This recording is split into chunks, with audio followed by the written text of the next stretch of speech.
Welcome to Fiction Audiobooks. If you enjoy the content, like and subscribing would be greatly appreciated. If you have any recommendations for novels, comment below. Chapter 401, 399, Massacre. The sight of the vast horde of foreign soldiers surging toward her filled Estetha's face with exhilaration and uncontained excitement. This is my war. A war that belongs to me alone. In this moment, Estetha's joy was indescribable, a thrill that surged deep within her soul.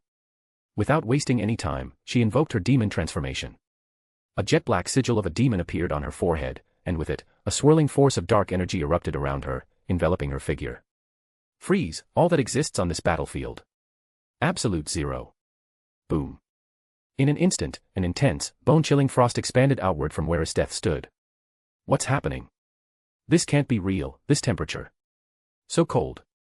It's freezing. Is this the power of the Queen of the Empire? Unbelievable, impossible. What was once a dry, barren plain transformed within moments into a frozen tundra. A battlefield of ice replaced the arid terrain, reshaped entirely by Estetha's overwhelming power. This was her strength, one capable of rewriting the rules of the world itself. Adverse terrain. Irrelevant. She would simply create her own battlefield, one perfectly suited to her domination. Her power was absolute. On board the golden airship Vimana, August stood silently, observing alongside Akame and Kurome. Both sisters stared in disbelief at the unfolding scene below. So this is the power of Queen Estetha. Kurome whispered, her voice tinged with awe. Can such strength even exist within a human?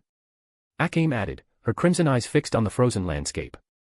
From their vantage point, they could see it all clearly. In the wake of Estetha's unleashed frost, the once chaotic battleground had been reduced to icy silence. Thousands of enemy soldiers, entire legions, were frozen solid, their bodies now lifeless sculptures of ice. From above, the scale of the devastation was staggering. Nearly a tenth of the enemy alliance, a force of tens of thousands, had been annihilated in a single moment. Unbelievable, August muttered, his voice laced with a mixture of admiration and amusement. As he stood aboard the airship, he could sense the immense surge of negativity that the battlefield now radiated: despair, fear, anger, jealousy, a feast of dark emotions. It was intoxicating. More than that, the souls of the fallen, tens of thousands of them, hovered in the frozen air. August's eyes gleamed with hunger. Now, it's my turn. A vortex of dark energy erupted as a violent storm of wind swept across the battlefield. The swirling maelstrom devoured the souls of the dead, their anguished remnants absorbed into August's being. As the devourer of sin, one of the seven lords of darkness, August's unique gift allowed him to consume all things, life, souls, even the very essence of light that opposed his darkness. The feast was bountiful. The souls of tens of thousands of warriors, coupled with the collective negative energy emanating from over 1 million soldiers, surged into him, transforming his power. The progression was immediate and overwhelming, from an early-stage high demon to a late-stage high demon in moments. He's a devil. She's a devil. This monster, there's no way to beat her. In an instant, so many dead. This must be a nightmare. On the ground, panic erupted as the ranks of the allied army began to collapse. The hastily assembled coalition of revolutionaries and tribes had been fragile from the start, and under Estetha's onslaught, their resolve shattered completely. Impossible. Muttered the leader of the revolutionary army, his voice trembling as he stared at the battlefield. Tens of thousands of soldiers, gone in an instant. That's not a person. That's a monster. Retreat. Sound the retreat immediately, another tribal leader screamed, his face pale with terror. We cannot afford to lose our entire army here. Fall back now. The northern tribes cannot perish here. Amid the chaos, each faction issued hasty orders to withdraw. It wasn't cowardice, it was survival. None of them were willing to risk their forces any further against such overwhelming power. From the airship, August watched the crumbling alliance with an amused smile. Just as I thought, a coalition of opportunists. They came together for their own gain, but when faced with true power, they're nothing more than cowards. He raised his hand, his fingers tracing a dark sigil in the air. You're not going anywhere. This is a battlefield, no one leaves until it's over. Boom. A massive black gate materialized in the sky, its immense form radiating an oppressive energy. Known as the Gate of Sins, it emitted a wave of pure darkness, spreading across the battlefield and sealing it within an inescapable barrier. The soldiers of the allied forces panicked as they realized they were trapped. No matter how they tried, they could not escape the boundaries of the gate's power. What is this? This black wall, it's impossible to break through. Are they planning to kill us all? Mama. I just want to go home. Despair rippled through the army like a disease, their fear feeding the power of the gate. Isthetha's icy laugh echoed through the frozen battlefield. Thank you, August. Now they can't run away. Her icy blue eyes scanned the terrified remnants of the Allied forces, her voice ringing with cold authority. This is my battlefield. Cowards and deserters have no place here. If you lack the will to fight, then allow me to grant you the release of death. She raised her hands, summoning her ultimate technique, Grand Ice Cavalry. From the frozen ground, an army of ice knights emerged, an unending tide of warriors forged from frost and death. As they rose, they immediately began their assault, cutting through the panicked ranks of the Allied forces with ruthless efficiency. The battlefield descended into chaos. Blood, screams, and despair painted a horrifying picture of absolute carnage. The Revolutionary Army's leaders, as well as the tribal chieftains, stood frozen, their faces pale with fear as they witnessed the slaughter. Chapter 402-400, Slaughter. Blood. Carnage. Corpses strewn across the land. Agonized screams of pain. At this moment, Akame and Kurome finally grasped the full meaning of the battlefield that August had spoken of. This wasn't war. It was a massacre, an utterly one-sided slaughter. Within the confines of the black energy field that enveloped the area, the Allied soldiers had no choice but to fight back. There was no alternative. But resistance was futile. The Ice Knights were simply too powerful. Their numbers were overwhelming, and even if one was shattered, it would reform in mere moments. Meanwhile, a single strike from these knights was enough to leave even the strongest warriors dead or critically injured. Isthetha's initial attack had already shattered the coalition's morale, dealing a blow from which they couldn't recover. In mere moments, 300,000 lives had been claimed by her hands. And this was only the beginning. The remaining million soldiers, though still numerous, were teetering on the edge of collapse. For them, continuing to fight was tantamount to suicide. Grand Hailstorm Barrage. Isthetha's voice echoed across the battlefield as she unleashed her next attack. The skies above the Allied army darkened, the sunlight vanishing as though devoured by a malevolent force. The soldiers below instinctively looked up, and what they saw rooted them in place, paralyzed by dread. What is that? This can't be something a human can do. It's over, we're all going to die. Why bother resisting? Let it all end. Some soldiers fell to their knees, surrendering to despair. Others broke into panicked sprints, tears and snot streaming down their faces as they fled aimlessly. A few, filled with grim determination, resolved to fight to the death. Above them loomed a massive ice sphere, a superweapon of unimaginable size and lethality. August watched from his vantage point, a smirk tugging at his lips as he absorbed the flood of negativity saturating the battlefield. The scene before him reminded him of a distant memory, a moment when a godlike figure summoned a meteor to annihilate an army. But here, it wasn't a meteor. It was an immense ice sphere, aimed directly at the coalition below. Boom. The ice sphere slammed into the ground with devastating force, crushing thousands of soldiers beneath it. But the destruction didn't end there. As the sphere shattered, massive shards of ice scattered in all directions, killing countless more. The impact also unleashed a violent shockwave, hurling soldiers through the air like leaves in a storm. In a single strike, the Allied forces lost tens of thousands more. Those who survived were either maimed, unconscious, or left in a state of utter despair. Of the once mighty army, fewer than 600,000 soldiers remained capable of movement. For the survivors, this was not just a battlefield, it was hell incarnate. The sheer despair blanketing the army only strengthened August further. The souls of the fallen and the despair of the living surged into him, elevating his power. He ascended from an upper high demon to a mid-stage supreme demon in an instant. War truly is the finest feast, August mused, a satisfied grin spreading across his face. In such a short time, he had advanced an entire tier of power. And with more than half the enemy forces still alive, he knew he could reach the pinnacle of Supreme Demon, or even step into the realm of Demon Kings. Once he reclaimed the title of Demon King, August would become a walking cataclysm, a force of nature that left ruin in his wake. It's over, everything is over.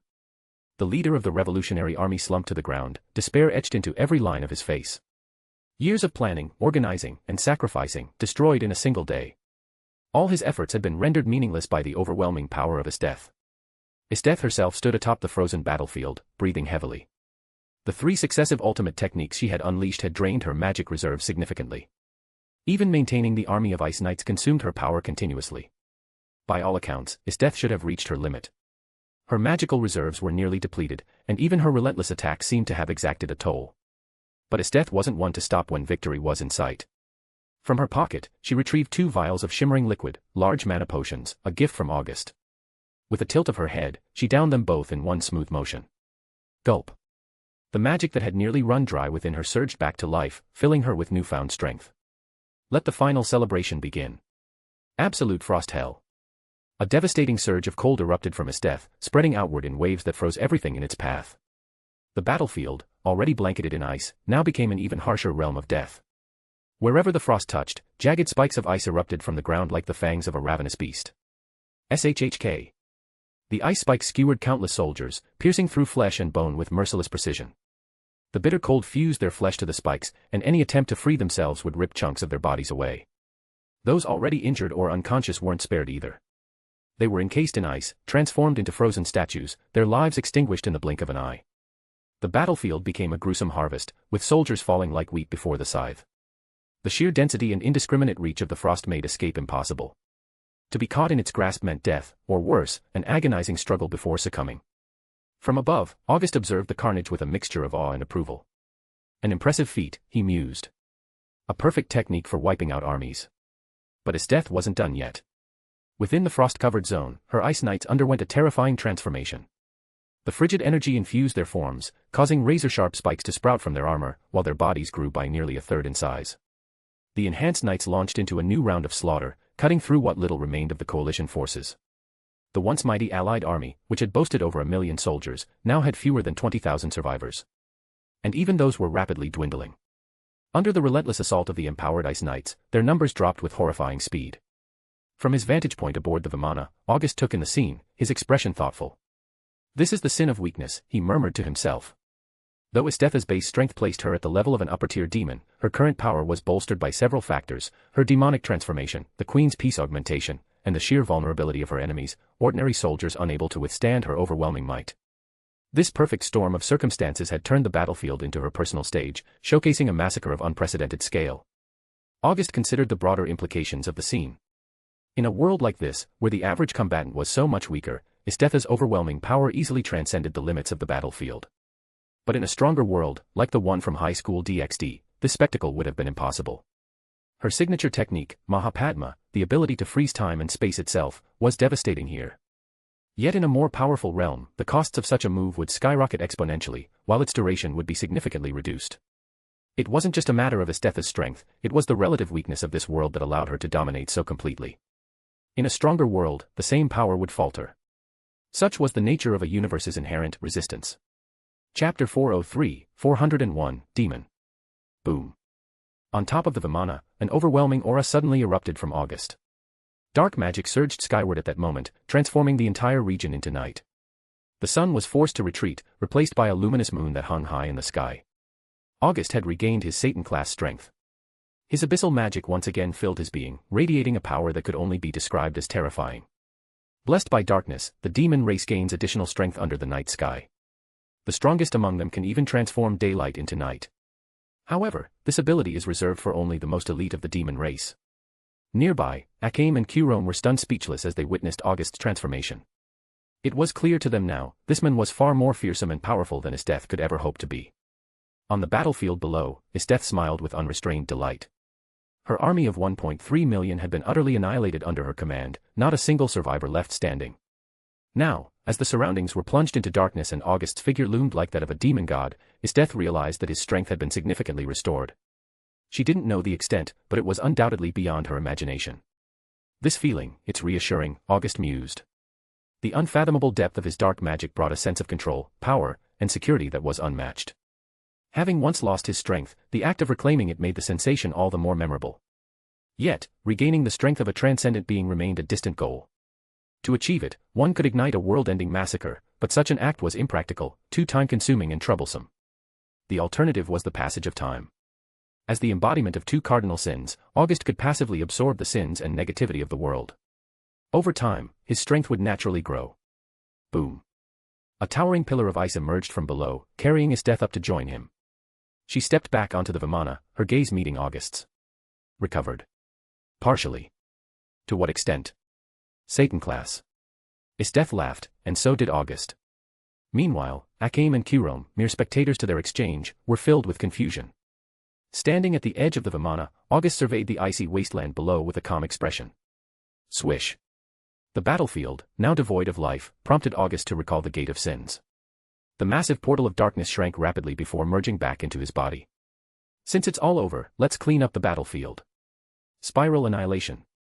Rumble. A massive, fiery vortex, glowing with crimson flames, descended upon the battlefield. In an instant, a mushroom cloud rose from the explosion, its searing heat and destructive force enveloping the area. Akame and Kurome widened their eyes in disbelief. Their understanding of the world had been shattered repeatedly in mere moments. Was this even human? With a single attack, August had obliterated the entire landscape. Even though a protective barrier shielded the Vimana, the heat still radiated through. Akame had no doubt, without the barrier, she would have been vaporized instantly, with no time to react. Meanwhile, in the shadows, Sayura and his group, too frightened to face his death, were caught in the explosion before they could escape. The devastating blast annihilated Sayura and the Wild Hunt, reducing them all to ash. August watched the scene unfold with satisfaction. He had finally regained Satan-class strength. While there was still a long way to go to reach transcendent levels, this method was far faster than eroding void energy. If he had chosen to grind away void energy, even after this battle, his recovery would have peaked at the level of a high-ranking demon. Eroding void energy was far less efficient compared to absorbing negative energy and sins. The disparity in the conversion rate was massive. Moreover, August had now confirmed something: this world had no system tasks. Despite controlling the Empire and annihilating both the Revolutionary Army and foreign races, there had been no notification from the system. Clearly, his journey to this world was an irregular one. So, this is your true power? Esteth asked, visibly shaken by the destructive force. No, August replied.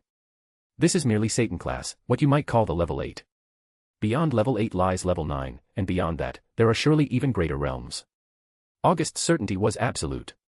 In the previous world, his transcendent strength had nearly been undone by fate itself. This alone proved that level 9 was far from the pinnacle, there were undoubtedly higher levels to reach. Fascinating. Yes, this makes it truly interesting, Esteth said, her battle spirit igniting rather than waning. That was who she was, unyielding and ever driven by the thrill of challenge.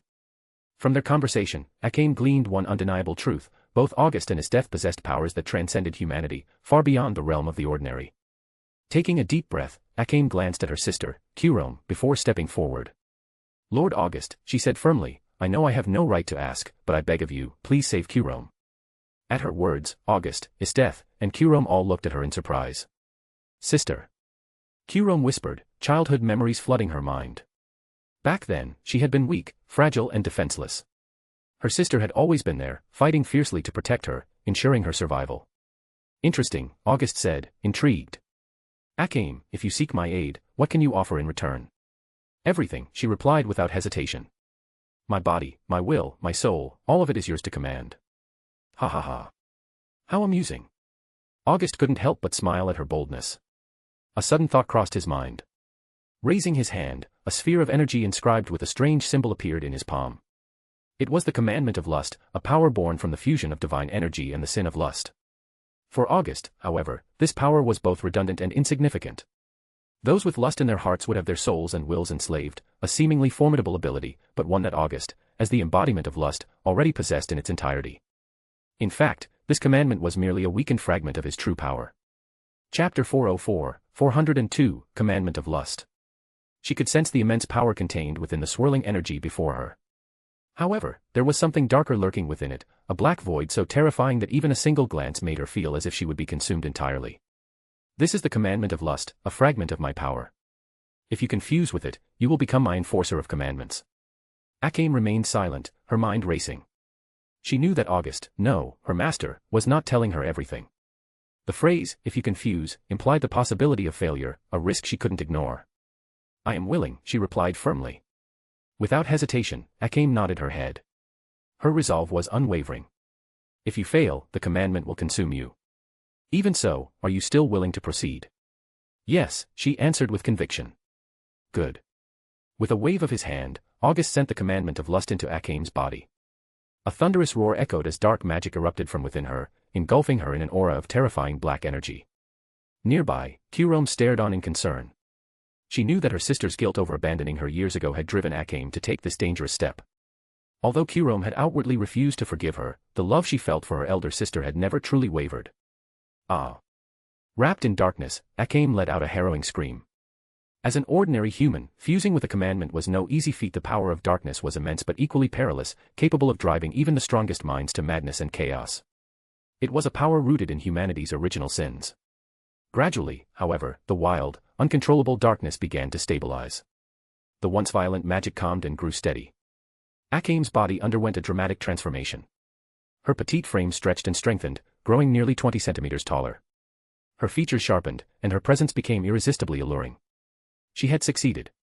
The commandment of lust not only enhanced the wielder's power but also imprinted them with the curse of the commandment and the essence of sin. Master. The newly transformed Akame knelt before August, her expression filled with unwavering reverence. Much like the Demon King's 10 commandments, August's commandments bound their wielders. Yet, his were different.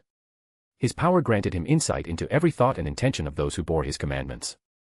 In return, the wielder's will was imprinted with absolute loyalty to August. August had always found the 10 commandments in the 7 deadly sins rather lacking. Betrayals and deaths plagued them, and only a handful of their members remained truly loyal. To prevent such outcomes, August ensured that anyone who fused with his commandments became his faithful servant, not through manipulation but by their own volition and devotion. Sister, are you okay? Kurome's voice was filled with worry as she approached Akame. I'm fine, Kurome, Akame reassured her, her voice steady and resolute. Now, I am strong enough to protect you. I promise. Sister. Kurome whispered, her voice trembling with emotion. Looking at Akame's gentle face, Kurome suddenly threw herself into her sister's arms, tears streaming down her face. She had witnessed the process of fusing with the commandment just moments ago. Although it didn't last long, the pain Akame endured was unquestionably immense. Otherwise, given her sister's personality, she would never have let out such a pained scream. Since you've succeeded, I will naturally keep my promise. As she spoke, August retrieved a jade bottle, the elixir of rejuvenation, from the gate of Babylon. Although it couldn't grant immortality, it contained immense vitality, sufficient to restore Kurome's body to normalcy and even enhance it slightly. Pouring a small cup from the bottle, August handed it to Kurome. Under Akame's watchful gaze, Kurome drank the elixir in one gulp. Immediately, a vast surge of vitality erupted. Her previously ravaged body rapidly recovered to its original state. Moreover, nourished by the residual vitality, her physical capability significantly improved. Now, her physical strength far surpassed even someone like Brant, who excelled in martial arts. Kurome, how do you feel? Sis, I feel amazing, better than ever. At this moment, Kurome resembled someone freed from addiction. That feeling of being unburdened and completely relaxed brought her immense joy and excitement. Master, thank you so much. There's no need to thank me. This is your own reward. Akame didn't say much more, but she etched this kindness deeply into her heart. Although the process was agonizing, she now possessed unimaginable strength, and her sister had been reborn. All of this was thanks to August, who had become a benefactor to both her and her sister. August, do you have more commandments like this? Esteth, observing Akame's strength having increased to a level nearly rivaling her own, couldn't help but feel thrilled. Esteth, you're my queen now. The power of the commandments isn't suitable for you. Oh. Why not? All commandment bearers are my servants. But you are my kin, my queen. But it seems really powerful. Powerful. Fine, when we get back, I'll help you grow stronger. All right. Esteth showed no hesitation, instead, she seemed eager to try. This made August sigh as he held his forehead. He had forgotten, this was Esteth, not someone like Ace. When it came to such matters, she didn't shy away. Instead, she was even more enthusiastic than he was, as she relished the feeling of growing stronger. Having bestowed the commandment of lust upon Akame, August began to entertain some new thoughts.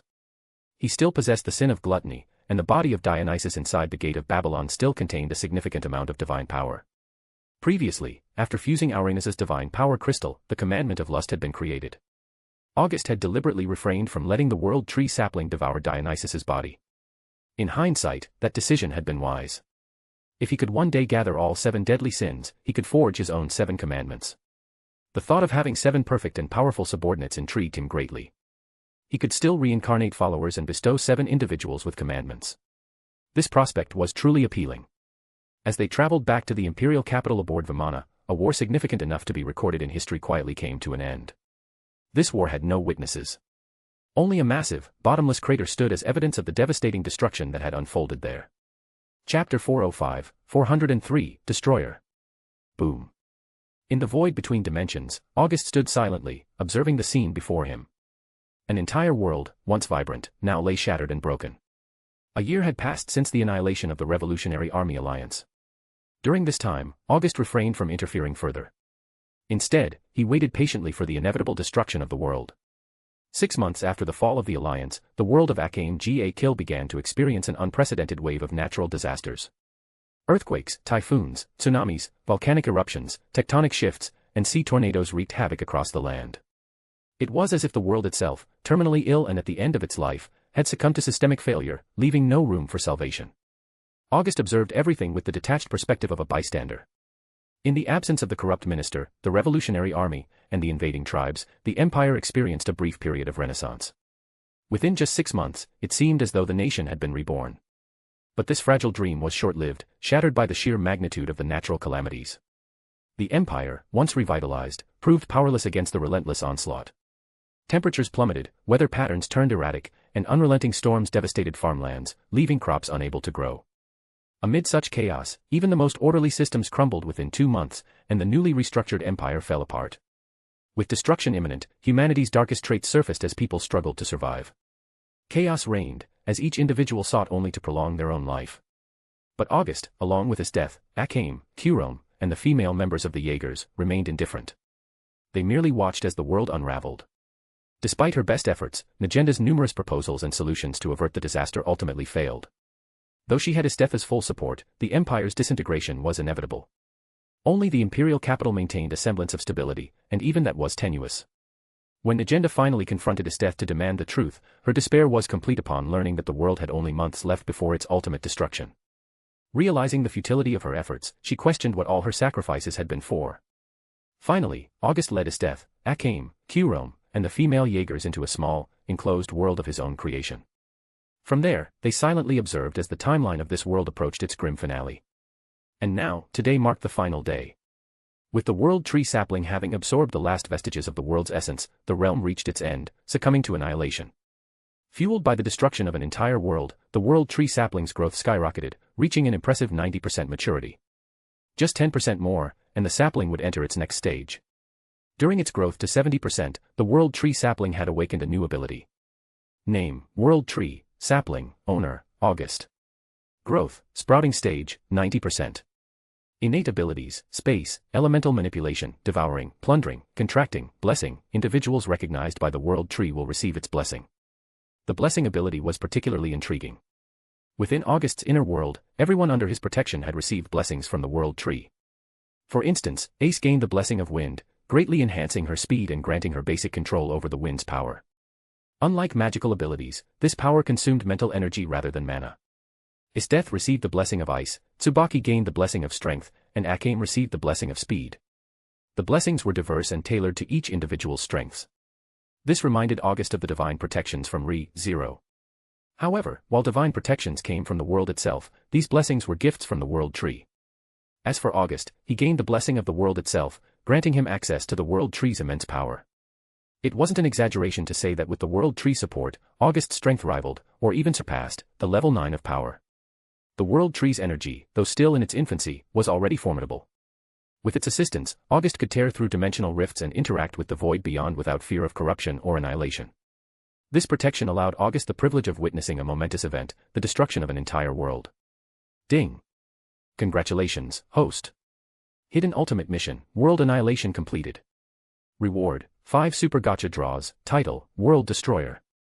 World Destroyer, a special title proving the annihilation of a world. Carries the consequence of being universally opposed by all worlds.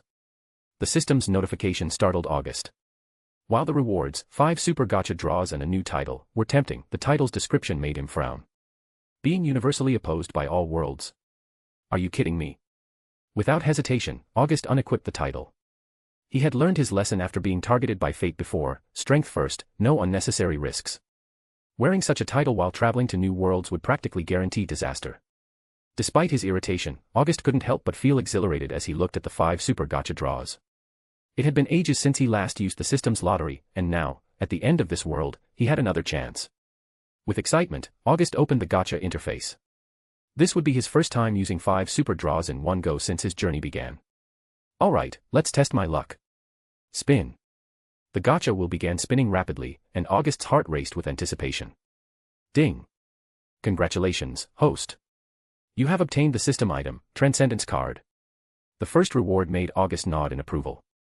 A Transcendence Card, while not overly rare, was something he needed.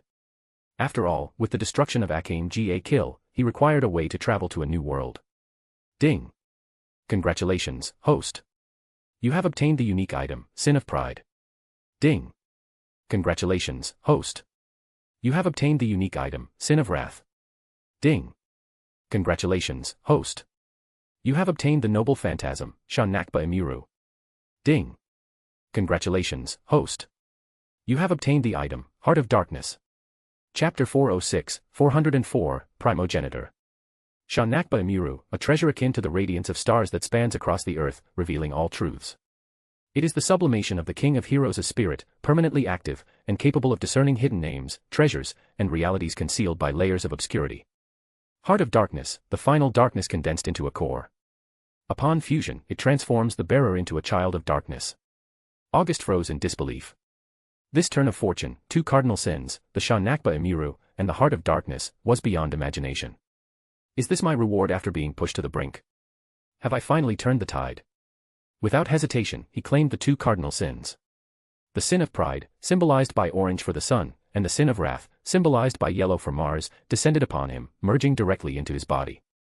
Instantly, August's power surged, propelling him to the threshold of the Satan class, just a sliver away from becoming a transcender. While there was no bottleneck now, regaining his level 9 strength would still require effort and time. As for the Heart of Darkness, August was intrigued by the obsidian gemstone. The moment he held it, the gate of sins within his dark sea of consciousness resonated. A wave of darkness radiated outward. Thump. The sound of his heartbeat echoed, clear and powerful. Swish. The Heart of Darkness fused into August's body, integrating with the gate of sins. Instantly, the previously acquired sins of lust and gluttony, along with the newly obtained sins of pride and wrath, transformed into streams of light, merging into 4 of his 7 hearts. For the supreme demon gods, possessing 7 hearts was a given, and August was no exception.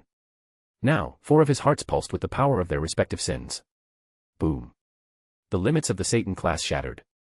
After more than a year of challenges, August reclaimed his transcender rank. The information that emerged in his mind left him awestruck. The Heart of Darkness and the Gate of Sins had now unified, dramatically enhancing the latter's capabilities. With this came new insights. The 7 sins correspond to his 7 hearts. When the 7 sins are fully assimilated, the hearts will unite to form the ultimate Heart of Darkness. When that day comes, August will transcend mortality, becoming the supreme Satan of evil. He will embody the epitome of sin, unkillable and eternal, as long as sin exists in the world. The enormity of this revelation stunned August. This power surpassed anything he'd previously known. Assimilating a single sin already granted him conditional immortality. He would resurrect as long as the world harbored the corresponding sin. But when the 7 sins united, he would become utterly invincible. August steadied his emotions. Excitement was premature. His triumph would come only when the 7 sins were his. Yet, he couldn't ignore how conveniently the system seemed to guide him toward this end. The odds of drawing sins from the card system had been unusually high, culminating in this dual acquisition. Returning to his inner world, August took a deep breath, readying himself for the next journey. After over a year in the dull world of Akame Ga Kill, August yearned for new horizons. He retrieved the traversal card he had just drawn, a sly smile curling his lips. Now, armed with the restored power of a level 9 transcender, August felt an unparalleled confidence. Even the most perilous of worlds held no terror for him. Let's begin the next chapter. Swish. A new realm, Idagami Island. Idagami Island was a marvel of engineering, an artificial island built atop a dragon vein in the southern seas. Combining the most advanced science with feng shui and magic, it was a masterpiece of modern innovation. Known as a gigafloat, this vast city of interconnected structures floated serenely, a sanctuary for both technology and mysticism. Constantly bathed in warm temperatures above 20 degrees Celsius, the island housed a population of 56,000. Officially part of Japan, it was a self-governing special administrative zone dubbed the Demon Sanctuary, created to protect endangered demon races and study their unique abilities. Under a moonlit sky, a new visitor descended upon this remarkable place. Boom. Like a meteor streaking from the heavens, August crash-landed with dramatic force, creating a crater upon impact. Damn that system, he growled, climbing out of the hole. Who in their right mind teleports someone midair? If my powers weren't intact, I'd have been splattered. Dusting off his tattered clothing, August surveyed his surroundings. The modern urban atmosphere was a stark contrast to the archaic lands he'd left behind. Retreating momentarily into his inner world, he donned a fresh set of clothes before re-emerging, his demeanor calm and composed. His dramatic entrance had fortunately gone unnoticed, as the park he'd landed in was deserted at that hour. Stepping onto a bustling street lined with neon lights, August marveled at the city's lively energy. Nearby, a conversation between 2 young women caught his attention. "Hey, did you hear the rumors?" "What rumors?" About the fourth primogenitor. The fourth primogenitor? They say it's an immortal monster with no kin, ruling 12 calamity beasts and driven solely by carnage. It's not that surprising. This is Idagami Island.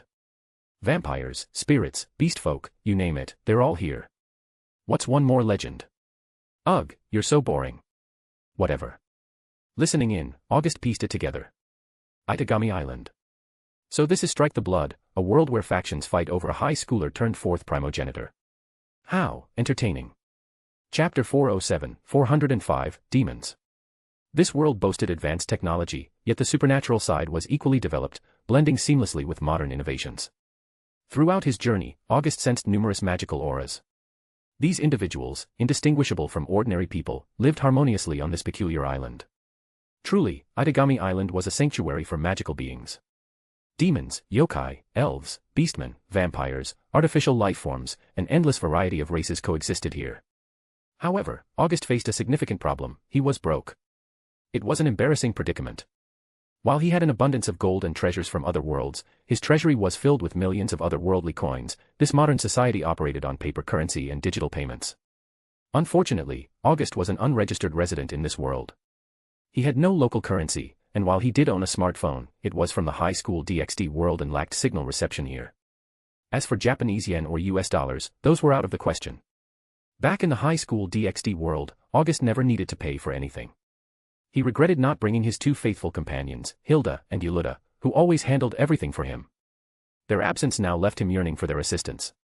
Suddenly, August's sharp eyes caught a group of shady figures nearby. Each of them emanated magical energy. A mischievous grin spread across his face. So even in a two-dimensional world like this, Japan still produced its fair share of delinquents. Deciding not to disappoint their expectations, August subtly veered towards a less crowded area. Though unfamiliar with the streets, his goal was clear: find a spot without surveillance cameras. After all, this artificial island was covered in them, and August wasn't looking to attract unnecessary trouble so soon after arriving. In a dimly lit alley, 4 individuals surrounded him, blocking his escape. Yo, kid. Pretty gutsy of you to wander into our territory. Spotted us earlier, didn't you? Oh.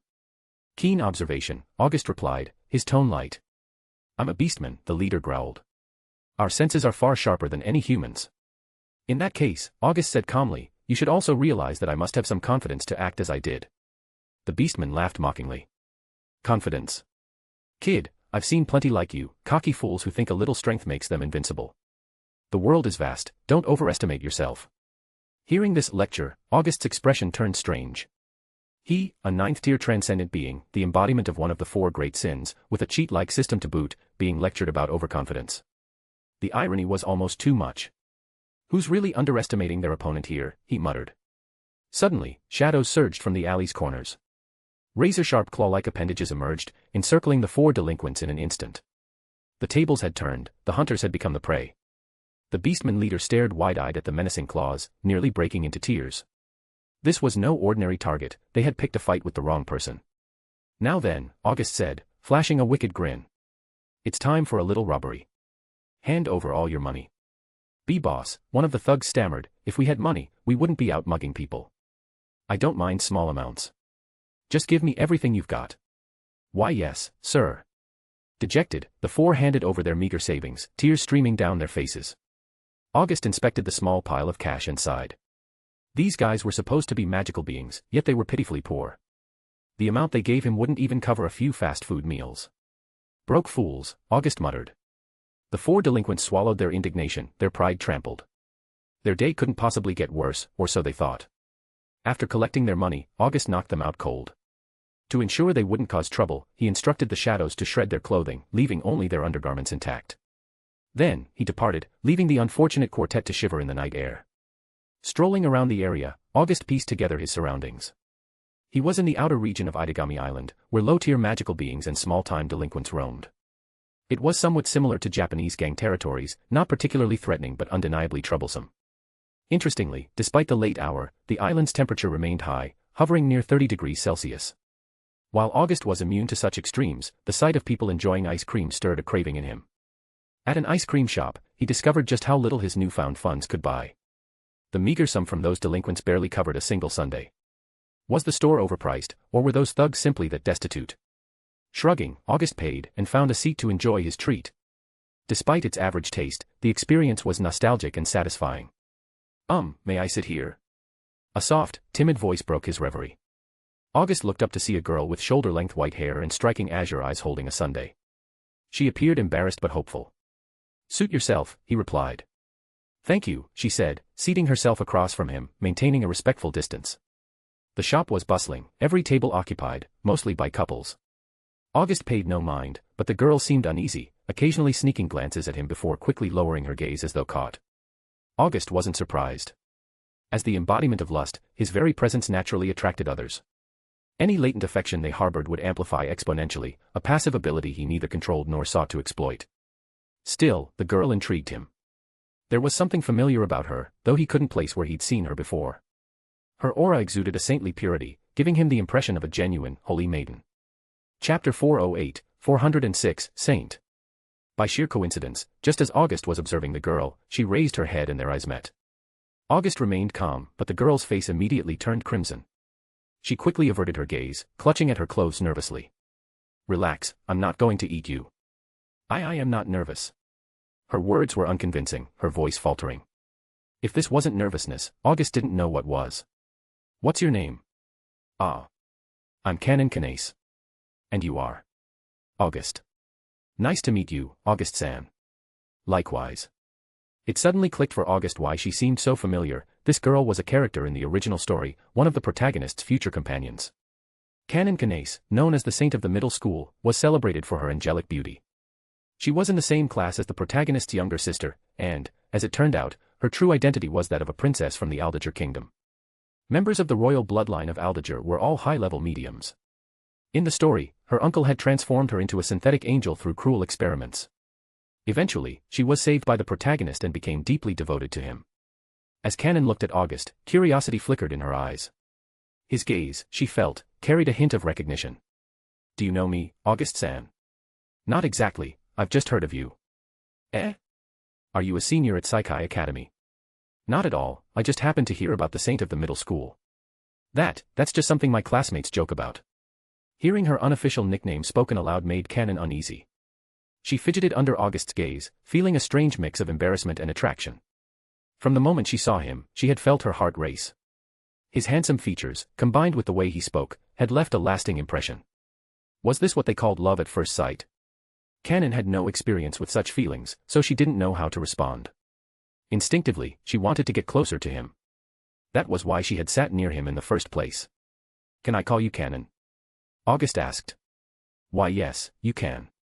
Her face turned an even deeper shade of red. In Fuso, addressing someone by their first name was reserved for close friends or family, especially between people of the opposite sex.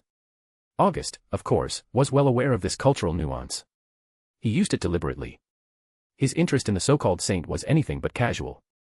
Canon-chan, do you know where I can find a gold shop? A gold shop? Why do you need one, August Nisan? In an instant, her address for him shifted from san to Nisan.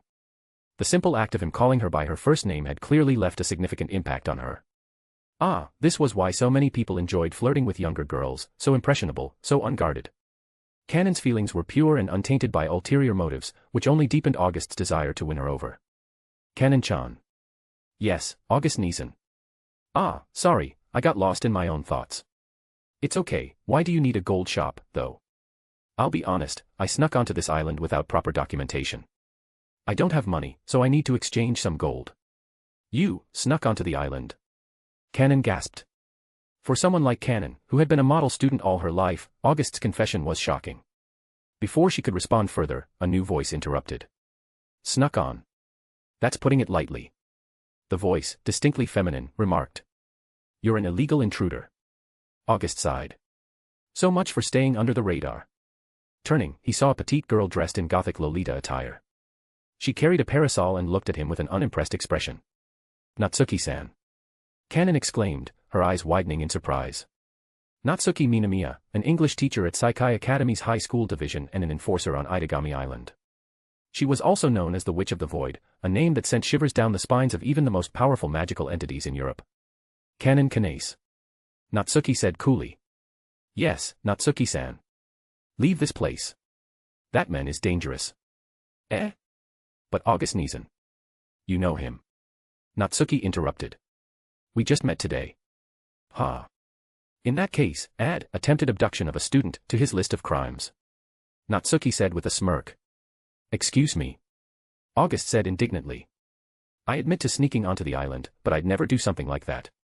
Your face screams trouble. Natsuki retorted. That's character defamation. I believe August Nizan. Kanon suddenly said, her voice soft but resolute. Her words surprised August. Despite having just met, her trust in him seemed unwavering. But her declaration only made Natsuki's gaze harder. Chapter 409, 407, Child of Darkness. As August listened to Kanon Kane speak in his defense, Natsuki Nanami's brows furrowed slightly. Although Kanon wasn't one of her direct students, she still belonged to the academy where Natsuki taught. More importantly, Natsuki was well acquainted with Kanon's teachers, and the girl herself stood out. With her stunning beauty and an air of sacredness, Kanon was often called the saint of the middle school, and admirers lined up for her across blocks. Given her young age, she was at a delicate stage, one most susceptible to being manipulated or swayed. Kanon Kanase. Natsuki began, her voice firm, this man isn't what he seems. Don't let him fool you. He wouldn't do that. Kanon retorted, her voice soft but filled with conviction. August wouldn't lie to me. Her large, innocent eyes turned to August with such pure trust that it made him feel a rare pang of guilt. Natsuki, on the other hand, narrowed her eyes at August. To her, he was the root of this situation. She considered using her magical bindings, latting, to restrain him immediately. But the presence of so many bystanders held her back. She was sure of one thing, August wasn't ordinary. Any confrontation here could escalate into a catastrophe, endangering the surrounding civilians, something she couldn't allow. You're a rather trusting girl. August said, his tone laced with amusement. We've just met, and you already believe in me. I do. Kanon replied, her face lighting up. Then I promise, Kanon. He said with a small smile, I will never lie to you. She murmured with a shy nod. The scene irked Natsuki. Her purpose here was to apprehend this intruder, not to stand as a spectator to their budding camaraderie. Enough of this. She interrupted, her tone sharp. My apologies, Miss Natsuki. August said nonchalantly, while Kanon blushed and lowered her head. Natsuki's annoyance deepened. This man had the gall to flirt with a student under her watch. Still, she couldn't ignore the trust and affection Kanon was already showing toward him. August, correct? That's right, Miss Natsuki. Tell me. She said with a cold edge, why did you infiltrate Idagami Island? Fair question. August replied. But before I answer, tell me this, how did you notice me? Do you think a meteor-like impact goes unnoticed? The lack of a crowd gathering near the site was a dead giveaway. I see. August admitted with a sheepish grin. So, I was discovered from the start. And here I thought I was being cautious. Natsuki crossed her arms. Now answer my question, why are you here? Well. August said, scratching his head, I don't know, exactly. You're mocking me. She snapped, slamming her palm against the table. Calm down. He said quickly. I truly don't know. I was traversing dimensions when I got caught in a spatial rift and ended up here. Plausible. Natsuki muttered, her expression softening slightly. As the Witch of the Void, Natsuki knew the dangers and unpredictability of spatial magic better than anyone. Even with her expertise, space remained elusive, and she could only navigate the Void's nodes. Her instincts told her August's explanation was partly true, though she wasn't fully convinced. Last question. She said, fixing him with a piercing gaze. What exactly are you? Well. August began with a faint smile, if we're being technical, I'm part of the House of Demon. The House of Demon? Yes. We are beings born of darkness, favored by the abyss itself. As he spoke, August stretched out his hand, summoning a swirling orb of darkness. The sheer presence of it sent chills down Natsuki's spine. The energy radiated a profound abyssal power, unfathomable and overwhelming. Natsuki tightened her grip on her parasol. House of Demon, a child of darkness. I've never heard of such a thing, but it's hard to deny what I'm seeing. The realization left her shaken. Even if August wasn't on par with the Primogenitors, the nuclear-powered apex of vampires, he was likely a being just below their level. Don't look so tense, Miss Natsuki. August said lightly. I have no ill intentions. Let's hope it stays that way. She replied, her tone still guarded. The secrets of Idagami Island were too numerous for her to take any stranger lightly. From the unawakened fourth progenitor to the shrine of Cain's resurrection and the island's prison barrier, the stakes were too high. Oh, one more thing, Miss Natsuki. August added with a smile. Could you help me with something? What? Register an identity for me. You see, being an undocumented person is inconvenient. And while you're at it, could you provide me with some local currency? Do I look like a charity worker to you? She asked, irritation flashing across her face. August chuckled and said, relax. I wouldn't ask for free. A golden ripple appeared beside him, and he retrieved 5 solid gold bricks, each weighing roughly a kilogram. Natsuki blinked, startled by the sheer opulence. But her shock turned to unease as she realized the implications. The method he'd used to summon the gold was unmistakable, an advanced form of spatial manipulation. This, August said with a grin, is my token of appreciation for your trouble. Does that suffice? Natsuki sighed heavily. You're full of surprises, aren't you? Just a little. August replied with a wink. Despite her exasperation, Natsuki couldn't shake her wariness. Space manipulators were always trouble, especially those beyond her level of skill. Chapter 408, Settling. Standing before August, Natsuki Minamiya's mind churned with thoughts. After a brief pause, she reached a decision. Helping him wasn't just a favor, it was a calculated move. When faced with an unknown, powerful figure, befriending them was far better than making them an enemy. Moreover, keeping him close would make it easier to monitor him. All right. She finally said. I'll help you obtain identification, but on one condition. Name it, Miss Natsuki. August replied with a polite smile. You must remain within my line of sight at all times. Your mysterious origins make it difficult for me to trust you completely. That's fair. August said, nodding. If I were in your position, I'd take similar precautions. I'll cooperate. Natsuki exhaled, relieved at his compliance. This arrangement gave her a sliver of reassurance, though she remained wary. She couldn't dismiss the possibility that August was deliberately trying to lower her guard. Beside them, Canon Kane's face lit up with a radiant smile. To her, this meant August was no longer a dangerous figure. What are you so happy about? Natsuki's sharp tone cut through Canon's joy. Even if he's not a threat, you still need to keep your distance. Otherwise, you'll end up falling for his charm and helping him count his spoils after he's drained you dry. Miss Natsuki, don't even try to argue. Girls like you are always easy targets. I've seen it too many times, naive, wide-eyed little girls swept off their feet by sweet words, only to end up abandoned and heartbroken. Natsuki's lecture was relentless, her protective instincts fully activated. Canon, being only a teenager, was far too impressionable. Meanwhile, August couldn't help but interject. Excuse me, could you refrain from maligning me? I'm standing right here. I'm saying it for you to hear. Natsuki snapped. She's barely 14. Are you some kind of predator? I can assure you, I have no inappropriate intentions. August said, exasperated. You're making me out to be some villainous con artist. Where's the lie? Natsuki shot back. You're impossible. August muttered, his patience thinning. Yet, mindful of Canon's presence, he restrained himself from further argument. Maintaining his image was paramount. Canon, however, avoided his gaze, her cheeks flushed, clearly paying little attention to Natsuki's admonitions. All right, it's late. Time to head home. Natsuki said firmly. But, Miss Natsuki, No buts. I understand. Reluctantly, Canon complied, casting longing glances back at August as she left the shop, her steps hesitant and slow. Watching her retreat, August felt an irritation rising within him. Upset, are we? Is it because your target left? Natsuki teased, her voice dripping with sarcasm. Miss Natsuki, your meddling is deeply frustrating. August admitted, his tone sharp. Men like you are all the same. She's a child.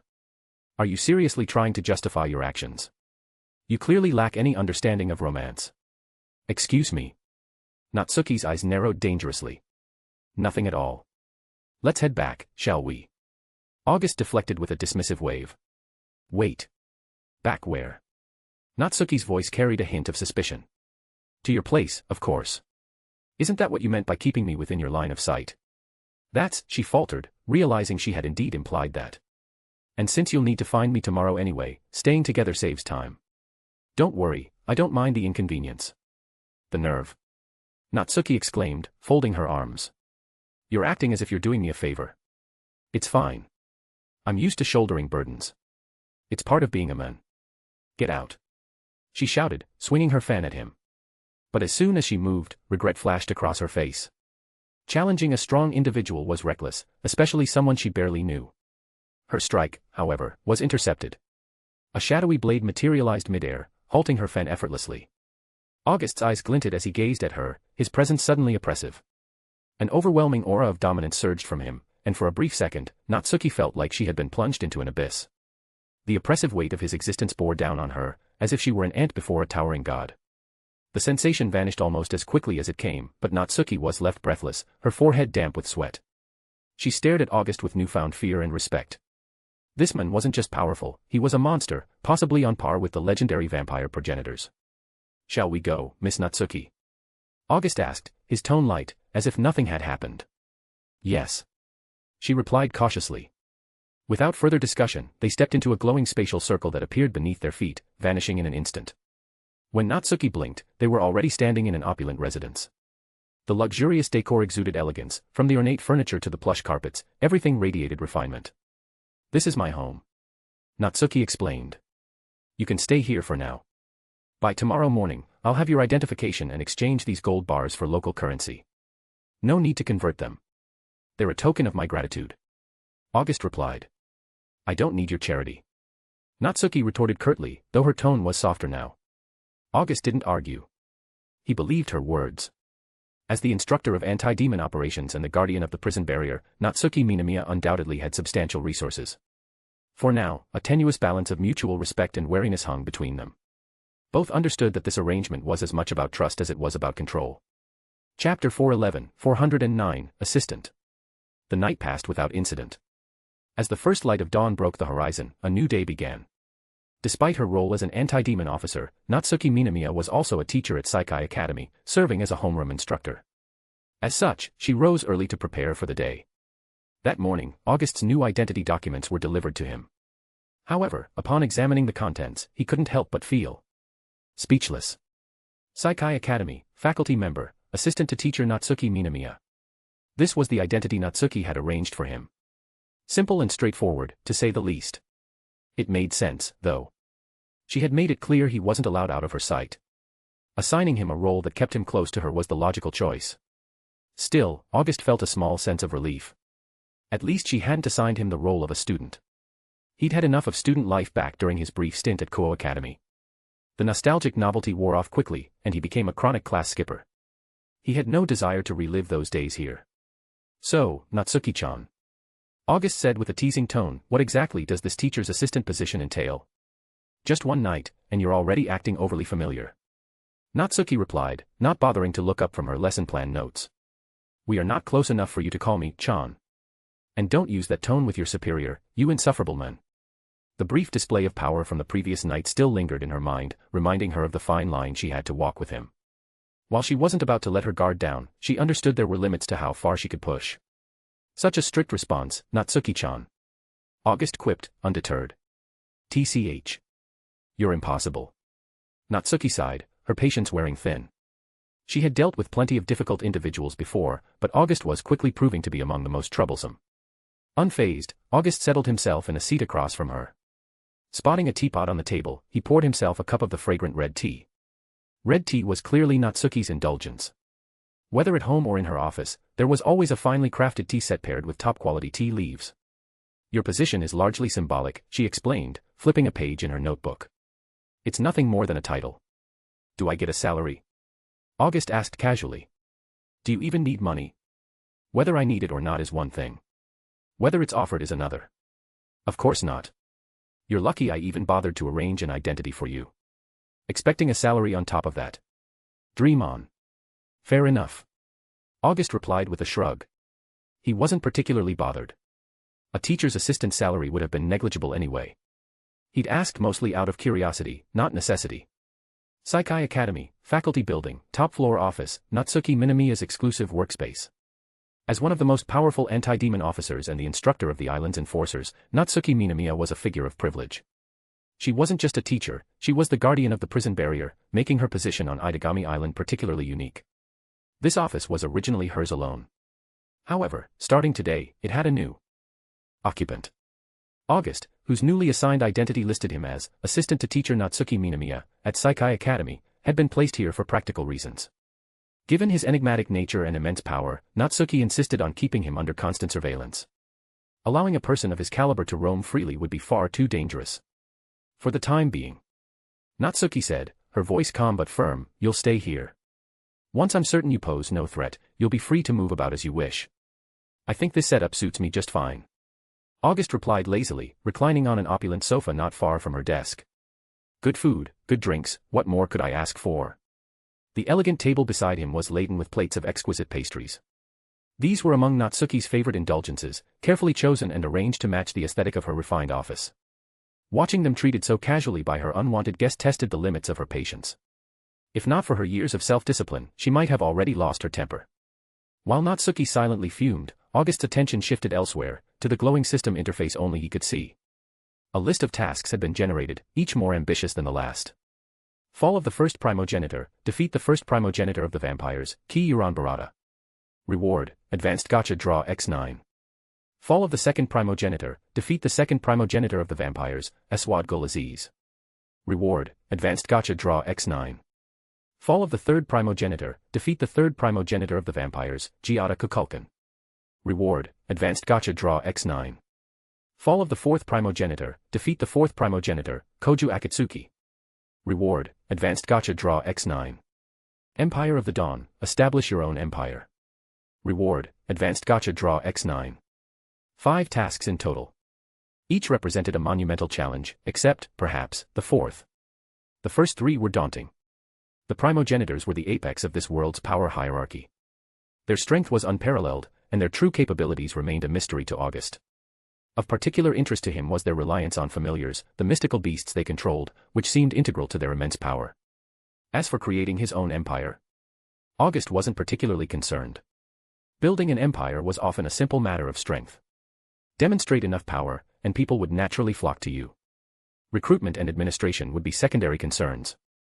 The fourth task, defeating Koju Akatsuki, the so-called fourth Primogenitor, was the easiest by far. At present, Koju was little more than a fledgling vampire. His strength was incomplete, and his inexperience was glaring. Compared to the other Primogenitors, Koju was a mere shadow of their greatness. What intrigued August, however, was a different possibility. Could his sin of gluttony allow him to consume Koju and claim the fourth Primogenitor's power for himself? Vampires, after all, could grow stronger by devouring one another. Koju, a human transformed into the fourth Primogenitor during the Blazing Banquet, might be especially susceptible to such a fate. August leaned back, contemplating the peculiarities of vampires in this world. Their immortality, derived from what was often referred to as God's curse, fascinated him. They possessed near-limitless lifespans, and even the weakest among them enjoyed a longevity that defied logic. More curious still were their familiars, mighty creatures bound to their masters. While these beasts were not exclusive to vampires, the energy they required to function was immense, rendering them usable only by beings with nearly infinite vitality. Vampires fit this description perfectly. Even the process by which vampires grew stronger intrigued him. Unlike typical means of training or experience, they relied on inherent accumulation over time.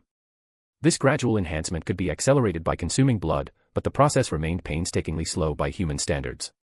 Chapter 412, 410, Encounter. Natsuki Minamiya had to leave for her class, leaving August alone in her office. With nothing to do and curious about Saikai Academy's campus, which he was visiting for the first time, August decided to wander around.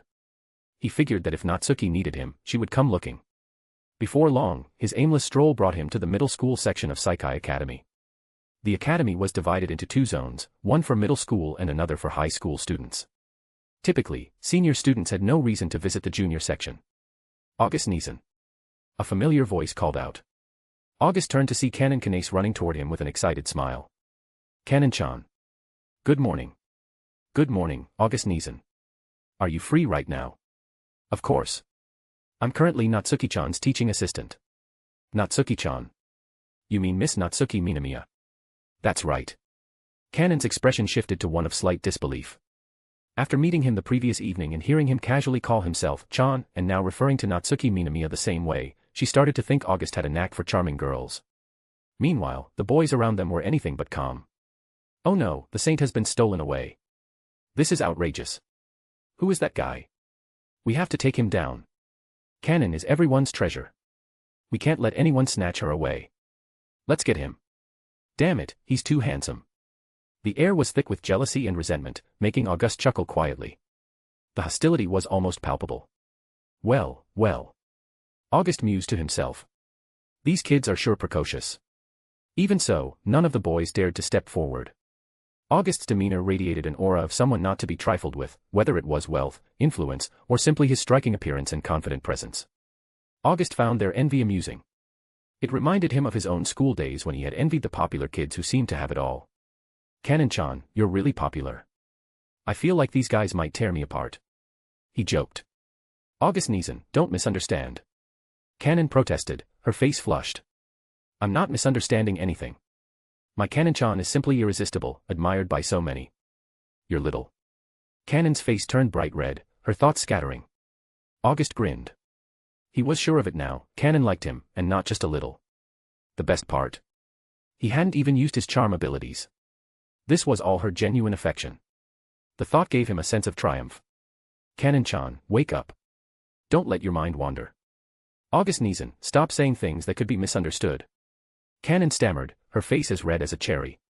Her bashful demeanor broke the hearts of the boys watching. That's definitely how she'd act around a boyfriend. It's over, she's been stolen. And he's so good-looking, too. Honestly, I wouldn't mind making cute Kanon-chan part of my family. August teased, enjoying her reaction. Ugh. Kanon's blush deepened, and she looked like she might actually overheat. The school bell rang, saving Kanon from further embarrassment. She snapped out of her flustered state. "August Neeson, I have to go to class now." "All right, take it easy. Don't run." "It's fine, really." Kanon jogged off toward her classroom, leaving August smiling as he watched her go. She was exactly the type of girl that tugged at his heartstrings, a gem any man would treasure. But remembering her story from this world, his expression darkened. Kanon Kanase was the illegitimate daughter of the former king of Aldager. After her mother left the royal family, they came to Idagami Island. Tragically, her mother passed away when Kanon was still young, leaving her in the care of her uncle, Kensei Kanase. However, because Kanon carried royal blood, she had an extraordinary aptitude as a spiritual medium. This potential drew Gensho's attention, leading him to include her in the Artificial Angel project. The project itself was a grotesque scheme that essentially pitted candidates against one another in a battle of survival, consuming their opponents' spiritual cores to grow stronger. Kanon was the sole survivor of this grim process. Recalling this part of her story always pained August. Kanon was a girl filled with light, yet she had been dragged into the depths of despair. Now that he was here in this world and had earned her affection, he couldn't sit idly by. Whether the project had begun or not, he planned to intervene. After all, August had encountered real seraphim before. The so-called Artificial Angel project was nothing more than a perversion of true divinity. "Lost in thought about your little lover, are you?" Natsuki Minamiya's teasing voice snapped him back to reality. Turning, August saw her standing behind him, arms crossed and a look of mild disapproval on her face. "Don't tell me you've already labeled me as a scoundrel," he said with a wry smile. "Not far off." Natsuki replied dryly. "Natsuki-chan, could you help me with something?" "Oh. And what would that be?" "Find out everything you can about Kanon's guardian, Kensei Kanase." "Why? Planning to kidnap her outright?" "No, I just need to confirm something." For a brief moment, a cold glint flashed in August's eyes. The sight sent a shiver down Natsuki's spine. She wasn't the target of his killing intent, but the chill in his aura was undeniable.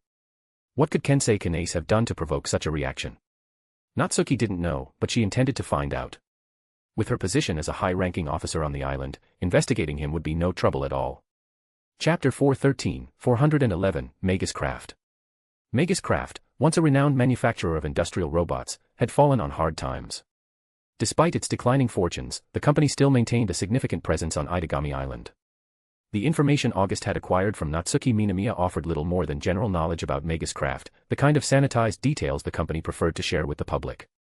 As for Kensei Kanase, the intel merely stated that he was a former royal mage technician for the Kingdom of Aldegia, now employed at Megascraft. Beyond that, there was nothing. It wasn't surprising, and August understood why. Secrets of real consequence rarely left the shadows. Seated on the plush sofa in Natsuki's private office on the top floor of a government building, August stared at the dossier spread out before him. The files detailed Megascraft's operations and Kensei Kanase's background. Natsuki, observing him with suspicion, crossed her arms. "Why are you so interested in this? Is it about Kanon Kanase?" "Maybe," August replied nonchalantly, though his fleeting expression of steely resolve did not escape her notice. Natsuki's gaze sharpened. "What are you planning?" August's lips curled into a faint smile. "Nothing you need to worry about, Natsuki-chan." "Don't call me Natsuki-chan." We're not that close, she snapped, irritated. But August merely chuckled, his eyes fixed on a photograph of Kensei Kanase in the file. Despite his interactions with Canon over the past few days, August had found no evidence that she'd been subjected to any modifications. This meant the faux angel hadn't started yet, and Canon remained unharmed, for now. With this in mind, August resolved to act preemptively. He would eliminate both Kensei Kanase and Megascraft, cutting the problem off at its root. He rose from the sofa, his decision made. I'm heading to Megascraft. Natsuki's brows knit together. Megascraft? What's so important about them that you're going there yourself? Just tying up loose ends before they become problems, August replied casually. Tying up loose ends? Natsuki's tone turned sharp. What are you planning to do? Her concern wasn't unwarranted.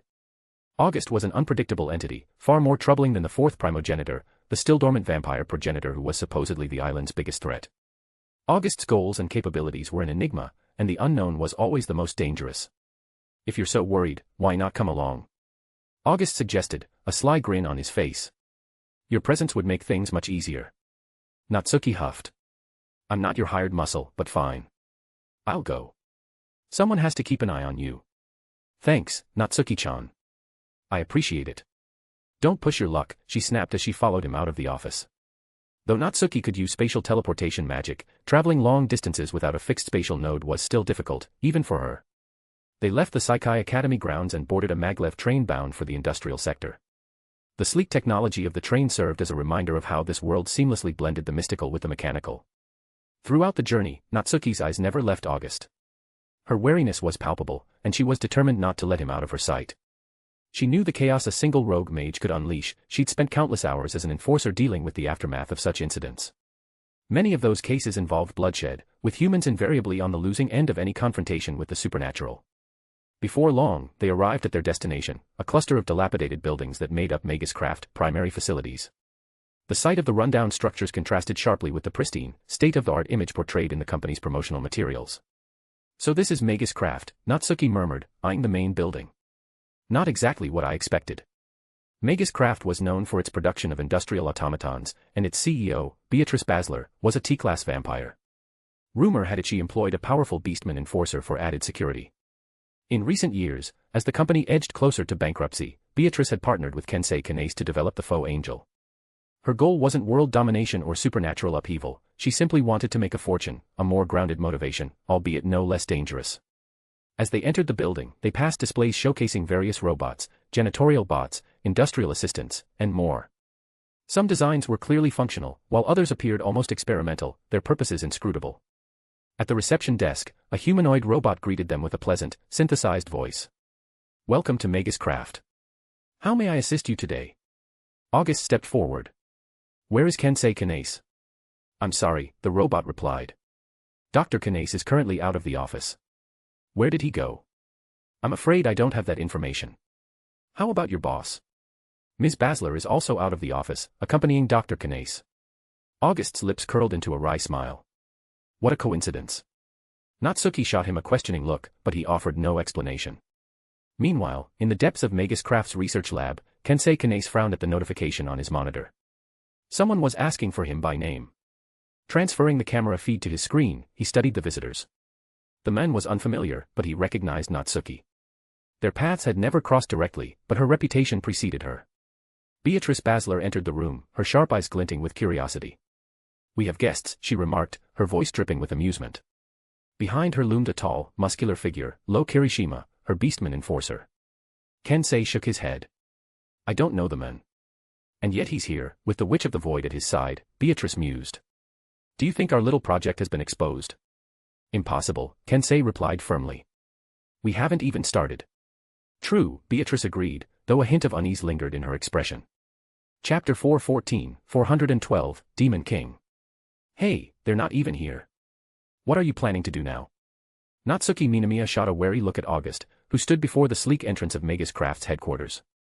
Though an enforcer of the island's regulations, she knew that Megascraft operated within the bounds of the law, at least on paper. August's response was a sharp, amused grin.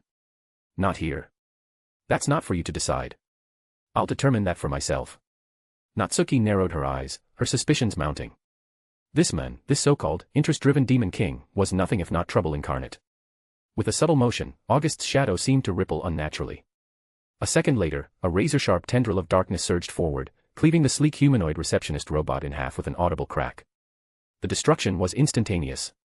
The air hummed with residual power, and pieces of the automaton clattered to the polished floor. Seriously? Natsuki gasped, her voice rising in frustration. You've just turned a corporate building into a crime scene. If you don't have a good reason for this. But August barely acknowledged her, his expression eerily calm as his shadows coiled around his feet, expanding rapidly. He chuckled softly. What kind of demon king would I be if I didn't act with impunity?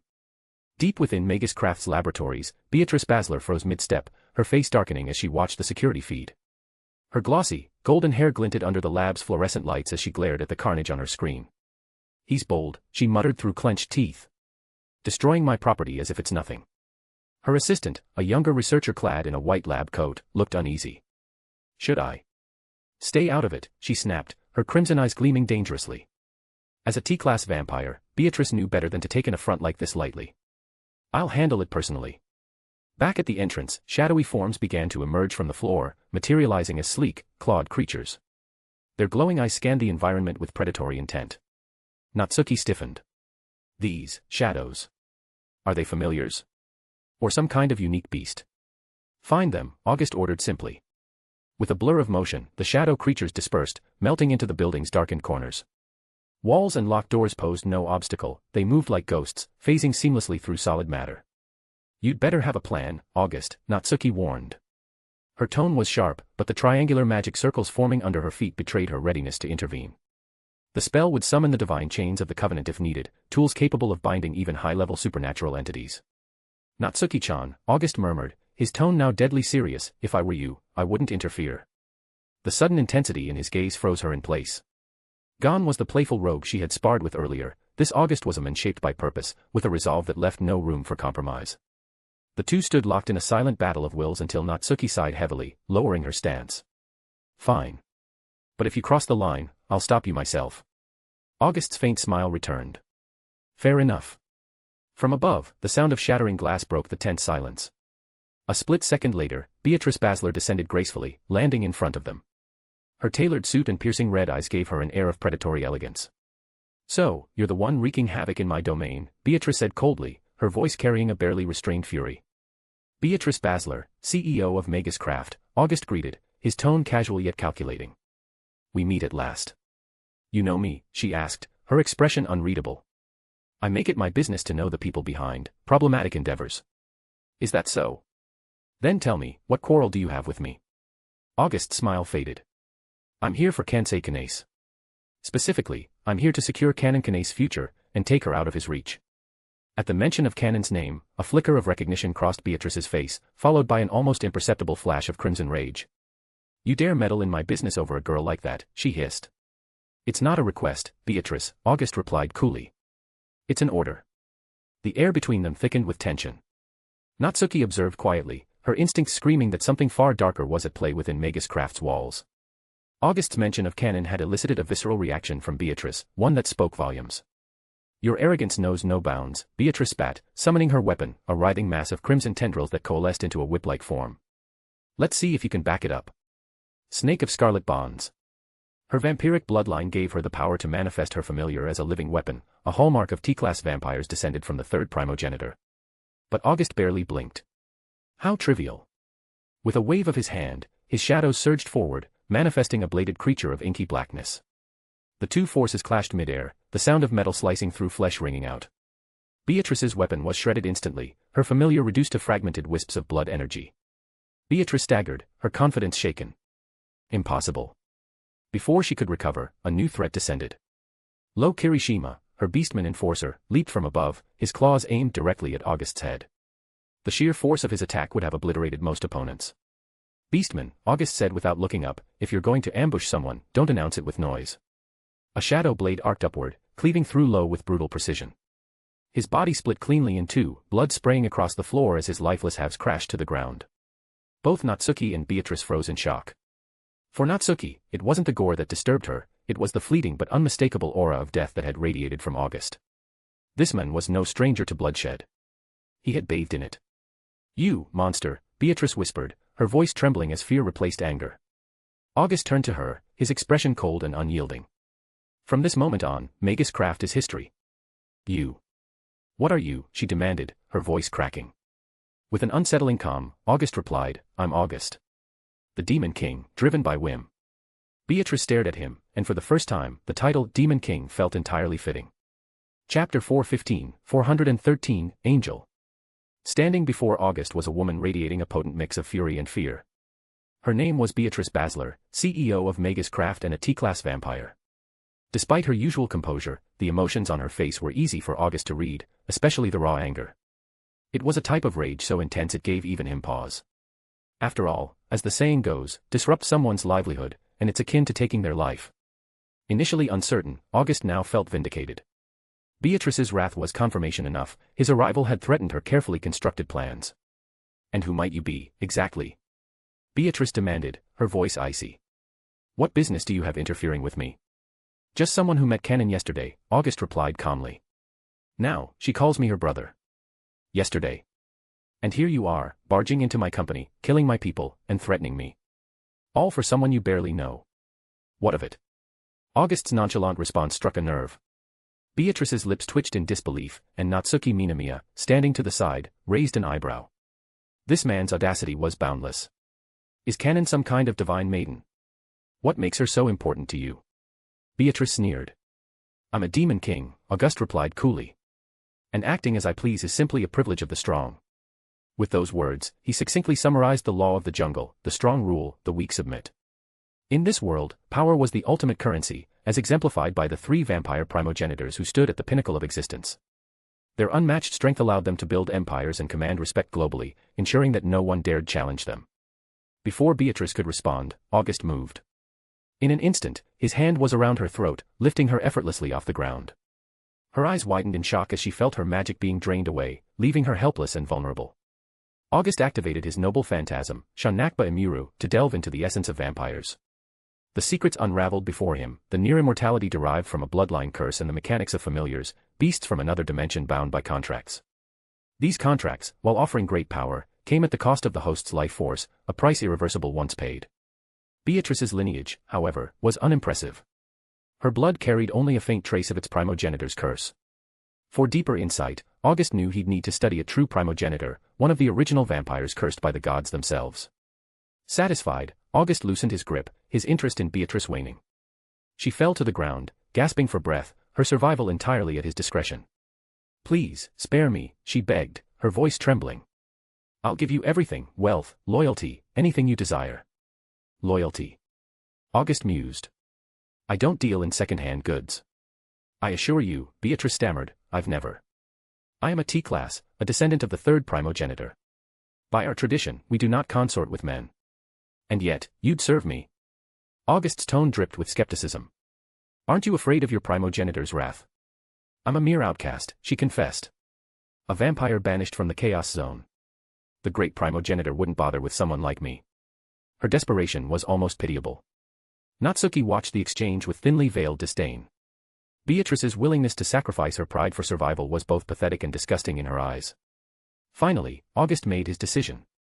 He released Beatrice. She collapsed to her knees, visibly relieved to have escaped death. From now on, August declared, you'll live under my name and carry out my will. Yes, master, Beatrice replied, bowing her head. For someone who prized wealth above all, aligning herself with August seemed a small price to pay for survival and potential prosperity. True to his nature, August rewarded her allegiance. With a wave of his hand, dozens of gold bricks materialized, raining down to form a glittering pile. Beatrice's eyes widened in astonishment. As someone with an insatiable appetite for riches, she recognized the purity of the gold immediately. Since you're mine now, I won't be stingy, August said. Consider this your first reward. Thank you, master, she exclaimed, her excitement barely contained. The sheer volume of gold was staggering, far beyond what she could have hoped to accumulate in a lifetime of scheming. Natsuki, observing from the sidelines, shook her head in disbelief. The display of wealth was gaudy, but it was effective. Beatrice's greed had been thoroughly exploited. Beatrice, August called. Yes, master, she responded eagerly. Bring me Kensei Kanace. At once, she said, scurrying off to fetch the former royal mage. However, before she could act, the sound of approaching footsteps echoed through the corridor. A man emerged from the shadows, Kensei Kanase himself. Looking for me? Kensei asked, his tone even as he locked eyes with August. August studied him carefully before responding. I am. I've come for Kanon. You're here for my niece. Kensei's voice carried an edge of defiance. She's my sister's only child, my family. You have no right to take her. You forfeited that right the moment you tried to force your twisted version of happiness onto her, August replied coldly. Happiness. Kensei shot back. Becoming an angel, ascending beyond this dimension, gaining immortality, this is the ultimate happiness. For you, August countered. Not for Kanon. And that's why you're unfit to be her guardian. Kensei faltered, unable to respond. Deep down, he knew August was right. His actions were selfish, driven by his own desires, not Kanon's well-being. But the justification that it was all for her own good had blinded him until now. Chapter 416, 414, Family. In the beginning, Kensei Kanase initiated the Faux Angel project not to create weapons but to give his daughter the strength to protect herself. He was a father, but not a good one. While his intentions might have been noble, his failing lay in never asking Kanon what she truly wanted. As August stood face to face with Kensei, his patience wore thin. If it weren't for the concern that killing the men might leave a scar on Kanon's heart, August wouldn't have wasted words. He'd have struck Kensei down without hesitation. Kensei Kanase, relinquish Kanon's guardianship. You can continue with your work, and I won't interfere. You're not here to stop my project. Kensei's voice held a note of surprise. No, August replied firmly. I'm here to take Kanon. So, you care about her? Kensei asked, a mix of curiosity and defiance in his tone. More than you do, August shot back. Kensei ignored the insult, but his expression betrayed his inner conflict. His methods were flawed, his actions obsessive, but his love for Kanon was genuine. Wait a moment, Kensei said, narrowing his eyes. August, are you saying you came all this way just to secure Kanon's guardianship? What of it? August responded, raising an eyebrow. Why, Natsuki-chan, are you jealous? Don't call me Chan, you creep. Natsuki snapped, already exasperated. August's reply was as shameless as ever. Admit it, I have a way with girls, Kanon included. Why am I even here? Natsuki muttered, rubbing her temples. She felt her patience evaporating by the second. As their banter continued, Kensei studied them, his gaze lingering on Natsuki. The witch's reputation preceded her, and if she was associating with August, perhaps handing Kanon over to him wasn't as reckless as it first seemed. Enough of this, August said, his tone turning sharp. Kensei Kanase, what's your decision? And if I refuse? Kensei challenged. Then I'll have you thrown in prison and claim Kanon's guardianship legally, August replied, his confidence unwavering. One way or another, Kanon will be under my care. Kensei sighed, realizing resistance was futile. Very well. I'll relinquish guardianship and explain everything to Kanon, but I have one condition. Name it, August said, his gaze unwavering. Protect her. Ensure she's safe and happy. That goes without saying, August replied without hesitation. Kensei nodded reluctantly, his resolve giving way. For the first time in years, he felt the weight of his decisions lift. He wasn't abandoning Kanon, he was trusting her future to someone stronger. With that, August left Megascraft, satisfaction etched across his face. He had secured not only Kanon's guardianship but also Beatrice's allegiance, making the trip a resounding success. Meanwhile, Natsuki glared at him, her mind a swirling mix of frustration and disbelief. This guy is a shameless lolicon, she thought. After all, August had single-handedly disrupted lives and claimed guardianship of a young girl, all in a single day. While she understood there was more to the situation, his methods were downright infuriating. Hey, Natsuki-chan, I'll leave the paperwork to you, August said with a smirk. Go to hell. I'm not doing your dirty work, she snapped. With that, Natsuki activated a teleportation spell and disappeared in a flash of light, unwilling to spend another moment in his presence. August simply chuckled. He wasn't surprised by her abrupt departure. After all, he was starting to understand the witch's fiery temperament. By the time August returned to Saikai Academy, the school was bustling with its usual lunchtime activity. At the junior high division, Kanon Kanase was eating her bento when a message from Kensei popped up on her phone. The message was brief. Due to ongoing research, Kensei would be traveling abroad for an extended period. During his absence, he had arranged for someone to look after her. That someone was none other than August. Kanon stared at the message in shock. Ever since her mother's passing, Kanon had learned to adapt, to be considerate, and to avoid being a burden to others. Whether in the orphanage or as Kensei's adopted daughter, she had always chosen to endure quietly. Kanon-chan, is something wrong? Nagisa Akatsuki, sitting at the adjacent table, noticed the change in her friend's demeanor. No, it's nothing, Kanon replied, forcing a smile. Just thinking about something. Are you sure? If you're feeling unwell, I can go with you to the infirmary. Thank you, but I'm fine. Relieved, Nagisa smiled. All right, but take care, Kanon-chan. Your health is important. With a polite nod, Kanon finished her meal. But her mind was elsewhere, racing with questions. She needed answers and resolved to confront August directly. Moments later, Kanon found herself standing in front of Natsuki Minamiya's office. Gathering her courage, she knocked on the door. Come in, Natsuki's voice called out from inside. Kanon stepped in hesitantly. Her eyes scanned the room but found no sign of August. Junior high student Kanon Kanase. Natsuki greeted her. Miss Natsuki, is August Neeson here? Kanon asked, her voice soft yet determined. He's not back yet, Natsuki replied, sensing the girl's unease. Did he go somewhere? Kanon pressed. Yes, Natsuki said simply. The confirmation solidified Kanon's suspicions. She'd guessed as much but needed to be sure. You've received Kensei's message, haven't you? Natsuki asked, her tone unusually gentle. Yes, Kanon admitted. Miss Natsuki, what's really going on? I don't know all the details, Natsuki replied honestly. But what you need to understand is that August is your guardian now. And my father? He's fine, Natsuki assured her. He transferred guardianship to August voluntarily. Kanon Kanase nodded slowly, her head lowering until her face was hidden from view. After her mother's death, Kanon never had the chance to see her again. She carried her mother's last name and, as a child, had often asked where her father was. But no answers came, not even as her mother lay on her deathbed. When Kensei Kanase adopted her from the orphanage, she immediately noticed the shared last name and the familiar color of his hair, matching her mother's. She didn't need to be told, they were family. Now, she felt the pain of loss all over again. No matter the reasons behind it, she had once again been separated from someone she could call family. Chapter 415, Charming. Ring. The school bell rang, signaling the end of the day. The cheerful chatter of students echoed through the halls as they packed up to leave, relieved that classes were finally over. In Japan, schools often dismissed early in the afternoon, and many students would head off to their club activities. However, this wasn't the case for Kanon Kanase. With her bag already packed, she was preparing to head straight home. She wasn't part of any club, her routine typically involved a quiet visit to the orphanage ruins where she used to live, to feed the kittens she had taken in, before returning home. But today was different. As soon as she stepped out of her classroom, she froze, unsure of where to go. Her home was no longer hers. She had been entrusted to August, a young man she'd only met a few times but who always managed to leave her blushing and flustered. The place she once called home was now out of reach. Kanon-chan, is something wrong? Nagisa Akatsuki's voice broke her reverie. She had just walked out of the classroom and was eyeing Kanon with concern. It's nothing, Nagisa-chan, Kanon replied, shaking her head slightly. Why don't we walk home together? Nagisa offered cheerfully. Thanks, but I've got something to do, Kanon declined politely. All right, take care then, Nagisa said, waving.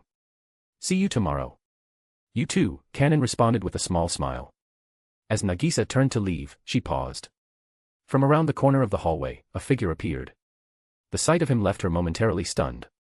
Nagisa had never seen such a handsome boy before. Yo, Kanon-chan, I'm here to pick you up, the boy said with a relaxed smile. August Onizen, Kanon called out sweetly. Her gaze softened, though there was a hint of hesitation in her eyes. August understood. He could tell her feelings were tied to the recent events involving Kanon's adoptive father, Kensho Kanase. After all, it wasn't every day that a father, adoptive or otherwise, entrusted his child to another person without a significant reason. Are you Kanon-chan's brother? Nagisa asked, curiosity evident in her tone. I'm Nagisa Akatsuki, Kanon-chan's friend. Nice to meet you, Nagisa, August said with a friendly nod. I'm August. It's a pleasure. For a brief moment, August's sharp gaze flickered. Nagisa Akatsuki, the younger sister of the protagonist Koju Akatsuki. She was also the current vessel for the 12th familiar of the 4th Primogenitor. Not only did the familiar reside within her, but so did the dormant consciousness of its original form, Aurora Florestina. Despite her seemingly fragile frame, Nagisa harbored immense magical energy and potential. Even though her powers, memories, and abilities had been sealed after the blazing banquet, they still lingered, latent and potent. Kanon-chan, why didn't you tell me you had such a cool older brother? Nagisa teased, her eyes twinkling with mischief. It's not that big a deal, Nagisa-chan, Kanon replied, clearly flustered. Not a big deal. Compared to my brother, he's light years ahead. Nagisa exclaimed with mock exaggeration. Achoo. In the high school division, Koju Akatsuki sneezed unexpectedly as he packed up his belongings, completely unaware that his younger sister was casually disparaging him from afar. August chuckled at the exchange. It was clear that sibling dynamics were the same everywhere, especially when it came to sisters poking fun at their brothers. Nagisa-chan, Kanon protested, her face reddening. All right, I'll stop, Nagisa replied, laughing. Kanon's bashful expression only made Nagisa grin wider. Feeling a bit overwhelmed by the attention, Kanon's cheeks turned a deeper shade of pink. Well, I'll leave you two to it, Nagisa said eventually.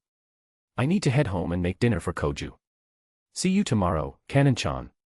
Goodbye.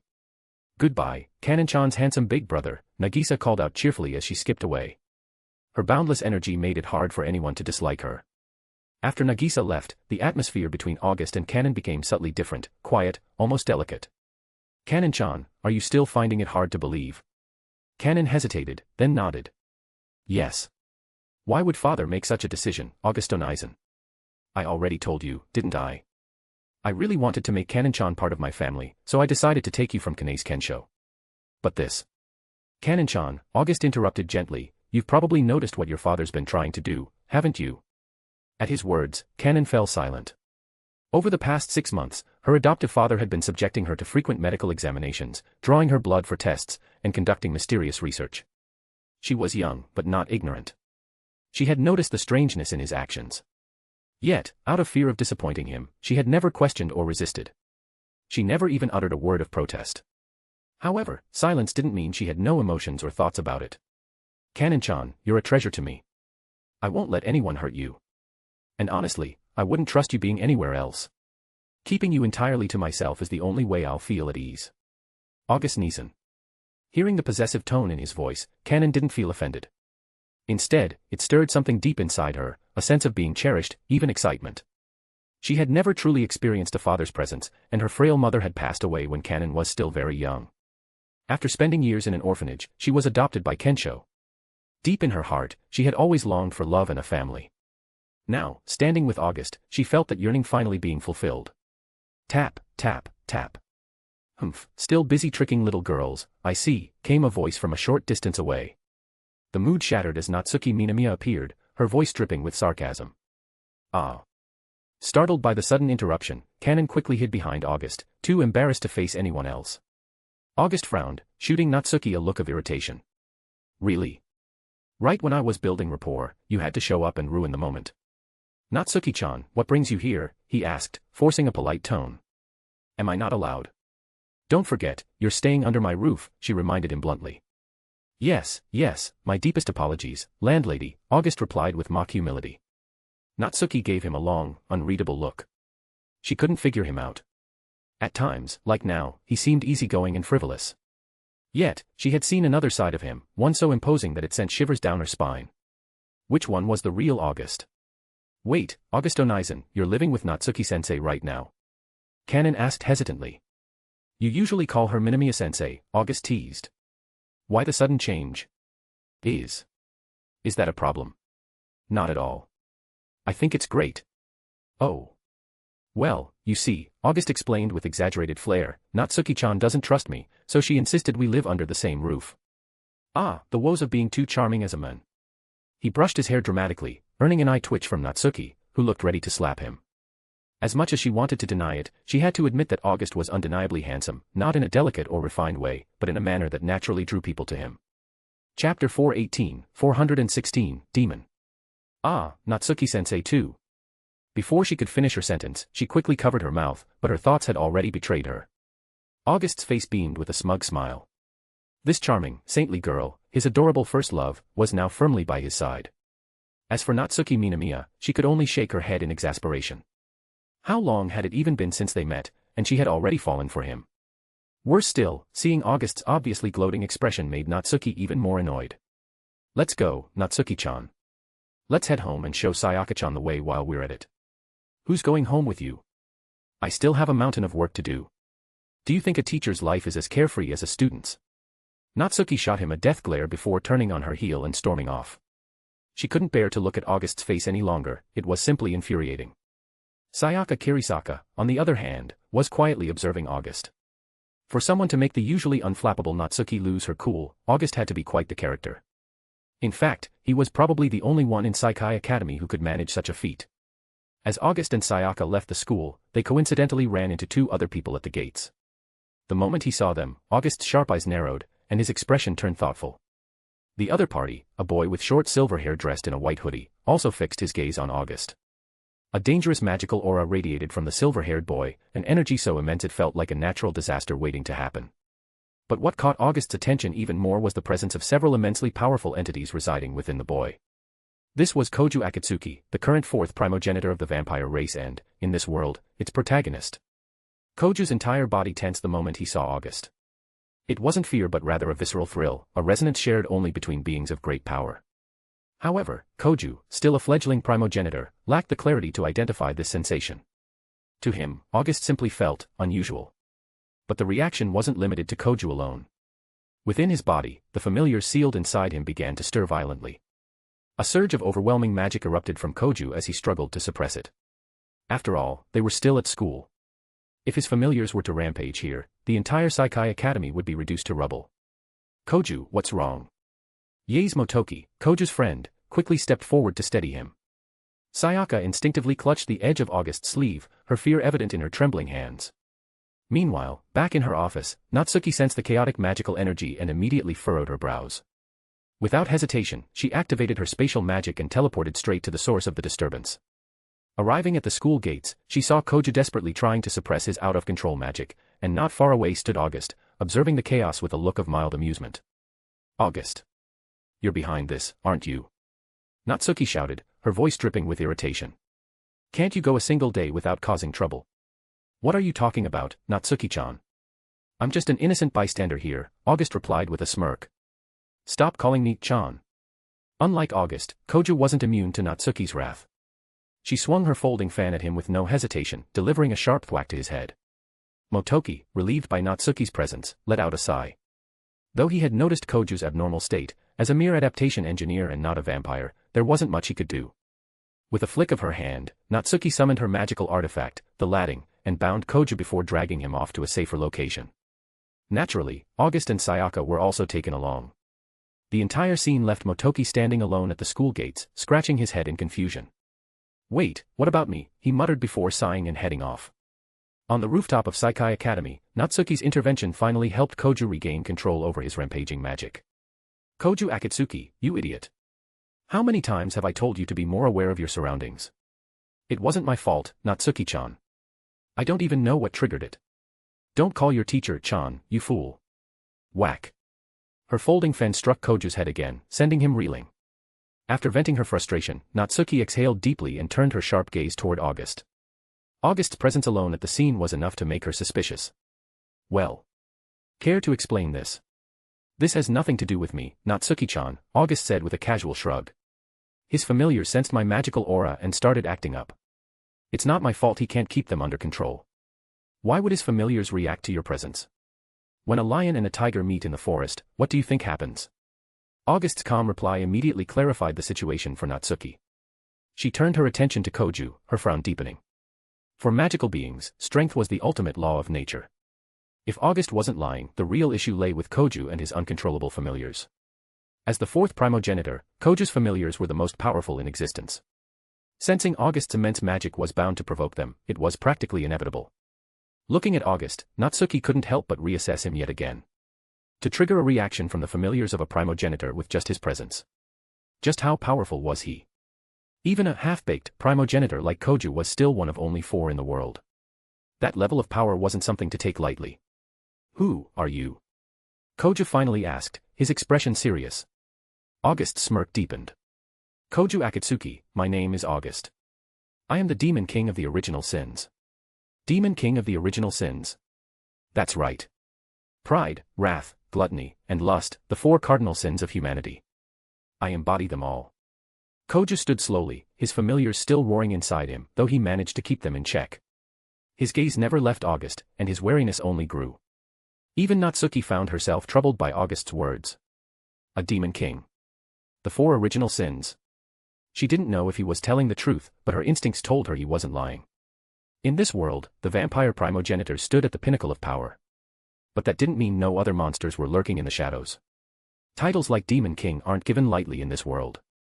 Chapter 419, 417, Pathetic. Standing before Koju Akatsuki, August couldn't help but feel a twinge of disappointment, even though he had anticipated this outcome. As the supposed strongest vampire in this world, the current Koju Akatsuki was, frankly, underwhelming.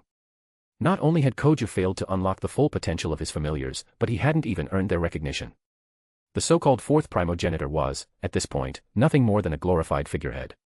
Yet, despite his disappointment, August wasn't about to let this chance encounter go to waste. After all, he had a mission, to defeat Koju Akatsuki. The term defeat was ambiguous, and it didn't specify whether Koju needed to be at his peak or in his current half-baked state. With that in mind, August decided to push his luck and see if he could exploit a loophole. Let's see if the power of the fourth primogenitor that you inherited is truly yours to command, August declared, his voice steady but brimming with authority. A boom reverberated across the sky. For the first time since his arrival in this world, August unleashed his own magic. In an instant, the bright midday sun was swallowed by darkness, transforming the once vivid sky into the deep hues of night. The scorching sun morphed into a cold, pale moon, hanging ominously above. August stood at the center of it all, exuding the aura of a ruler of shadows.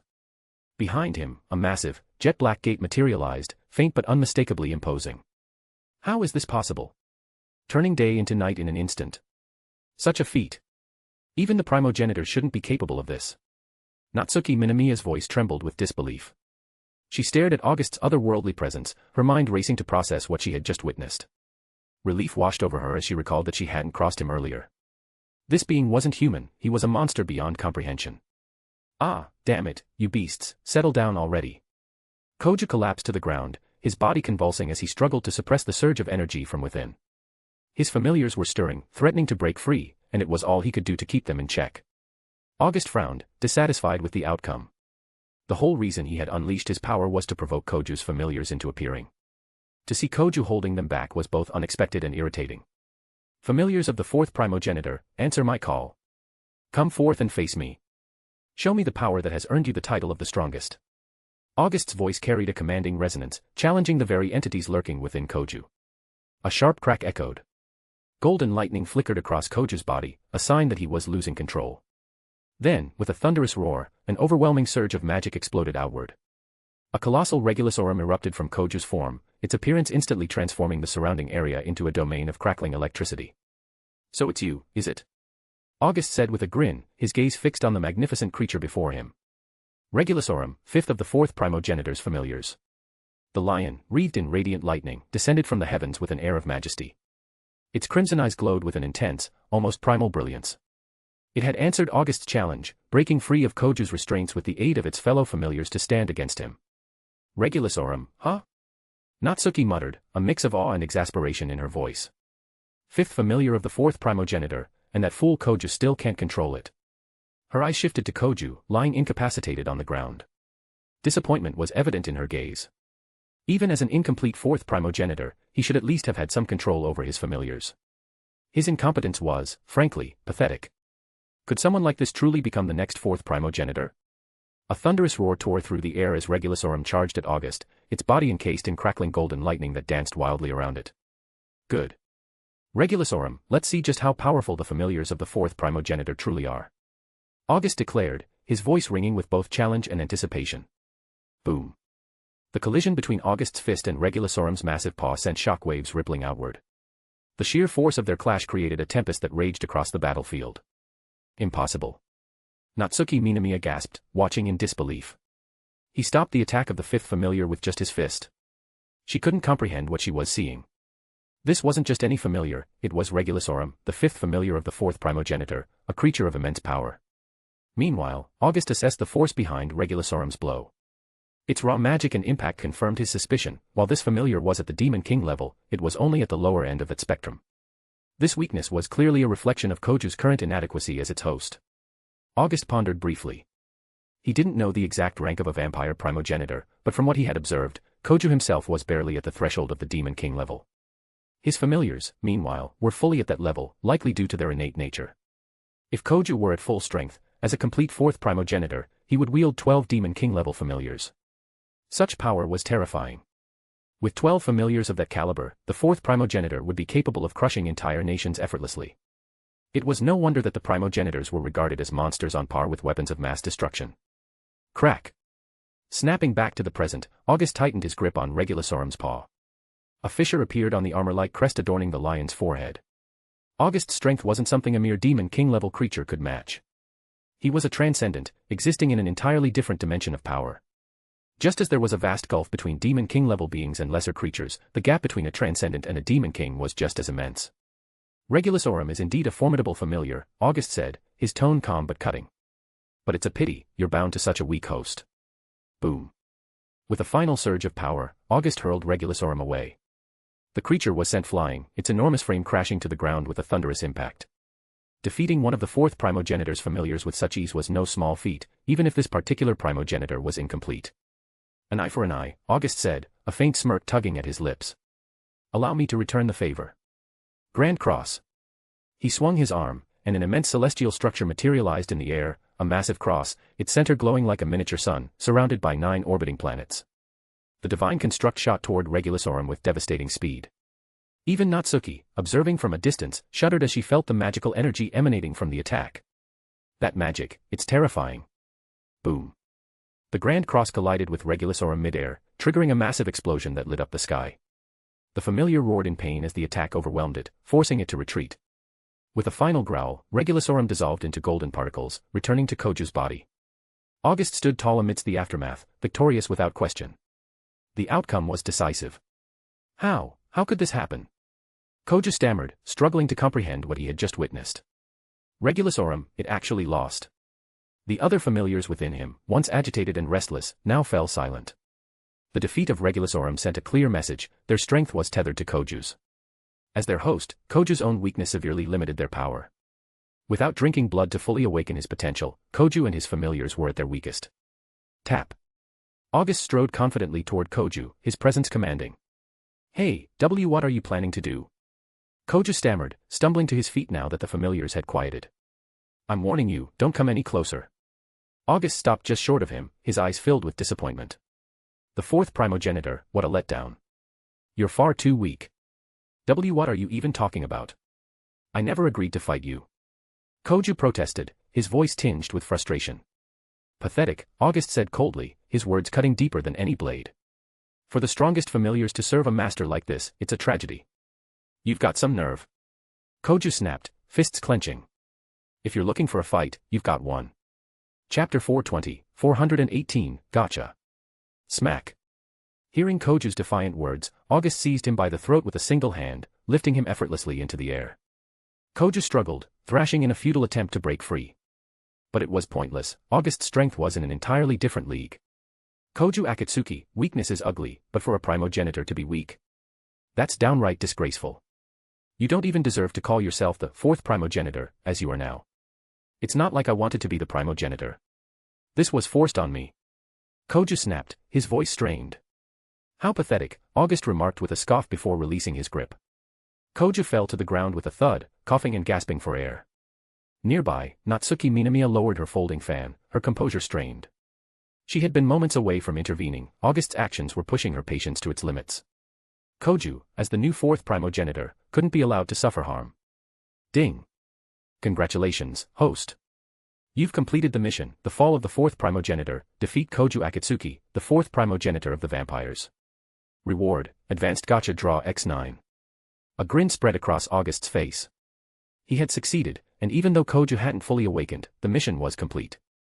9 advanced summon tickets, this victory was far more lucrative than he had anticipated. Meanwhile, Koju sat on the ground, grappling with a deep sense of inadequacy. For the first time since inheriting the title of the fourth primogenitor, he felt the crushing weight of his own weakness. A fleeting thought crossed his mind, perhaps he should find someone to drink blood from and unlock his full potential. But the idea was dismissed as quickly as it arose. Despite being a vampire, Koju's human soul couldn't reconcile with the notion of biting someone. It was something he just couldn't bring himself to do. Swish. At that moment, a figure appeared on a nearby rooftop, a girl wearing the high school uniform of Saikai Academy. With glasses perched on her nose and her hair braided into twin plaits, she exuded the demeanor of a studious and disciplined honor student. I must ask you to stop, she said, her voice calm but commanding. Seeing the newcomer, Natsuki Minamiya clicked her tongue in annoyance. The two of them didn't exactly have the best relationship. August, on the other hand, recognized her immediately. Outwardly, she was just another student at Saikai Academy. In truth, she was the current leader of the Lion King organization's three saints, the inheritor of the title and power of Silent Him, and one of Japan's strongest exorcists. "Oh. Are you here to stop me?" August asked, a hint of amusement in his voice. "Yes," she replied, her tone steady. "This is Saikai Academy. A battle between you and the fourth Primogenitor could easily result in the destruction of the entire campus." "Battle? Fourth Primogenitor?" August let out a dry laugh. "Don't kid yourself. This is nothing more than a greeting. As for him, he's not even worthy of being called the fourth Primogenitor yet." At these words, Koju's face burned with anger. Though he hadn't fully come to terms with his new identity, having someone blatantly insult him like this was infuriating. "You seem awfully confident in your strength," the girl said, adjusting her glasses. "Do you have a problem with that?" August asked casually. "In that case, allow me to test your confidence," she offered, stepping forward with unwavering resolve. "Interesting," August said with a grin. Her ability, Silent Breaker, activated in an instant. This power, which forced an anomaly into reality by overriding time itself, was her most potent technique and the hallmark of her skill. Against most opponents, the battle would have ended the moment she made her move. Clang. But in the next second, her eyes widened in disbelief. Not just her, Natsuki, observing from a distance, was equally stunned. Silent Breaker had been stopped. For the first time, it had failed. An interesting ability, August remarked, his tone unbothered. But ultimately, it's meaningless. A shadowy blade, formed from the draconic aura surrounding him, hovered near August. It had effortlessly intercepted her attack. "Incredible, you're the first to block that technique," she admitted, her composure cracking. "Well, I'll consider it an honor," August replied with a smirk. "But as courtesy demands, I'll return the favor. Let's see how you handle this." Snap. With a sharp snap of his fingers, golden rings appeared behind August. From within these radiant circles emerged a dazzling array of weapons, swords, spears, and other armaments. Natsuki's eyes narrowed as she observed. "How extravagant. This attack method, it's almost like mine." The rings resembled her own latting, an ability that had earned her the moniker the Witch of the Void. But the sheer scale and number of weapons summoned by August surpassed even her expectations. "These aren't ordinary weapons," the girl muttered, adjusting her glasses. "They're magical artifacts." August said nothing in reply. Instead, the weapons launched toward her in rapid succession, forcing her to dodge with exceptional speed. Each impact left a golden shimmer before dissipating into light. Koju watched the relentless assault from the sidelines, shivering at the sheer scale of the attack. If it were him in her place, he would have been skewered 100 times over by now. "I see you're quite adept at dodging," August commented. "Let's make this more interesting." Hum, hum, hum. Dozens more golden portals materialized behind him, filling the air with a blinding radiance. "Chains." Natsuki whispered in shock as golden chains shot forth from the portals. Her eyes darted to her own latting. They were still in her hands.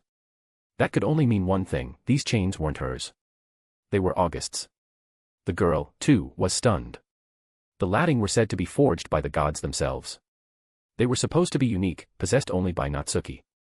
Chapter 421, 419, Different Level. Latting.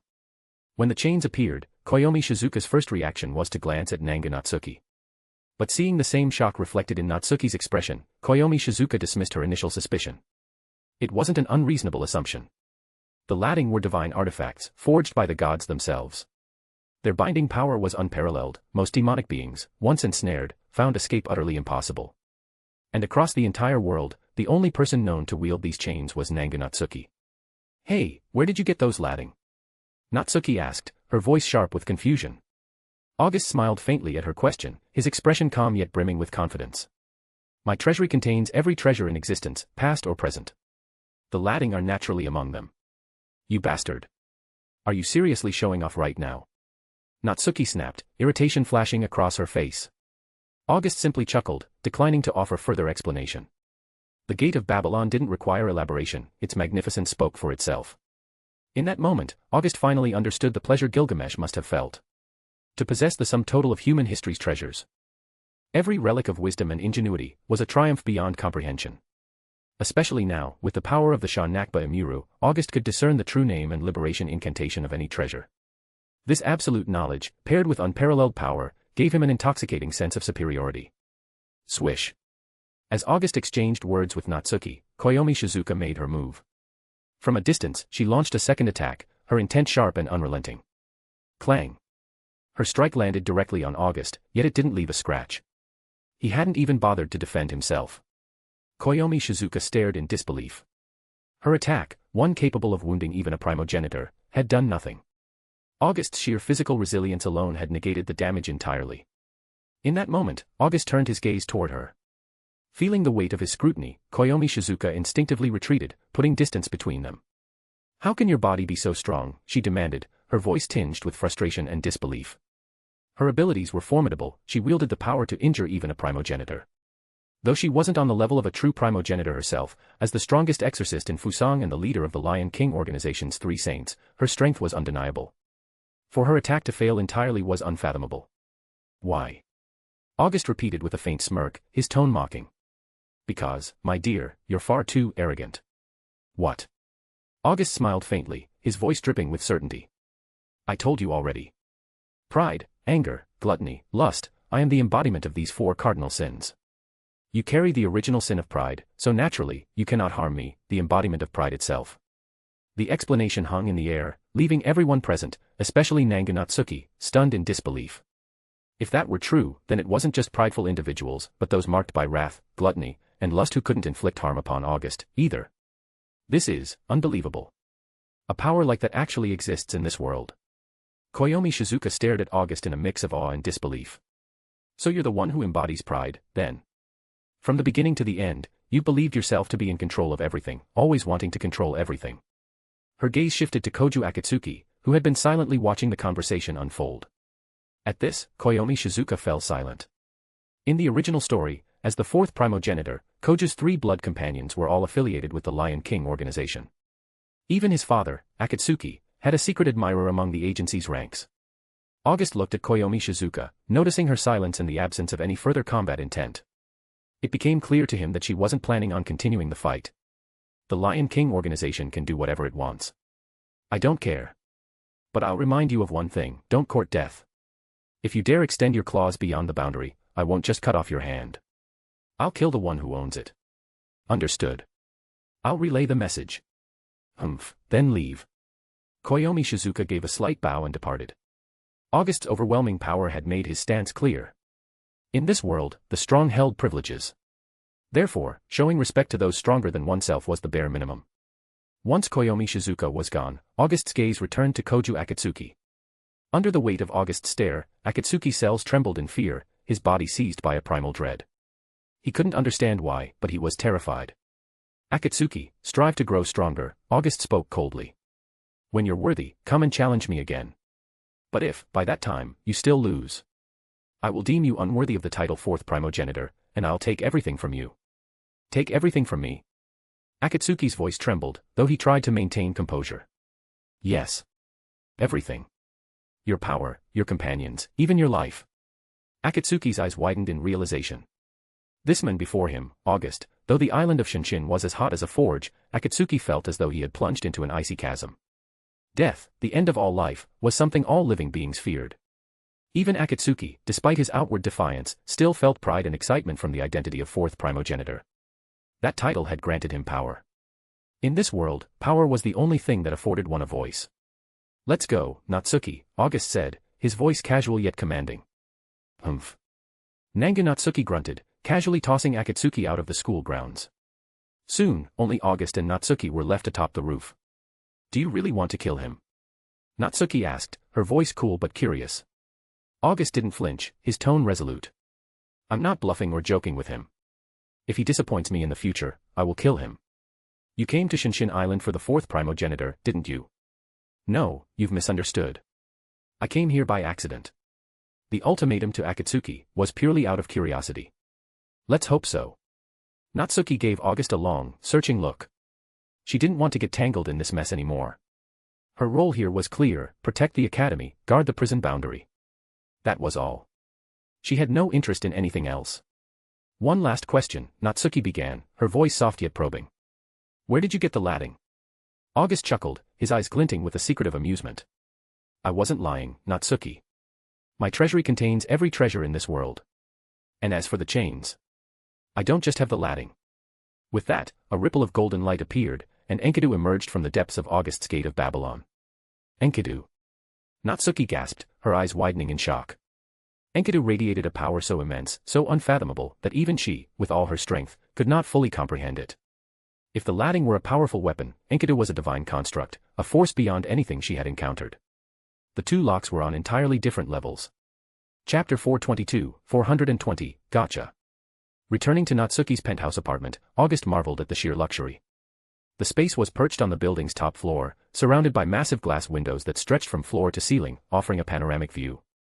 The opulent furnishings screamed wealth and sophistication. As soon as they arrived, Canon Kanase, who had been quietly reading a book, put it down and turned her attention to them. Earlier, when August and Koju Akatsuki were brought to the rooftop, Natsuki had preemptively sent Canon back to the apartment. Yo, Canon-chan. What do you think of this place? This will be your new home, August said, flashing a warm smile. This place is wonderful, August Neeson, Canon replied with a soft nod. Haha, as long as you like it. August ruffled her hair affectionately, to which Canon responded with a look of pure contentment, like a kitten enjoying a gentle stroke.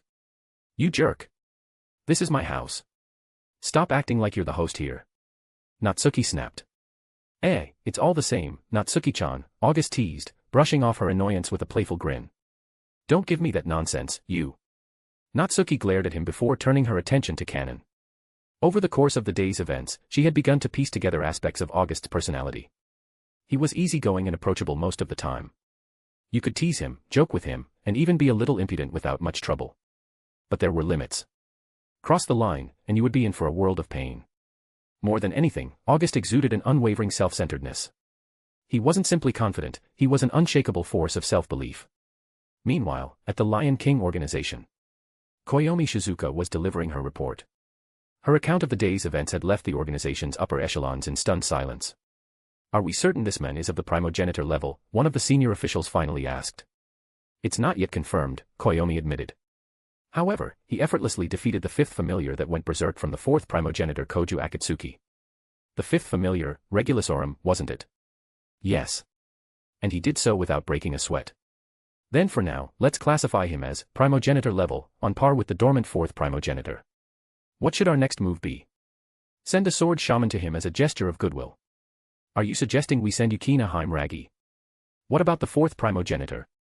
We'll assign another to handle that. Understood. Koyomi nodded and ended the communication spell. She looked out at the sky, which had transitioned back to daylight. The earlier darkness, conjured by the abyssal magic that temporarily turned day into night, still left her uneasy. The brief clash she had witnessed was far from August's full strength, yet his power had already proven terrifying.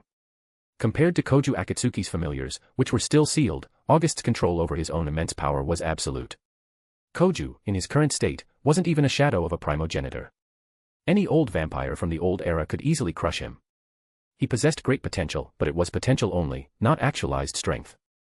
As someone who bore witness to the events of the Blazing Banquet, Koyomi knew better than most how Koju had become the fourth primogenitor. On the other hand, August was already a peak-level powerhouse, a ceiling others could only aspire to reach. The difference between the two wasn't just one of strength, it was also a matter of certainty. Then there were August's chilling words to Koju. If, in the future, you fail to live up to your title as the fourth primogenitor, you will die. Koyomi had no doubt that August could make good on that threat. His aura was shrouded in mystery and power far beyond her comprehension. So, while Koju might still be a high schooler at heart, Koyomi found herself leaning toward supporting August. Still, the Lion King organization would not abandon Koju entirely. They would continue placing their bets on both sides, hedging their risks carefully. Time flew by, and soon, it was evening.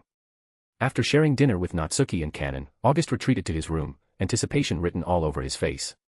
Staring at the system interface in front of him, he noted that he still had 9 premium card draws available. His heart raced with excitement.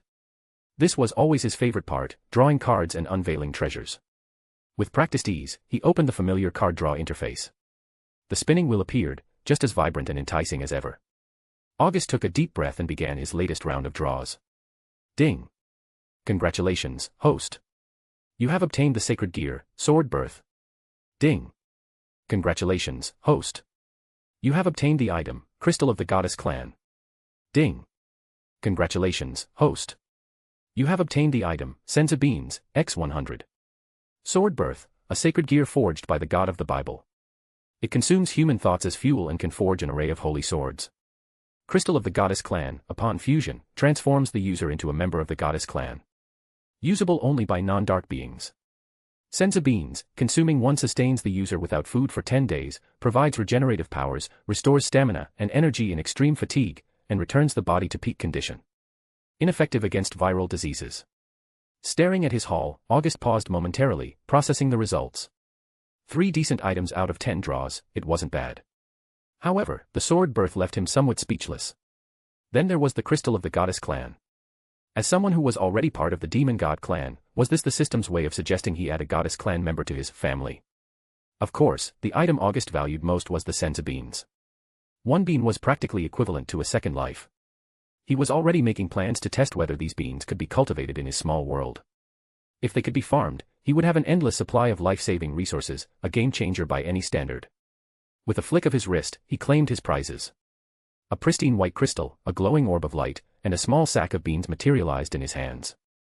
At that moment, the door creaked open, and Kanon stepped in. August Nizan, Natsuki-sensei bought some snacks. Would you like some? Her gaze fell on the items in his hands, the crystal and the glowing orb. Curiosity lit up her eyes. What are those? She asked, her tone filled with innocent wonder.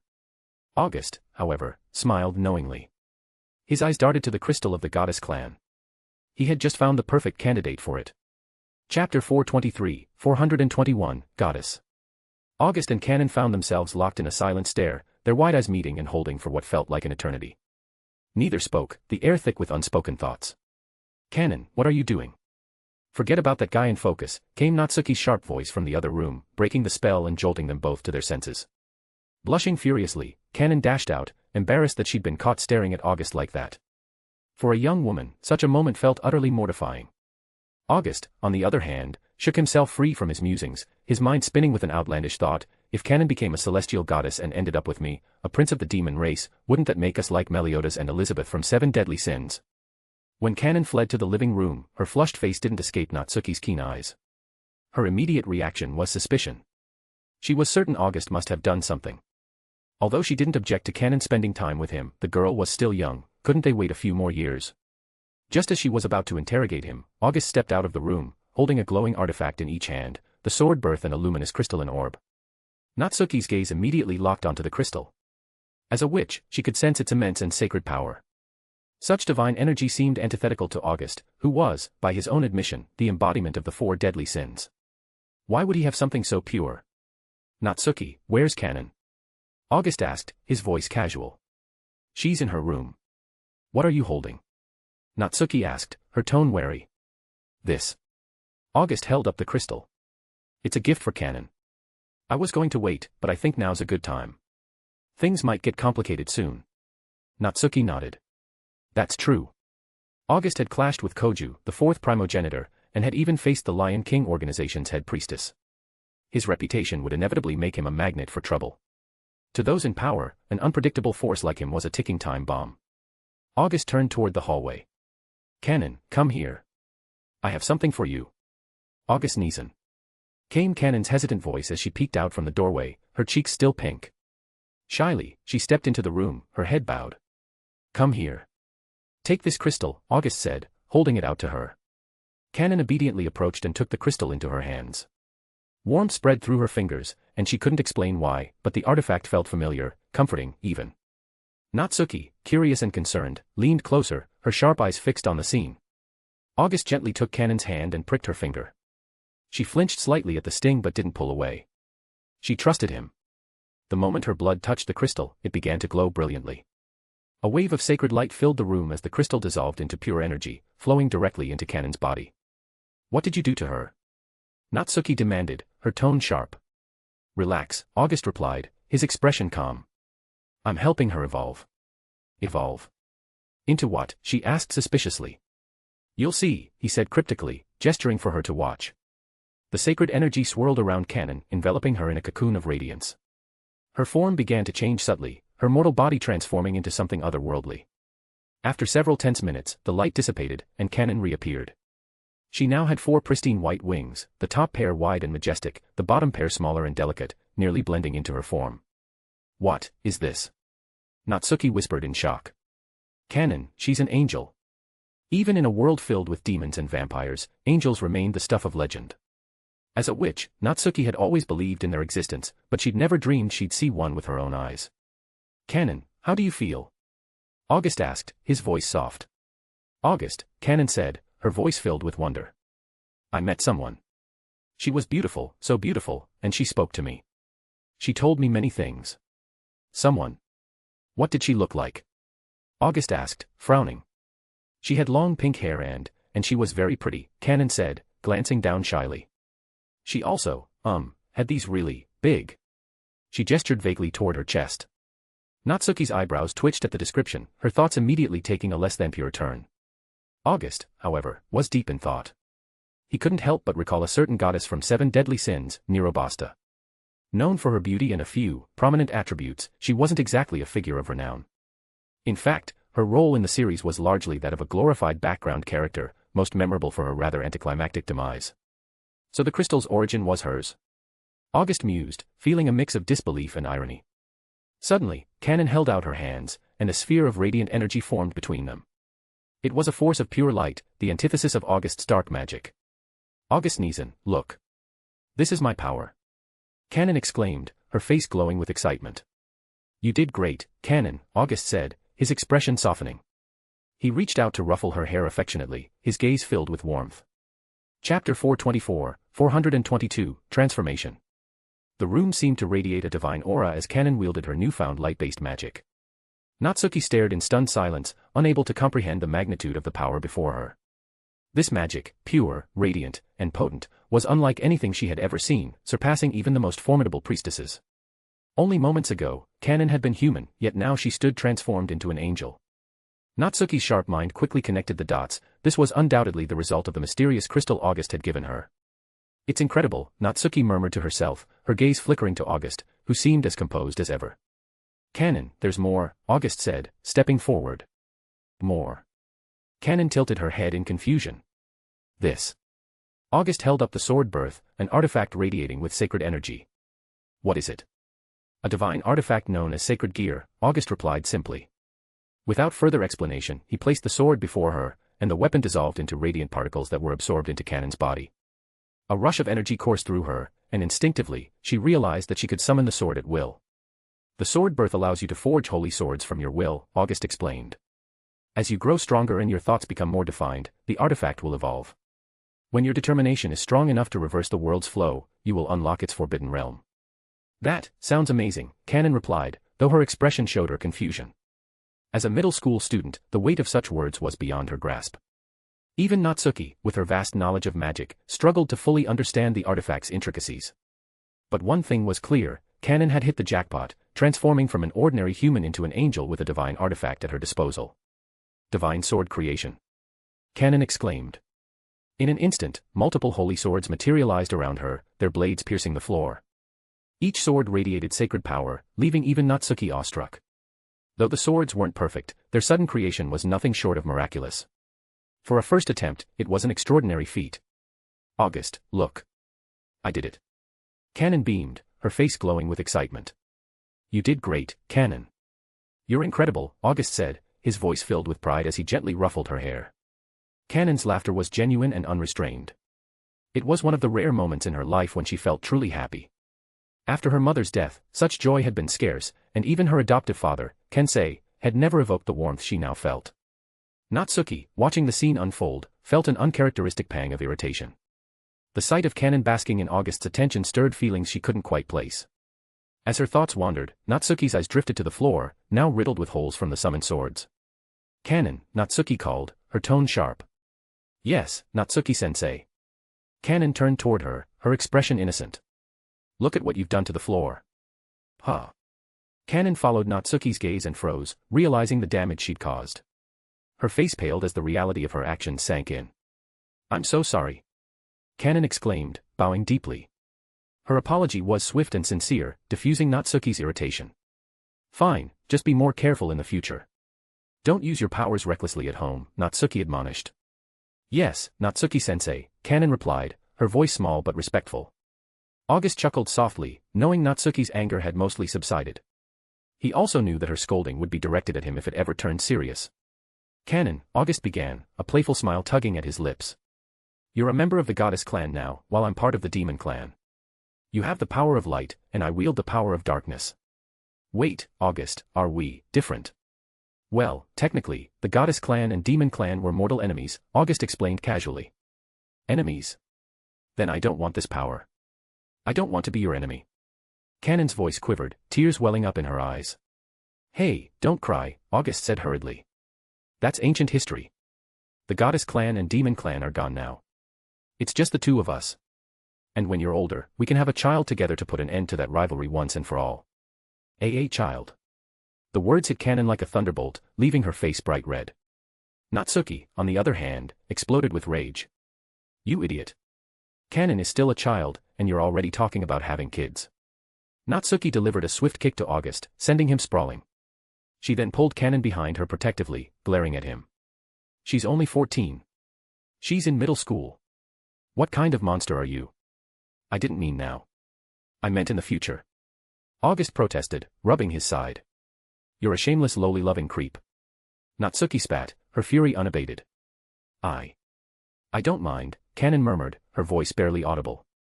If it's with August. Stop right there, Canon. Natsuki interrupted, silencing her. You're too young to be thinking about such things. August sighed, realizing he'd stepped into yet another misunderstanding.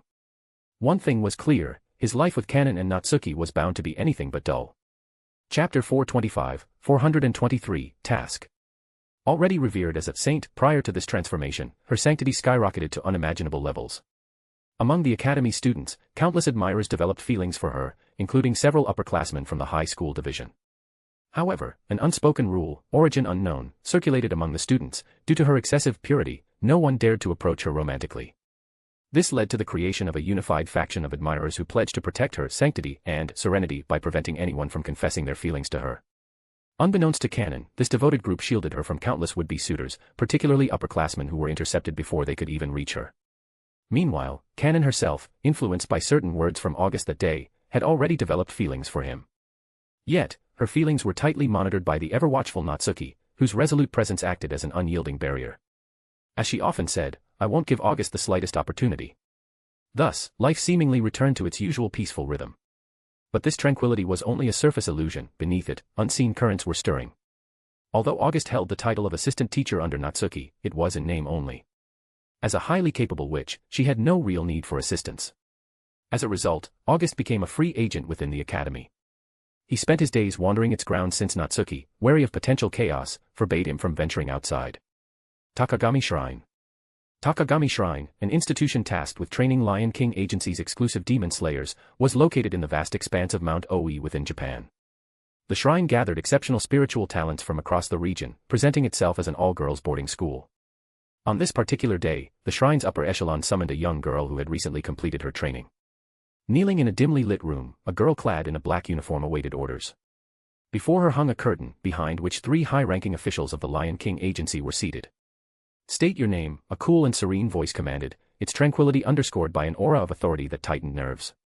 Yukina Heimragi, the girl responded, her voice trembling slightly with nervousness. This was her first experience with such an encounter, and she was extremely cautious. Your age? 15 in 4 months. How long have you been training at Takagami Shrine? 7 years now. From the age of 7, she had undergone rigorous sword priestess training day in and day out. After 7 grueling years, she was now a fully qualified sword priestess. The mere fact that she was summoned separately indicated an impending mission. Before we discuss your task, take a look at this, the voice instructed. From behind the curtain, an origami shikigami emerged and floated toward Yukina, transforming into a photograph. Hesitantly, Yukina picked it up. The moment her eyes landed on the image, her face flushed crimson. The man in the photo was strikingly handsome. Having lived in a female-dominated environment for years, she found herself momentarily overwhelmed. The officials behind the curtain exchanged amused glances. Though August was a volatile presence, his appearance was undeniably exceptional. In comparison, even the most celebrated idols paled. What do you think? Is he your type? One of them teased. Huh. Yukina's face grew even redder as she stammered incoherently. The man in this photo is extremely dangerous, the official continued, their tone turning grave. A few days ago, he defeated the rampaging familiar of the fourth Primogenitor with a single blow. Even our leader of the Three Saints fell before him. What? Lady Koyomi Shizuka was defeated? Yukina exclaimed, her disbelief palpable. The Tri-Saints were revered as the highest authority within the Lion King agency, akin to modern-day presidents. To hear of such a figure's defeat was unfathomable. Yes. This man wields a dark power akin to an abyss, a force of unimaginable strength. It's hypothesized that he could rival the strength of the three Primogenitors themselves. A Primogenitor-level entity. Indeed. While unconfirmed, evidence suggests he's only a step away from that level if he hasn't reached it already. Yukina fell silent. As someone raised under the strict training of a sword priestess, she understood the gravity of what it meant to confront a Primogenitor. The three Primogenitors were the most powerful beings on Earth, each ruling their own empire of the night. What must I do? She asked, her voice steady with determination. A wise question, the official praised. The peace we've long enjoyed is precious, but this man's existence threatens to disrupt it. Yukina's face filled with shock and righteous indignation. Her reaction earned approving nods from the officials. This was precisely the response they sought. This man suddenly appeared on Idagami Island, where the fourth Primogenitor resides. The two have already clashed, with the fourth Primogenitor suffering defeat. The fourth Primogenitor? The legendary strongest vampire. Exactly. To preserve our fragile peace, we must monitor this man closely. Your task is to go to Idagami Island and keep him under surveillance. This man? Yukina repeated. His name is August. Our investigations have found no records of him.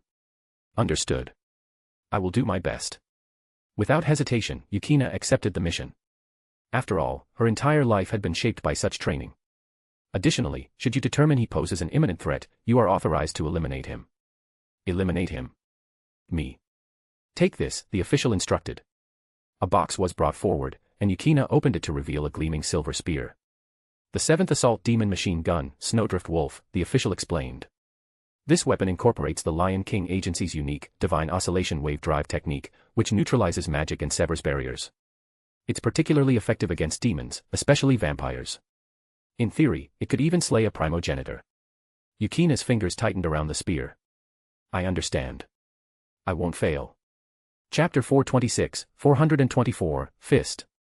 Seated at the central desk, Natsuki diligently organized her teaching materials. As a teacher, she carried out her duties with meticulous care. However, not far away, sprawled across a sofa, a man leisurely sipped tea, snacked on potato chips, and played on his phone. The contrast between her industriousness and his apparent idleness was glaringly evident. Crunch. The sound of a chip being bitten into rang out. Today's snack of choice happened to be potato chips, and each crunch echoed crisply in the office, disrupting the otherwise quiet atmosphere. Crunch. Natsuki's forehead already bore a vein pulsing in irritation. August, entirely oblivious to her growing annoyance, continued munching, sipping tea, and scrolling through his phone as though utterly detached from his surroundings. Crunch. Crunch. Finally, in a burst of frustration, Natsuki's pen snapped in her hand. You insolent fool. Get out of here this instant. Huh? What did I do? If you can't contribute to my work, at least have the decency to remain quiet while I'm busy. Oh, you mean this? Fine, I won't eat any more. Crunch. Even as he spoke, August stuffed another chip into his mouth, the unmistakable crunch ringing out. This final act of defiance thoroughly incensed Natsuki. You're doing this on purpose, aren't you? She growled. Boom. In one swift motion, August was flung out of the office, landing unceremoniously in the hallway. With a loud slam, the office door shut behind him. Picking himself up, August dusted off his clothes. He muttered to himself, I didn't even mean to make her mad this time. All I did was eat some chips. Over time, the two had grown closer, having lived under the same roof. Natsuki, understanding August's personality better, had shed some of her initial apprehension toward him. Nevertheless, moments like these made her patience waver. Oh. Are you Natsuki's boyfriend? Got kicked out again. A sultry voice broke his train of thought. A red-haired beauty with twin buns walked over, dressed in a cheongsam that radiated allure. This was Misaki Sasazaki, the physical education instructor for Saikai Academy's middle school division and one of Natsuki's oldest acquaintances. The two had been friends since their student days and were among the academy's most notable alumni. Like Natsuki, Misaki was both a teacher and a certified demon enforcer. Known as one of the Wizard of the Four Fists, she was a martial artist whose prowess included demolishing criminal organizations single-handedly and unleashing energy beams with bare hands. Her reputation made her a living legend. Oh, Misaki-sensei, hello there, August greeted her with a wry smile. Another spat with Natsuki, she teased. It's not my fault. She was working, and I was just having some snacks. Next thing I know, I'm out here. That's it. That's it. Misaki smirked knowingly. Looks like Natsuki's hit that age. What age? Menopause. Looking at Misaki Sasazaki, who was brimming with confidence, August couldn't help but feel exasperated. Thud. You silly dog, get lost immediately. Who's menopausal? Say another word, and I'll show you what happens. The office door flew open, and a book sailed through the air, hitting Misaki squarely on the forehead, sending her sprawling to the ground. With remarkable swiftness, Misaki turned on her heel and bolted, leaving August standing there, speechless. She's behind a closed door, and yet she dares to act so recklessly. She totally deserved it, August muttered. Natsuki-chan, I. Before August could finish, the door slammed shut again with a loud thud. His lips twitched into a faint smile. She was truly angry this time. Still, it didn't faze him. He knew her temper would cool soon enough, it always did. Since August moved into Natsuki's home, her temper flared frequently, like a kettle that constantly boiled over. Now, August was a well-known figure at Seikai Academy, his reputation spreading like wildfire. He was known as the boyfriend of the Academy's most perfect girl, Natsuki, the older brother of middle school St. Canon Kanase, and the dream guy of countless upperclassmen and underclassmen alike. Of course, August couldn't care less about such gossip. In fact, he had deliberately spread the rumor about being Natsuki's boyfriend, purely to tease her. To his surprise, she didn't react much. Apart from scolding him harshly once, she seemed unbothered. As for the rumors surrounding Canon, they arose from her calling him Nii-san, which led her countless admirers to idolize him as the brother-in-law. Though August never confirmed it, the rumors persisted. Then there was August's innate charm. As someone practically designed to appeal to the female gaze, his very presence captivated the Academy. Fortunately, his refined taste spared the Academy from complete chaos. Otherwise, who knows how many hearts would have been broken. Thud. While turning a corner, August accidentally collided with someone, sending them tumbling to the ground. Hey! Watch where you're going. That really hurt. Looking closely, August froze in surprise. The person he had just bumped into was someone he recognized all too well. It was Asagi Aiba. A classmate of Koju Akatsuki, she was a computer genius often referred to as the Empress of Electronics. She worked for the state-run company managing Idagami Island and was also the Priestess of Cain. As a programmer, her abilities were top-tier. When paired with Mogwai, the supercomputer controlling Idagami Island's 5 artificial islands, she could accomplish in 3 days what would normally require dozens of elite programmers and months of work. Mogwai itself was a creation of Cain, who had attempted to breathe life into it and change the world's laws but ultimately failed. Years ago, during the construction of Idagami Island, Mogwai was brought to the island, waiting for the arrival of the Priestess of Cain. To think August would meet Asagi Aiba under such unexpected circumstances. Fate worked in mysterious ways. Chapter 427, 425, Cake. Asagi Aiba lifted her head, her gaze colliding instantly with August's. For a moment, Aiba froze. It wasn't just that August recognized her, she also knew exactly who he was. After all, August had become somewhat of a celebrity at Seikai Academy. His titles as Brother-in-Law Supreme and Natsuki's boyfriend were well known, garnering attention from nearly everyone. Although Aiba was a high school student, she had heard his name mentioned more than once. Sorry, I didn't see you there, August said apologetically. No problem at all. Aiba stammered. Her initial irritation evaporated instantly. No matter how composed a girl might seem, she was still a woman at heart. Just as men are drawn to beauty, women are often captivated by handsome men. A good-looking stranger could make anyone momentarily flustered. But Aiba quickly regained her composure, shaking her head firmly and chastising herself for her lapse in discipline. Unlike most people, her heart already belonged to someone. Yet, despite her feelings, she had never confessed, and the person in question remained oblivious, an obliviousness that bordered on legendary. She had lost count of how many times she had felt disappointed. Yet even now, she continued to wait for him. You're Asagi Aiba, right? Huh? You know me. I've heard of you, the Empress of Electronics. What? Aiba's face turned a deep shade of red. The mention of her online alias by a stranger made her feel unexpectedly self-conscious. Apart from her closest childhood friend, no one else even knew about it. Well, as an apology, here's something for you. With that, August produced an enormous cake box. The name of an unfamiliar patisserie was emblazoned on it. Black Forest, Limited Reserve Cake. This wasn't just any black forest cake, it was a rare, collector's edition August had won in a recent lucky draw. Though its origins remained mysterious, its prestige was comparable to a Chateau Lafite in the world of wine. Is this a black forest cake? As a devoted foodie from a well-off family, Iba immediately recognized its value. She didn't dwell on how August had acquired it. After all, this was Idagami Island, a district teeming with demons, sorcerers, and magicians. That's right, August replied casually. I can't recall the exact details, but consider it a token of apology. Oh no, I couldn't possibly accept. It's nothing, August interrupted, waving off her protest. Without lingering, he turned and walked away. Despite her unique allure as both the Empress of Electronics and the Hidden Priestess, Iba didn't spark any deeper interest in August. Her talents didn't stand out enough to captivate him, especially when compared to people like Kanon or Natsuki Minamiya. One was a saintly maiden, and the other an adorably lawful girl, both of whom occupied August's thoughts in far more intriguing ways. In August's personal universe, there were already countless women with attributes similar to Iba's. As for her title of Empress of Electronics, it simply wasn't enough to pique his curiosity. Iba, however, couldn't help but feel unsettled as she watched him walk away without so much as a second glance. She was considered one of the most beautiful girls at Saikai Academy.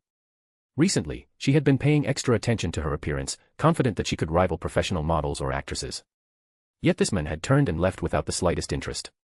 Her pride took a hit, though the feeling quickly subsided. After all, their paths were unlikely to cross again. Shaking her head, Iba carried the black forest cake back to her classroom. Asagi, what's that? Rin, her close friend, eyed the exquisite cake with curiosity as Iba entered. It's a cake, Iba replied. Some odd guy gave it to me. Odd guy.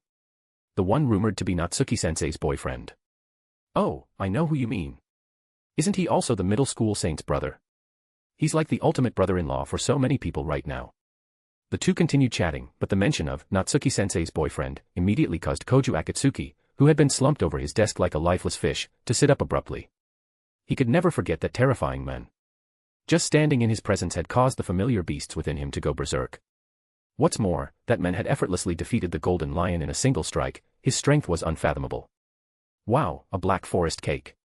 And it looks like a premium one, Asagi, Rin said, clearly impressed. Yeah, it does look really good, Iba replied with a nod. Do you know him? No, not at all. Then why would he give you a cake? Don't tell me he's trying to woo you. Rin's comment was half in jest, but to Iba, it struck a deeper chord. She paused for a moment, stealing a glance at Koju, who sat at the next desk. He was staring out the window, lost in thought. Her heart dimmed slightly. What am I even hoping for? Rin noticed her reaction and sighed inwardly. Her friend's romantic journey was truly a rocky one. Iba had fallen for someone who was as oblivious as a plank of wood, no, worse, he was like a decaying log. Her luck couldn't have been worse. Still, Rin began to form her own suspicions about Koju. If he truly liked Iba, he wouldn't have stayed silent after her teasing remark. His lack of reaction spoke volumes. Wow, this is so delicious. Asagi, are you sure you don't know him? Cutting a slice of the cake, Rin took one bite and was immediately overwhelmed with satisfaction. Iba felt the same. The cake was unbelievably delicious, better than any dessert she'd ever tasted. Such a treat was certainly not easy to come by. That someone had so casually given it to her made her wonder if Rin's joking comment might actually be true. Could he have feelings for her? Women, especially young women, tend to overthink romance. With even the slightest spark, they can craft an entire love story in their minds. Meanwhile, August had no idea that giving Iba the black forest cake had sparked such misunderstandings. He had acquired 1,000 of these cakes through a random draw. After sampling a few himself, he still had over 990 left. Not just black forest cakes, his collection of food, drinks, and entertainment items from those draws had grown into a massive stockpile. He could easily open a restaurant and run it for a while. As for why he'd given the cake to Iba, it was purely on a whim. August was unaware that this casual gesture would ripple into so many unintended consequences. At that moment, August, having been kicked out of Natsuki Minamiya's place, decided to wander around. He'd been on Idagami Island for some time now but hadn't really explored it yet. Chapter 428, 426, Watcher. Idagami Island, a man-made marvel situated at the heart of the Pacific Ocean, floating roughly 230 kilometers south of Tokyo. This artificial city, constructed by linking colossal floating structures, is a technological and magical masterpiece. Spanning a total area of 180 square kilometers and home to a population of approximately 560,000, the island operates as a special administrative district with its own political system. It's also known as the Demon Special Zone. Thanks to the warm ocean currents, Idagami Island enjoys perpetual summer. Even in winter, temperatures rarely drop below 30 degrees Celsius, making this a place where cold weather is non-existent. Strolling through the streets of the island, enjoying a Häagen-Dazs ice cream, August appeared relaxed. Heat meant nothing to him. As a primogenitor, his immortal body rendered such inconveniences irrelevant. Still, August found himself puzzled at how someone like Koju Akatsuki, a fourth primogenitor, could struggle with high temperatures to the point of frequently skipping classes during an entire school term. It was baffling. Today, August's destination was none other than the core of Idagami Island, Keystone Gate. Located at the island's center, the Keystone Gate was an immense, 12-story complex and the tallest building on the island. Shaped like an inverted pyramid, it housed government offices, municipal buildings, hotels, and various commercial establishments, serving as the island's vital hub. As he rode the maglev train, August admired the ingenuity behind the artificial island. It was a miracle born from the fusion of technology and magic, a testament to humanity's boundless creativity. When he arrived at his stop, he stepped off the train and gazed at the imposing Keystone Gate. His sharp eyes glimmered with intrigue. Deep beneath this structure lay the very core of Idagami Island, the foundation of its existence, and the repository of its keystone. Suddenly, August felt a gaze fixed on him. It wasn't the first time. He was often watched, unsurprising, given his striking appearance. However, this particular gaze had followed him all the way here. Now that he disembarked, it still lingered. That was unusual. As the sinful demon king, August's senses were exceptionally keen. He quickly locked onto the source of the gaze. In an instant, he vanished from where he stood. The space around him shimmered as he reappeared atop a nearby rooftop. Moments after his abrupt disappearance, a girl carrying a violin case emerged from a nearby corner. Dressed in the uniform of Saikai Academy's middle school division, with its distinctive bow at the collar, she appeared to be a student. High school students didn't wear bows, making it a clear marker of her status. She scanned the area where August had been moments ago, her face filled with confusion and uncertainty. August recognized her immediately. She was Yukina Himuragi, one of the main characters in the original story, the first familiar of Koju Akatsuki, and the one who helped him awaken his fifth beast vassal, Regulus Aurum. But why was she tailing him? Wasn't her mission supposed to be monitoring Koju, the fourth primogenitor? Could it be that the Lion King organization had reassigned her to him? That wouldn't be impossible. After all, August had previously subdued Koju, defeated Regulus Aurum, and even repelled the eldest of the three saints, Canon Canase. Such feats would undoubtedly draw the Lion King organization's attention. It wasn't unreasonable for them to want to curry favor with him. Where did he go? He was just here. Yukina murmured, looking around anxiously. As a watcher, losing sight of her target was a glaring failure. To make matters worse, she had no idea where she was. She had followed August here, but now that he'd vanished, she felt a twinge of panic. A sword shaman of the Lion King organization, A voice suddenly spoke behind her. Without hesitation, Yukina turned and attacked. Rika. Her hands moved in a practiced motion, unleashing a combat technique she had mastered during her training as a sword shaman. But her attack never reached its target. A shadowy force intercepted her strike effortlessly. When she turned to see who stood behind her, Yukina's eyes widened. It was August, the very person she had been sent to monitor. Caught red-handed and completely unprepared for such an encounter, Yukina froze. Her mission as a watcher had just turned into an embarrassing disaster. Wow. Attacking me without so much as a word. Should I take this as a declaration of war from the Lion King organization? August's voice was calm, yet sharp. Please, calm down. That was not my intention, Yukina replied hastily. Oh. Not your intention. Then what was it? Surely you weren't trying to attack me. I am not with the marriage agency. I am Yukina Himuragi, a sword shaman from the Lion King organization. Marriage agency. Come now. Isn't your organization notorious for grooming adorable girls like you to act as spies, companions, or even wives to influential figures? All to form alliances.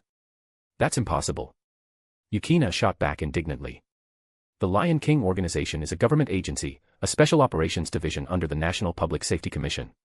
To August, her conviction only proved how deeply indoctrinated she was. In the original story, this wasn't the first time someone had pointed out how the Lion King organization treated sword shamans and war dancers as mere tools. Don't change the subject, August said, his tone growing more severe. I'm asking you, was your attack just now a deliberate provocation? No, not at all. Yukina answered quickly. I was ordered to monitor you, not harm you. Your power poses a potential threat to Idagami Island. Her blunt honesty darkened August's expression. Unlike Koju, August was a demon king, a being who commanded respect and fear. The notion of being monitored was not just insulting, it was outright provocative. No self-respecting powerhouse would tolerate being spied on. For August, this was a matter of principle. Yukina's candid admission was, in itself, an act of recklessness. If this had been any of the other primogenitors, her organization might already have been wiped out. To monitor a primogenitor was to challenge their authority. And challenges like that often ended in bloodshed. Chapter 429, 427, Injured. Boom. As August's immense magical power surged, the surrounding darkness intensified, swallowing everything in its path. Yukina Heimragi, sensing the looming threat, wasted no time. She swiftly opened the violin case strapped to her back and pulled out her weapon, the Schneewolf. The Schneewolf was no ordinary weapon. It was the only Type 7 anti-demon assault cannon imbued with the Lion King organization's proprietary divine vibration wave activation technique, a mechanism that nullified magic. However, while Schneewolf was specifically designed to counter vampires and demons, its efficacy against someone like August was questionable. The weapon's supposed ability to restore the world to its original state held little meaning against August. As the embodiment of primal darkness and original sin, August was the original state.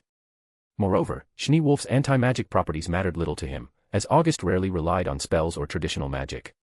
His favorite abilities, such as the Dragon's Shadow and Gate of Babylon, rendered the Schneewolf nothing more than a well-crafted artifact in his eyes.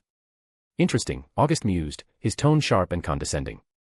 You've drawn your weapon. Does this mean you've made your decision? A thunderous roar erupted as a torrent of magical energy poured from August. In an instant, everything within a 10-kilometer radius fell silent. People collapsed unconscious where they stood, succumbing to the oppressive force of his conqueror's haki. At the epicenter, Yukina Heimragi struggled to remain conscious, gripping the Schneewolf tightly. Her breaths were shallow, and her vision swam, yet she clung to wakefulness with sheer determination. Far away, a Shikigami sparrow observed the scene, its tiny eyes gleaming with urgency. It silently transmitted everything it saw to its master. Heimragi, you're far too reckless, her superior sighed, watching the unfolding chaos through the sparrow's eyes. To confront someone who might be at a true ancestor's level, and tell him you're there to spy on him. How could this not go wrong? Inform her immediately, if this escalates, we'll all pay the price. With that, the sparrow transformed into a paper talisman and vanished into the distance, leaving the disaster to unfold. Meanwhile, Yukina's heart pounded in her chest as she faced August. The weight of his presence alone left her reeling, and now she truly understood the magnitude of the gap between them. He had defeated the fourth primogenitor's familiars and the Lion King organization's most esteemed elder, Ancient Yum. How could she, a mere sword shaman, hope to stand against him? Sword shaman of the Lion King organization, August's voice broke through her turmoil, cold and unyielding. Let's see what makes you think you have the right to spy on me. Yukina's grip on Schneewolf tightened. Lord August, the Lion King organization bears you no ill will. No ill will. His laughter was sharp and scornful. You're spying on me, yet you claim no ill will. Tell me, what exactly does ill will look like? It's for the safety of Idagami Island. Your power is too immense, and if... Sword shaman, August interrupted, his voice laced with disdain. You are either astonishingly arrogant or profoundly ignorant. Do you have any sense of respect for a true sovereign? Before she could respond, the shadowy blade of his dragon's shadow ability tore through the air. It struck Schneewolf with such force that Yukina was sent flying backward, her body slamming into a nearby lamppost. The pole crumpled under the impact, while Yukina collapsed to the ground, her breathing ragged. Though her injuries weren't life-threatening, the overwhelming difference in strength left her shaken to the core. Descendant of Sani, sword shaman of the High God Shrine, Yukina murmured, gripping Schneewolf tightly as she began to chant. O divine wolf of snowy dawn, I beseech thee, lend me the steel of your divine might to vanquish these evil spirits. Schneewolf's barrel expanded as 7 magic circles appeared, glowing faintly. The intricate sigils aligned, forming a single unified array. The divine vibration wave activation technique was ready. Oh. August's lips curled into a sardonic smile. So, sword shaman, you're aiming that weapon at me. Does this mean you intend to kill me? No. Yukina shouted, her voice steady despite her trembling hands. I only wish to stop you from causing further destruction. August chuckled darkly. Such noble words. Stop me, you say? I wonder, what makes you think you even have the right to say that? I don't know, Yukina admitted. But I won't give up. How amusing. August waved his hand dismissively, his tone mocking. Let's see if you can back up that conviction. With a flick of his wrist, the shadowy blades of Dragon's Shadow faded. In their place, golden ripples appeared in the air behind him, signaling the activation of his Gate of Babylon. From these shimmering portals emerged weapons, dozens of them, glinting with deadly intent. "Come," August said, his voice calm and commanding. "Show me what you're capable of, sword shaman of the Lion King organization." The weapons launched forward with a resounding hum, streaking toward Yukina like bullets. Yukina braced herself, wielding Schneewolf with precision. Despite the barrage, she managed to deflect or evade most of the attacks. Her movements were a delicate dance, blending grace and desperation as she fought to survive the onslaught. August watched her with a detached curiosity. Yukina Heimragi, the first heroine of the original story. Stubborn, proud, and possessive to a fault. Now that she had been sent to his side, August saw no reason to push her away. However, before accepting her, there were lessons to be taught. She needed to understand the balance of power. Respect had to be earned, and August was no fool like Akatsuki Koju. He would not let a mere girl dictate the terms of their relationship. Ah! Yukina gasped as a lance slipped through her defense, piercing her leg. Blood spattered the ground as pain shot through her body, breaking her rhythm. She collapsed to the ground, Schneewolf flying from her grasp. August smirked. That's all it took. How disappointing. He approached her slowly, the golden ripples of his gate of Babylon shimmering behind him. "Perhaps now you understand," August said, his voice low and menacing. "Strength demands respect. And until you learn that, you'll remain nothing more than a pawn." Chapter 428 appears. Buzz. As Yukina Heimragi slumped to the ground in resignation, closing her eyes as if accepting her fate of being riddled with holes, a strange realization struck her moments later: nothing had happened. Cautiously, she opened her eyes. What she saw froze her in shock. Surrounding her on all sides were countless weapons. Swords, spears, halberds, every kind imaginable, all hovered ominously within a meter of her, as if suspended in time. Step. Step. August strode forward with an air of nonchalance, bending down to casually pick up the Snowdrift Wolf spear. He could feel its potent core, powerful beyond measure. The core of Snowdrift Wolf, known as the Sacred Spear of Demon Slaying, was a weapon whose full power could only be wielded by the descendants of Methuselah. It was precisely for this reason that the Lion King Agency had long focused on cultivating suitable adapters, with Yukina Heimragi being one of them. However, despite its formidable power, the Snowdrift Wolf carried a fatal flaw. As its user continued to swing the spear, their spiritual energy would gradually transform into divine essence. When this divine essence reached a critical threshold, the user would undergo a process similar to the artificial angel phenomenon, ascending to a higher state of being and vanishing from the mortal realm entirely. The previous wielder of the Snowdrift Wolf, Tuka Fujisaka, had met exactly such a fate. Excessive use of the spear had ultimately led her to ascend and disappear as an artificial angel. In the original timeline, Yukina herself faced the same crisis in the later stages. She was only spared because Koju Akatsuki transformed her into a servant of blood, a vampire's thrall. The vampiric transformation disrupted the angelic ascension process, saving her life. Buzz. But now, in August's hands, the Snowdrift Wolf activated with ease. The sacred vibration wave technique embedded within the spear was instantly deployed. How is this possible? Yukina's disbelief spilled from her lips. She had undergone rigorous training to wield the Snowdrift Wolf, enduring years of discipline to master its complexities. Yet here was August, who seemingly had no prior connection to the spear, wielding it with such proficiency that it defied all logic. It was simply too incredible. As for August himself, he studied the divine essence radiating from the Snowdrift Wolf with an almost clinical detachment. With the all-knowing, all-seeing star ability active, he understood everything about the spear down to its most intricate secrets. This weapon's core was not of this world. In many ways, it was yet another legacy of divine annihilation. The world they inhabited was an intricate place, its origin stemming from a being known as Cain. Once human, Cain had become the progenitor of demons after being cursed and cast out from the earth. Driven by vengeance, he had corrupted the gods, transforming them into demons, and slaughtered the ancient humans known as the Devas. But fundamentally, Cain himself was an outsider to this world. The technology and powers he introduced were similarly alien in nature. This world, it seemed, was riddled with forces and creations that did not belong to it. The 7-pattern anti-demon assault rifle was another such anomaly. Though crafted in this world, its core technology was foreign. Divine essence acted more as a catalyst, aiding humans in their evolution. Yet once humans completed their ascension, they would be rejected by the laws of this world, vanishing as a result. After fully analyzing the weapon, August lost interest.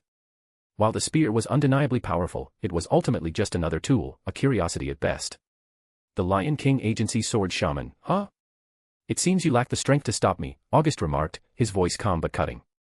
All responsibility falls on me, Yukina replied firmly, bowing her head. I only ask that you spare the others.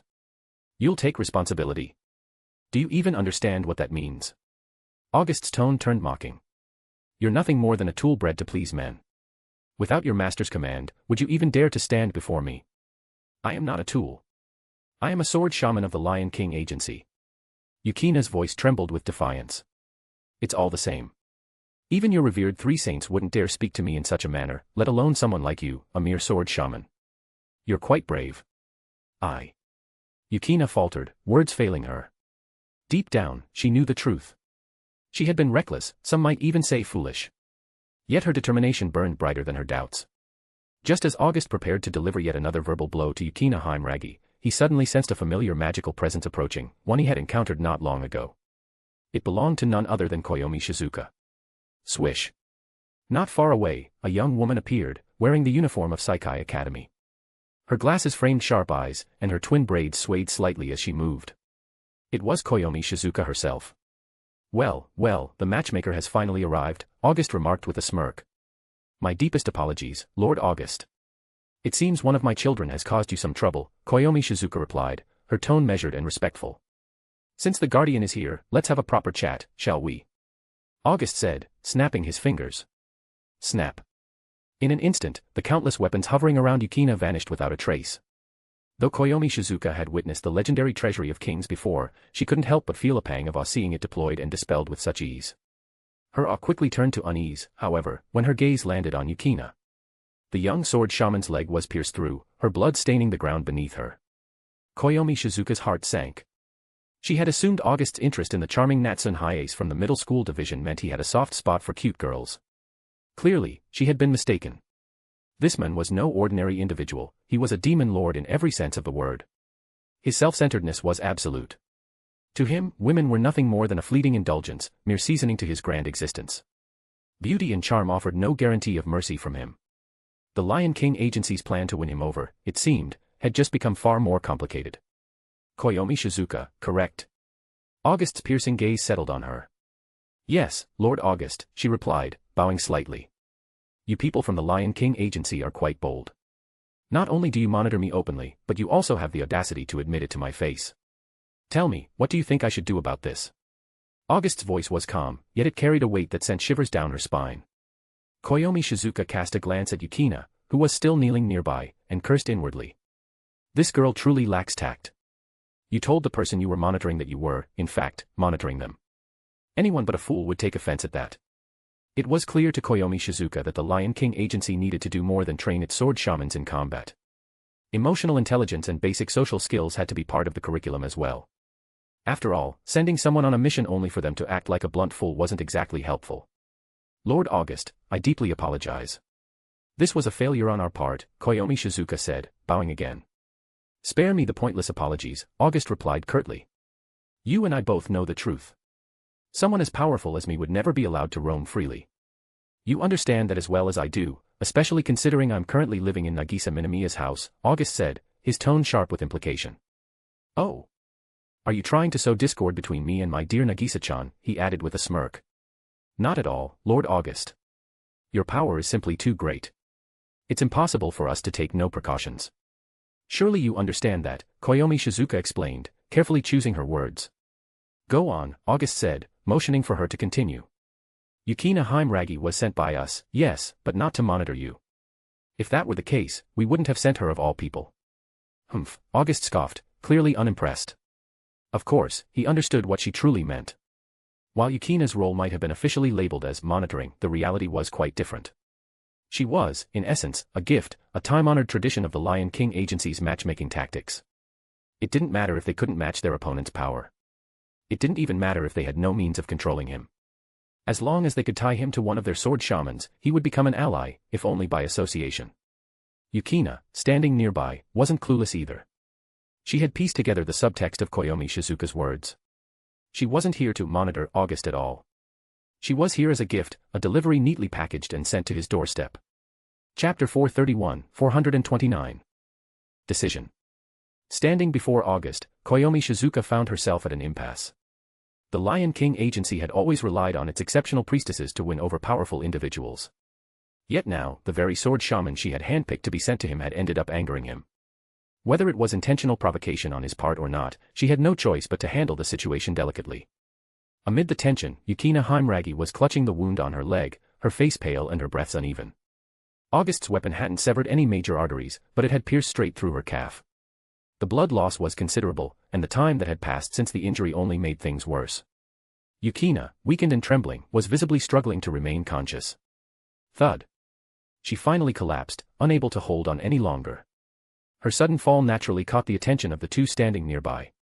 Seeing Yukina unconscious, Koyomi Shizuka frowned deeply. But when her eyes fell on the pool of blood around her, she understood. Despite the severity of her injury, the girl hadn't uttered a single complaint. August, on the other hand, looked utterly unimpressed. Though Yukina was a talented sword shaman with a rare aptitude as a spiritual medium and an awakened sixth sense, she was still, in his eyes, woefully inadequate. Ultimately, it came down to the stark difference in their natures. As a human, Yukina's strength was inherently limited, an unavoidable gap between species. Lord August, Koyomi Shizuka finally spoke, her tone cautious. Would you grant me a little more time to address this matter? You're free to take your time, August replied nonchalantly. I'll be waiting at Saikai Academy for your apology. But don't keep me waiting too long, I have my limits when it comes to patience. Before leaving, his gaze lingered on Koyomi Shizuka for a moment. A chill ran down her spine as though she had been plunged into an icy abyss. Yes, I understand, she answered, bowing deeply. Good. August gave a casual nod before turning away. The confrontation had dulled his mood, and any interest he'd had in continuing his day had vanished. Without hesitation, he summoned the Vimana before Koyomi Shizuka's very eyes, climbed aboard, and vanished into the sky without so much as a backward glance. With a long, weary sigh, Koyomi Shizuka turned to tend to Yukina. Supporting the unconscious sword shaman, she left the scene. Yukina Heimragi was undeniably one of the most talented sword shamans of her generation. Her compatibility with the Schnee-Wolf spear was unmatched. Yet, her very first mission outside had now brought a significant problem to the Lion King Agency. Though August had left for now, the underlying issue remained unresolved. His words had been clear: if they wanted his forgiveness, they would need to demonstrate genuine sincerity, and they had little time to do so. Koyomi Shizuka knew all too well what failure might bring. She harbored no doubts that August was fully capable of taking action against the Lion King Agency if his demands weren't met. This wasn't just about appeasing a powerful figure. It was about survival.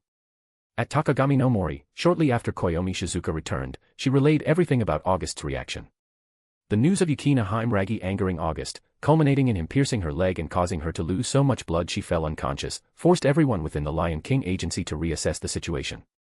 It became painfully clear, August would not be easily swayed. Coupled with Koyomi Shizuka's previous attack and this latest attempt to monitor him through Yukina, the series of missteps could now easily be interpreted as outright provocation. In this world, power determined everything. The unshakable status of beings like the true ancestors was proof enough of that. This situation has grown more complicated. What are we going to do about August? Should we give up? Focus all our efforts on the fourth primogenitor instead. We could send both sword shamans and dancers to serve as spiritual mediums and help him fully awaken. Then, we could use him to deal with August. That's unwise. The fourth primogenitor was just a high school student before his transformation. Even now, after inheriting the title, he remains largely unchanged. I agree. Akatsuki Koju may possess the bloodline of the fourth primogenitor, but he is still far from becoming a true primogenitor. The gap is immense. Then what's the plan? Do we show up at August's door to apologize? Offer money? Cede authority? Or send women? The suggestion brought silence to the room. Money. That was laughable. Their investigations had revealed that August possessed gold bricks as if they were mere toys. He could casually throw them around like cheap trinkets, rendering monetary compensation meaningless. Ceding authority. The Lion King Agency didn't hold dominion over Idagami Island. How could they give away something they didn't control? The island's autonomy was beyond their reach. That left only one option: sending women. While Yukina Heimragi had angered August, it was notable that he hadn't killed her. Moreover, in just a few days on Idagami Island, August had already acquired another girl from the middle school division. Reports from the Special Zone Guard confirmed that August had stormed into the school and forcibly taken her away. Clearly, though he might not let women dictate his decisions, he undeniably had a preference for beautiful companions.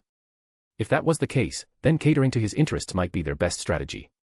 The Lion King Agency, after all, was never short on exceptional women. Doesn't Yukina Heimragi have a close friend who's a dancer? Yes, Sayaka Kirasaka. She's one of the most talented dancers of her generation. Then we'll send them both. But this time, they must completely lower their stance and avoid causing any further trouble. That could work, but there's one problem. Sayaka Kirasaka is highly averse to men. She harbors an intense disdain for them. If we send her to August, it might backfire. That's precisely why it'll work. A woman like her, forced into a situation where she must serve a domineering and self-centered man like August, will only ignite his sense of conquest. Very well. As experts in matchmaking, the Lion King Agency had used such tactics countless times to win over influential individuals. They understood men's desires with almost scientific precision.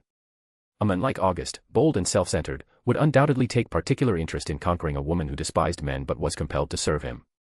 Let me handle this matter.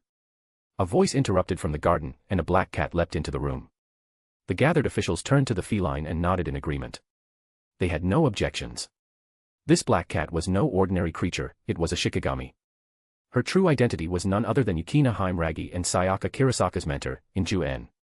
A female elf, Inju was one of the most respected figures within the Lion King Agency, revered as a shisho, master instructor. Most of the sword shamans, dancers, and priestesses within the agency had trained under her, though few disciples received her personal attention as Yukina and Sayaka had.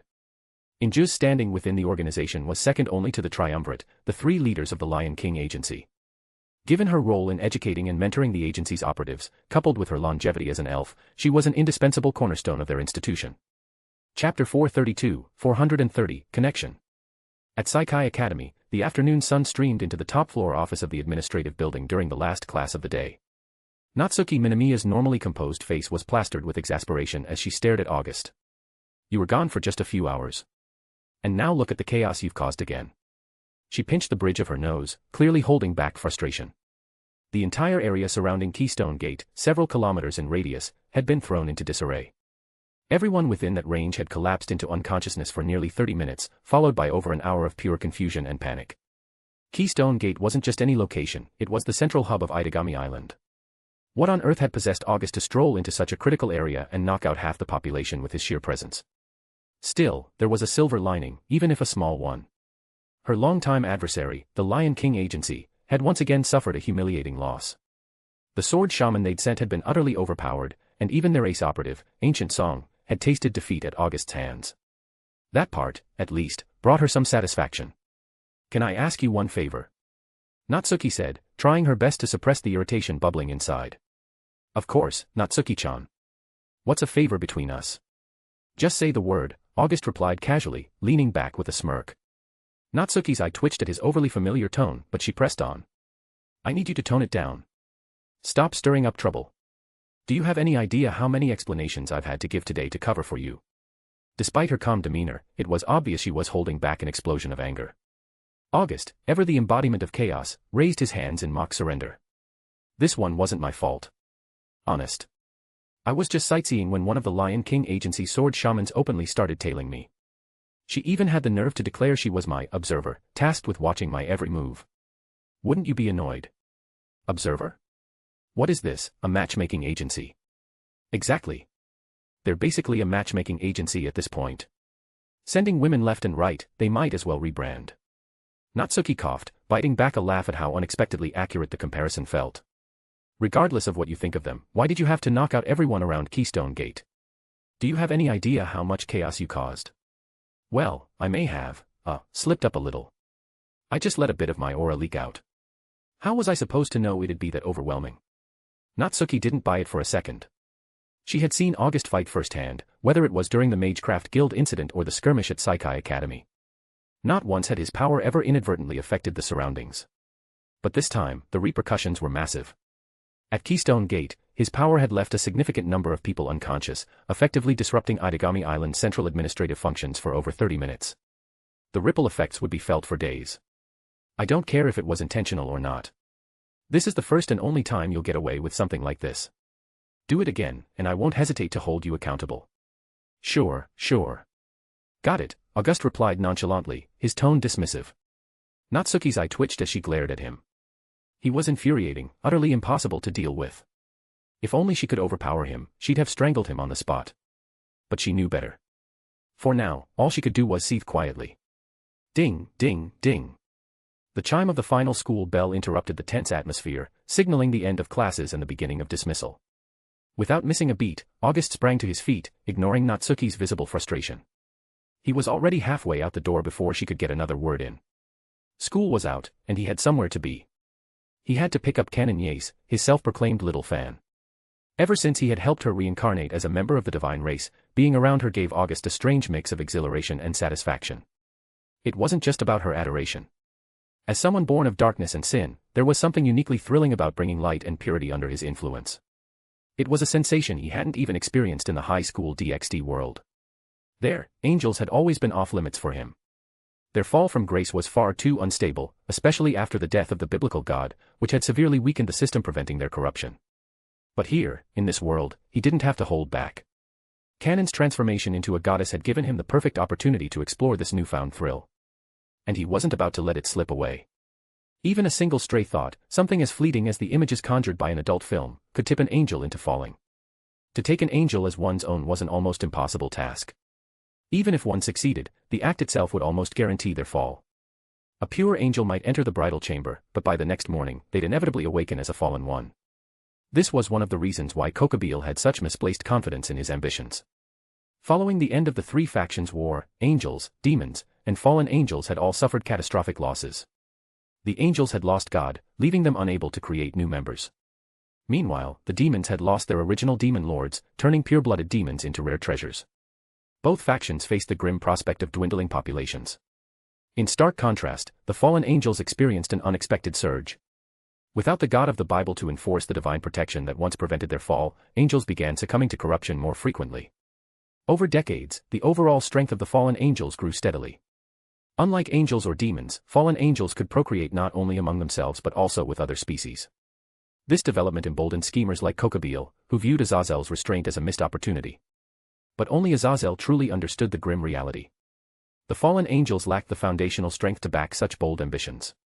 Unlike the angels, who still had the four great seraphs, or the demons, who boasted two super devils and numerous demon king-class entities, the fallen angels had only Azazel himself, a lone devil king-class powerhouse holding everything together. To provoke a war under such circumstances wasn't just reckless, it was suicidal. August arrived at the middle school division shortly after, where Canon Yace was already waiting for him. Ever since her transformation into a member of the divine race, her personality had shifted noticeably. The once timid and shy girl had grown more confident, though she still retained the grace and purity that had earned her the title of the middle school's saint. Her new angelic aura had even earned her a second nickname, the Angel. August Onizen. As soon as she spotted him, Canon's face lit up with a radiant smile. She sprinted toward him, her silver hair catching the sunlight. August caught her effortlessly in his arms, lifting her slightly as if she weighed nothing. Around them, the stares of their peers burned like 100 tiny spotlights. The boys' eyes were glued to Canon, dazzled by her angelic presence. Meanwhile, the girls' gazes lingered on August, captivated by his commanding presence and good looks. The peculiar relationship between the two only fueled the intrigue. To the onlookers, August and Canon were the picture-perfect siblings. Despite their differing hair colors and lack of familial resemblance, they seemed like a matched set. Both were impossibly attractive, the best of the best in their respective worlds. To most, the idea that they were siblings made perfect sense. How else could such perfection exist if not from the same family? "How was your day?" August asked, setting her back down gently. "It was wonderful. How about you, Onizen?" "Not bad at all," he replied with a small grin. Their easy conversation and warm connection made the surrounding students' envy practically palpable. Among the onlookers, Natsuki Akatsuki stood with a wistful expression. Every time August came to pick up Canon, Natsuki couldn't help but feel a pang of jealousy. They both had older brothers, but the differences were staggering. Why did her brother, Koju Akatsuki, have to be such a hopeless case? To make things worse, Canon's silver hair matched her angelic demeanor, while August's dark hair only emphasized his mysterious allure. Natsuki, on the other hand, was stuck with black hair, while her brother, somehow, had silver hair. It was enough to make her wonder if Koju was even her real brother. Chapter 431, Assembles. Holding onto the soft hand of Canon Kanase, August led her toward the office building. Since they lived together and considering Natsuki Minamiya's residence was far away, not to mention it being on the top floor, August had long grown accustomed to her using spatial magic to teleport back. As they rounded a corner, they unexpectedly bumped into Asagi Aiba, who had just finished tidying up after school and was about to head home. "It's you," she exclaimed, her voice laced with surprise the moment she laid eyes on August. These past few days, Asagi couldn't help but let her mind wander, thinking about him. The recurring question in her head was simple yet perplexing: could he possibly like me? However, ever since that day, August had seemingly vanished, leaving no trace. Whatever budding feelings she had begun to nurture were quickly extinguished. Even if one isn't particularly fond of handsome men, it's natural for any woman to feel a sense of pride and happiness when one shows interest in her. "Oh, it's you." "Hello," August greeted casually. "Hello. Do you not recognize me?" "Should I?" "No, it's not that." Asagi stammered, her initial surprise now giving way to awkwardness. August's aloof attitude made it clear that everything she had been imagining was nothing more than her own wishful thinking. Meanwhile, Canon Kanase curiously glanced between August and Asagi, her gaze lingering on the older girl. This big sister was undeniably beautiful, with an incredible figure and a fashionable look. Compared to her, Canon felt like she could only claim the title of a refreshingly simple girl. "Senpai, my name is Canon Kanase. This is August, nice to meet you." "Ah. I'm Asagi Iba. Nice to meet you too." In this country where politeness is held in high regard, one naturally had to respond when greeted. August, however, gave Canon a puzzled look, unsure of her intentions. "Asagi-senpai, I've heard about you. You're in Miss Natsuki's class, right?" "You know Natsuki? Isn't she a middle school teacher?" "Not exactly. I'm currently staying at Miss Natsuki's place, with August." "Huh? You're living with Natsuki?" Now this was surprising. Asagi was genuinely stunned. At Saikai Academy, Natsuki Minamiya, affectionately dubbed the legal loli, was one of the most popular teachers, her fame unparalleled. The idea that this man was not only acquainted with Natsuki but also lived with her. That was something Asagi had never imagined. While surprised, Asagi didn't dwell too much on it.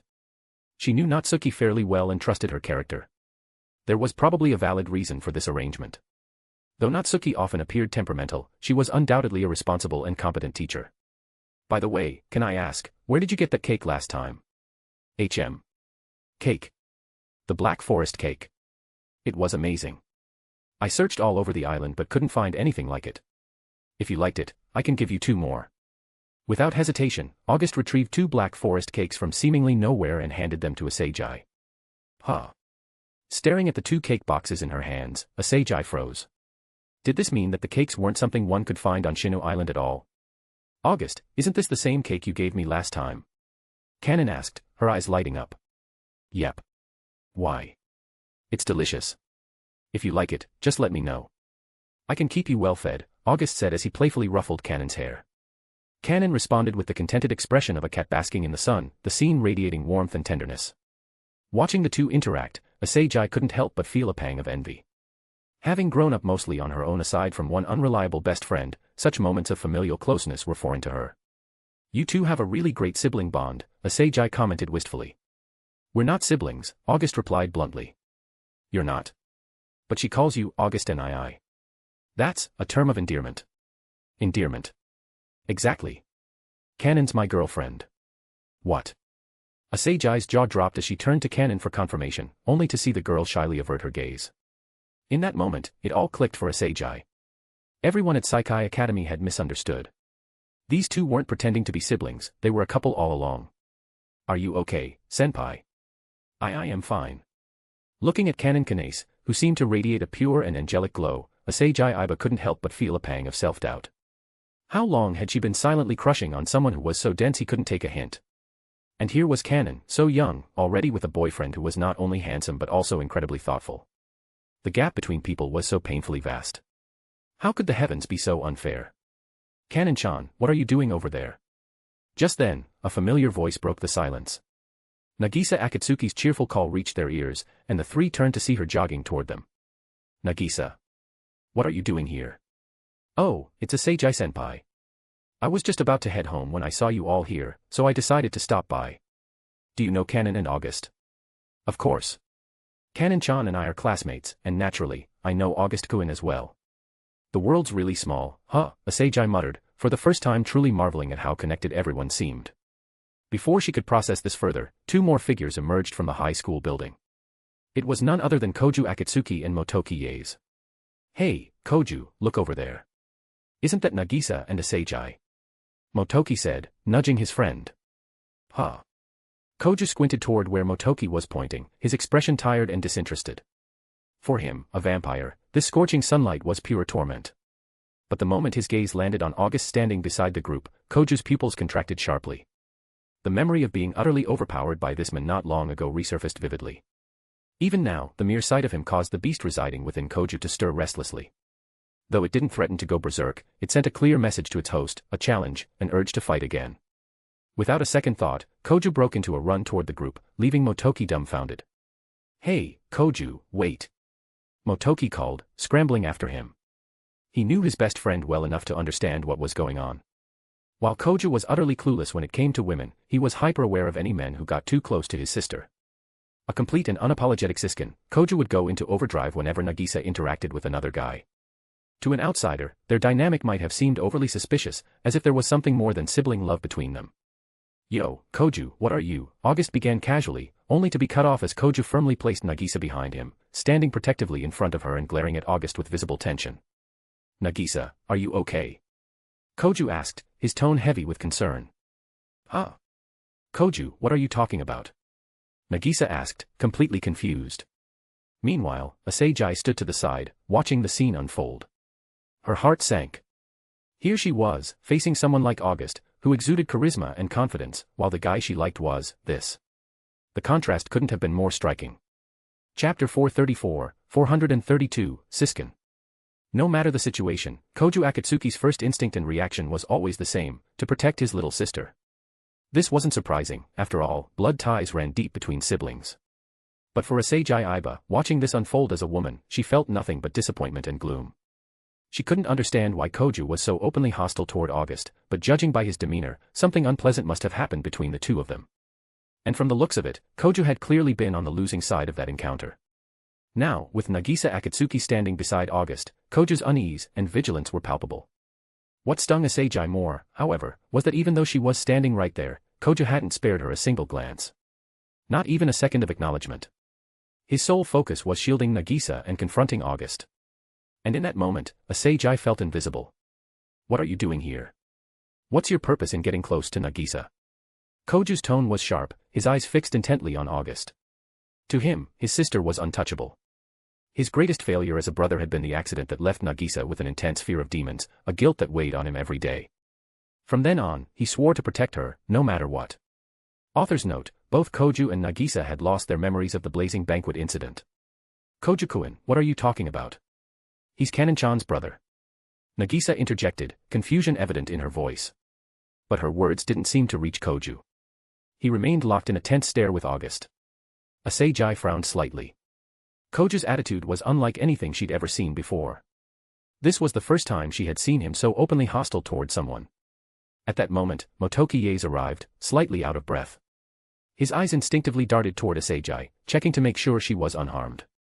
Growing up together in prominent families, the two of them had always been each other's closest confidants and best friends. "Motoki, what's going on here?" Asagi asked, her frustration evident. "Don't look at me, I have no idea," Motoki replied with a shrug, his tone as confused as hers. He wasn't feigning ignorance either. The truth was, he genuinely didn't know. After all, during the earlier incident, Natsuki Minamiya had taken August and Koju with her while leaving him behind. "Koju Akatsuki, we meet again," August said, his tone calm but carrying a hint of condescension. "And once again, you've managed to disappoint me. No progress at all. This is my issue." "It has nothing to do with you," Koju snapped back, his voice firm. "No, it has everything to do with me. I warned you before, if you fail to meet my expectations, I won't hold back next time. You." Koju's expression darkened, tension radiating from his every muscle. He couldn't afford to let his secret slip. As the fourth primogenitor, the strongest vampire, his true nature couldn't be exposed, especially not to his sister. Nagisa's intense fear of demons meant that if she ever discovered her brother was now one of the very creatures she dreaded, he had no idea how she would react. August, however, easily saw through Koju's hesitation and concerns. But he didn't care. Koju, still unable to control even one of his familiars and having yet to drink blood, was little more than a fledgling vampire, a far cry from the fourth primogenitor he was supposed to be. To August, Koju's lack of progress was disappointing, so much so that it failed to spark even the slightest interest in him. If Koju continued to fall short of expectations in the future, August had already decided he wouldn't spare him. The power of the fourth primogenitor, its immortality, the divine curse, and the 12 calamity-like familiars, was an alluring force, even for someone like August. "Hey, Koju-kun," Nagisa interrupted, her voice breaking through the heavy atmosphere. "Do you know August Nizan?" "Nizan? Did you just call him Nizan?" Koju Akatsuki stared at his sister in disbelief. Not only was Nagisa clearly familiar with this dangerous man, but she even addressed him so affectionately. Even Koju, her actual brother, had never been called Big Brother by her. Since they were kids, she had only ever called him by his name. Yet here she was, calling this man brother without hesitation. The realization stung. For someone as possessive of his sister as Koju, it hit a nerve he didn't even know he had. What's wrong with that, Koju-kun? He's Kanon-chan's brother. What's wrong with me calling him brother? Nagisa responded with casual innocence. But you've never called me brother. Koju retorted, his frustration spilling out. That's because you don't act like a real brother. Look at him, and then look at yourself, Nagisa said, crossing her arms with a huff. Koju was utterly speechless. His eyes shifted toward August, now brimming with frustration and anger. His precious little sister, the person he had sworn to protect, was slipping away, and all because of this man. Fueled by his anger, Koju's magical energy began to stir. The familiars within him, dormant and untamed, reacted to August's presence with an eagerness to battle. But with others present and his lack of a proper blood bond to control his familiars, the only thing Koju could manage was a brief surge of magical energy. Nagisa, carefree as ever, didn't notice the change. But Asagi Iba, standing nearby, did. She wasn't the only one. Motoki Ye's cautious expression confirmed to her that he knew something deeper about Koju's situation. This realization left Asagi feeling isolated, like she was the only one left in the dark. Having grown up in the Demon District, with control over Idagami Island's management systems and access to Mogwai, her advanced AI assistant, Asagi prided herself on knowing more than most people. Yet here she was, excluded. That's enough, Koju Akatsuki, August said, his voice calm but laced with authority. Work hard. Grow stronger. When the time comes, I'll enjoy facing you in battle. With that, August took Kanon's hand and walked away without sparing Koju another glance, offering no consideration for his status as the fourth primogenitor. Nagisa, oblivious as ever, only saw this as a misunderstanding between her brother and August. But Asagi wasn't so easily fooled. From August's parting words to Koju's unsettled attitude, she sensed there was much more to the story. The word battle, in particular, struck a chord with her. Her gaze lingered on both August and Koju, a deep unease settling in her chest. Nagisa, Koju said as soon as August was out of earshot, how do you even know him? I already told you, Koju-kun. He's Kanon's brother. Kanon and I are friends, so of course I know him. Promise me, Nagisa, Koju said firmly, stay away from him. He's dangerous. Nagisa frowned, her expression indignant. I have no idea what you're talking about, Koju-kun. August Onizen is amazing. How could he be dangerous? You don't know how kind he is to his sister. Koju stammered, unsure how to explain. Standing to the side, Asagi let out an internal sigh. Kind to his sister? She thought. No, that's not kindness to a sister, that's kindness to someone he cherishes deeply. Even so, it was enviable. No woman could resist the idea of a man who was so devoted to someone, even if it was a younger sibling. Especially for girls their age, on the cusp of discovering their first crushes, it was an irresistible charm. Motoki Yaes glanced at Asagi's composed expression and then at Koju, letting out a sigh of his own. You really are clueless, aren't you? But beyond the drama of their personal relationships, Yaes couldn't ignore a growing sense of foreboding. Encountering August again, here of all places, meant that August was likely attending Saikai Academy. And with the fourth primogenitor and now August both in one place, it was a recipe for chaos. This island is heading straight into a storm. Chapter 435, 433, Speculations. Under the cover of night, the quiet classrooms of Saikai Academy were supposed to be empty. Yet, Motoki Yaes stood in one of them, his silhouette cast by the faint glow of moonlight. Not far from him, a small bird perched on the windowsill, a shikigami, its blank white eyes glowing faintly. Miss Shizuka, what's our next step? Judging by his demeanor, it's clear that August and Koju can't coexist peacefully.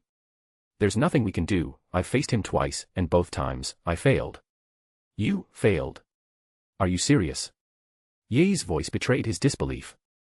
Not in the sense of outright defeat, Shizuka clarified. Neither of us showed our full strength, it was just a test of sorts. But your abilities? They're useless against him. He can neutralize them with ease. That's problematic, Yaes muttered, running a hand through his hair in frustration. How had he ended up in the middle of such a mess? Unlike Yukina Haimragi, who was openly assigned as a sword shaman to monitor Koju, Yaes was a true observer, a shadow in the background, tasked with uncovering everything without being noticed. More than that, Yaes was an overadapted person, a rare individual capable of manipulating magic on par with the best. As Koju's friend and a member of the Yaes family, he was the perfect candidate to monitor the fourth primogenitor. Power, skill, and loyalty all aligned in him, making him indispensable. But now, with August's unexpected arrival, everything the Lion King organization had meticulously planned was unraveling. Originally, Koju was supposed to gradually embrace his role as the new primogenitor, building his empire of the dawn under their watchful eye. The plan involved leveraging the sword shamans and the Mikas to forge connections with Koju. The ultimate goal: to guide him toward the Lion King organization's vision, especially in choosing a blood mate, a decision central to their schemes. Miss Shizuka, what's the strategy now? We can't just give up on Koju, can we? Give up? Of course not, Shizuka's voice replied firmly. Yei's expression softened slightly. Despite his role as an observer, he genuinely cared for Koju as a friend. That guy is strong. Koju doesn't stand a chance against him right now. He hasn't even consumed blood, let alone bonded with a proper vessel, Yei's continued. A vampire's true power comes from their familiars, after all. Don't worry. The fourth primogenitor's value is undeniable. We're not giving up on him, Shizuka reassured. Then what's the plan? Yei's asked, glancing at the Shikigami perched nearby. I've already dispatched a sword shaman and a Miko to Idagami Island. Your job is to ensure Koju interacts with them. Me. Arrange it. Exactly. Fine, but 2 of them at once. Yes. Koju doesn't have much time. He needs to grow stronger quickly. While he's inherited the title of the fourth primogenitor, he still needs to prove himself worthy of that name. With those parting words, the Shikigami dissolved into a piece of white paper, fluttering away in the breeze. Ah, Koju, Yei sighed, shaking his head. Your future is looking bleak. The weight of the situation pressed down on him. Originally, everything had been planned to perfection. The fourth primogenitor born in this land would rise to power, with the entirety of Japan supporting him as the new Emperor of the Dawn. But August's sudden appearance had shattered those carefully laid plans. Worse still, August had made no attempt to hide his disdain for Koju's role or his potential. The real problem, though, was the danger August represented. He was a wild card, unpredictable, uncontrollable, and a potential catalyst for chaos. One wrong move, Yei's realized, and the entire island could be plunged into turmoil. At Natsuki's house. In the quiet living room of Natsuki Minamiya's residence, Kasane Yei diligently worked on her homework at the dining table. Natsuki, the enigmatic and powerful attack mage, was out on an official mission, leaving August alone to contemplate on the couch. The world he found himself in revolved around a singular truth: familiars. These otherworldly beasts, bound by curses and hatred, could only be wielded by vampires, a unique, intrinsic power exclusive to their kind. This, however, was merely the surface understanding. In the original narrative, during the incident of the Vampire King, a critical revelation came to light. The experimental prototype of the fourth primogenitor, known as Unit 0, who possessed all 12 familiars and power equivalent to the true primogenitor, unveiled the true essence of familiars. Familiars were not simply creatures of another realm, they were manifestations of curses, hatred, and despair. Influenced by the divine destruction brought upon by Cain's holy calamity, the polluted souls of supernatural beings morphed into twisted forms. The spirits of ancient gods, born from their rage or despair, became what the world now recognized as the cursed beasts wielded by vampires. The fourth primogenitor's 12 familiars, in particular, carried a more harrowing origin. These were remnants of the ancient heavenly tribe who had sacrificed themselves, offering their very souls to create the ultimate curse. This ultimate curse gave birth to the terrifying familiars that August now pondered about. For August, curses, despair, hatred, and resentment weren't mere concepts, they were nourishment. This realization led him to a provocative hypothesis: if familiars were entities born of pure negative energy, could they be consumed like food? He had encountered familiars twice before. Despite being labeled as living beings, they felt more like constructs, condensed amalgamations of energy rather than organic creatures. Should I try devouring a couple of familiars? August muttered to himself. Once the thought crossed his mind, it became impossible to ignore. However, practicality held him back. Hunting vampires to acquire their familiars would not only draw unwanted attention but might also upset Natsuki, who he had come to respect. That wasn't an option. Maybe instead of hunting familiars, I could try contracting one myself. In this world, anyone could theoretically form a contract with a familiar, even ordinary humans. The catch, however, was that the cursed beasts constantly drained the life force of their masters. For humans, attempting to wield a familiar was akin to courting death. But August wasn't like the others. Contracting a familiar wouldn't be to command or wield it, it would be purely for consumption. If he could figure out the method, this might allow him to feed on familiars en masse without causing unnecessary disruption. The problem, however, was glaringly obvious: August didn't know how to form a contract with a familiar. After all, he wasn't a native of this world. His understanding of its magical systems was limited to what he had gathered from following the story as a fan. Everything he knew about familiars and their workings came from his second-hand knowledge, which was far from comprehensive. First, I'll need to figure out how contracts work, he thought aloud, leaning back on the couch. The plan was ambitious, but if successful, it could change everything. And yet, without proper knowledge of the world systems, his grand idea remained frustratingly out of reach. For now, all August could do was wait, patiently strategizing his next steps. Chapter 436, 434, Question. It was well past midnight when Natsuki Minamiya finally returned home. Kasane Yase had already gone to bed, leaving the house quiet and still. The exhaustion on Natsuki's face was unmistakable. The day had clearly been a troublesome one, as was often the case in the Demon District.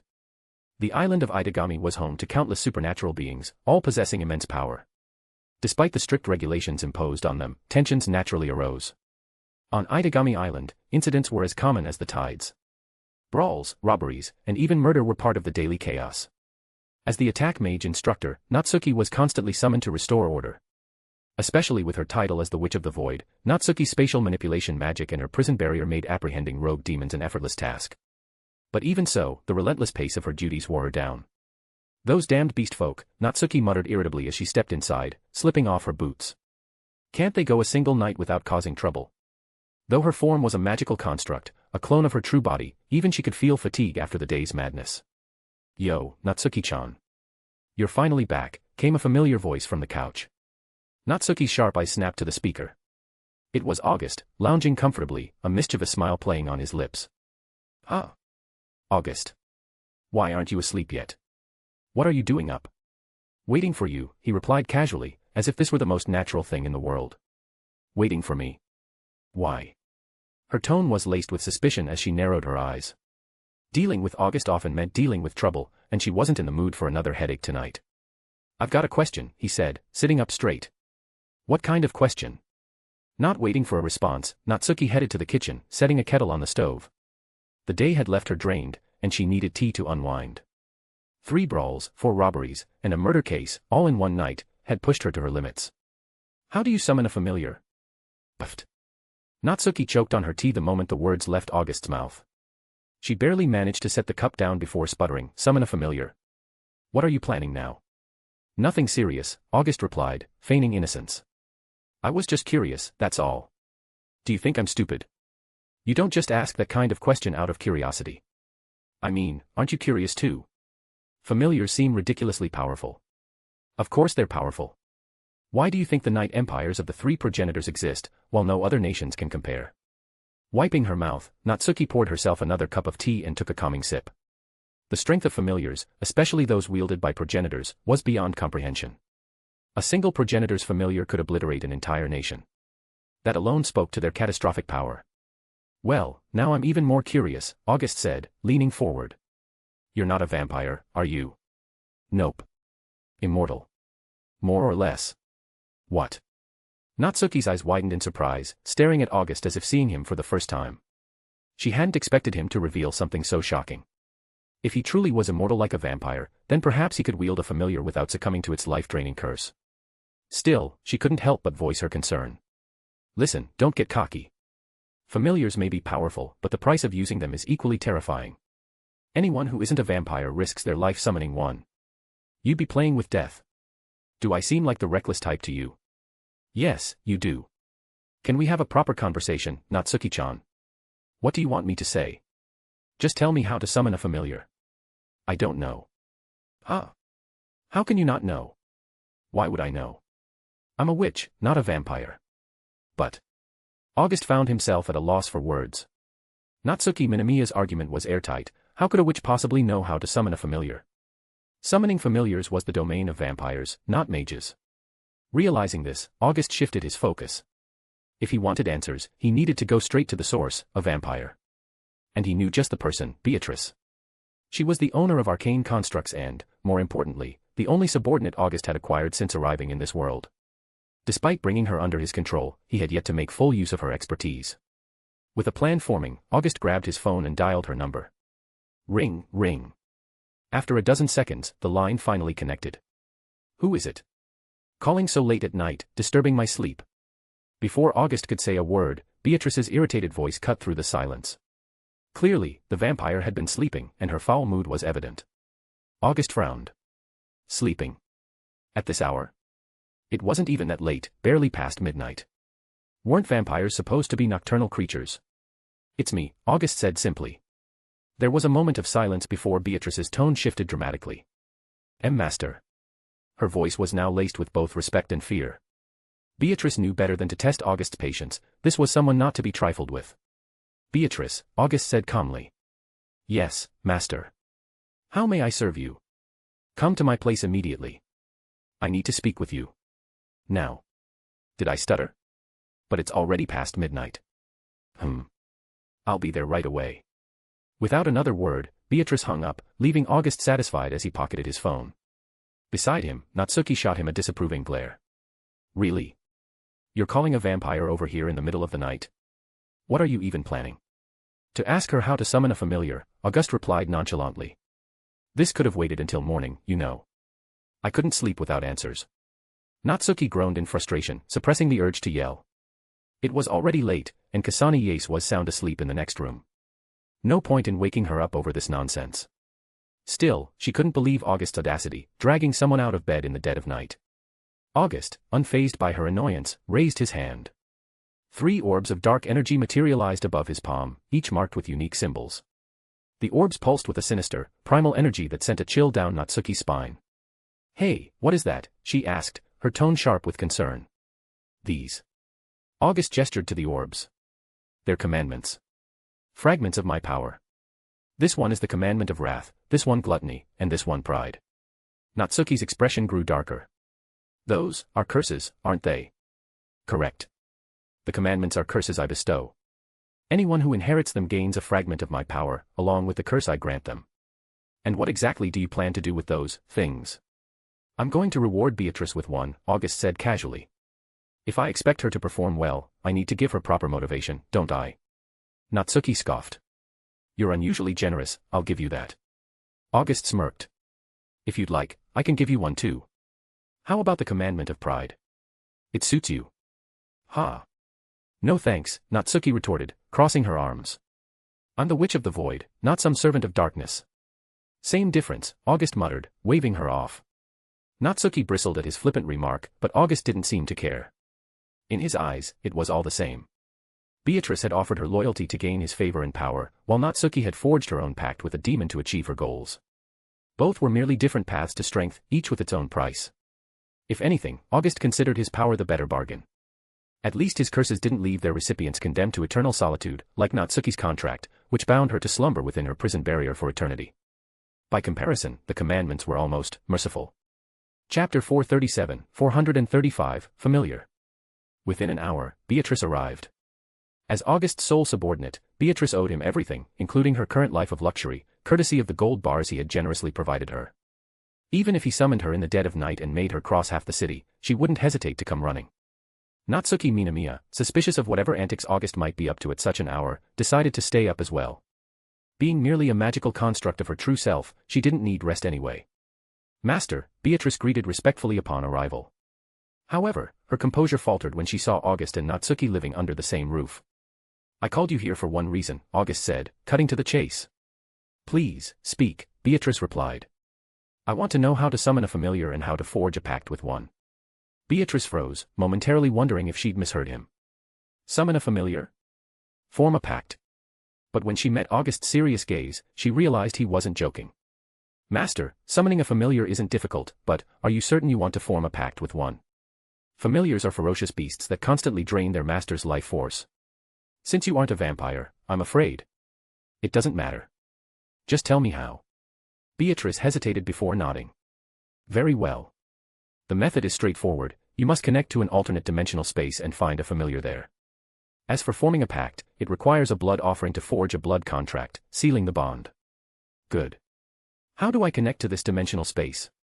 Beatrice explained the process in detail, withholding nothing. This wasn't exactly secret knowledge, after all. After a few minutes of careful explanation, August processed everything. He now understood that summoning a familiar was akin to fishing, using his magical energy as bait to attract a suitable familiar. Once a familiar appeared, the blood contract would bind the two together. In this bond, the master would supply magic and life force, while the familiar would provide power and loyalty. This was the essence of the relationship between vampires and their familiars.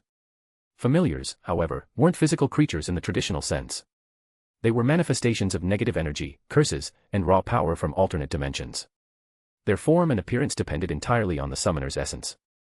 For example, Beatrice, as a Type T vampire, had familiars that manifested as weapon-like constructs. The descendants of the first Primogenitor, Type D vampires, were capable of transforming into mist. Meanwhile, the bloodline abilities of Type G vampires, descendants of the second Primogenitor, remained largely a mystery. With this newfound knowledge, August closed his eyes and released his magical energy into the void. His goal, to establish a connection with the chaotic, otherworldly dimension where familiars resided. Moments later, his consciousness breached a realm of pure chaos. In this space, countless streams of negative energy, curses, and erratic magical forces swirled together in an incomprehensible cacophony. It was a place so chaotic and hostile that only familiars could survive here. Then, with a sharp mental command, August activated the Gate of Sins within this dimension. Boom. The gate opened like a black hole, consuming everything in its vicinity. Its insatiable hunger devoured light, darkness, and even the chaos itself. The emblem of gluttony, one of August's commandments, gleamed brightly on the gate as it swallowed indiscriminately, feeding on everything in its path. As August remained motionless, focused on the summoning, both Natsuki and Beatrice watched him with bated breath. What kind of familiar will he summon? Beatrice whispered, unable to contain her curiosity. It's hard to say, Natsuki replied, her arms crossed. Most vampires, or any species capable of summoning familiars, only had the opportunity to bond with one in their lifetime. Only the elders of ancient vampire clans or exceptionally powerful vampires could command multiple familiars. Of course, the Primogenitors were in a league of their own. These ageless monsters wielded unimaginable power, with familiars numbering in the dozens. The first Primogenitor, in particular, was infamous for commanding a staggering 72 familiars, an absurd, almost incomprehensible feat. Boom. Suddenly, an overwhelming surge of energy radiated from the gate, jolting August from his trance. His sharp gaze zeroed in on the source of the disturbance. A powerful familiar. August's first thought was clear, he had summoned something extraordinary. In his perception, a chaotic yet strangely organized energy coalesced in his direction. Instinctively, August reached out and established a connection with it.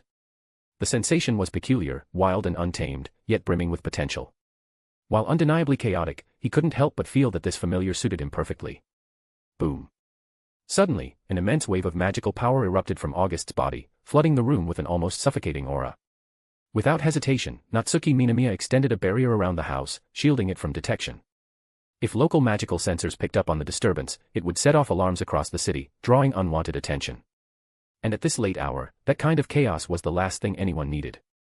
Moments later, the torrent of magic subsided, and August's energy returned to a calm, stable state.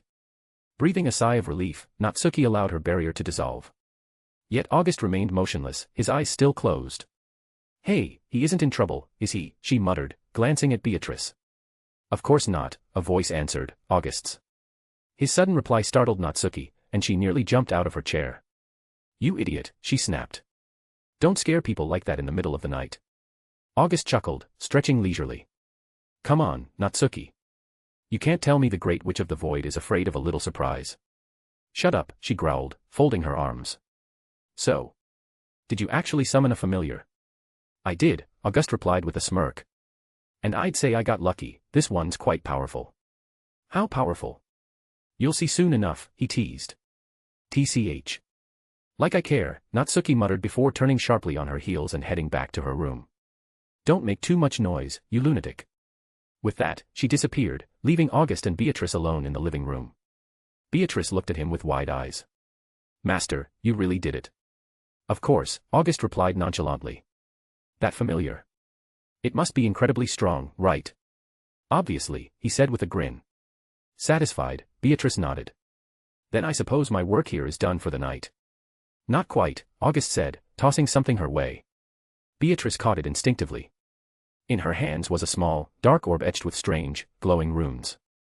"Master, what is this?" "That's the commandment of wrath," August explained. "Fuse with it, and you'll gain a fraction of my power along with the curse of wrath, one of the 7 deadly sins." Beatrice's face lit up, her usual calm composure replaced with an almost childlike excitement. "Really? I can use this?" "Of course. On this island, I need someone who can act as my representative. You're perfect for the role." Without hesitation, Beatrice began to integrate the commandment of wrath into herself. For someone like her, who valued power as much as wealth, this was an opportunity too good to pass up. After all, in a world where strength dictated everything, having more power was the ultimate currency. Chapter 438, 436, Reaper. Beatrice let out a piercing scream as she writhed in agony on the floor. Darkness engulfed her being, merging with her essence, while August's power surged through her, enhancing her strength. Simultaneously, the curse of wrath seeped into her very soul. Commandment of wrath: all who harbor anger shall be stripped of reason and consumed by chaos and extremity. The commandment of wrath was an immensely powerful curse. Anyone who felt anger would lose their rationality and spiral into uncontrollable turmoil. This ability was utterly terrifying. In any situation, calmness and rationality were paramount, yet before the commandment of wrath, the mere presence of anger spelled one's downfall. Before long, the torment subsided, and Beatrice emerged reborn. Once an ordinary vampire, she had now undergone an unprecedented transformation, her strength skyrocketing at an astronomical rate. Even without exaggeration, she now possessed the confidence to challenge the elders of the old generation vampires. The power coursing through her veins was simply overwhelming. And with the commandment of wrath in her arsenal, she had gained an ability that could only be described as game-breaking. Master. As she rose to her feet, Beatrice's gaze toward August had changed. Previously, she had submitted to him out of fear of his overwhelming power and wealth. But now, under the influence of the commandment, her loyalty had taken root deep within her heart. And this was merely the beginning. As time passed, she would become utterly devoted to August. "How do you feel?" August asked. "I feel incredible. My strength has multiplied countless times beyond what I was before." "Good. Go and rest for now. I will call for you when needed." "Yes, master." With a respectful bow, Beatrice left the room, and August let out a deep breath. With his familiar now bound by contract and the alternate dimension for its survival secured, his objectives had been successfully achieved. Stretching his arms, August decided to call it a night. After all, it was already quite late. August, on the other hand, as someone with a more leisurely schedule, had no plans to accompany them to Psyche Academy. After contracting his familiar last night, today was the perfect opportunity to summon and witness its full potential. After informing Natsuki, August swiftly left Idagami Island and arrived at the coastal waters. "Come forth, my contracted familiar, superconceptual reaper." Boom. A surge of chaotic magic erupted. Above the ocean, a figure clad in white robes, carrying an enormous cross, materialized. During the contract process, August couldn't help but smile. A familiar's form was influenced by the host's will, yet he had never imagined that he would summon something resembling the ultimate villain from Cautious Hero. The superconceptual reaper, also known as the Chaos Reaper, possessed immeasurable attributes. It was an entity of complete chaos, almost as if it did not truly exist, invincible, undying, and beyond conventional definitions of mortality. Its core essence was chaos itself, effortlessly breaking the constraints of time and space, even tearing through dimensional barriers. Lacking a soul, it transcended all existence, standing as a true deity. It could split and recombine endlessly, wield nearly all elemental abilities, and traverse dimensions, harvesting souls across different realms. Through sacrificial rituals, its focus could be temporarily concentrated on a target, making it nearly impossible to counter. Although this creature wasn't exactly the game-breaking monster from Cautious Hero, it was undeniably a top-tier familiar. Whether it ranked at the true ancestor level remained uncertain. Previous skirmishes with the Lion King's golden familiar had only provided glimpses, but no conclusive measure of the fourth progenitor's true strength. Nevertheless, the superconceptual reaper possessed abilities that defied logic, immortality, mastery over all magic attributes, and spatial traversal, making it an extraordinary force. August felt satisfied. This creature was born from his thoughts, shaped into existence by his desires. It was only logical, considering familiars were cursed beasts, manifestations of negative energy, and it was only through the host's contract that they gained form. Summoning such a being required August to continuously supply life force and magic. Yet this posed no issue. Despite being from the demon god lineage, August had long surpassed that classification, especially after merging with the four deadly sins. His life force was nearly infinite. Any energy drained by the familiar could easily be replenished by absorbing a fraction of sin. Superconceptual Reaper, freeze this sea. Swish. At August's command, the Reaper moved, raising its massive cross. From its tip, an intense burst of frost magic was unleashed, colliding with the ocean surface. Within minutes, the surrounding waters were encased in ice. Superconceptual Reaper, fire. Boom. A torrent of flames shot forth, instantly melting the frozen sea. August watched in satisfaction. This was only a fraction of its power. As a being of chaos, the Reaper could wield all elements: fire, ice, lightning, wind, earth, water, light, and more. It was the ultimate mage, proficient in all attributes to a terrifying degree. Superconceptual Reaper, let's return to Idagami Island. Rip. Under August's gaze, the Reaper raised its cross and slashed downward. With a tearing sound, the space before them was ripped apart, forming a rift. It was a chilling sight. This spatial ability was far beyond ordinary teleportation. Stepping through, August found himself high above Idagami Island. Despite the dramatic entrance, it was undeniably effective, transporting him from the open sea directly to the island. However, due to the Reaper's inability to precisely locate destinations, he had arrived at a random part of the island rather than Saikai Academy. Gazing at the towering skyscrapers and the magnetic levitation train speeding by, August sighed and dismissed the Reaper. Satisfied with his familiar, he began observing his surroundings. Although he wasn't sure exactly where he was, with the maglev trains available, getting back to the academy would be no trouble at all. Chapter 437, Choice. Two familiar faces, Yukina Haimragi and Koyomi Shizuka from the Lion King organization, were joined by another woman with a ponytail. Natsuki Minamiya sat calmly, sipping her tea. Seeing August push the door open, Natsuki Minamiya pursed her lips, clearly in a bad mood. On the other hand, Koyomi Shizuka stood up immediately upon August's arrival. Showing proper respect and etiquette to someone stronger was a must, especially when that person was significantly stronger. Lord August, you have finally returned. One wasn't enough, so you brought two more. August glanced at Yukina Haimragi and the other woman. If his guess was correct, the newcomer was Sayaka Kirasaka, also from the Lion King organization. Originally, both of them were spirit medium blood servants meant for Koju Akatsuki. Yet, seeing them now being offered to him was quite a surprise. This is a token of sincerity from the Lion King organization. From today onward, these two will be your attendants. You may command them as you please. Attendants? More like spies, I'd say. August's gaze swept over Yukina Haimragi, causing her to shrink back involuntarily. After receiving a scolding from the head of the three saints, Koyomi Shizuka, Yukina had realized how foolish she had been before. Sayaka Kirasaka, standing beside her, wanted to retort but was silenced by a single glance from Koyomi. At this point, causing further trouble and souring their relationship any more would be irreparable. You must be joking, Lord August. We admit our previous mistakes, but such things will not happen again. Additionally, the entire building where Instructor Minamiya resides has been purchased by the Lion King organization as a gift of apology. August glanced at the property deed and related documents on the desk, offering a faint smile. Money was never an issue for him. While an entire building was indeed valuable, to August, it was nothing more than a number. To be honest, I've always seen the Lion King organization as ungrateful wolves that can never be tamed.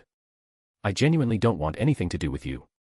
These words were practically a provocation, but Koyomi Shizuka remained composed.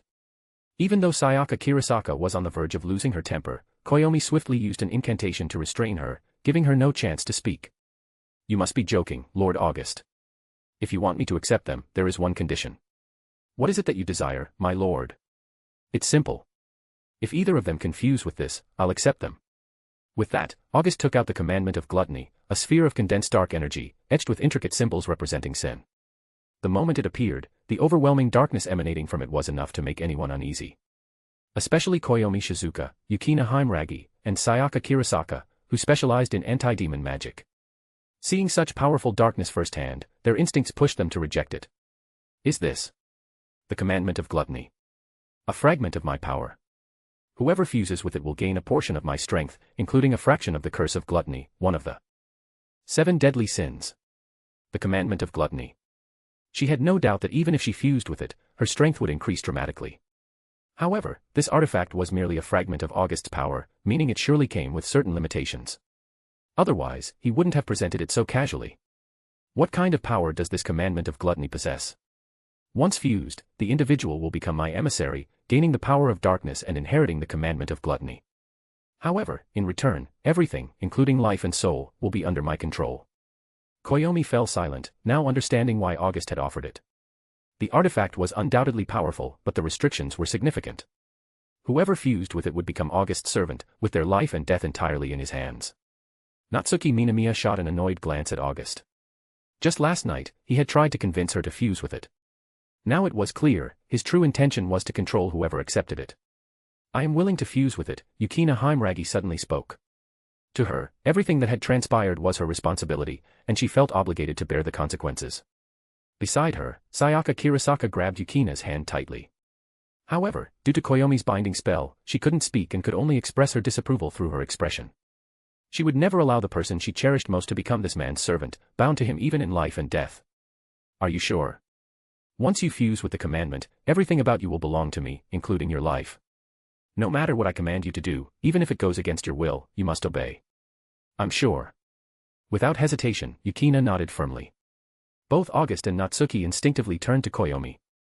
This girl had been thoroughly indoctrinated, though she might not even realize it herself. In their eyes, she was no different from the other operatives trained by the Lion King organization. Facing their scrutiny, Koyomi's expression remained unchanged. After all, within the Lion King organization, young priestesses, sword shaman, and war dancers were numerous. They were raised precisely to recruit and bind powerful individuals. Across the world, many influential figures and leaders were surrounded by operatives from the Lion King organization. These girls were taken in by the organization at a young age, given knowledge and education, with the ultimate goal of becoming perfect tools for political alliances. Since you have decided, then it's yours. With a casual flick, August sent the commandment of gluttony floating toward Yukina. Taking a deep breath, Yukina cradled the commandment in her hands. Moments later, it merged into her body. Ah! In an instant, a surge of dark energy erupted from within her. She collapsed to the ground, letting out a heart-wrenching scream. Sayaka Kirasaka, filled with worry and distress, held Yukina tightly in her arms. Hearing her agonized cries, she felt as if her heart was shattering into pieces. The process of accepting the dark energy and the curse of the commandment was excruciating. After all, Yukina was merely human. The transformation and reconstruction of her body brought with it unimaginable pain. Chapter 438, Apostle of Gluttony. In just a few minutes, Yukina Himuragi's painful cries gradually faded away. After about 10 minutes, everything fell into silence. Yukina's eyes had turned pitch black, and a mark identical to the sigil of August's demon form appeared on her neck. This mark was something that both Akame and Beatrice possessed as well, though theirs were located on their chests. Yukina was the first to have it on her neck. Having successfully fused with this immense power, especially the power of the commandment, Yukina was left in awe. Commandment, gluttony, the ability to devour all forms of magic, rendering any magic-based attacks null and void. August smiled as he observed Yukina. The Apostle of Gluttony had been born.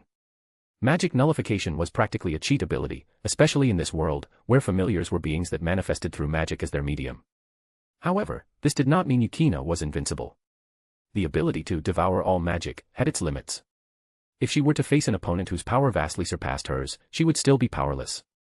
Master. As she stood up and looked at August, Yukina's expression flickered with complex emotions. In the end, she knelt before him on one knee. Seeing this, August's smile widened. Now that Yukina had fused with the commandment, she belonged to him. Whether she wished it or not, under the influence of the commandment, she would become his most loyal servant. Asagi Iba observed with narrowed eyes. She noticed Yukina's internal struggle, yet her newfound devotion to August was undeniable.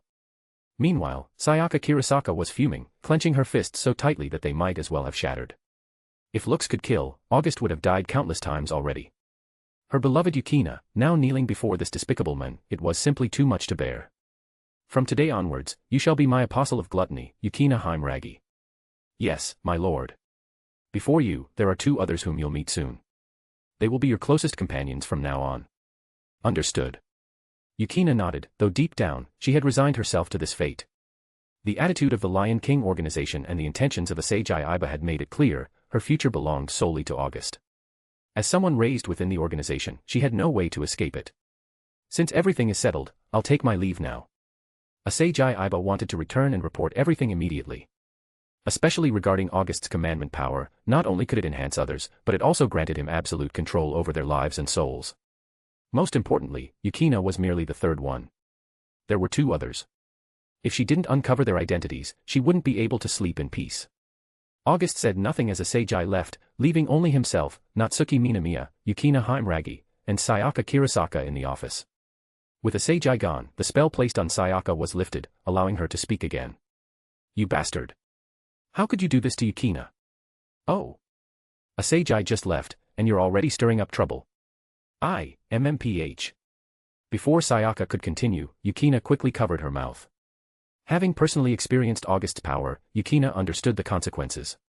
She had already paid the price for her actions, and she wouldn't allow Sayaka to suffer the same fate. August, however, didn't take Sayaka's outburst seriously. There would be plenty of time to educate her later. You're in the same class as Canon, correct? Yes, Master. Then Canon's safety is now your responsibility. Ensure that not even a single strand of her hair is harmed. Understood. I will protect her with my life. Thanks to Nagisa Akatsuki's introduction and their interactions, the two had become friends and maintained a fairly close relationship. For such a pure-hearted girl, Yukina would have protected her even if August hadn't mentioned it. As for you, August's gaze shifted to Sayaka Kirasaka. From now on, you'll serve as my personal maid. Ah. What did you just say? A maid. What, do you have a problem with it? I don't really mind, but I believe your superior, Heimragi, hasn't gone too far yet. That statement instantly silenced Sayaka. Before coming here, she had been thoroughly lectured by her teacher and repeatedly warned by Yukina's superior. She was explicitly told not to displease August under any circumstances. Especially her teacher, who had given her a strict ultimatum. If she were to be expelled or cause dissatisfaction, the consequences would be dire, involving punishments she never wanted to experience in her lifetime. Sayaka knew her mentor well, and the punishments she devised were as creative as they were terrifying. This time, the severity in her tone indicated that failure was not an option. If she messed up, she was as good as doomed. Fine. A maid it is. Seeing Sayaka yield, August couldn't help but smile. He already had a fair number of maids in his service, particularly in the world of high school DxD, where two perfect demon attendants faithfully served him. Each of them was an exemplary maid, but now, with Sayaka, he had someone who resented the role and accepted it begrudgingly. The prospect of gradually shaping her into his ideal was amusing to him. This was precisely why August had only presented one commandment. From the beginning, he had never intended for Sayaka to fuse with it. Training a proud and reluctant girl into submission was, in his eyes, an entertaining pastime. Moreover, Sayaka's androphobia, the extreme aversion to men, made things even more interesting. Speaking of maids, I wouldn't mind having one myself, Natsuki Minamiya chimed in, a sly smile playing on her lips. August blinked, suddenly reminded that this woman was a known enthusiast of maids. In the original timeline, the artificial life form, Astarte, had been assigned as Natsuki's personal maid. Sure, why not? What's mine is yours. Maids are nothing special, I can split them with you. Now that's an offer I can't refuse. Natsuki's eyes gleamed mischievously as she glanced at Sayaka, who looked as if she were on the verge of tears. Sayaka felt like she had walked straight into a den of wolves. Not only was August an insufferable man, but this witch was no better.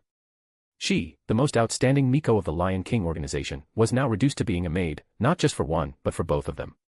Her future suddenly seemed bleak and hopeless. The only source of comfort was Yukina Heimragi, the sole pure presence in her life, a glimmer of solace amidst the chaos. Chapter 441, 439, Demon Lance. Of course, the only noticeable shortcoming was that while most maids served with a gentle smile, she did so through gritted teeth. It was evident that the Lion King organization had given her strict orders, otherwise, she wouldn't be acting this way. Her feelings toward August were undoubtedly negative. August, however, paid no attention to it. No matter how much she resisted, she couldn't stir up any trouble. On this particular day, in the office, August sat comfortably, savoring the tea and snacks served by Sayaka. From a distance, Sayaka's glare could have burned a hole through him. Meanwhile, Yukina Heimragi had gone to class, and Natsuki Minamiya was also busy with her lectures. This left only August and Sayaka in the room, making it an excruciatingly long day for her. What's that? Sayaka muttered as she glanced out the window. Curious, August followed her gaze. Outside, on a small island near the school building, there were two women and one man. The men had short silver hair, none other than Koju Akatsuki. As for the two women, August didn't recognize them, but judging from Sayaka's reaction, she clearly did. Someone you know? August asked. Not exactly. The only one I truly know well from the Lion King organization is Yukina, Sayaka replied. They're moving. So those two are also Lion King organization's bridal candidates sent to Koju. What? Bridal candidates? Don't tarnish our reputation. Come on now. As a shamanic war dancer, you should be aware of these things. Or are you as naive as Yukina? I doubt it. You should know much more than her. Sayaka's expression shifted but eventually fell into silence. Compared to Yukina, Sayaka had a far more sensitive personality. Her past experiences had left deep scars that she had yet to overcome. It was precisely because she had endured darkness that she could perceive things more keenly. Yet she had no choice but to obey. As a shamanic war dancer trained by the Lion King organization, submission was her only path. Look at it this way, the Lion King organization practically delivered you two to me on a silver platter, personally escorted by the three saints themselves. And over there, they're doing the same thing, sending a sword shaman and a shamanic war dancer to Koju. Who exactly is he? The fourth primogenitor. Though for now, he's just an unawakened fledgling. The most powerful vampire. Him. Yes, that's him. Sayaka scrutinized Koju's face below, and for some reason, she instinctively disliked him. Do you know those two? August asked.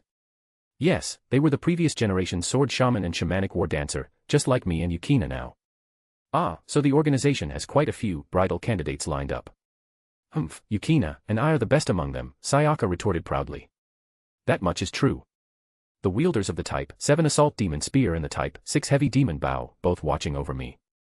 If you two weren't exceptional, you wouldn't be here. August's words made Sayaka's expression shift slightly before she regained her composure. There was nothing surprising about his deduction. She and Yukina were sent here not just to monitor him but also to gather intel on him. Even if the chances of success were slim, any information gained was valuable. The reason was simple: August was too much of an enigma.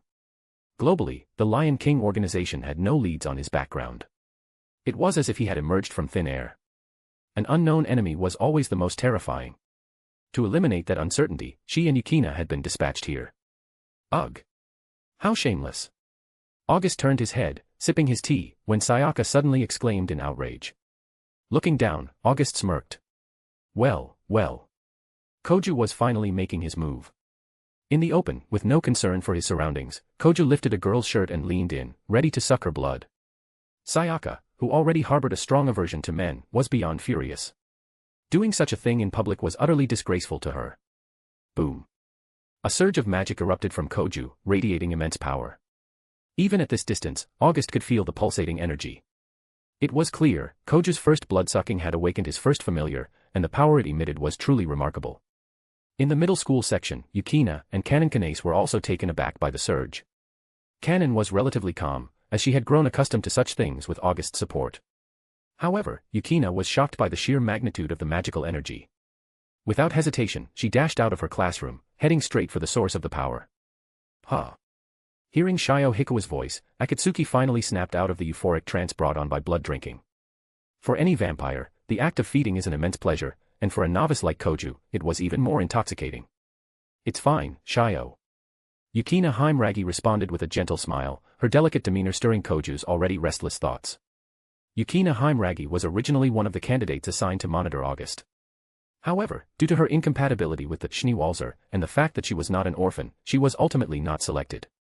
Instead, she was reassigned as a spirit medium for the fourth progenitor, Koju Akatsuki.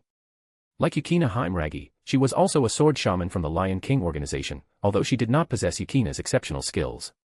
Shio Hikawa, Yukina's partner and a shamanic war dancer of the Lion King organization, shared a similar relationship with Yukina as Sayaka Kirasaka did with her. The two of them were the closest of teammates. With the fresh intake of blood, the familiar within Akatsuki's body began to stir. The fourth progenitor. Are you really planning to release a familiar here? At that moment, Yukina Heimragi appeared, gripping her spear tightly, the Schneewalzer, a Type 7 Assault Demon Lance. On the other side, both Akatsuki and the two girls with him were momentarily stunned by her sudden arrival. Chapter 440, Disruptor. Although Koju Akatsuki did not recognize her, Yuri Haba and Shio Hikawa were well acquainted with Yukina Heimragi. Within the High God Forest, Yukina Heimragi was renowned as an icy beauty. Due to her personality, she struggled with social interactions, and her stern approach to training only amplified her aloof reputation. Over time, aside from Sayaka Kirasaka, she had Northwest other close friends. You're Yukina, right?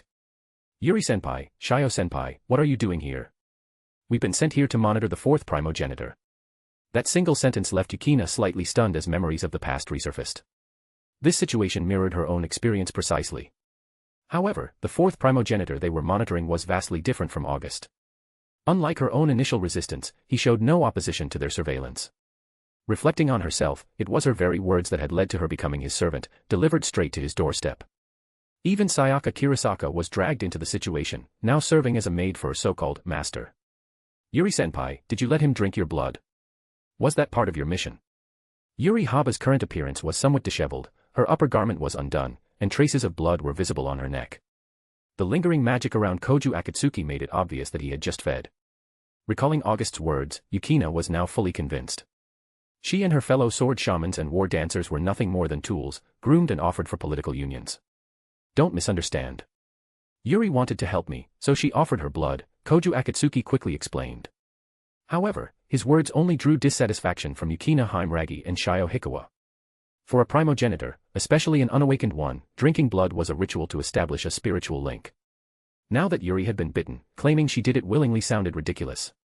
What kind of favor could warrant such a sacrifice? The atmosphere grew tense, and Koju was left bewildered, unable to grasp why things had taken such a sudden turn. Koju, you've already awakened your first familiar. Impressive, very impressive. A voice broke the stalemate. Master. A figure appeared, August. Yukina instinctively greeted him with respect, but the other two looked on in confusion. Was the esteemed sword shaman of the Lion King organization, the wielder of the legendary assault demonic gun, Snow Blossom Wolf, really addressing this man as master? Koju's expression darkened upon seeing August. No man enjoyed failure, especially one as crushing as the one he had suffered. Why had he drunk Yuri Haba's blood?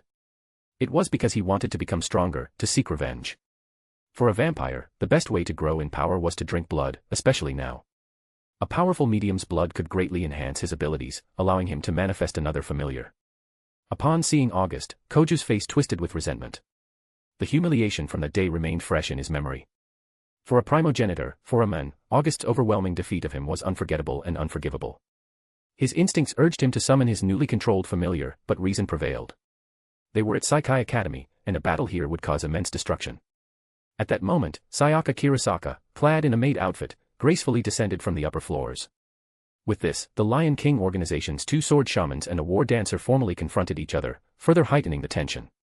With August and Koju present, the situation felt like a powder keg ready to explode. In broad daylight, doing such things to a girl. Men really are despicable creatures. Sayaka Kirasaka glared at Koju, whose face turned pale with frustration. Vampires required desire to initiate blood drinking. He wasn't some pervert, so why was everyone treating him like one? You. Sayaka Kirasaka wanted to protest, but recalling August's strength, she ultimately let out a cold snort, moved beside Yukina Haimragi, and held her tightly, refusing to look at August. As for Yuri Haba and Shio Hikawa, they too recognized August, the enigmatic powerhouse who had even defeated Koyomi Shizuka, the leader of the Three Saints. Koju had drunk Yuri's blood in an attempt to defeat August. Not long ago, Koju, the fourth primogenitor, had suffered a crushing defeat at his hands. Koju, your awakening is quite timely. I recently acquired a new familiar, and I'd like you to help me test its strength. With that, he summoned the Reaper, an entity draped in white robes, its face obscured by an impenetrable mist, carrying an enormous cross. It was incomprehensible, indescribable, and unfathomable. For some reason, merely standing in its presence and witnessing its existence, everyone instinctively felt an overwhelming sense of chaos and disorder beyond human understanding. The Reaper radiated an aura of chaos, turmoil, and incomprehensibility. While familiars were inherently enigmatic, the Reaper stood out like a king among venomous creatures, more terrifying than any of the others. As the fourth primogenitor, Koju's expression grew even graver upon seeing it. Within him, his newly awakened fifth familiar, the Golden Lion, bristled with battle intent. It yearned to defeat this strange opponent. Bang. Just then, a folding fan fell from the sky, landing squarely on Koju's head. The sudden interruption startled him, halting his summoning in confusion. You idiots! Do you plan on destroying Saikai Academy? A voice rang out from above. Floating mid-air atop a glowing purple magic circle was Natsuki Minamiya, clad in a gothic Lolita dress and holding a parasol. Just as Koju was about to summon his familiar, she had thrown the folding fan to stop him. Good grief, two immensely powerful familiars, one of them belonging to the fourth primogenitor. If a battle were to break out here, the entire Saikai Academy would be reduced to rubble. Chapter 443, 441, Beast. Yo, Natsuki-chan. Yo. Are you serious? You insufferable bastard. Come on, there are so many people here. Cut me some slack. Slack. Who's giving me slack? Don't you realize Saikai Academy is my turf? Hurry up and put your beast away. Fine, fine. I'm at your mercy here, after all. Snap. With a sharp snap of his fingers, the menacing figure of the conceptual death god vanished. Natsuki Minamiya watched him carefully. This man was unpredictable to his core. If he was in a good mood, you could argue with him, insult him even, and get away unscathed. But if he wasn't, even the smallest mistake would result in severe consequences. Men like him were the hardest to deal with because you could never guess their next move or anticipate their reactions. By the way, Natsuki-chan, you. Whack. August hadn't even finished his sentence before a chain of restraint came out of nowhere and smacked him on the head. Don't call a teacher Chan, you idiot. Then why don't you hit him? August gestured toward another man. Do you think you're on his level? He. Natsuki pointed toward August but stopped mid-sentence, realizing she was about to admit she couldn't handle him. Feeling embarrassed, she left the thought unfinished.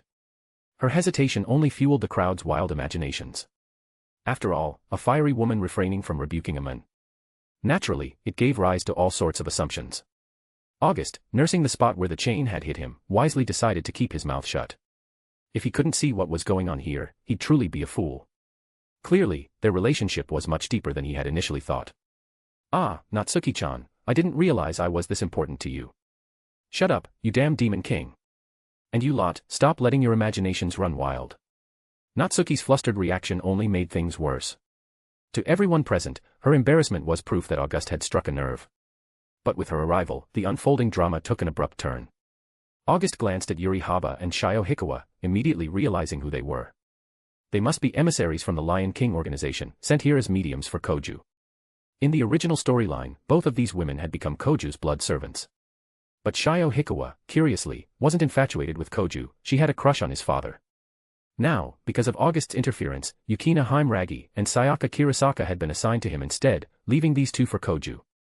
What made this even more apparent was how the Lion King organization had sent both of them together and allowed them to be bitten immediately.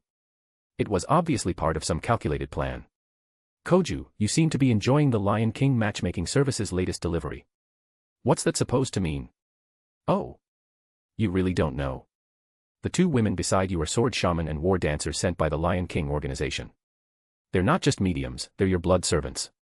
In simpler terms, they're your wives. Wives. What the hell are you talking about? Yuri's just here to help me. The moment Koju blurted this out, Yuri Haba and Shio Hikawa's faces subtly changed. Yuri, in particular, felt a surge of anger. Although she had agreed to the mission and understood the implications, she had no personal affection for Koju. She was merely following orders. But even so, Koju's careless words stung. He had seen her body, bitten her, and now dismissed her efforts as though they meant nothing. The women around them bristled with anger, especially Sayaka Kirasaka, whose distaste for men was well known. Koju's thoughtless comment only deepened her disgust. Help you? Really, Koju? A woman lets you drink her blood, and you think it's just for your convenience? How arrogant can you get? Stop twisting my words. You've got two women by your side too. And you know Yuri. Are you saying? That's right. They're my women, sent by the Lion King organization. But unlike you, I don't see them as wives. They don't even qualify to be concubines, at best, they're servants. Servants? You treat them like that? Koju's indignant tone only made the crowd's disdain for him grow. His self-righteous attitude was nauseating, no better than the behavior he criticized. Wow, you're really upset, huh? If you respect them so much, why did you drink her blood? Don't tell me you didn't know what that signifies as the fourth primogenitor. I already said it was for help. I'm not like you. You're right, you're not like me. August shook his head, disappointment evident in his gaze. Boom. Suddenly, a burst of conqueror's haki erupted from August. The oppressive force descended upon Koju like a tidal wave, instantly overwhelming him and suppressing the magic within his body. The others, however, remained untouched. Even Yuri Haba and Shio Hikawa, the emissary sent by the Lion King organization, were spared from the crushing aura. Koju, to be honest, I'd like nothing more than to kill you right now. The room fell deathly silent. Natsuki, in particular, stiffened in alarm. This was the fourth primogenitor they were talking about. If he died, it would trigger chaos on a massive scale. Koju himself was paralyzed with fear. No one is unafraid of death. No matter how brave or fearless a person claims to be, when faced with their own mortality, terror and regret inevitably creep in. But don't worry, I won't kill you. At least not yet. As he spoke, a portal from the Gate of Babylon opened beside August. A peculiar weapon resembling a scythe, its blade curved inward, emerged. The moment Koju laid eyes on it, his pupils contracted. He didn't know why, but this weapon exuded a sense of overwhelming danger. I Koju Akatsuki, heir of the Kaleid blood lineage, release your chains. Come forth, fifth beast vassal, Regulus Aurum.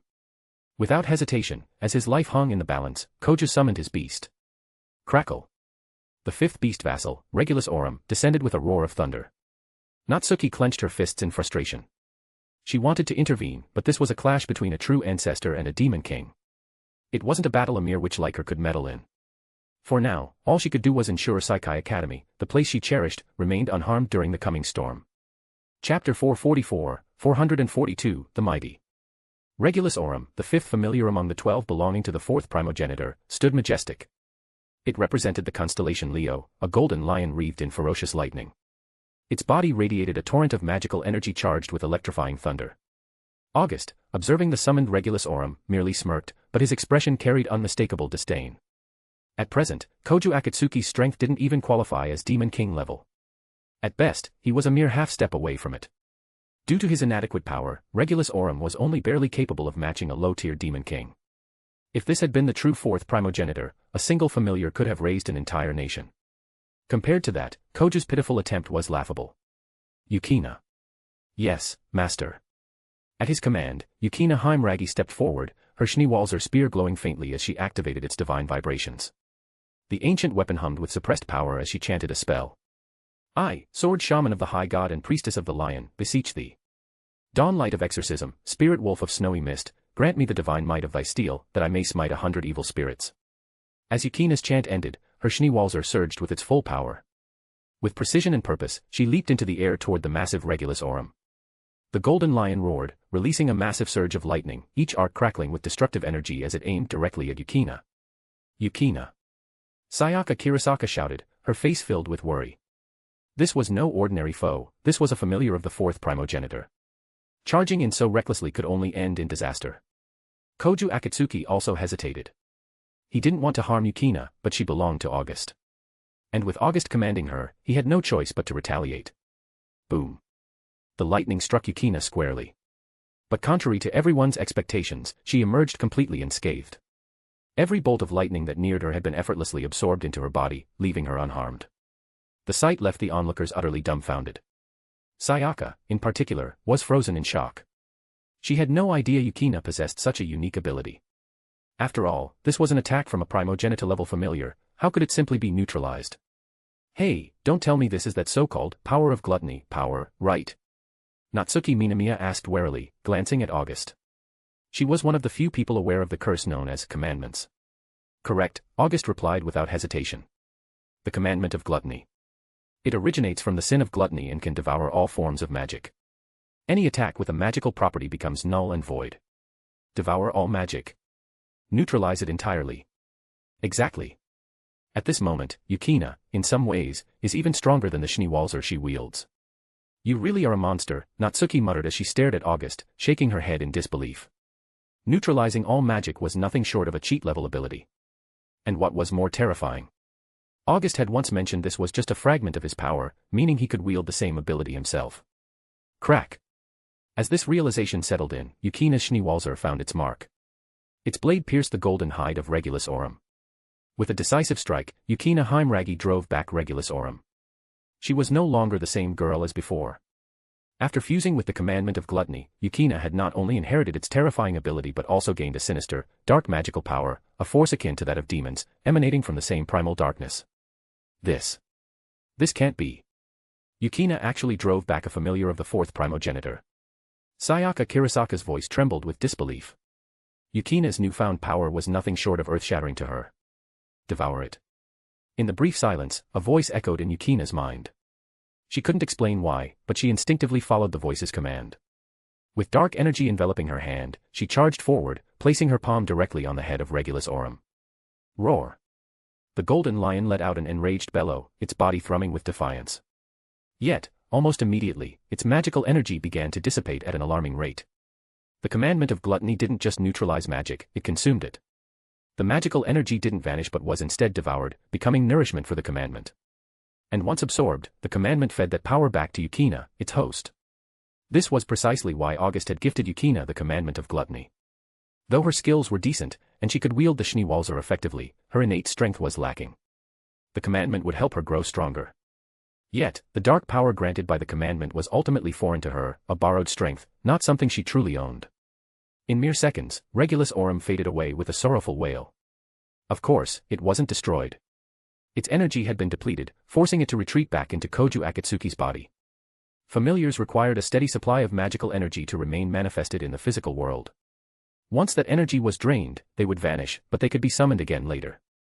Still, the fact that Yukina, on her own, had effortlessly dispatched Regulus Aurum, freshly awakened and powered by the fourth Primogenitor, left everyone in awe.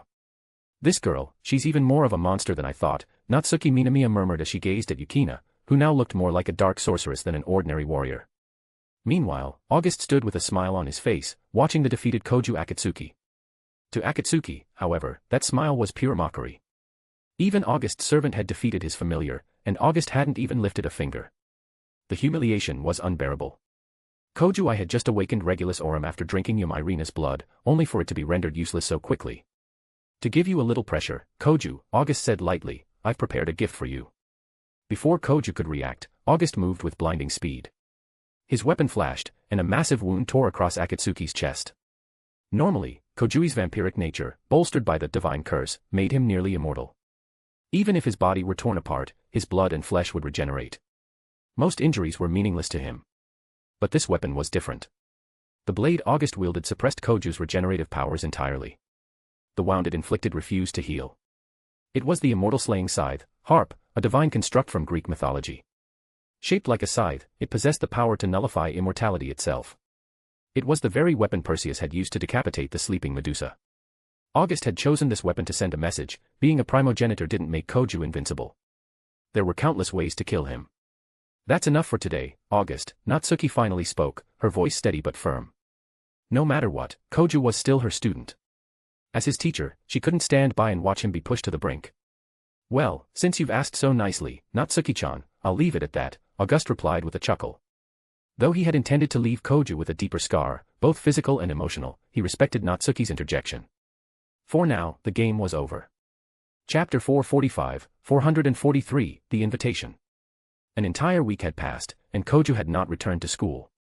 Being defeated by August was one thing, but as the fourth primogenitor, to have his newly awakened familiar defeated by a mere girl. It was a humiliation too great to bear. The experience had left Koju deeply shaken. The fact that Yukina Heimragi, a girl not only in the same grade but the same class as his sister, Nagisa, had bested him only made it worse. And so, the fourth primogenitor, Koju, had locked himself away, wallowing in isolation. At Saikai Academy, the atmosphere in Natsuki Minamiya's office was anything but quiet. The spacious and well-furnished room, typically a haven of calm, felt crowded today.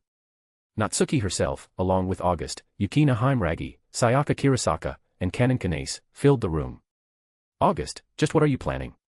Natsuki asked, her tone a mix of exasperation and suspicion. Planning. Nothing in particular. Just having a bit of fun, August replied with a casual shrug. The world is far too interesting to let it go to waste. Fun. Koju hasn't left his house because of you. That's your idea of fun. That guy. He's sulking over something like this. August's smirk deepened, his tone laced with disappointment. How pathetic. To August, the immense power of the fourth primogenitor being wasted on someone like Koju was nothing short of a tragedy. But then again, August mused, Koju had only ever been an ordinary high schooler before fate thrust the mantle of the fourth primogenitor upon him. Perhaps it wasn't surprising that he couldn't bear the weight. Sometimes, August found himself tempted to claim the power of the fourth primogenitor for himself. Such strength didn't belong in the hands of someone so weak. Besides, in any world, hidden quests always existed, and eliminating the protagonist was undoubtedly one of them. At that moment, a small bird-like Shikigami flew in through the open window. It landed gracefully on Natsuki's desk before transforming into an envelope bearing a distinctive crest. August didn't recognize the emblem, but the others clearly did, especially Natsuki, whose expression turned grave. That snake charmer is here on Idagami Island, she muttered, her voice laced with irritation. The envelope was an invitation, sent by none other than Dimitri Vatler, a vampire noble from the warlord's empire, an ally of the first primogenitor. Dimitri Vatler, Duke of Ordialu, was infamous for his power and ruthlessness. He was known as the vampire closest to the rank of a primogenitor, having devoured 2 elder vampires to further his strength. Natsuki knew Vatler all too well. Their paths had crossed many times, whether during her missions as an attack mage or during the infamous Blazing Banquet incident. To her, Vatler was nothing more than a lunatic obsessed with battle for battle's sake. Most troubling of all, Vatler had an insatiable hunger for power. Like many vampires, he sought to strengthen himself either through long lifespans and consuming blood, or by devouring his kin. Vatler had chosen the latter path, making him even more dangerous. Opening the envelope, Natsuki scanned the contents with a scowl. The letter was simple. Vatler had arrived on Idagami Island and was hosting a banquet. He invited Natsuki, the infamous Witch of the Void, to attend. And, to her dismay, he had also extended the invitation to August, the mysterious newcomer whose presence had already caused ripples across the supernatural world. Although the Lion King organization had tried to suppress information about August, it was too late. His name had already reached the ears of powerful figures worldwide, including the 3 Primogenitors. August's repeated victories over the current 4th Primogenitor, Koju, had only amplified his reputation. For better or worse, the world now knew of him, and the attention of someone like Dimitri Vatler was a dangerous consequence. Are you planning to attend the banquet, Natsuki-chan? Do you want to go? Natsuki asked, narrowing her eyes at August. Dimitri Vatler, huh? He's strong. He might make for a decent punching bag, August replied with a mischievous grin. Fine. If you're interested, I'll accompany you, Natsuki said, her lips curling into a small smirk.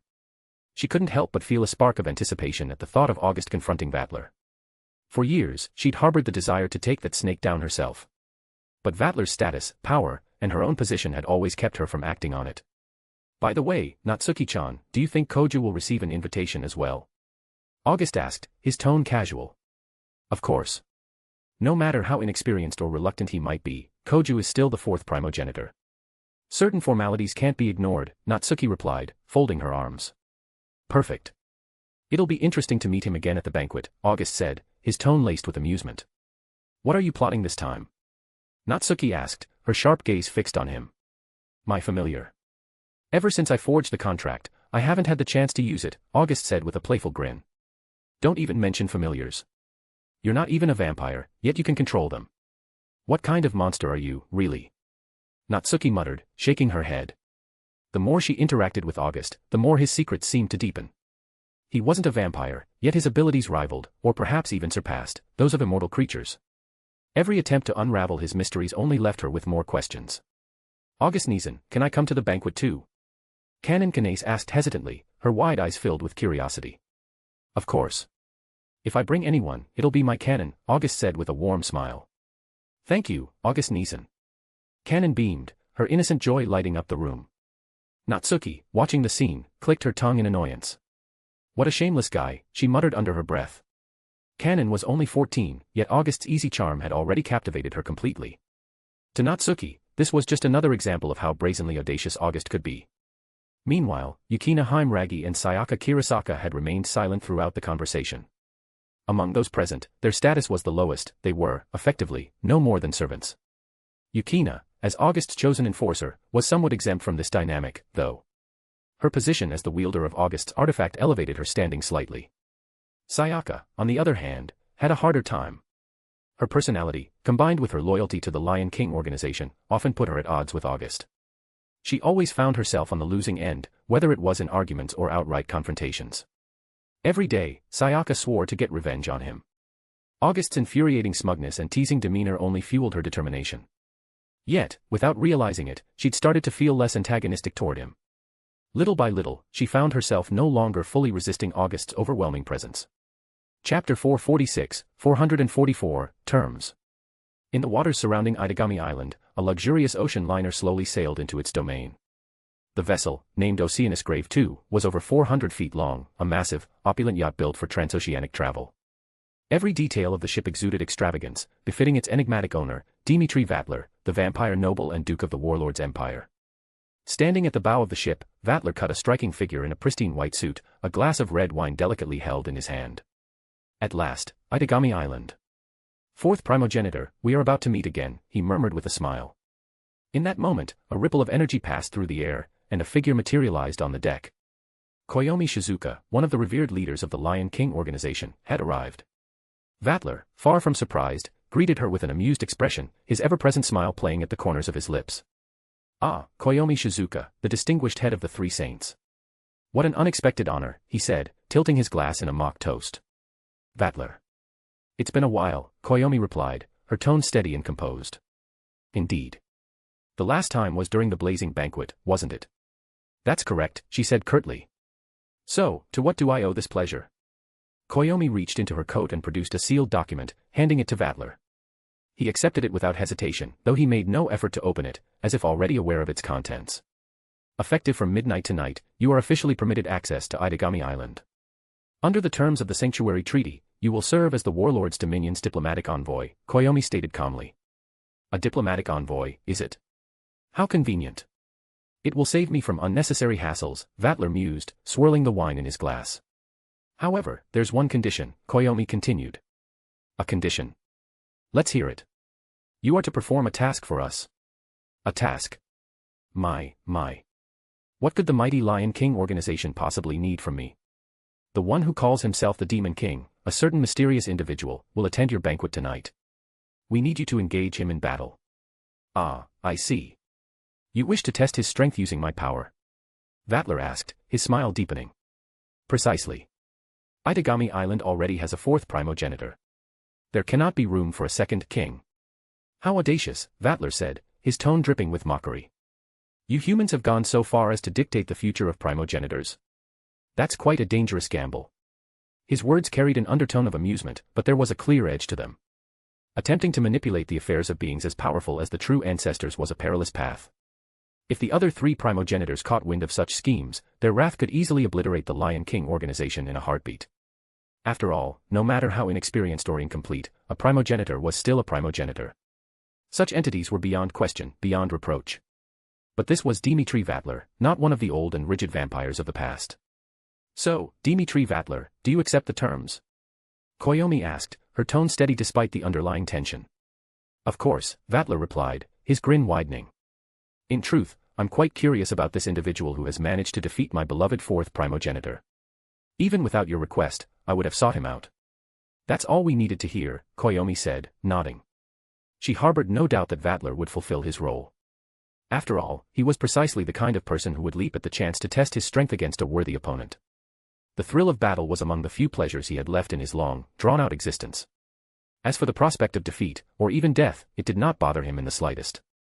For an ancient vampire like Vatler, who had lived for centuries, such things were no longer fears but, perhaps, welcome possibilities.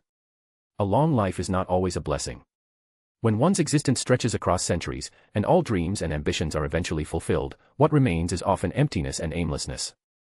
This was the reality for many of the ancient vampires in the world today. Having lived for far too long, they had lost the joy of life itself. With no clear purpose left to pursue, death became a form of release. Koyomi Shizuka, after delivering her message, didn't linger. She turned on her heel and departed, leaving Dimitri Vatler alone on the deck of Oceanus Grave 2. There he stood, gazing at the vast expanse of water, lost in thoughts known only to himself. Since the banquet was approaching, proper attire was, of course, a necessity. For someone like Kanon, who had never attended an event of this kind, finding an elegant evening gown was imperative. For Natsuki, however, such preparations were unnecessary. Her wardrobe was never lacking in suitable outfits. As for Yukina Haimragi and Sayaka Kirasaka, the Lion King organization had already sent over their dresses early in the morning. In the heart of Idagami Island's bustling shopping district, the group had gathered at a high-end boutique. Inside, the women were all busy browsing through the racks of dresses. Even if some of them already had their outfits, the allure of trying on something new was irresistible. August, standing awkwardly amidst the flurry of activity, couldn't quite understand it. Whether in his previous life or after arriving in this world, he had noticed one universal truth: women seemed to have an unexplainable affinity for shopping. No matter how physically unfit some might claim to be, they could shop for hours without tiring. It was a phenomenon that left him baffled. August and I, how do I look? At that moment, Kanon emerged wearing a silver-white evening gown. Her hands were adorned with delicate white lace gloves, and she wore a pair of sparkling high heels. She looked like a princess who had stepped straight out of a fairy tale. You look beautiful, August said with a warm smile. Right now, Kanon, you're every bit a princess. Really? That's wonderful. Kanon beamed with joy. She twirled in place, her dress flowing gracefully around her, before rushing off to the counter to purchase it. The reason was simple: August was pleased with the dress. He had called her a princess, and for her, that was enough. After all, women dress for those they care about. What do you think? The voice drew August's attention as Sayaka Kirasaka walked over, pulling Yukina Haimragi along with her. August looked up, and was momentarily stunned. Sayaka was wearing a fiery red kimono that highlighted her perfect figure, from her long legs to her elegant curves. Yukina, on the other hand, had chosen a simple yet graceful evening gown that, while understated, suited her perfectly. Sayaka appeared slightly nervous as she waited for August's response, though she couldn't quite understand why she felt that way. Yukina, despite her newfound confidence from merging with her familiar's powers, still carried her usual stoic demeanor. Having grown up wearing only the uniforms issued by the Lion King organization, this was her first time wearing something so elegant. "You both look stunning," August said, his gaze lingering for a moment before giving a genuine thumbs up. "Especially you, Sayaka. Your figure is absolutely perfect." His words were straightforward, but they carried a note of admiration. Sayaka's tall, slender frame, her fair, flawless skin, and her delicate, flower-like features made her a sight to behold. She looked like a cherry blossom in full bloom. And with the addition of the kimono, she was breathtaking. Chapter 447, 445, Showdown. As night fell, August and his group arrived at the venue for the evening's grand banquet, aboard the Grave 2, a vessel epitomizing luxury. Accompanying August and Natsuki, the two invited guests were Kanon, Yukina, Sayaka, and even Beatrice. Technically, bringing uninvited guests was a breach of etiquette, but for August, rules were a trivial matter. The group stepped onto the deck of the Grave 2, where many of Idagami Island's prominent figures were already mingling. Wealthy tycoons and high-ranking officials filled the space, each exuding an air of importance. Yet, unbeknownst to them, the true purpose of the banquet had little to do with their presence. For most of them, this was simply a social gathering. But for August, the evening had a far more significant agenda.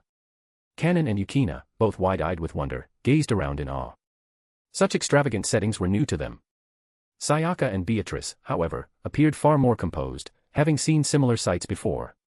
Although Sayaka and Yukina were of the same generation, Sayaka's broader mission experience had made her more seasoned and mature. "All right, Yukina, Sayaka. Take Kanon and explore the ship for a bit," August instructed. "August Nizan, where are you going?" Kanon asked, tilting her head.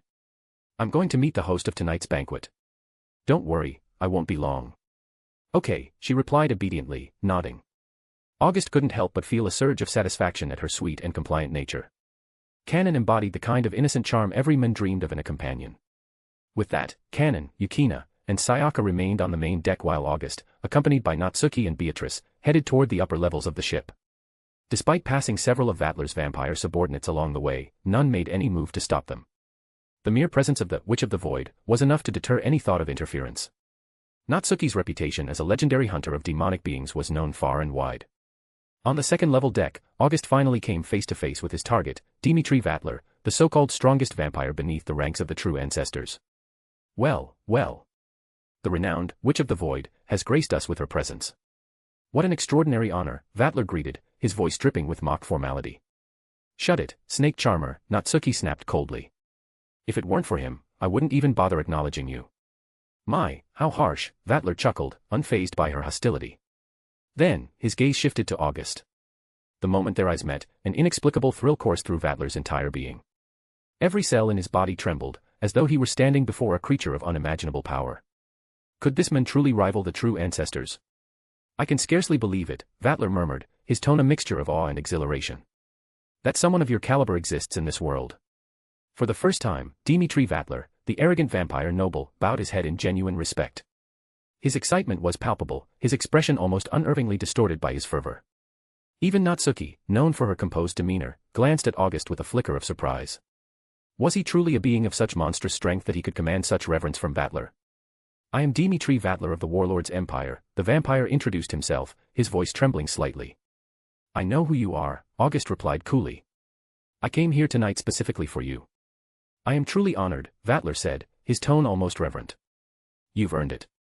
"Then, if I may," Vatler said, his eyes gleaming with unrestrained excitement, "allow me the privilege of witnessing your strength, my lord."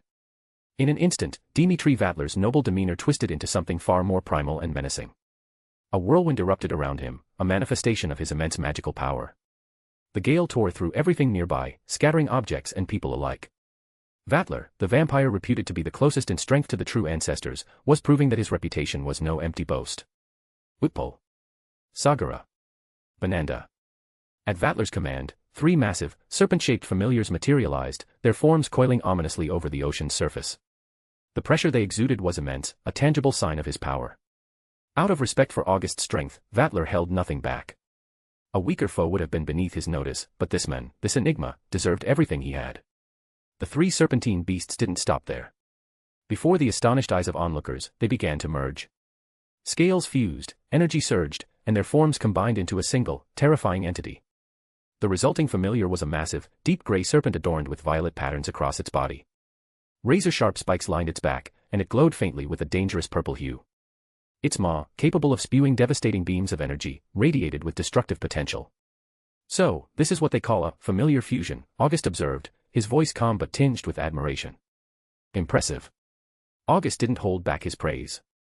Combining three lesser familiars into one had created a new beast that neared the power of a true ancestor's familiar. My lord, Vatler said, his face a mixture of battle lust and wild excitement, please, grant me the honor of witnessing your strength. As you wish. August's tone was steady, his expression unshaken. Come forth, Reaper. With a shimmer of energy, a figure appeared in midair, a humanoid entity clad in pristine white robes, wielding a massive cruciform weapon. Its form radiated a sense of overwhelming presence despite its relatively modest size. Vatler narrowed his eyes. While it was true that a familiar's size didn't always equate to its strength, this one seemed small. Could it really pose a threat? The massive serpent roared, its deep hiss reverberating through the air as it lunged at the Reaper, jaws wide enough to swallow it whole. Boom. Yet, the expected outcome did not occur. Instead of devouring its opponent, Vatler's 3-in-1 serpent was sent hurtling backward with staggering force. The scene left everyone momentarily stunned. Even Natsuki, who rarely showed surprise, couldn't hide the flicker of astonishment in her gaze. The strength of August's familiar far surpassed her expectations. Spectacular, Vatler exclaimed, his expression manic with delight. What an extraordinary familiar. But now, I'll stop holding back. Let's see how far you can go. With another deafening roar, the serpent opened its maw, unleashing a torrent of freezing frost and ice. In response, the Reaper raised its massive cruciform weapon. A moment later, a fiery explosion erupted, consuming the frost in a wave of heat so intense that it vaporized the ice instantaneously. Even Vatler's fused serpent was caught in the blast, its massive body scorched with severe burns as the flames dissipated. Just as the tide seemed to turn, a sudden attack came from the side. Another serpent familiar, hidden beneath the waves, struck out and shattered the Reaper's head in a devastating blow. For a moment, silence fell. Then, with a faint shimmer of light, the Reaper's damaged head began to regenerate, reforming in the blink of an eye. Manasa. Tax Haka. Vatler cried, summoning two more serpentine familiars. The two new beasts rose from the sea, joining the battlefield. Along with the fused serpent, they formed a deadly triangle around the Reaper, trapping it in the center. The situation suddenly grew dire. Three powerful serpentine familiars against a lone Reaper, an uneven match that tilted the scales against August. Chapter 448, 446, Defeat. The atmosphere grew heavy with tension. Natsuki glanced at August, her usual composure replaced with a flicker of concern. As much as August often drove her to the brink of exasperation, she couldn't deny that, over time, she had come to see him as a trusted ally. Since becoming the warden of the prison barrier, August was one of the few people she could call a close companion. Hey, is that your only familiar? Natsuki asked, breaking the silence. Yeah, I've only contracted this one, August replied casually. You only have one. Why don't you contract more? Are you low on magic power or something? Not at all. One is simply enough. Enough? It's basically a 1 against 5 situation here, and you're telling me one is enough. Don't worry. Numbers mean nothing to the Reaper. Yeah, sure, Natsuki muttered skeptically. Though the Reaper wasn't weak by any means, Vatler was fielding 6 familiars, one of which was a fusion of 3 powerful entities. Just then, the Reaper emitted a soft hum, its form glowing faintly. In the blink of an eye, 9 identical Reaper materialized from its body, each identical to the original. The new Reaper formed 3 groups of 3, surrounding Vatler's familiars from all sides. The battlefield dynamic shifted instantly. What had been a 1 against 3 confrontation turned into 9 against 3, reversing the tide in mere moments. Natsuki's face darkened as she watched the scene unfold. Moments ago, she had been berating August, and now the tables had turned so dramatically it felt like a slap to the face. Boom. Boom. Boom. The 9 Reaper launched simultaneous attacks, each group wielding fire, wind, and lightning magic in perfect harmony. The combined onslaught engulfed Vatler's familiars in an overwhelming torrent of destruction. Ugh. Vatler grunted, a small trickle of blood running from the corner of his mouth. All 3 of his familiars were obliterated in an instant. As their summoner, Vatler felt the backlash of their destruction. Though he was injured, the damage wasn't fatal, and he retained enough magic power to continue fighting. Spectacular. This is the battle I've been yearning for. Vatler exclaimed, his voice laced with exhilaration. He extended his hand, summoning a new set of familiars. Whipple. Sagara. Bananda. Manasa. Taxhaka. 6 massive serpentine beasts appeared on the ocean's surface. Their forms writhed and coiled together, merging into an even more formidable entity. Even Natsuki was momentarily shaken. The sheer magic emanating from the fusion was undeniable. The pressure it exerted was on par with a true ancestor's familiar. For once, she had to admit it, Vatler was a monster. Through relentless devouring of his own kin, he had grown to this level of power. And now, he had created a familiar that rivaled those of the true ancestors. Meanwhile, the Reaper merged back into a single entity, their combined form returning to its original state. Boom. The 6-in-1 serpent clashed with the Reaper's colossal cruciform weapon. The sheer force of the impact sent waves rippling across the sea, radiating outwards in all directions. The serpent roared, gathering magic into its maw. A concentrated beam of energy erupted from its mouth, obliterating the upper half of the Reaper in a single strike. However, in mere moments, the Reaper's damaged form began to regenerate, its upper body reforming as though nothing had happened. In retaliation, the Reaper unleashed a dark beam from the tip of its cruciform weapon. The blast struck the massive serpent, sending it hurtling backward. Hey, what kind of ridiculous familiar is this? Its entire upper body was destroyed, and it just fixed itself. Natsuki couldn't help but voice her disbelief. The Reaper, August began calmly, is a Reaper born from chaos. It exists in the liminal space between reality and illusion. The concept of death doesn't apply to it. To defeat it, one must obliterate it entirely in an instant. A Reaper that exists between reality and illusion. Natsuki's lips twitched. You really are a monster. And so is your familiar. I'll take that as a compliment, August said with a faint smirk. Umph. With a dismissive scoff, Natsuki shifted her gaze back to the battle, while August remained unbothered by her attitude. At that moment, the Reaper fully transitioned into an aggressive spellcaster. Flames, lightning, hurricanes, frost, torrents of water, and blasts of darkness, all manner of elemental magic, rained down relentlessly upon the massive serpent familiar. Even a true ancestor-level familiar, as formidable as the 6-in-1 serpent, couldn't withstand such an unyielding barrage. Amid anguished wails, the serpent retreated back into Vatler's body, leaving the vampire heavily injured yet again. Ha ha ha. Incredible. Truly incredible. Vatler exclaimed, his face a mixture of awe and exhilaration. To think there exists a warrior as mighty as you in this world. I must ask, next time, may I challenge you again? I swear, I'll come prepared for a battle to the death. I'll be waiting, August replied with a faint smirk. But don't make me wait too long. Of course, it won't be long at all, Vatler promised, his eyes gleaming with excitement and madness. Though he had suffered a crushing defeat and severe injuries, as a vampire, his wounds weren't life-threatening. More importantly, he had found a new mountain to climb, a rival who surpassed him in strength. The thought of conquering this peak, of defeating August, devouring him, and claiming his power as his own, filled Vatler with an almost giddy anticipation. If he could absorb August's strength, he would stand an even greater chance against the awakened fourth Primogenitor. For now, Vatler retreated. He needed rest and blood to recover fully, but his ambition burned brighter than ever. You, Natsuki said, staring at August with narrowed eyes, are nothing short of a complete monster. August chuckled, waving her off. Come on, Natsuki-chan, no need to be so harsh. Give me a little credit, will you? Credit? Ha! You'll get nothing but scorn from me, you perverted idiot. With a sharp glare at Beatrice, who stood quietly by August's side, Natsuki turned on her heel and left. There was still a banquet to attend later that evening, and she wasn't about to waste more time bantering with him. August didn't follow, merely smiling as she walked away. Beatrice, his loyal servant, had remained silent throughout, standing attentively by his side. She understood that if August had brought her along, he likely had a task for her. Beatrice, August called out softly. I'm here, she responded, her tone steady and respectful. We have a guest. A guest. Following August's gaze, Beatrice looked toward the pier. There, in the dim light of the docks, stood a young man flanked by 2 women. She recognized them immediately.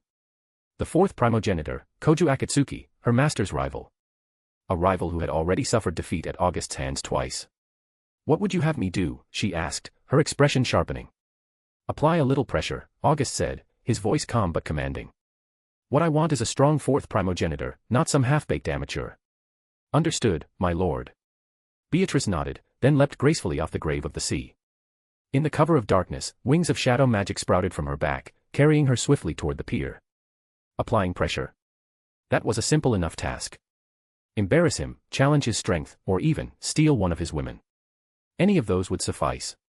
Chapter 449, 447, Move. At the edge of the pier, Koju Akatsuki stepped out of a car alongside Yuri Haba and Shio Hikawa. Koju had received an invitation from Vatler to attend the banquet, which was why he reluctantly came. Initially, he had only intended to bring Yuri along, but Shio had insisted on tagging along, refusing to take no for an answer. Suddenly, a loud rumble echoed across the docks. "Is that a familiar?" Koju asked, his eyes widening in shock as he noticed a massive serpent-like creature looming in the distance. "Yes," Yuri replied calmly, her gaze locked on the beast. "If I'm not mistaken, that should be one of the familiars belonging to Dimitri Vatler, the Duke of Aldager from the Warlord's Empire." "Dimitri Vatler." "Correct. He's the host of tonight's banquet and a vampire said to be the closest in power to a primogenitor." "I see." Koju murmured, nodding. Even so, the concept of a primogenitor still felt far removed from him. What caught his attention most was the figure standing in front of the enormous serpent.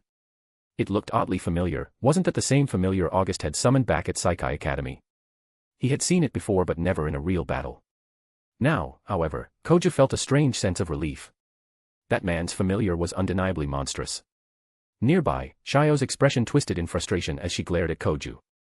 She had grown increasingly disillusioned with this so-called fourth primogenitor. His indecisiveness and oblivious demeanor irritated her to no end, and he seemed to live entirely in his own world. The more she got to know him, the less impressed she was. What annoyed her even more was that Yuri had become his blood servant. He had even bitten her, yet he acted as though nothing had happened. His justification, that Yuri had willingly offered herself to help him, sickened Shio. Inwardly, she couldn't help but envy her rival. Shio's counterpart in the Lion King organization, who was also a sword shaman, was paired with a handsome and capable man. That man, August, had proven himself strong and reliable. Even when faced with the identities and intentions of his companions, he acknowledged everything openly without hesitation, unlike Koju. Unbeknownst to Koju, Shio's opinion of him had plummeted to an all-time low. As for Yuri, she simply accepted her role and quietly stayed by Koju's side, saying nothing. Suddenly, another rumble broke the silence, this time accompanied by an overwhelming surge of magical energy. The oppressive power was palpable even at such a distance, sending chills down their spines. Moments later, the atmosphere settled, and the familiars vanished. The battle was over. Koju's expression darkened. It was clear who had emerged victorious, August. Once again, the men had defeated another powerful foe. Even Dimitri Vatler, a vampire said to be the strongest beneath the primogenitors, had fallen to him. This meant one thing: August was, without a doubt, a monster on par with the primogenitors. Koju, on the other hand, had only awakened one of his familiars. The others refused to obey him, as he had yet to acquire the appropriate blood servant's blood to bind them to his will. "Yo, good evening, fourth primogenitor, Koju Akatsuki." A playful yet chilling voice called out. Koju glanced up to see a stunning blonde woman standing before him. The sight of her momentarily disarmed him, but the icy killing intent emanating from her quickly snapped him back to his senses. Beside him, Yuri and Shio immediately assumed defensive stances, drawing their weapons, a modified 6-type Demon Slayer sword for Yuri and a modified 6-type Demon Slayer bow for Shio. Beatrice smiled faintly as she stepped forward, crimson magic coalescing in her hand to form a blood-red whip. Since merging with the power of the judgment, her familiar had undergone significant evolution. The nature of the judgment, a curse, had transformed both her and her familiar, imbuing them with even greater power. "That's a familiar, and you're a T-type vampire," Yuri Haba said sharply, immediately identifying Beatrice's nature as a sword shaman of the Lion King organization. Among vampires worldwide, the T-types, descendants of the third primogenitor, were the easiest to recognize because their familiars always manifested as weapons. "You're a vampire?" Koju Akatsuki asked in astonishment as he stared at Beatrice. Beside him, Shio Hikawa nearly snapped. "How can you have the nerve to just chat? Isn't it obvious she's here to cause trouble? And you're acting like it's just another normal day." Before anyone could respond, a sharp snap echoed through the air. A crimson whip lashed out, cutting through the night with deadly precision. Koju barely managed to dodge by diving into a roll, avoiding the strike, but the ground behind him wasn't so lucky. A deep crater formed where the whip had struck. "Why are you attacking me? Do we know each other?" Koju asked, his voice tinged with frustration. "My name is Beatrice," she replied with an unsettling smile. "I am the Apostle of Wrath, one of the enforcers of judgment who serve my master." "Judgment enforcers? Are you working for August?" "Yes, fourth primogenitor. My master has instructed me to put a little pressure on you." "That bastard." Koju growled under his breath. "Are you angry?" Beatrice asked, her tone laced with amusement. "Of course, I am. That meddling guy has no idea how much trouble he's caused me. Perfect, Beatrice said with a smirk. I'll take that anger of yours. At her words, an invisible force seemed to take hold of Koju. It was the power of the Wrath Commandment. Anyone who harbored anger in their heart would lose their reason, their emotions spiraling into chaos and extremity. Now, standing before Beatrice, Koju's growing frustration and rage became a trap of his own making. The commandment's curse began weaving itself into his mind. Come forth, Regulus Aurum. Koju roared, unable to suppress his fury any longer. In an instant, he summoned one of his familiars. Golden lightning surged, illuminating the docks as the Regulus Aurum descended with a ferocious roar. Beatrice eyed the creature with a mix of admiration and disdain. So this is the fifth familiar among the 12 of the fourth Primogenitor. It's powerful, yes, but you, as its master, are far too weak. Bloodlash of Wrath. Crack. Beatrice's blood-red whip lashed out again, striking the Regulus Aurum. The impact sent the majestic beast flying through the air. Familiars drew their strength from their master, and Koju's lack of experience and power severely limited the potential of his summons. Worse still, Koju had only fed on Yuri's blood once, just once. Since then, he hadn't taken another drop from anyone. Boom. The Regulus Aurum crashed to the ground, dissipating into sparks of golden energy. Beatrice didn't hesitate. She followed up with a kick, sending Koju sprawling across the pier. With a flick of her whip, Beatrice ensnared Yuri and Shio, binding them in a single, fluid motion. Both women froze, stunned by her sudden move. Why drag us into this? Their wide-eyed expression seemed to say. Snap. Snap. The tail of Beatrice's whip lashed out, striking their hands. The sharp pain forced them to drop their weapons, leaving them defenseless. In an instant, Yuri and Shio went from fierce warriors to helpless captives, glaring at Beatrice with a mix of frustration and disbelief. Chapter 448, Abduction. Seeing Yuri and Shio captured, Koju's fury surged to new heights. Let them go, he bellowed. Oh. Do you think I'll just let them go because you said so? Beatrice replied mockingly, her voice dripping with disdain. You'll regret this. Regulus Aurum. Roar. With a thunderous cry, Regulus Aurum reappeared, its body crackling with golden lightning as it charged at Beatrice with terrifying speed.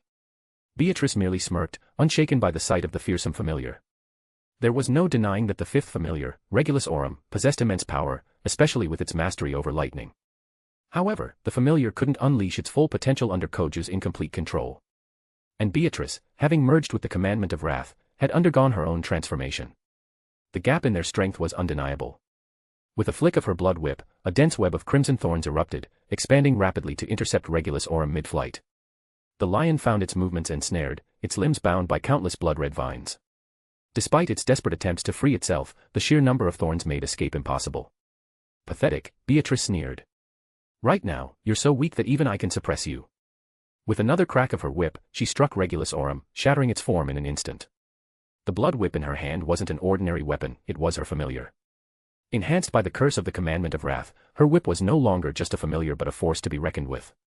While it couldn't rival the familiars of a primogenitor, it had surpassed most others, capable of matching even elder-class familiars. Coupled with Beatrice's superior abilities as its host, the outcome was inevitable. Damn it. Koju growled, frustration and anger bubbling to the surface. I've only awakened one familiar so far. Under the influence of the commandment of wrath, his emotions spiraled out of control. His anger was now a double-edged sword, fueling his power while eroding his reason and composure. Yet, as his rage grew, so too did the dormant power within him begin to stir. Koju might have been inexperienced and unrefined, but he was still the fourth primogenitor. His emotional turbulence was a catalyst, awakening the slumbering might deep within him. Beatrice noticed the shift almost immediately. Deciding not to risk further escalation, she tightened her grip on her captives. With a leap, she soared into the air, taking Yuri and Shio with her. Previously, Beatrice had been unable to fly. But with the commandment of wrath's dark power, she could now manifest wings of shadow, allowing her to take to the skies effortlessly. Hey! If you want to fight him, fight him. Why are you dragging us into this? Shio shouted, struggling against her restraints. Beatrice chuckled at the question. You must be the fourth primogenitor's media, yes. If I take you both, he'll be furious. That's exactly what I want. What kind of twisted logic is that? You don't need to understand. All you need to know is that you're my captives now, Beatrice said coldly, shutting down any further discussion. Without giving Koju a chance to pursue, Beatrice bolted into the night, her blood whip wrapped tightly around Yuri and Shio. She had no intention of delivering them to Natsuki Minamiya's home. Instead, she planned to take them to her own domain. Her goal was simple, to transform these women into her master's personal servants. After all, both of them were closely tied to the fourth primogenitor, one of them even served as his primary familiar medium. Abducting them both would undoubtedly deal a significant blow to Koju. And if she trained them properly and presented them as obedient servants to her master, Koju, it would surely please him. After all, they were his chosen. Confident in her plan, Beatrice moved swiftly under the cover of darkness, carrying Yuri and Shio toward her stronghold, the Magecraft Foundry. Get back here, damn it. Back at the pier, Koju remained rooted to the spot, consumed by helpless rage. The one thing he couldn't do, fly, had become his greatest limitation. As Beatrice's presence faded into the night, the oppressive influence of the commandment of wrath also began to wane. Slowly, the curse unraveled, loosening its grip on him. Within minutes, Koju returned to his senses. Clarity came crashing down like a cruel wave, leaving him with a sinking feeling in his chest. Yuri and Shio, two people he couldn't afford to lose, had been abducted by Beatrice. Frustration gnawed at him. It was Yuri who had helped him awaken Regulus Aurum, his fifth familiar. Losing her, along with Shio, hit him harder than any physical blow. The repeated defeats and growing sense of inadequacy weighed heavily on Koju's heart. He clenched his fists, recalling the stinging words of his rival, August. Even worse, Yuri and Shio weren't just allies, they were sent to him by the Lion King organization as his spiritual mediums. A dangerous thought crept into his mind. If Shio's blood holds the same potential as Yuri's, perhaps I can awaken a second familiar. Two familiars would elevate his strength exponentially. The gap between wielding one and two familiars was monumental, especially for someone like him. But that hope was snatched away.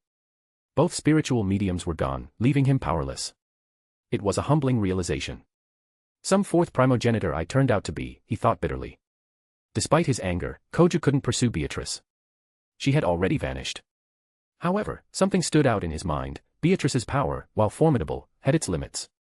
She was strong enough to suppress him, yes, but not strong enough to kill his familiar outright. This gap in her strength gave him a sliver of hope. But for now, the damage was done.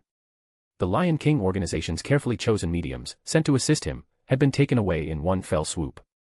Meanwhile, in the opulent banquet hall of the Oceanus Grave II, August and his entourage were enjoying a lavish feast. The grand chamber was filled with beautiful people, men hoping to approach the women in August's group, and women eager to capture the attention of the charismatic August himself. However, all these hopefuls were swiftly intercepted by Natsuki Minamiya. Known as the Witch of the Void, her mere presence was enough to deter any unwanted advances. "Hey, it looks like one of your subordinates left," Natsuki commented, her tone casual but sharp. "Beatrice." August replied without much concern. "Who else?" "Let her be," he said with a dismissive shrug. Judging by the magical fluctuations earlier, she must have clashed with Koju. Natsuki frowned, her gaze narrowing. "What exactly are you planning, August?" He smirked mischievously. "If you want answers, Natsuki-chan, you'll have to dig a little deeper yourself." Rolling her eyes, Natsuki shot him a withering glare. "As if your face deserves that much effort." Clearly uninterested in continuing the conversation, Natsuki turned her attention elsewhere, leaving August to his devices. Just then, Canon Kanase approached, carrying a small tray filled with an assortment of delicacies and sweets. Her innocent smile lit up the room as she placed the tray before August. "August Nizan, I picked out some of the best food for you," she said warmly. "Ah, my sweet Canon-chan," August said, his grin widening as he accepted the tray. "You're the only one who knows how to take care of me." "They're not as good as the treats you make," Canon admitted bashfully, "but I think they're still pretty tasty." August chuckled. "So that's it, you're craving my desserts, aren't you, Canon-chan?" "That's not true. I was just worried about you." Canon protested, though her reddened cheeks betrayed her. Sure, I believe you," he teased, patting her gently on the head. Nearby, Yukina Heimragi and Sayaka Kirasaka couldn't help but glance enviously at Canon. She was clearly a favorite of August, basking in his affection and attention. Compared to Canon, their treatment felt worlds apart, leaving them to wonder if they'd ever receive the same level of care. Chapter 449, Request. The scene shifted to the floor beneath the top level of the building where Natsuki resided. August stood before the two women, his expression a mix of confusion and amusement. This entire building, once an offering from the Lion King organization, now belonged to August.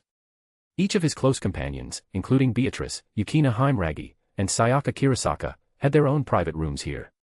The top floor, however, was reserved for August, Natsuki, and their personal circle. After the tumultuous events of the Oceanus Grave I banquet, August had returned here to find two unexpected guests. "What's going on here?" August turned toward Beatrice, raising an eyebrow. "I asked you to apply a little pressure on him." When did that turn into kidnapping his mediums? Meanwhile, Yuri and Shio, the two women standing before him, kept their eyes fixed on August, their gazes filled with uncertainty and unease. August had left a profound impression on them in the past. They still vividly remembered how he had effortlessly overpowered Koju Akatsuki. Not only that, but Yukina Haimragi had single-handedly subdued Koju's familiars during that same battle, a feat that should have been impossible for someone of her abilities. Both women, being sword shamans of the Lion King organization and Yukina's seniors, were well aware of her potential. While talented, Yukina could never hope to defeat a Primogenitor's familiar on her own.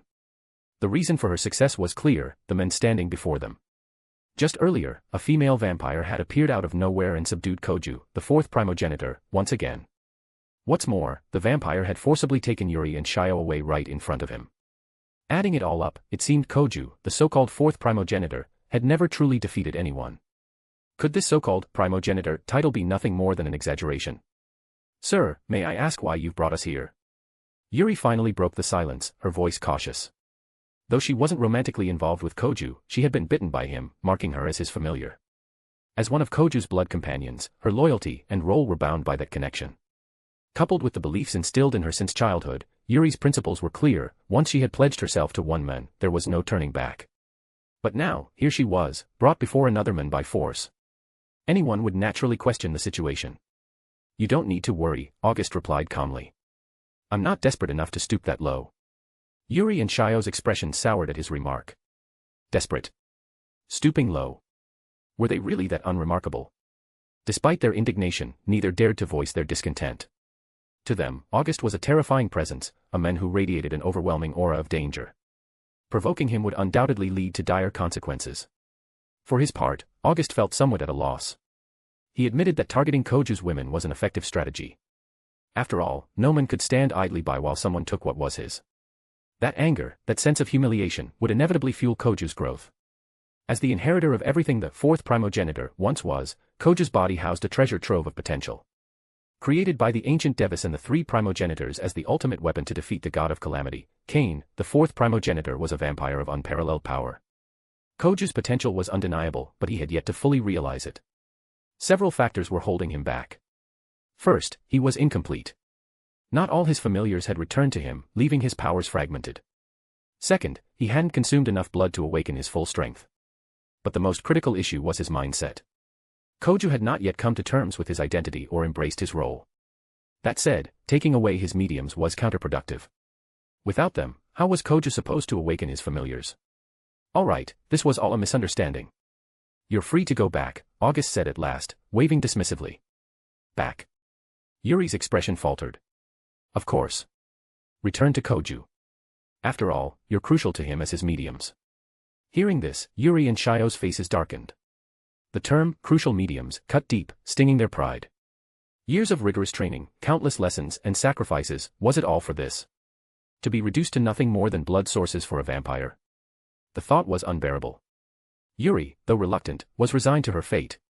Her passive nature made her more inclined to accept such circumstances. Shio, however, was far less accepting. She had no respect for Koju and harbored deep resentment toward him, especially after witnessing what Yuri had endured. Her dissatisfaction with the situation only grew. But the Lion King organization's orders were absolute. They had no choice but to obey. Could we possibly stay here instead? Yuri suddenly asked, her voice hesitant. Stay here? Why? August looked at Yuri with confusion. She was Koju Akatsuki's blood servant, the chosen one of the Lion King organization. She had replaced Yukina Haimragi in that role, so why would she want to stay here? I don't want to return, Yuri said, her voice steady yet tinged with an underlying firmness. I don't have any particular attachment to the fourth Primogenitor. I only stayed with him because it was the command of the Lion King organization. So, you want to use my influence to help you escape Koju Akatsuki? Yes, I know it's a lot to ask, but I'm begging you. Without further hesitation, Yuri stood up and bowed deeply, nearly to 90 degrees, before August. The unexpected gesture caught him off guard. August was momentarily stunned. This felt almost like the setting of a harem anime, with the protagonist, Koju, effortlessly surrounded by one beautiful woman after another. Now, after already being connected to him and even having her blood drained by him, Yuri still wanted to sever her ties. It was almost surreal. Why go so far as to ally yourself with one of Koju's enemies, all for the sake of escaping him? Master, just let them stay. You can easily take them for yourself and definitely provoke that Koju even further, Beatrice chimed in, her playful voice full of suggestion. Yuri and Shio both turned red at the comment. Despite their mature positions, they were still only 15-year-old girls. Stop coming up with such terrible ideas. This is all on you, Yuri snapped, her face flushed. Beatrice only smirked, unfazed. But they're two beautiful girls, aren't you even a little interested? You think I'm some kind of novice? August responded, his voice full of indifference. The women I've encountered far exceed your imagination. What's the point? And do you really think I'm interested in your looks? Isn't that so? Beatrice teased, stretching languidly in front of him, her perfect curves accentuated by the movement. Wearing a black leather outfit that clung tightly to her body, her golden hair cascaded elegantly over her shoulders, her alluring presence undeniable. With her seductive charm and enviable figure, it would be an understatement to say she was beautiful. But for August, beautiful women were hardly a rarity anymore. After so many encounters, his immunity to them had grown. Chapter 452, 450, Incident. Looking at Beatrice, whose figure was undeniably stunning, both Yuri and Shio lowered their gazes. When it came to feminine allure, there was no denying that they couldn't compare to Beatrice. They were mere unripe apples, while Beatrice was a perfectly ripened peach. There was no contest. All right, if it's about charm, a woman like you, believe me, I could have as many as I wanted, August remarked, his tone casual but laced with authority. Really? I believe you, Beatrice responded with a smirk, nodding knowingly. In any place, strength equaled privilege. The two women before him had been sent by the Lion King organization to Koju, much like how two other agents had been sent to August's side. It was simple, if you had power, people would naturally seek to be in your favor. This was just how the world worked. Not wanting to continue with idle chatter, August turned his attention back to the two women. Under August's intense gaze, Yuri slightly lowered her head, her shy nature making it difficult to meet his eyes. The attention of such a powerful man made her feel self-conscious. On the other hand, Shio met his gaze with curiosity. Like most women, she was drawn to strength, and a man like August, with his overwhelming presence, naturally made a greater impression than someone like Koju, who lacked the same power. Well, if you want to stay, then stay, August finally said, his voice calm and resolute. Thank you so much. Yuri exclaimed, bowing deeply in gratitude. Thanks, Shio echoed, though her voice was more reserved. August waved them off, dismissing their thanks as he stood up to leave. There was someone waiting for him upstairs, Kanon, after all. Though she was still young, and August had no desire to harm her, being with her brought him an unparalleled sense of peace. That feeling, a sense of tranquility that he cherished deeply, made him reluctant to part from her. With August's departure, the atmosphere in the room immediately became awkward. Beatrice, Yuri, and Shio exchanged unsure glances. Well, since the master has spoken, I'll show you to a room. You can stay here, after all, this entire building belongs to him, Beatrice offered, breaking the silence. Wait, the whole building belongs to him?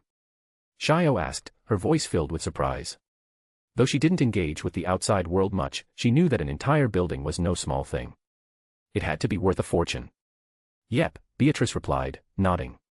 It was actually a gift from the Lion King organization to him as an apology. Apology? Yuri's brow furrowed. That's right. Your junior, Yukina Heimragi, claimed she was sent to monitor the master. That didn't sit well, and they almost killed her. In the end, your leader came with those two women to apologize to him. Leader? You mean Shizuka-sama? That's the one. But she's been defeated by the master twice. Impossible. Yuri and Shio were stunned, their faces reflecting sheer disbelief. Koyomi Shizuka's name was synonymous with the Lion King organization's top-tier combat strength. The fact that she had been defeated twice by August was hard for them to wrap their minds around. Beatrice couldn't help but laugh at their reactions. Bringing these two women back had been her carefully considered decision, and the goal was simple, to cause discomfort for Koju Akatsuki, ideally to anger him completely. This was the task August had given her, and she was determined to fulfill it perfectly. Besides, they were two beautiful women, if they weren't taken into the harem, having them as a small treat was hardly a bad deal. Not to mention, the mere fact that they were the blood servants of the fourth primogenitor made them highly valuable. And in the future, once the word spread that the fourth primogenitor couldn't even protect his own mediums, that August had taken them, it would be a devastating blow to his reputation worldwide. Stepping on the name of the fourth primogenitor, August would rise to become the new king. Meanwhile, back on the top floor, Kanon and Natsuki were waiting for August. August and I. As soon as August entered, Kanon joyfully ran toward him, wrapping her arms around him in an excited embrace. Natsuki, who was nearby, visibly frowned at the sight. In her eyes, Kanon, this young girl, had completely lost her composure. She had fallen under August's spell just like every other woman driven mad by love. To her, it seemed no different from the others who let their emotions cloud their judgment. August, holding Kanon's small hand, sat down opposite Natsuki, a playful yet knowing smile gracing his face. To anyone watching, he seemed like a successful man with a girlfriend, teasing a single person from a place of smug satisfaction. He didn't say a word, but his expression spoke volumes, as if everything had already been said. What's the deal with those two women? Natsuki was the first to break the silence. Those two. Beatrice brought them back. I had asked her to put some pressure on Koju, but I didn't expect her to bring them back with her.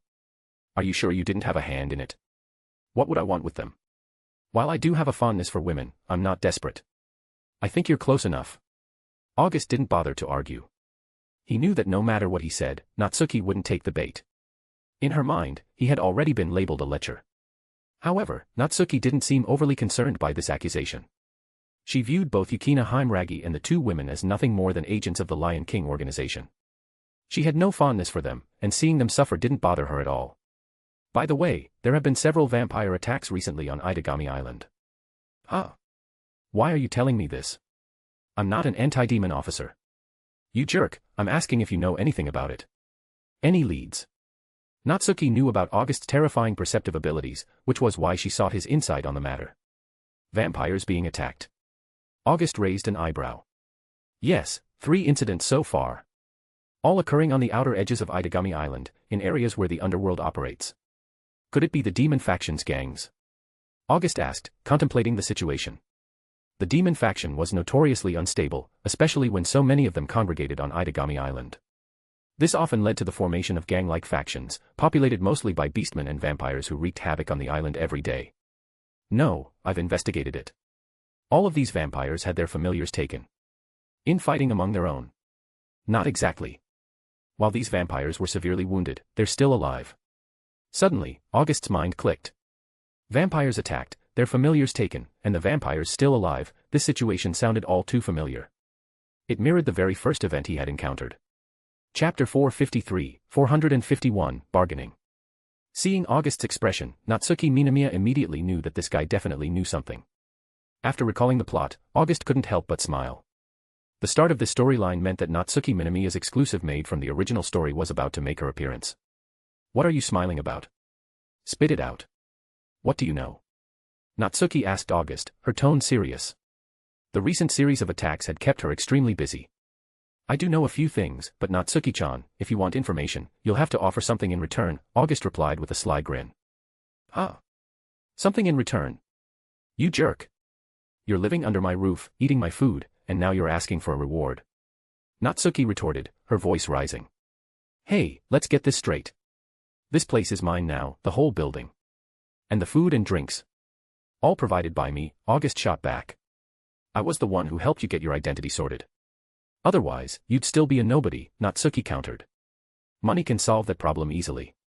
Besides, if the Lion King agency knew I needed it, they'd be tripping over themselves to deliver it to me, August said nonchalantly. You. Natsuki was fuming, glaring at August's shameless expression. But as much as she hated to admit it, August wasn't wrong. The ownership of the building now belonged to him, including the top floor where Natsuki lived. She was merely renting it, not owning it. Moreover, since she was just a magical clone, she didn't even need to eat. The meals at home were prepared by Kanon, and the groceries were bought with August's money. Natsuki, who usually didn't care about such trivial matters, was now seething with anger. Fine. What do you want? Natsuki finally asked, suppressing her rage. How about a kiss from you, Natsuki-chan? August teased. Go die, Natsuki snapped without hesitation, her folding fan flying toward August's face. August caught it effortlessly, flicking it open and fanning himself casually, his smug expression only adding fuel to Natsuki's fury. Change your request. That's absolutely out of the question, Natsuki said firmly. But there's nothing else I want. I have everything I need, except a kiss from you, Natsuki-chan, August replied, his grin widening. Natsuki felt her patience wearing thin. The sight of August's triumphant smile made her blood boil. Fine. Keep your secrets. I don't care anymore, she said, turning to leave. Even if she was just a clone, there was no way she'd let this jerk have her kiss. By the way, Natsuki-chan, the mastermind's goal isn't the vampires. It's something deep within the Keystone Gate, August casually dropped. The Keystone Gate. Natsuki froze, her curiosity piqued. The Keystone Gate, a massive complex located at the center of Idagami Island, served as the foundation connecting the 4 artificial islands. Beneath the sea level, it housed over 40 layers of facilities that managed the island's operations. It absorbed the shocks and vibrations caused by ocean currents and winds, preventing the islands from colliding or drifting apart. Without the Keystone Gate, Idagami Island would collapse into the ocean. Idagami Island itself was a marvel of both magic and technology, built using the 4 holy beasts' magical formations, Azure Dragon, White Tiger, Vermilion Bird, and Black Tortoise, to tap into the dragon veins and stabilize the island. However, such a massive structure required a foundation, a keystone. Senra Idagami, using dark rituals, had embedded the right arm of the saint as a sacrificial offering deep within the Keystone Gate. This holy relic's power countered the intense underwater currents, ensuring the island's stability. This was one of Idagami Island's greatest secrets, known only to a select few, including Natsuki. What exactly do you know? Natsuki asked, her voice tense. Just a few things I happened to uncover, August replied cryptically. You know the secrets of the Keystone Gate? Natsuki pressed. Well, I visited the Keystone Gate recently and stumbled upon something interesting. Did a little digging and found out some secrets, August said casually. Natsuki turned to face him, her eyes narrowing. She was both shocked and wary. Just who was this man? And which version of him was the real one? Taking a deep breath, Natsuki tried to calm herself. The Keystone Gate was the literal foundation of Idagami Island. If anything happened to it, the entire island would sink into the ocean. Change your condition. As long as it's reasonable, I'll agree, Natsuki said, her tone firm. But all I want is a kiss from you, Natsuki-chan, August replied, his grin unwavering. Don't push your luck, Natsuki warned. All right, let's compromise. How about I give you a kiss instead? August suggested. What's the difference, you idiot? Natsuki snapped. Of course there's a difference. One is you initiating it, the other is me. Totally different, August said, his tone playful. Natsuki's anger was reaching its peak. She felt like she was about to explode. Fine, fine. Let's compromise further. How about you make me tea for a month? August proposed. Tea. Natsuki raised an eyebrow. Your tea is the best I've ever had, August said with a smile. Fine. But no more than 2 weeks, Natsuki countered. 3 weeks, August bargained. 20 days, Natsuki said firmly. Deal, August agreed immediately. Realizing she'd been tricked, 3 weeks was only 1 day more than 20 days, Natsuki felt a fresh wave of anger. She glared at August, wishing she could slap that smug smile off his face. Pfft. A soft laugh broke the tension. Kanon, who had been watching the entire exchange, couldn't hold back her amusement. Natsuki suddenly remembered that Kanon was still there. Her teacherly dignity had just taken a massive hit. If August could hear her thoughts, he'd probably tell her not to worry, her teacherly dignity was bound to disappear sooner or later anyway. With August around and the 3 of them living together, it was only a matter of time before they became like family. After all, August had his sights set on Natsuki, the eternally youthful, legal loli with the heart of a mature woman. Chapter 454, 452, Compromise. Bastard, spit it out already. Natsuki Minamiya barked at August, her patience wearing thin. She had already agreed to his terms, so she wasn't about to back out now. However, that didn't mean she had to be nice to him. August, on the other hand, didn't mind her harsh tone. He knew he had the upper hand. To win over a guarded witch like Natsuki, the best strategy was to engage in a love-hate relationship, gradually making himself an indispensable part of her life. As the saying goes, habits are a powerful thing, especially between a man and a woman. Ahem, all right, let me think for a moment. Where should I start? August mused, deliberately stalling. Cut the nonsense and just tell me who this guy is, Natsuki snapped. He's a heretic priest from the Western Church. A heretic priest? Exactly. But why would a heretic priest from the Western Church come to Idagami Island to hunt vampires and destroy the island's keystone? Why do you think? Have you forgotten what lies deep within the Keystone Gate? Deep within the Keystone Gate is the island's foundation, the holy relic known as the right arm of the saint. Wait. Suddenly, it all clicked for Natsuki. This was an act of revenge from a devout believer. To a follower of the faith, the right arm of the saint was a sacred relic, a symbol of their devotion. If they discovered it was being used as the foundation for Idagami Island, it was only natural they would try to reclaim it. But if he's after the right arm of the saint, why is he hunting vampires and stealing their familiars? To gain more power, I suppose. Gain power. Well, that's just a little something I discovered while investigating the Megascraft Corporation. Little something. Facilities and enterprises from Northern Europe on Idagami Island. Facilities and enterprises? Are you saying? Natsuki was sharp. She immediately grasped what August was hinting at. If the heretic priest was from Northern Europe, his base of operations on Idagami Island was likely tied to facilities left behind by Northern European companies. Idagami Island, being the world's first artificial island and a demon sanctuary, had attracted numerous global enterprises. However, many of these companies had failed and were forced to leave, leaving behind abandoned facilities. While the companies themselves were gone, the properties remained in their possession, and the island couldn't unilaterally demolish them. Northern Europe, in particular, had several such facilities on the island, some of which were quite large. August smiled but didn't elaborate further.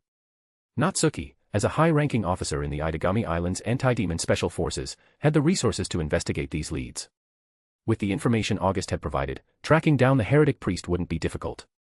Without another word, Natsuki left the living room and headed straight for the Special Defense Force headquarters. Honestly, she's always so abrupt, August muttered, shaking his head. August, is Natsuki-sensei going to arrest that heretic priest from Northern Europe? Canon Kanase asked, her voice soft and innocent. Probably. But don't worry about it. Let's go to bed, August replied, his tone gentle. Okay, Canon's youthful face flushed slightly. Yes, Canon Kanase, now 14 years old, shared a bed with August. This was one of the reasons Natsuki had labeled August a pervert. Though he hadn't crossed any lines with Canon, the girl was no longer oblivious to the adult world.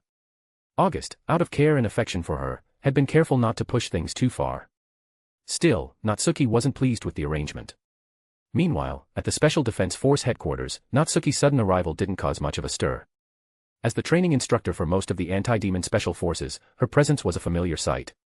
Captain Minamiya, what brings you here? One of the officers on duty asked, surprised. Natsuki usually only showed up for particularly troublesome cases. I've obtained some leads regarding the recent vampire attacks, Natsuki stated curtly. Leads? Really, Captain? The officer asked, his interest piqued. Yes. Take me to the database. Right away. The two quickly made their way to the database, where a massive computer stored most of Idagami Island's data. More classified information was kept in the Keystone Gate's central database. Search for all Northern European facilities and enterprises on Idagami Island, Natsuki ordered. Yes, Captain. The officer on duty immediately got to work. Soon, a large amount of data appeared on the screen. There are quite a few Northern European enterprises on the island.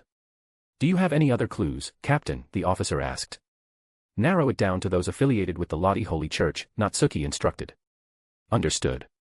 The Lodi Holy Church was a Northern European religious organization composed of devout followers and powerful heretic priests. While August hadn't mentioned the organization by name, Natsuki deduced that the heretic priest must be connected to it. Captain, there's one facility directly affiliated with the Lodi Holy Church and 7 others linked to smaller sections. Focus on the church-affiliated enterprises. Yes, Captain. Found it. The Skuld Pharmaceutical Research Institute. Its headquarters is in Lodi, and its primary research involved testing new drugs on artificial life forms. The institute closed 2 years ago and is now listed as collateral for creditors. That's the place, Natsuki said, her eyes narrowing. The officers around her looked at her with admiration. She had pinpointed the suspect's location with such ease. What they didn't know was that this information had come at the cost of her agreeing to make tea for August for 20 days. And even then, it was only a suspected location. Prepare a squad. We move out immediately, Natsuki ordered. Yes, Captain. The command was swiftly carried out. The anti-demon special forces operated like a military unit, and within minutes, a squad was ready. Under Natsuki's leadership, they set out for the Skuld Pharmaceutical Research Institute. Time was of the essence. If they didn't act quickly, the heretic priest could slip away, making it much harder to catch him. Chapter 455, 453, Return. Early the next morning, August woke up from his slumber. As he stepped out of his room and into the living room, he found Natsuki Minamiya already seated there, her expression as stoic as ever. Did you catch him? August asked casually, leaning against the doorway. Not yet. But based on the traces left at the Skuld Pharmaceutical Research Institute, it seems he's created an artificial life form, Natsuki replied, her voice cold. Any evidence? Plenty. A flicker of anger passed through Natsuki's eyes. The creation of artificial life forms was an inhumane practice, one that involved the manipulation of biological and chemical processes to create life. Unlike synthetic organisms, artificial life forms were entirely designed at the genetic level, offering a high degree of customization but at a great ethical cost. On Idagami Island, there were still several research facilities conducting such experiments. However, what Natsuki had seen at the Skuld Institute, rows of failed specimens in their incubation tanks, had deeply disturbed her. "So, what's your plan?" August asked, his tone indifferent. "We wait. If he's hunting vampires, he won't stop now. He'll make a move eventually. You're planning to bait him. It's called waiting for him to slip up. Same difference." August didn't feel like arguing the semantics. This particular storyline didn't interest him much, except for one thing, the artificial life form known as Astarte. It wasn't that August had any inappropriate interests, he simply found the emotionless, doll-like maid from the original story intriguing. As Natsuki's personal maid and a user of familiars, Astarte had left a lasting impression on him. But that was still a ways off. After breakfast, the group headed to Saikai Academy. Both Canon Kanase and Yukina Heimragi were students there, and August, despite being Natsuki's teaching assistant in name only, tagged along. The plot's really gone off the rails now, August mused to himself as he leaned against the railing on the academy's rooftop. First Vattler, then the right arm of the saint. The sequence is all messed up, but it doesn't really matter. The storyline had already diverged significantly from the original. For one, Koju Akatsuki's intended spiritual medium had ended up on August's side instead. Just then, a familiar figure appeared on the rooftop. It was Koyomi Shizuka, that silent witch, and one of the three saints of the Lion King Agency. Despite her high-ranking position, she was also a student at Saikai Academy. Koyomi Shizuka, the esteemed leader of the three saints. "What brings you here this time?" August asked, his tone laced with mockery. Koyomi sighed. If she had a choice, she wouldn't be here dealing with this man. "August, the Lion King Agency has already sent you our most skilled sword shaman and dance diva. Why did you take Koju Akatsuki's blood companions as well?" "That wasn't me. That was my subordinate. I just wanted her to provoke Koju a little. I didn't expect her to bring them back." "Then, could you return Yuri and Shio to us?" "Sure. But I've never restricted their movements. They chose to stay, especially Yuri, the spiritual medium for Regulus Aurum." "What do you mean?" "It means the queen you sent for Koju didn't take a liking to the king." Koyomi frowned. In her eyes, everyone from the Lion King Agency was utterly loyal. This situation was unprecedented. But she couldn't argue. Yuri wasn't here, and August was a notoriously unpredictable individual. Pushing him too far could lead to trouble. As Koyomi stood there, deep in thought, August took the opportunity to study her. Despite her high status and the fearsome reputation of the silent witch, she was still just a student. Dressed in her school uniform, with her hair tied in a braid, she was undeniably beautiful. "What are you looking at?" Koyomi asked, noticing his gaze. "At a beautiful woman," August replied shamelessly. "Just as Natsuki said, you really are a pervert." "And what of it? I'm the embodiment of the sin of lust. It's in my nature.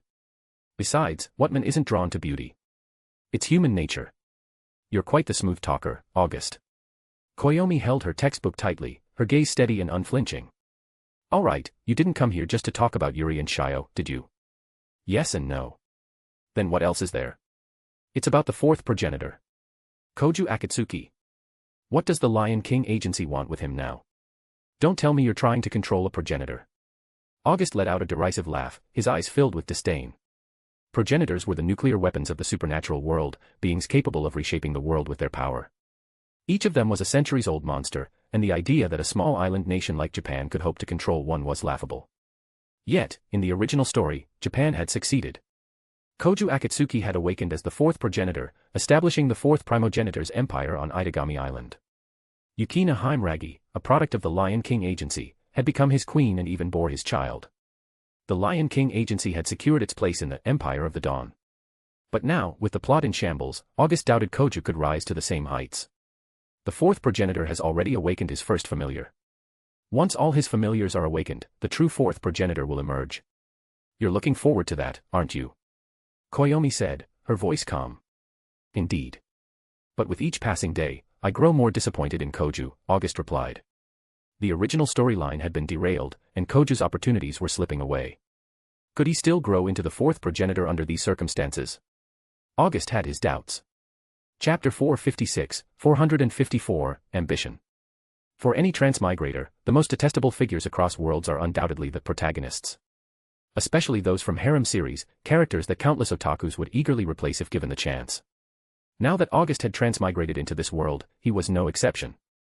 As the protagonist of this world, August harbored an instinctive dislike for Koju Akatsuki. I don't know what the Lion King organization is plotting, but there's something I should make clear to you in advance. We're all ears.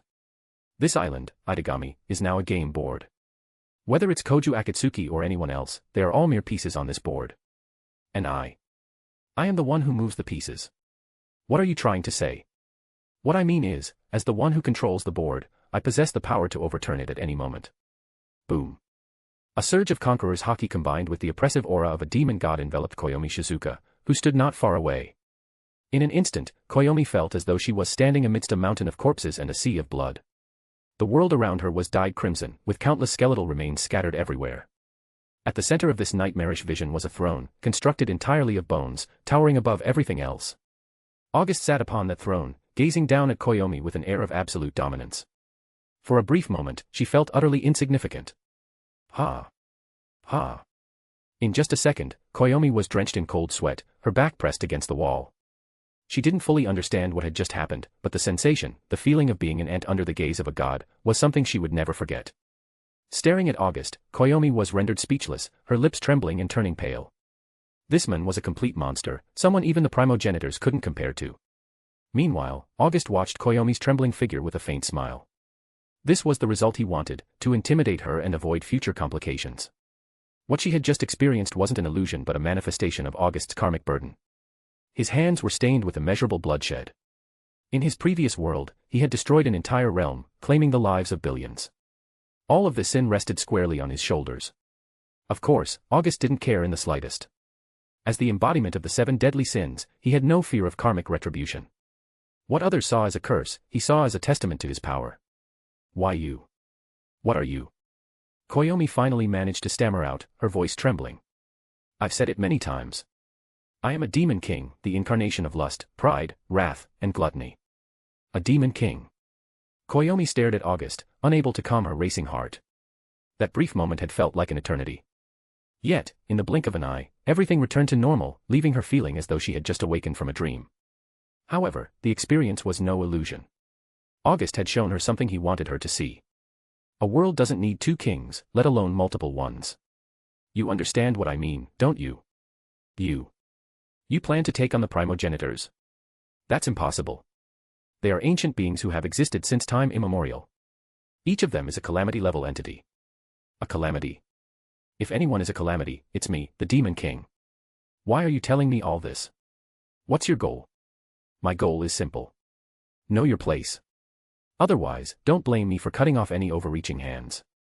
Koyomi fell silent, unable to comprehend August's intentions. Moreover, he didn't seem to regard the 4th primogenitor as a significant threat. To him, Koju Akatsuki was nothing more than a toy, never a rival or an enemy. I have one last question. Speak. Do you intend to claim Idagami Island for yourself? Claim it. No. I want far more than just a single island. August's lips curled into a smirk as an overwhelming aura radiated from his body. This time, it wasn't the conqueror's haki but the sheer force of his ambition. Everything in this world will belong to me. This world will become my personal garden. Boom. Koyomi felt as though a thunderbolt had struck her. This man aimed to conquer the world. It was an absurd notion, even the 3 primogenitors wouldn't dare make such a claim. Yet, she couldn't shake the feeling that August might actually achieve it. The thought terrified her, and she quickly suppressed it, unsure why it had even crossed her mind. Enough talk. Koyomi Shizuka, I know your organization plans to support Koju Akatsuki, the easily controlled 4th primogenitor, to establish a knight empire within Japan's borders. But as I've said, this territory doesn't need 2 kings. I understand. Koyomi nodded. August's message was clear, he had set his sights on this land. A single territory couldn't accommodate 2 rulers, which meant a clash between August and Koju Akatsuki was inevitable. Though she was reluctant to admit it, compared to August, Koju's status as a primogenitor seemed almost laughable. In every aspect, he fell short. While Koju's growth would take time, the path the Lion King organization had laid out for him might already be obsolete. August hadn't killed Koju yet only because he wanted to witness the power of the 4th primogenitor, the protagonist's cheat ability in this world. However, Koju's path to growth was now fraught with obstacles, and it was unclear whether he could reach the end. August also contemplated whether to seize the 4th primogenitor's power. The ability to command familiars and the gift of immortality were tempting, but to August, they were ultimately unremarkable. While undeniably powerful, they paled in comparison to his own abilities. After all, August was a walking cheat code himself. Yet, discarding such power felt wasteful. The fourth primogenitor's strength was formidable in this world. Chapter 457, 455, A Start. Koyomi Shizuka left, but August's words had clearly left a mark on her. This self-proclaimed Demon King, who had seemingly appeared out of nowhere, now aimed to conquer the entire world, with Idagami Island as his first stepping stone. This was far from good news. The world had only recently achieved a fragile peace, thanks to the Sanctuary Treaty, brokered by the first primogenitor, which allowed humans and demons to coexist in a delicate balance. As time passed, evening fell, and under August's watchful gaze, a fire broke out in one of the districts of Idagami Island. The flames spread rapidly, their glow stark against the darkening sky. "August, what's that?" asked Cannon, peering through the large window at the distant blaze. "That's a familiar setting things on fire." "It's the work of that terrorist Natsuki has been chasing," August replied calmly. "A terrorist?" "Yes, someone who will stop at nothing for their so-called faith." "Faith?" Cannon murmured, her expression thoughtful. She had once held on to faith herself, but it had failed her when she needed it most. It was August who had saved her, and from that moment on, he had become her everything, a new kind of faith. In the distance, within the abandoned warehouse district, flames engulfed the area. From the inferno, a fiery bird emerged, radiating a significant amount of magical energy. This was the familiar of an old generation vampire, not among the strongest, but still formidable. The surrounding warehouses, long abandoned, were now consumed by the spreading fire. Without intervention, the flames threatened to reach the streets. The automatic fire suppression systems, mostly broken due to years of neglect, offered no help. Finally, they've made their move again. This time, they've targeted an old generation familiar. "How bold," Natsuki remarked with a smirk as she received the report at the Special Zone Defense Force headquarters. She immediately sprang into action. Meanwhile, at the heart of the blaze, a male vampire stood atop a crumbling structure, his fiery bird familiar by his side. The flames around him were his doing. "Damn it, who are you?" the vampire shouted, his voice a mix of anger and fear. In the recent skirmishes, his familiar had been consistently overpowered, leaving him both furious and unnerved. Just moments ago, his attack had failed, igniting the surrounding area. But his enemy had vanished without a trace, leaving him anxious and on edge. "Command, capture the familiar." "Rosario Phantasm," a voice suddenly rang out. The vampire turned, only to be met with a massive, translucent arm made entirely of magical energy. The arm struck him, sending him flying. Another spectral hand reached out and seized the flaming bird familiar. The familiar struggled fiercely, but it was no use. As it writhed, its magical energy was rapidly drained. The once mighty bird shrank until it disappeared entirely. When the chaos subsided, the silver arms retracted, revealing their user, a young girl who appeared to be no more than a teenager. "Well done, a start," said a burly man in his 30s, clad in armor with a cloak draped over half his body. This was Rudolf Ustak, the mastermind behind the recent vampire attacks on Idagami Island. The girl, a start, was an artificial life form he had created. Her purpose was to attack vampires and steal their familiar's magical energy. Although Astarte had a familiar implanted within her, her body was too weak to sustain it without external sources of power. Clang. Suddenly, chains shot out from all directions, binding both Astarte and Rudolf tightly. These chains, and this spell. "You must be the famous Witch of the Void, Natsuki Minamiya," Rudolf said, his tone calm despite his predicament. "An alchemist from the north, I see." "You're well informed," Natsuki replied coldly. "I'm honored that the Witch of the Void herself has come to arrest me." "You're a dangerous terrorist who's been sneaking around." "Of course, I'd come personally. I won't deny that. But all of this is for our sacred mission. Even you, Witch of the Void, cannot stand in our way." "Astarte." Rudolf shouted. "Command accepted." "Executing, Rosario Phantasm." Astarte responded. A massive, rainbow-hued arm burst forth from her, shattering the chains that bound them. Natsuki's eyes widened in shock. She recognized Astarte immediately, an artificial life form. But what horrified her was the familiar implanted within the girl. You implanted a familiar into an artificial life form." Natsuki's voice trembled with anger. Familiars consumed their host's life force, and artificial life forms were already fragile creations. Astarte's lifespan must have been drastically shortened. She was created for this purpose. "This is her raison d'etre," Rudolf said coldly. "You're despicable," Natsuki spat, her anger boiling over. As a teacher, she had always cared deeply for children. Seeing Astarte treated as a disposable tool ignited a murderous rage within her, a feeling she hadn't experienced in years. "Kill her, Astarte." Command accepted. Rosario Phantasm. Two massive silver arms emerged from Astarte's back, glowing with a rainbow hue. Having just absorbed the energy of an old generation familiar, Astarte was now brimming with power. Natsuki clenched her fists, her resolve hardening. She would not let this monster continue to exploit an innocent life. The battle was far from over. Chapter 458, 456, Aftermath. Crash. The latting binding Rudolf Ostak shattered with a forceful snap. Yet, all around, a swarm of security team members had already encircled the area. Rudolf Ostak immediately realized that his adversaries had come prepared this time. Astarte, retreat. Command acknowledged. Astarte abandoned her assault on Natsuki Minamiya without hesitation, swiftly scooping Rudolf Ostak into her grasp. Moments later, a towering familiar resembling a Gundam materialized. Astarte stood at its core, like a pilot commanding a colossal mech. Rose fingertips. Boom. The surrounding security forces didn't stand a chance. The familiar's power was far beyond what ordinary humans could hope to resist. Natsuki Minamiya, however, felt a pang of regret for summoning the security team. Her original plan had been to trap Rudolf like a turtle in a jar, but now these reinforcements were proving to be more of a hindrance than a help. The latting darted through the chaos, rescuing the injured and unconscious from the fray. Not far off lay an old-era vampire, his life no longer in immediate danger.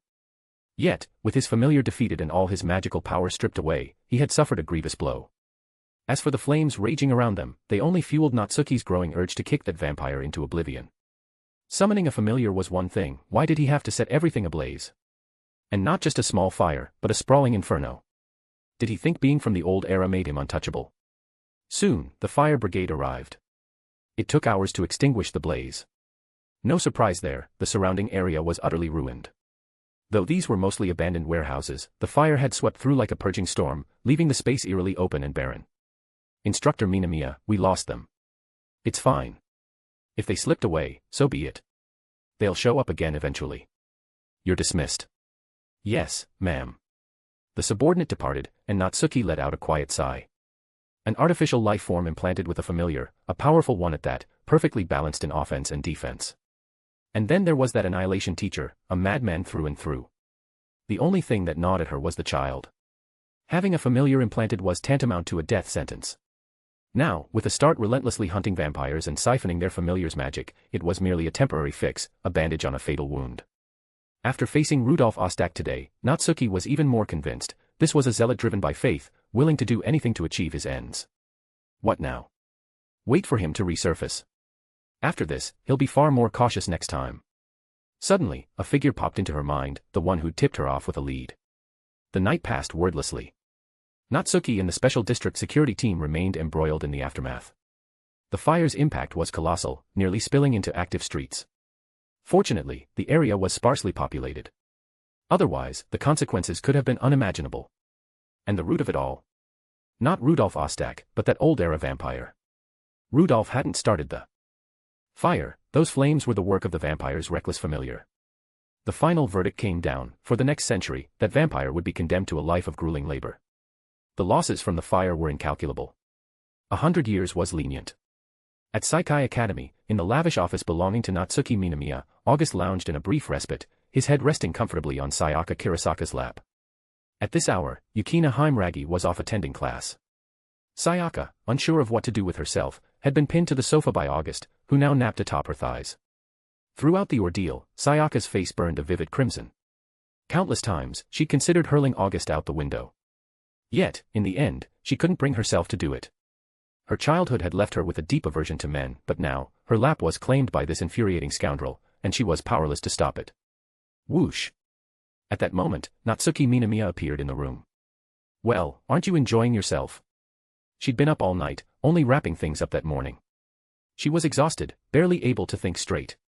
Meanwhile, August was here in her office, luxuriating on the lap of the Lion King Agency's elegant sword shaman. Could he possibly indulge any more? Did you catch him? No. He got away again. He escaped.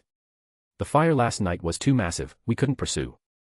Say, Natsuki-chan, need my help? No, thank you. Without a hint of hesitation, Natsuki shot down August's offer. This guy never lifted a finger unless there was something in it for him. She didn't buy his sudden altruism for a second, there had to be an ulterior motive. The last time, for intel on Rudolf Ostak, she'd promised him 20 days of tea brewing duties. Who knew what he'd demand this time? So, before he could elaborate, Natsuki shut him down cold. Besides, she was the instructor of Idagami Island's special security team. If she couldn't handle this herself and had to call in outside help, it'd be a disgrace. Natsuki-chan, if I were you, I'd keep an eye on one particular place. One place. Have you forgotten what that guy's real goal is? His real goal. In an instant, it clicked for Natsuki. His goal, the right arm of the saint, buried deep within the Keystone Gate. That was Rudolph's true aim. No matter what he did, it all circled back to the right arm of the saint. If that was the case, she didn't need to scour Idagami Island to catch him. She could simply wait for him to come to her. You're being awfully generous. I'm in a rare good mood. If you feel bad about it, how about a kiss? I'll even settle for giving you one. Drop dead. A dog can't change its nature, can it? With that, she stormed out. This office, her office, now felt more like August's domain. Natsuki, the supposed master of the space, had breezed in, lingered briefly, and left again. But August knew exactly where she was headed, the Keystone Gate. That place held far more than just the right arm of the saint, it harbored deeper secrets still. Chapter 459, 457, Keystone Gate. Watching Natsuki depart, August shook his head slightly. He had no interest in meddling in this chapter of the story. It was pointless. An annihilation teacher. Natsuki could handle him solo. Even with a start in the mix, it wouldn't change the outcome. After years on Idagami Island, the list of vampires who'd fallen to her was long. The title, Witch of the Void, struck fear into countless demons for a reason. She'd earned it through bloodshed. Wait, a start. August jolted upright, a realization dawning. There was a reason to get involved, that emotionless artificial life form. Sayaka, still blushing from having her lap commandeered, felt a wave of relief as August sat up, followed by a faint, inexplicable flicker of disappointment. This man, who'd forced himself upon her, was the first she didn't instinctively despise. Sayaka, come with me. Ah. Where to? The Keystone Gate. What? Before Sayaka could fully process it, August was already out the door. She scrambled to catch up.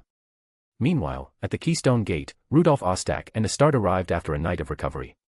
Their tracks had been exposed, leaving no room for delay. It was now or never. After last night's battle, Astarte had devoured another vampire's familiar not long ago, replenishing her magic. Without pause, they'd rushed straight to the Keystone Gate. Astarte, break through. Command acknowledged. Initiating, Rose fingertips. Boom. From Astarte's back emerged two silver arms tinged with rainbow hues, extending outward. Nothing could stand in their path. To ordinary humans, a familiar was a walking disaster, especially for guards and security teams like these. Clatter. Suddenly, a torrent of ladding erupted around them, ensnaring Rudolph Ostak and Astarte in their grasp. The Witch of the Void. Rudolph Ostak, annihilation teacher of Northern Europe. Impressive. You tracked me down in just one night. Well, your Northern European friends were quite cooperative. A pack of faithless scum. The supreme relic of our faith, reduced to a cornerstone beneath the feet of hundreds of thousands, an insult to our Lord. As expected, a fanatic bordering on insanity. Last night, she'd contacted Northern Europe. But regarding Rudolph Ostak, they'd claimed powerlessness and distanced themselves entirely. Whether they'd thrown him under the bus or never been allied to begin with, his crimes were now confirmed. Northern Europe had given their approval, killing him here and now was fully sanctioned. She'd worried about souring relations with them last night, but that fear was gone. Rudolph was nothing more than a discarded pawn. As I thought, there's no reasoning with someone like you. For your crimes, accept your punishment obediently. Punishment. No one but my lord can judge me, Witch of the Void. Crack. In a surge of furious defiance, Rudolph showed signs of breaking free, only to be swiftly resealed by an even tighter binding. Astarte, full force. Crush them. Command acknowledged. Initiating, Rose fingertips. Boom. A surge of immense magic snapped the ladding apart.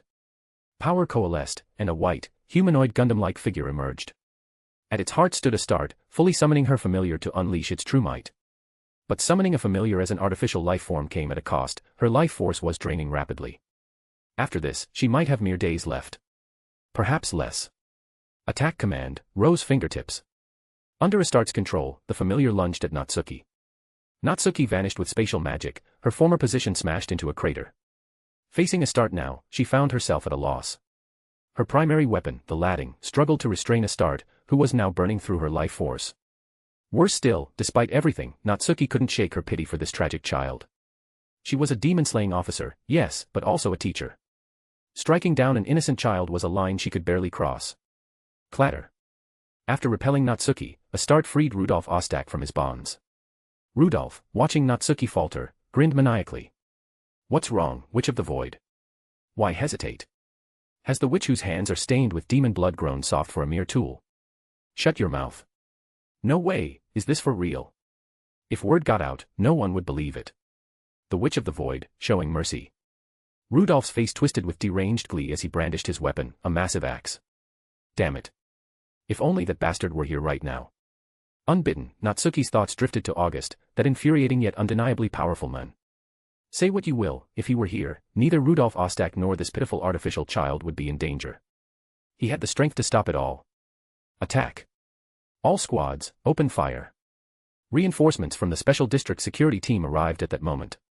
They unleashed a hail of bullets, a storm of lead raining down. But it was futile, neither Astarte, shielded by her familiar, nor Rudolf, clad in specialized armor, flinched. A bunch of insignificant ants. Astarte. Command acknowledged, rose fingertips. In an instant, Astarte pivoted from Natsuki, her silver arms lashing out. In the blink of an eye, the entire security team was wiped out. Chapter 458, secured. A dozen security team members lay scattered, some dead, others wounded. Natsuki Minamiya's fury ignited. These were her people, trained under her guidance, and now they'd been slaughtered right before her eyes. Enough is enough. Clatter. In an instant, a dense web of latting erupted from all directions, ensnaring the limbs and torso of the familiar Astarte had summoned. Rudolf Ostak wasn't spared either, bound just as tightly. Astarte, what are you doing? Destroy them, now. Command acknowledged. Initiating, rose fingertips. Boom. The familiar enveloping Astarte surged in size, its form expanding with newfound mass and power. The latting strained to their breaking point, and Natsuki's brow furrowed.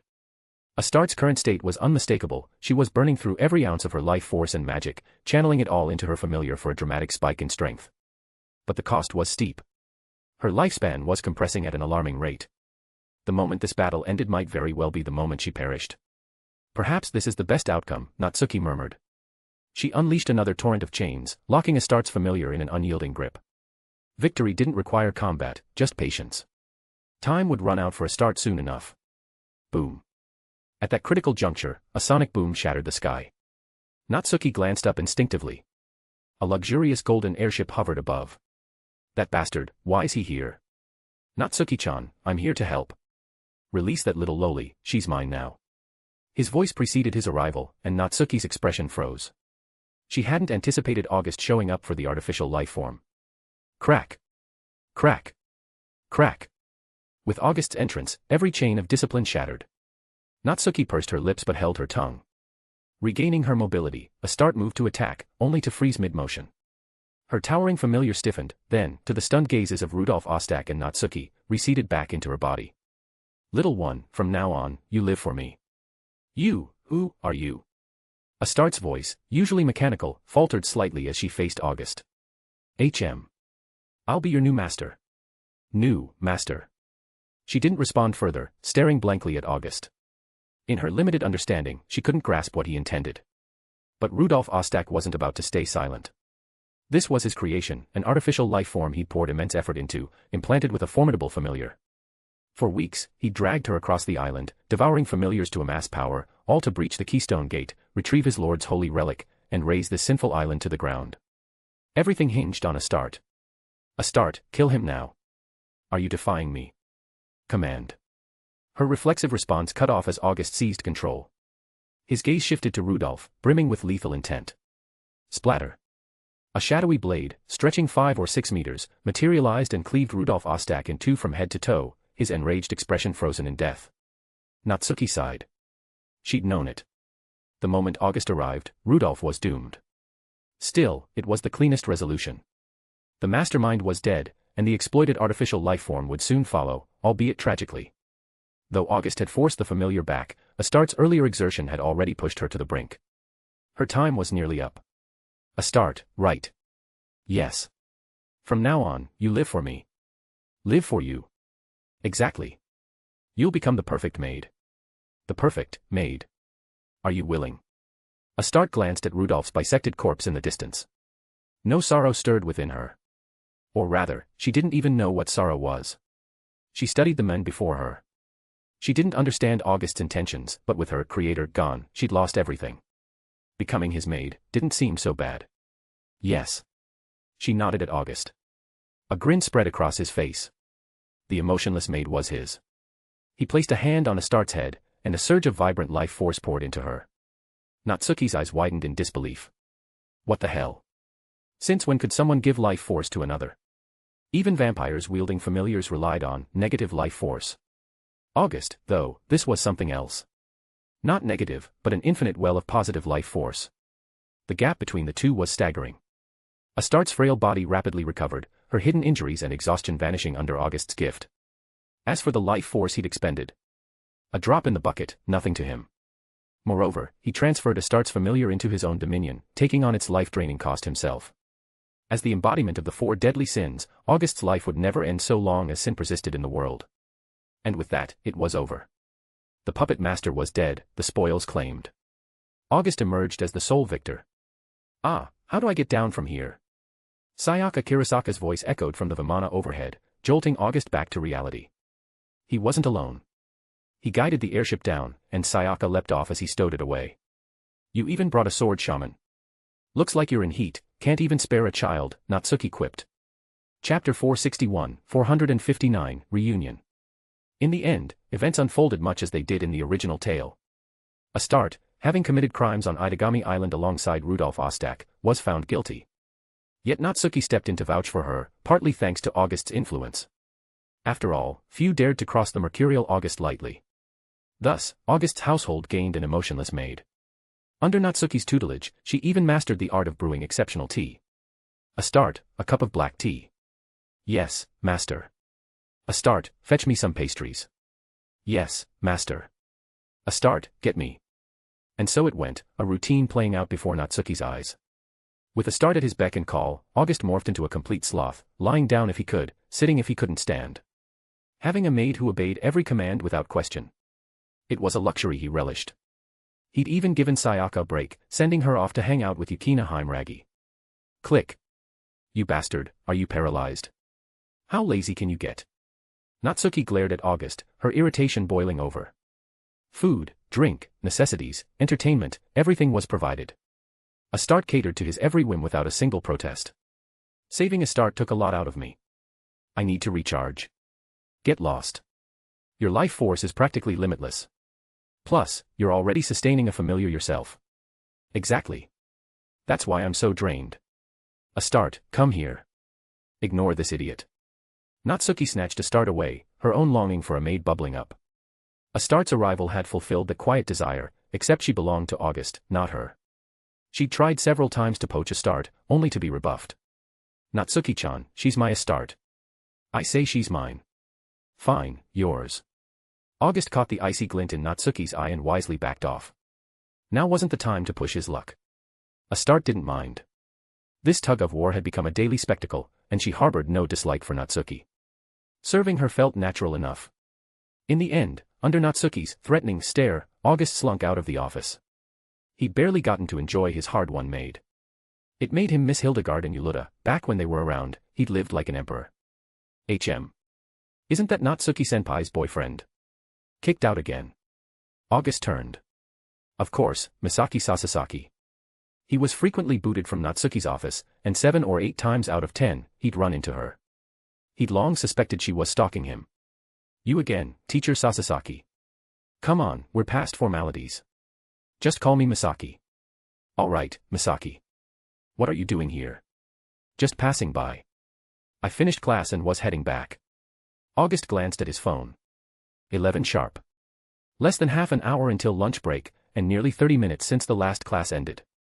Just finished class. Misaki squirmed under his skeptical gaze, a touch embarrassed. Even she didn't buy her own excuse, but it was true. She'd just be wandering, and somehow, she'd always stumble across August after Natsuki evicted him. Once or twice was coincidence, 3 or 4 times luck, but now. It was downright bizarre. She couldn't explain it herself. Frustrating, to say the least. By the way, how are Koyomi and Yukina doing? Oh, they're great. You wouldn't believe how popular those two are. Koyomi's the saint of the middle school division, and Yukina's the angel. Angel. You mean Yukina? Yep. She's so adorable, I can't help wanting to pinch her cheeks. Got it. I'll pass that along, and tell Yukina to steer clear of you. Tatlink's not cool. TCH. You're the teacher here. Humph. With a huff, Misaki strode off on her long legs. Their odd encounters had forged a decent rapport, a sort of playful rivalry. Wandering aimlessly, August found himself at the gymnasium out back. Inside, pairs of boys and girls trained at tennis, or rather, flirted under the guise of practice. Anyone could see this was less about tennis and more about PDA. What are you doing here? A voice broke his reverie. Turning, he saw Asagi Aiba. Unlike her usual self, she wasn't in her school uniform. Today, she wore a light pink tennis outfit, her charm amplified by the sporty look. Just strolling. Ended up here by accident. Strolling. Don't tell me Natsuki-chan kicked you out again.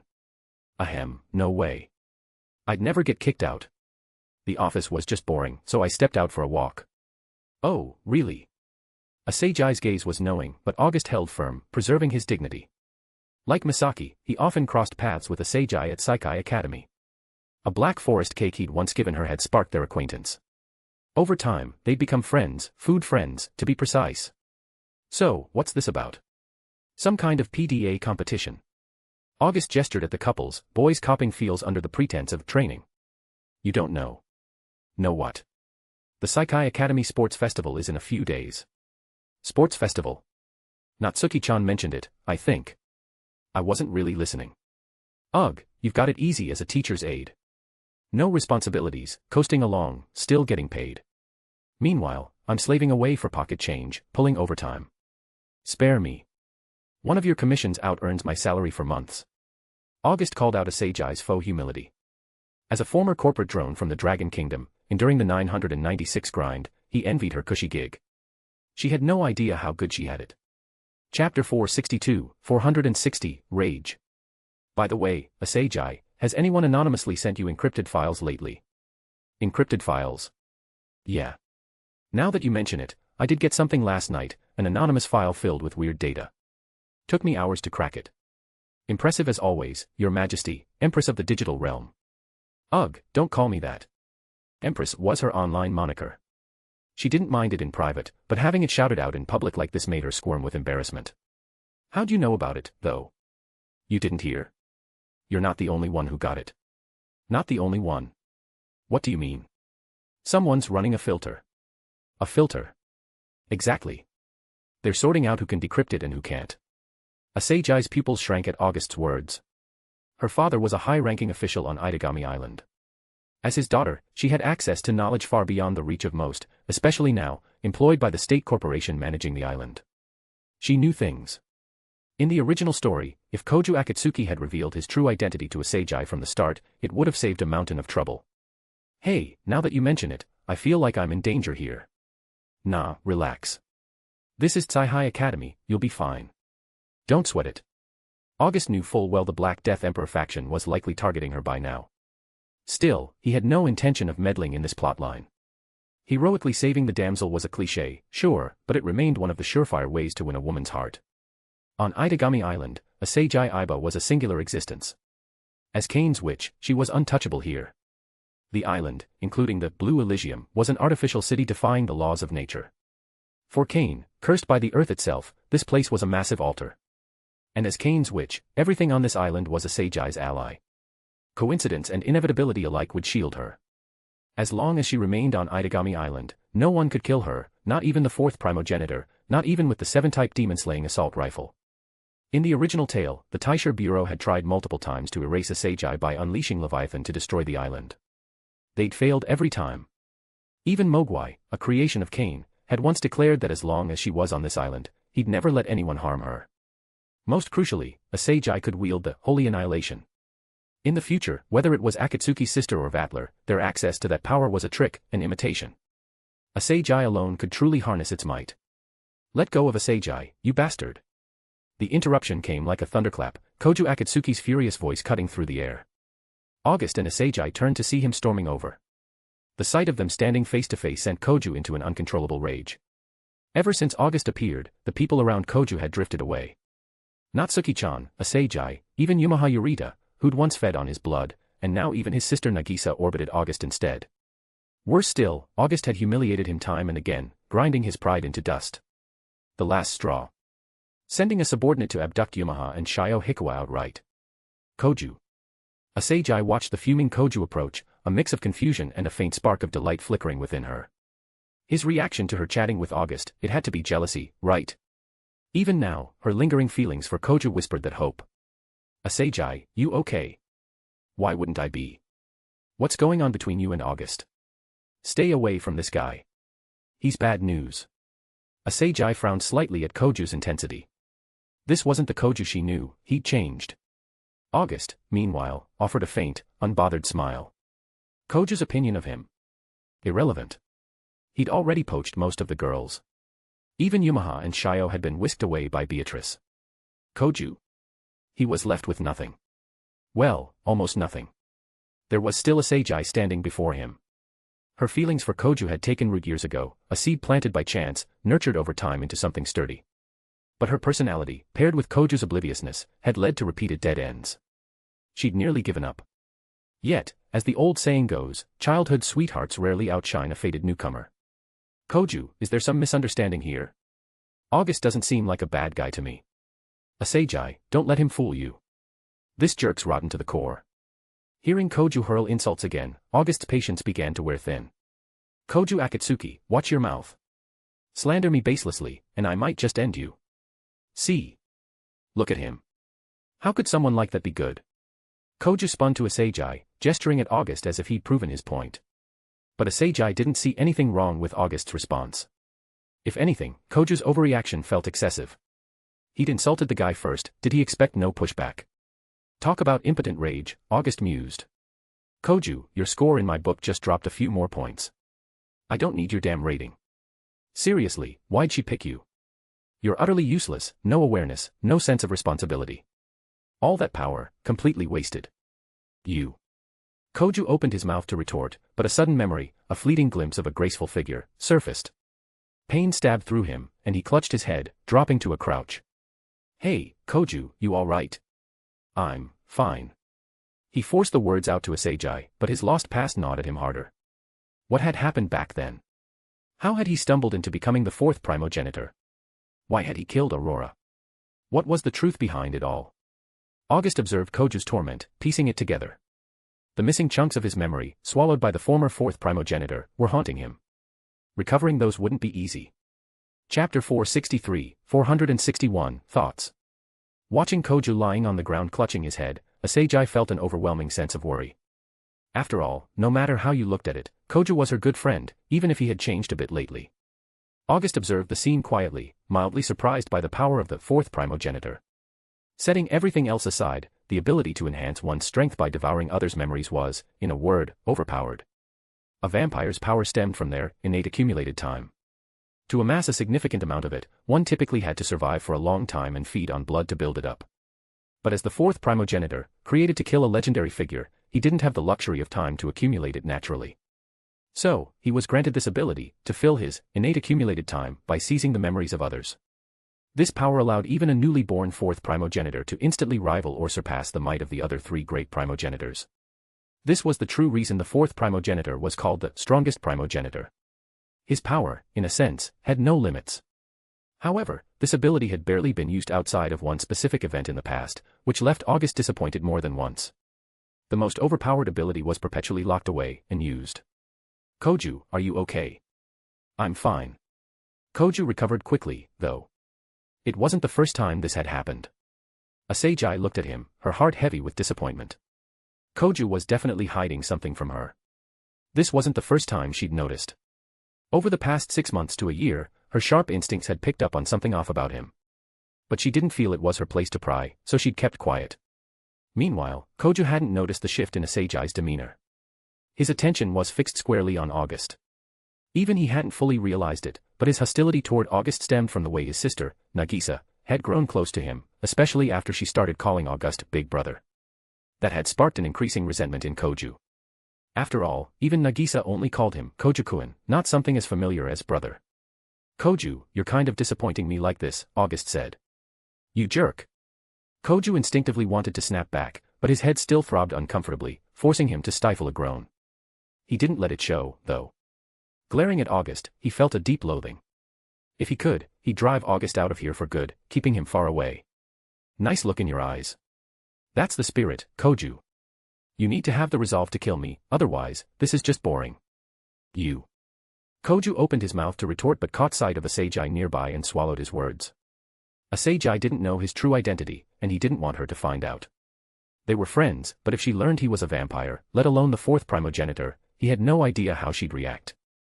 August noticed Koju's little maneuver and let out a mocking scoff. What an idiot. In the original story, this was exactly how the rift between Koju and Asagi had formed. Everyone else seemed to know Koju's true identity, newcomers included, yet she was the only one left in the dark. That kind of secrecy, once exposed, would leave anyone feeling betrayed and excluded. Seeing all this, August had lost interest in dealing with Koju further. Here at Saikai Academy, he couldn't make a move anyway, not after that warning from a certain teacher. If a fight wasn't in the cards, there was no point in provoking Koju further. With no medium available anymore, all Koju could rely on was his golden lion familiar. You're running out of time, Koju. Before my patience wears thin, get stronger and try to impress me. Otherwise, when the end comes, destruction's the only path left. Ignoring Koju and Asagi, August turned and walked away. Unlike Koju, August wasn't about to play coy with Asagi. He wouldn't outright reveal Koju's identity, but he certainly wouldn't cover for him either. Damn that guy. Hearing August's words, Koju cursed under his breath and glanced at Asagi. To his confusion, though, Asagi acted as if she hadn't heard a thing. After giving him a brief look and a sigh, she turned and left too. Asagi, where are you going? No more practice. Yes, practice. Koju was only here because someone had set him up to play tennis with Asagi as a doubles partner. No, I'm not feeling well. I'm heading back. Oh, okay. Rest up. Don't you have anything to say to me? Drink more water. That single sentence killed the conversation dead. A flash of displeasure crossed Asagi's face. Without wasting another word, she turned and stormed off. Despite wearing a pink tennis outfit, she looked like an angry little bird flapping away. Koju watched her go, utterly baffled. He had no idea what had set her off this time. After leaving the back campus, Asagi instinctively glanced behind her. Seeing no sign of Koju, she let out a self-mocking laugh. What had she been expecting? That blockhead wouldn't chase after her. She returned to the locker room, changed into her school uniform, and, still in a foul mood, decided to head home alone. But just as she stepped out of Saikai Academy's gates, she spotted a familiar figure across the street at a cafe, August. He was sipping coffee, a massive mousse cake sitting in front of him. This wasn't one of those pre-sliced cakes you'd see in a display case, it was a full-sized, oversized mousse cake. August was digging in like a seasoned foodie, sipping his coffee and eating the cake with the air of someone who'd won at life. Normally, that wouldn't stand out, but a cake like that wasn't on the menu at this shop. Which left only one possibility: August had brought it himself. For some reason, Asagi found herself pushing open the cafe door and stepping inside. Miss, what coffee would you like? I'm here to meet someone. All right. Asagi walked in and headed straight toward August. Chapter 464, 462, Who Knows Everything. Watching August devour his food, especially the way he tore into that mousse cake, completely shattered Asagi's previous image of him. So this was how he ate. Asagi. What are you doing here? I saw you living it up over here and figured I'd come hassle the rich guy. Living it up? You mean this? Want some? Come on, there's enough to share. With that, he pulled out another mousse cake, identical in size to the one he was already eating. Asagi was pretty familiar with August by now. She'd mooched plenty of treats off him: black forest cake, tiramisu, assorted puddings, Baumkuchen, you name it. He was always generous, handing her a whole portion every time. What she didn't know was that August had an absurd stockpile of this stuff. Cakes and pastries from some kind of random draw system, he had more than he could count. The high-tier draws started with hundreds of items at minimum. If luck was on his side, he could pull 1,000 in one go. As a result, August was never short on food or drink. What do you want to drink? Don't hold back. Enough. I didn't come here to eat cake and drink coffee. Then why'd you come? It's about Koju. For Koju. Are you here to play mediator? I'd suggest dropping that idea. What's between me and him isn't something a few words can fix. No, I want to know what Koju's been hiding from me. You've noticed. We've been friends for years. How could I not notice? August chuckled. Of course the tech-savvy genius would pick up on something. She'd just never dug too deep into it before. What do you want to know? Everything. I want to know everything. That's too broad. I don't know everything about him. Fine, then just tell me what Koju's hiding from me right now. Ah, just that. Just that. All right. There's only one thing Koju's keeping from you. Go on. He's the fourth primogenitor. Huh. At first, Asagi didn't process it. She stared at August, her mind struggling to catch up. The fourth primogenitor wasn't exactly unknown on Idagami Island, but it was more like an urban legend, akin to ghost stories or mythical figures. Now August was telling her that Koju was the fourth primogenitor. It was as absurd as someone claiming a friend was a monster from a horror movie. Wait, what did you say? Koju's the fourth primogenitor. Yep. About 6 months to a year ago, Koju became the strongest vampire in this world, the fourth primogenitor. A year ago. The fourth primogenitor? How does a human even become that? It's true. There's a lot involved, but all you need to know is that Koju stumbled into it after waking up some sleeping figure and getting tangled in a mess. Next thing you know, he's the fourth primogenitor. Hey, don't say it so casually. I don't know the full details. If you want specifics, I can't help you there. Koju's really the fourth primogenitor? No wonder he's been so weird for the past 6 months. It clicked for Asagi then. Koju's odd behavior over the last half year, skipping class, showing up late, leaving early, breaking every rule in the book, and doing it repeatedly, finally made sense. August didn't interrupt, quietly eating his cake while she processed it all. After a long while, Asagi let out a deep breath. August knew she'd figured it out. Sorted it out. Sort of. Thanks, though. No big deal. It's not my problem anyway, and it's a bonus if it annoys Koju. By the way, what's the deal between you and Koju? Why the bad blood? It's not exactly bad blood. Then why do you two act like mortal enemies every time you meet? Let's just say I can't stand guys like him. He rubs me the wrong way. I've roughed him up a few times, beat him pretty bad once, actually, so it's no surprise he hates my guts. Ah, you beat him up? Yeah. Asagi was speechless.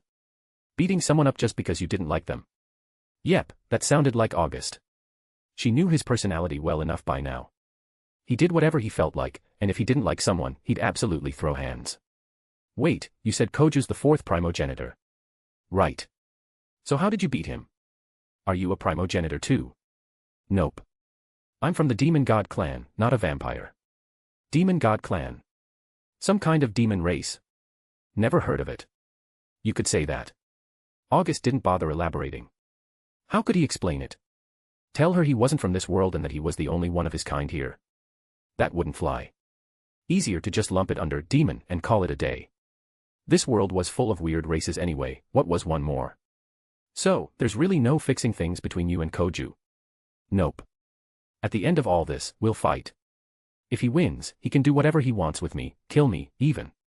But if I win, I'll kill him without hesitation. Why? Because I've got my eye on the fourth primogenitor's power too.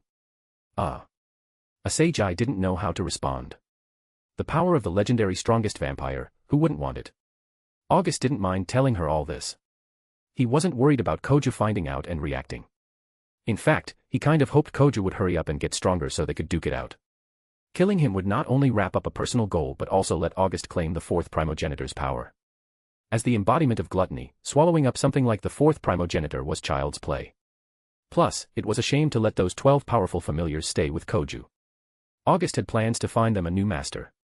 The fourth primogenitor's power was just a nice bonus for August, but for someone else, it'd be a game changer. And August already had a candidate in mind to inherit that power and those familiars. A queen he'd chosen from a world that had already fallen to ruin. Chapter 465, 463, Investigate. Before long, the day slipped away quietly, and night fell. This night on Idagami Island was far from its usual calm. People with ulterior motives had silently set foot on the island. Boom. In a harbor area on the outskirts of Idagami Island, inside an old warehouse, a beastman covered in black fur darted back and forth. A distant explosion echoed through the air. Damn it, there's a security team here. His body was riddled with wounds, gunshot injuries. While firearms might be meaningless against the truly powerful, for ordinary demons like him, they were still the most effective weapons.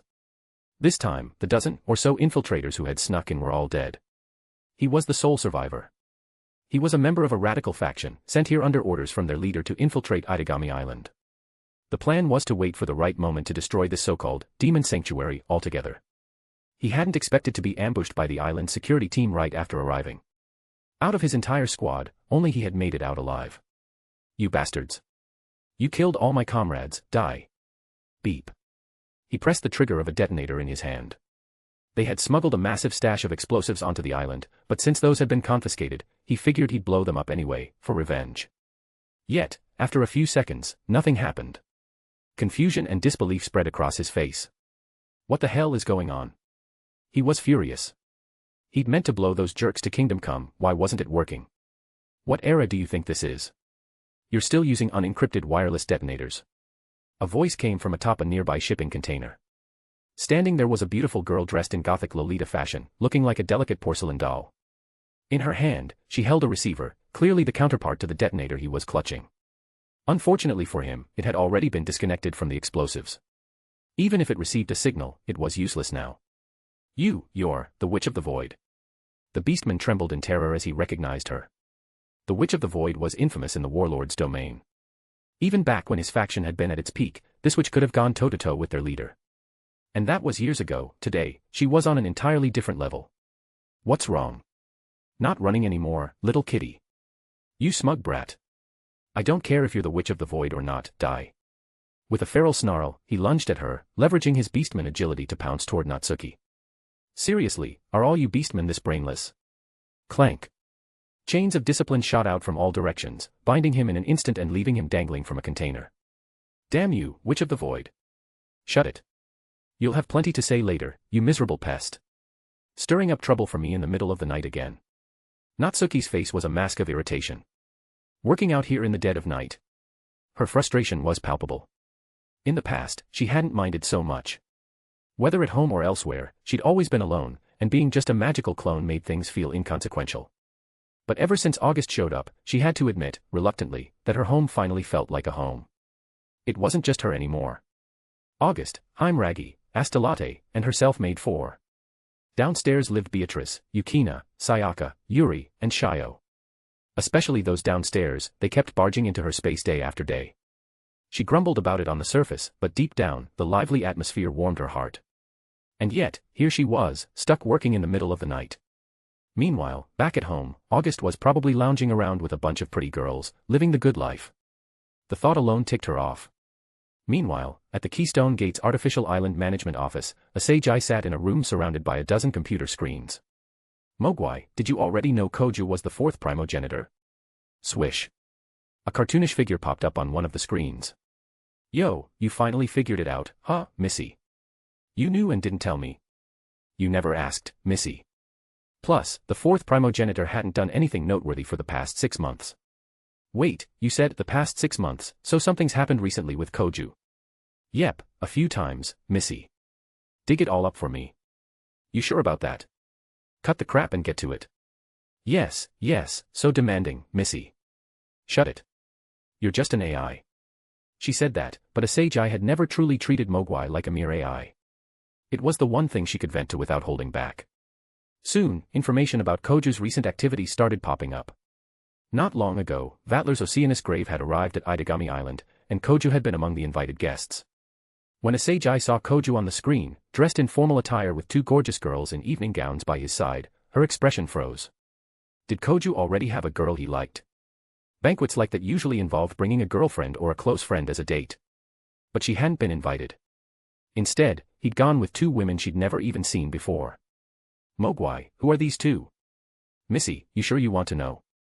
Stop yapping and find out, or I'll infect you with a virus. Whoa, easy there. Grumbling playfully, Mogwai pulled up the profiles for Yuri and Shio. There wasn't much to find, most of their records had been scrubbed. All that remained was their age, 15, and their affiliation with an organization called the Lion King Agency. Chapter 464, The Black Death Faction. The night passed in silence. A Seijai hadn't slept a wink, her mind replaying those scenes over and over. It felt like she and Koju had never truly understood each other. He'd hidden his identity from her and surrounded himself with other girls. And she, from start to finish, had never gotten a single answer. Thinking about it, she felt like a failure, someone who'd accomplished nothing. The next day, Asagi dragged herself to Saikai Academy, looking visibly worn out. When she glanced at Koju in class, a flicker of disappointment and gloom crossed her eyes. Asagi, are you okay? You look terrible, Rin Tsukishima said, her voice full of concern as she noticed Asagi's haggard appearance. It's nothing, Rin. Just worked late last night and didn't sleep well, Asagi replied with a faint smile. Rin was probably her only real friend and confidant at this school. As for Koju, sitting nearby, he didn't even notice Asagi's exhaustion. He was slumped over his desk, still stewing over yesterday's events. He genuinely despised August, but he knew he wasn't a match for him. That left him at a loss. In the past, he'd have gone to Natsuki for advice, but now that August and Natsuki were clearly closer, he didn't want to bother. Plus, lately, Natsuki had been far less strict with him, no longer constantly hovering or reminding him to keep his identity under wraps. And so, the day's lessons began. Whatever was going on with them, they were students first, class came before everything else.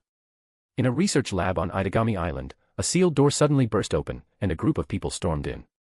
A researcher in a white coat hurriedly stashed some items away before turning to face the intruders. Who are you people? This is a level 6 classified area, no one's allowed in here without clearance. His first instinct was to throw his rank and status at them. In a secure lab like this, entry without proper authorization was strictly prohibited. Yosuke Makimura, head of R&D at Kana Alchemy Industries, correct? One of the intruders asked. That's me. Chief Researcher Yosuke Makimura, the experimental materials in this facility are suspected of violating magical trade regulations. We demand you immediately disclose all internal data and surrender the materials. Violating trade regulations? That's impossible. There must be some misunderstanding. No misunderstanding. Just recently, we apprehended a beastman from the Black Death faction. At those words, Yosuke, who had been gearing up to argue, froze. His gaze turned icy as he stared at them. As a member of the Black Death faction himself, he knew what this meant. If they'd come knocking, they had evidence. In that case, die, all of you. The frail Yosuke erupted into action, transforming into a hulking beastman. The sudden shift caught the leader off guard, but just as the attack was about to land, a chain surged from behind. Boom. The force sent Yosuke crashing into the wall, shattering it.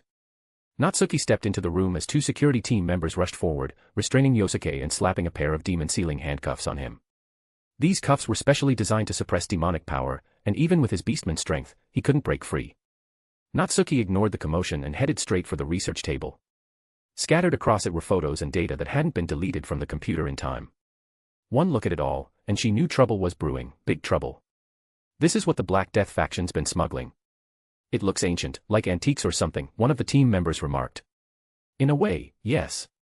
But if the Black Death faction is moving this stuff, there's a reason. Take him in. I bet we can squeeze something useful out of him, Natsuki ordered. Yes, Instructor Natsuki. In the island security team, Natsuki's word was law, even the team captain didn't outrank her. Instructor Natsuki, what is this stuff? Weapons. Legendary god-killing weapons called Nalakovra, said to have been forged by the gods to slay primogenitors. Nalakovra. God-killing weapons. But these look like relics. After all this time, can they still work? I'm not sure, but it might have something to do with these documents. Natsuki studied the materials in front of her. If Asagi were here, she'd recognize some of them. Meanwhile, the Black Death faction was making its move. Led by their leader, beastmen from the faction infiltrated Idagami Island from multiple entry points. They'd even seized control of Vatler's Oceanus grave, with Vatler's intentional cooperation, bringing items from the ship onto the island. At Saikai Academy, in the first-year Class B of the high school division, Asagi spent the first 2 periods in a daze. She hadn't slept all night and was barely holding on. Asagi, how late were you up last night? Rin asked. Not that late, just all night. Just all night. You can barely keep your eyes open.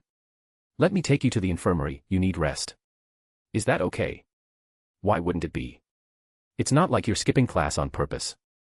And in your state, can you even focus on lessons? All right, then. With Asagi's agreement, Rin led her out of the classroom. They made their way to the infirmary. Whether it was luck or coincidence, the place was empty, no nurse or duty teacher in sight. Rest up. I'll come check on you during lunch break. Okay. Call me if anything comes up. Got it. Sleep already. Exhausted, Asagi climbed into one of the infirmary beds, closed her eyes, and drifted off almost instantly. Rin shook her head with a small smile and left the room.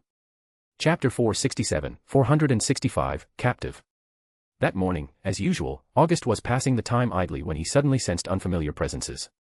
A faint smirk tugged at his lips. Finally, the Black Death faction had arrived. August had been growing impatient waiting for them. Today, at this hour, Natsuki was teaching a class, leaving August alone. Astolat had been taken along with her, and others like Sayaka were out, apparently dealing with some business for the Lion King organization.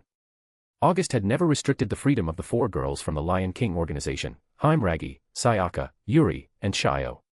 He knew full well that even though they'd been assigned to him, their ties to the organization remained intact. But August didn't care. No matter how much Ents schemed, they couldn't topple a dragon. His unshakable confidence stemmed from one thing: absolute trust in his own power. Beyond that, August was also waiting for the transformation he'd long anticipated. The World Tree sapling, which he'd brought into this world, had been released into the deep ocean beneath Idagami Island. It was slowly devouring the world's essence. This world was far stronger than the one in Akame Ga Kill, so consuming it entirely was near impossible. But siphoning off a portion of its essence, that was doable. This world wasn't a singular plane, either. Beyond it lay other realms, even the alien spaces where familiars resided. Naturally, all of these were still part of this world. As its essence drained, the world as a whole would gradually weaken. First, the other worlds and alien spaces would collapse. Then, the mysteries of this world would fade bit by bit. It'd be like the dawn of an age of decline, where cultivation and magic became nearly impossible. Even ancient beings like the Primogenitors, who'd lived since time immemorial, would eventually become mere footnotes in history. When the mysteries vanished, those at the top of the pyramid, embodiments of that very mysticism, would be the first to go. At that point, August, as the strongest mystery left, would naturally rise as the uncrowned king. And as the world's overall strength weakened with the loss of its mysteries, August's dominance would only solidify. Crash! Suddenly, the infirmary window shattered. The door burst open moments later, and a group of intruders stormed in. Asagi, who'd been sleeping, jolted awake. Sitting up, she locked eyes with a tall man in a gray military uniform. Silver fur covered his face, and sharp fangs protruded from his mouth. He wasn't human, he was a beastman, a type of demon.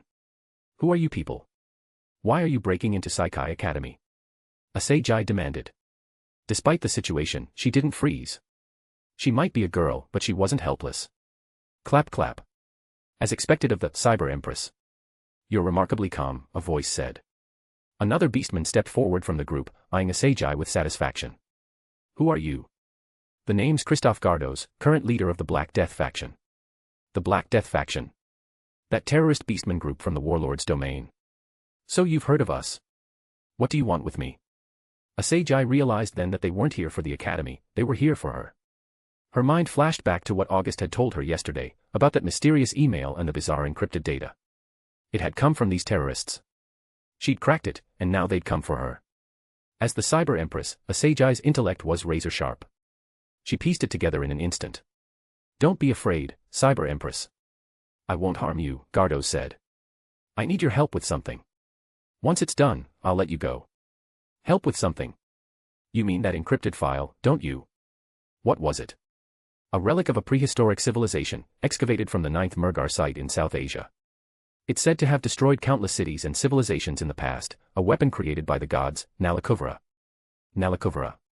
You want to revive this ancient weapon? Exactly. What I sent you was just a fragment of the full documentation. I distributed it to renowned hackers worldwide, but you were the only one who cracked it. Gardos's face lit up with excitement. He was convinced that reviving Nalakuvara would end the era of the Primogenitors. He'd destroy Idagami Island, this so-called demon sanctuary, then return to the warlord's domain, kill the first Primogenitor, and dismantle the sanctuary treaty for good. Asagi glanced around. There were too many of them, escape was impossible. But since they needed her help, she figured she wasn't in immediate danger. That eased her mind somewhat. Still, in that moment, she couldn't help wishing for a knight in shining armor to swoop in and save her. And for a fleeting second, the first person she thought of wasn't Koju, it was August. She didn't even realize it herself, but Koju's presence in her heart had faded, while August's had grown sharper and more vivid. Under Gardos's coercion, Asagi had no choice but to leave Saikai Academy with the Black Death faction in a vehicle. All of this unfolded under August's watchful gaze. He was curious about Nalakuvara, this world's god-killing weapon. As for Asagi, August wanted her, not for her looks, but for her skills. Whether as Kane's priestess or the Cyber Empress, she was invaluable. He was eager to see how she'd reactivate Nalakovra. In the realm of electronics, Asagai's potential was extraordinary. Chapter 468, 466, Contact. Soon, Christoph Gardos brought Asagai to an abandoned coastal zone. Here, all the excavated Nalakovra units were stored, including the core queen machine. They led Asagai to a sealed small room, where everything she might need had already been prepared for her. Can you understand this? Gardos asked. You want me to help you analyze the Nalakovra's control unit commands? As expected of the Cyber Empress. You figured it out at a glance. I can, but it'll take time. Of course, you have time, just not much. Got it. Then I won't disturb your work. With that, Gardos left, closing the door behind him and posting 2 guards outside. Inside the room, Asagai's face was etched with anxiety. Naturally, they wouldn't harm her until they got what they wanted. But once they did, she'd be a dead woman walking. She knew too much and possessed skills they lacked, leaving her alive would be too dangerous. Yo, Missy, you look pretty stressed. At that moment, her phone chimed, and Mogwai appeared on the screen. Mogwai, what do I do? If I were you, Missy, I'd call for help. Help? From who? She didn't finish the sentence. She already knew the answer. In her circle, there were 2 powerful figures, Koju, the 4th Primogenitor, and August, the mysterious enigma. Before yesterday, she'd have chosen Koju without hesitation. They'd been friends for years, after all. But after yesterday and today, her faith in Koju had plummeted. Even this morning, when she'd been so visibly worn out that Rin had worried enough to take her to the infirmary, Koju hadn't done a thing. Can you contact August? Sure can. On Idagami Island, I can reach anyone you want, Missy. You sure about this? I'm sure. Connect me to him. No problem. Beep beep beep. A voice call went through, even without August's number. Hello. Who is this? How do you even have my number? August's voice came through, tinged with confusion. Aside from Natsuki, Heimragi, and a few others, no one was supposed to know his contact info. Hearing his voice, Asagai let out a sigh of relief. If she could reach him, she'd be fine. August, it's me, Asagai. Oh, it's you. No wonder you tracked down my number. If it's you, it makes sense. I've got something to tell you. Listen carefully. Go ahead. Idagami Island's been invaded. The intruders are terrorists from the warlord's domain, the Black Death faction. They want to revive an ancient weapon called Nalakovra. Aha. Are you even listening? Asagai snapped, irritated. This was serious, why was he acting so casual? How do you know all this? They captured me. They want me to decrypt the control commands for them. All right, leave the rest to me. Huh? What do you mean, leave it to you? Did you even understand what I said? I get it. Nalakovra is just a bunch of outdated scrap. Even if they revive it, it's still trash. It's an ancient god-killing weapon.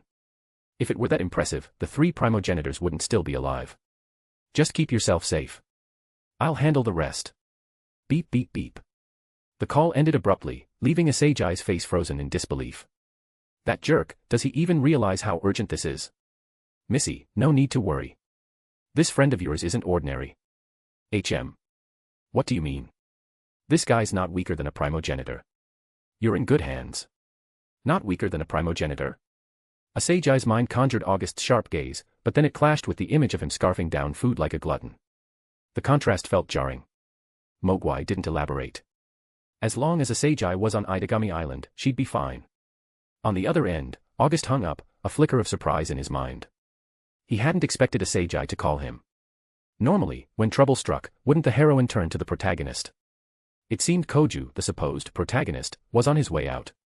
He'd been utterly underwhelming, his spotlight stolen by August, and even the girls were gravitating toward him instead.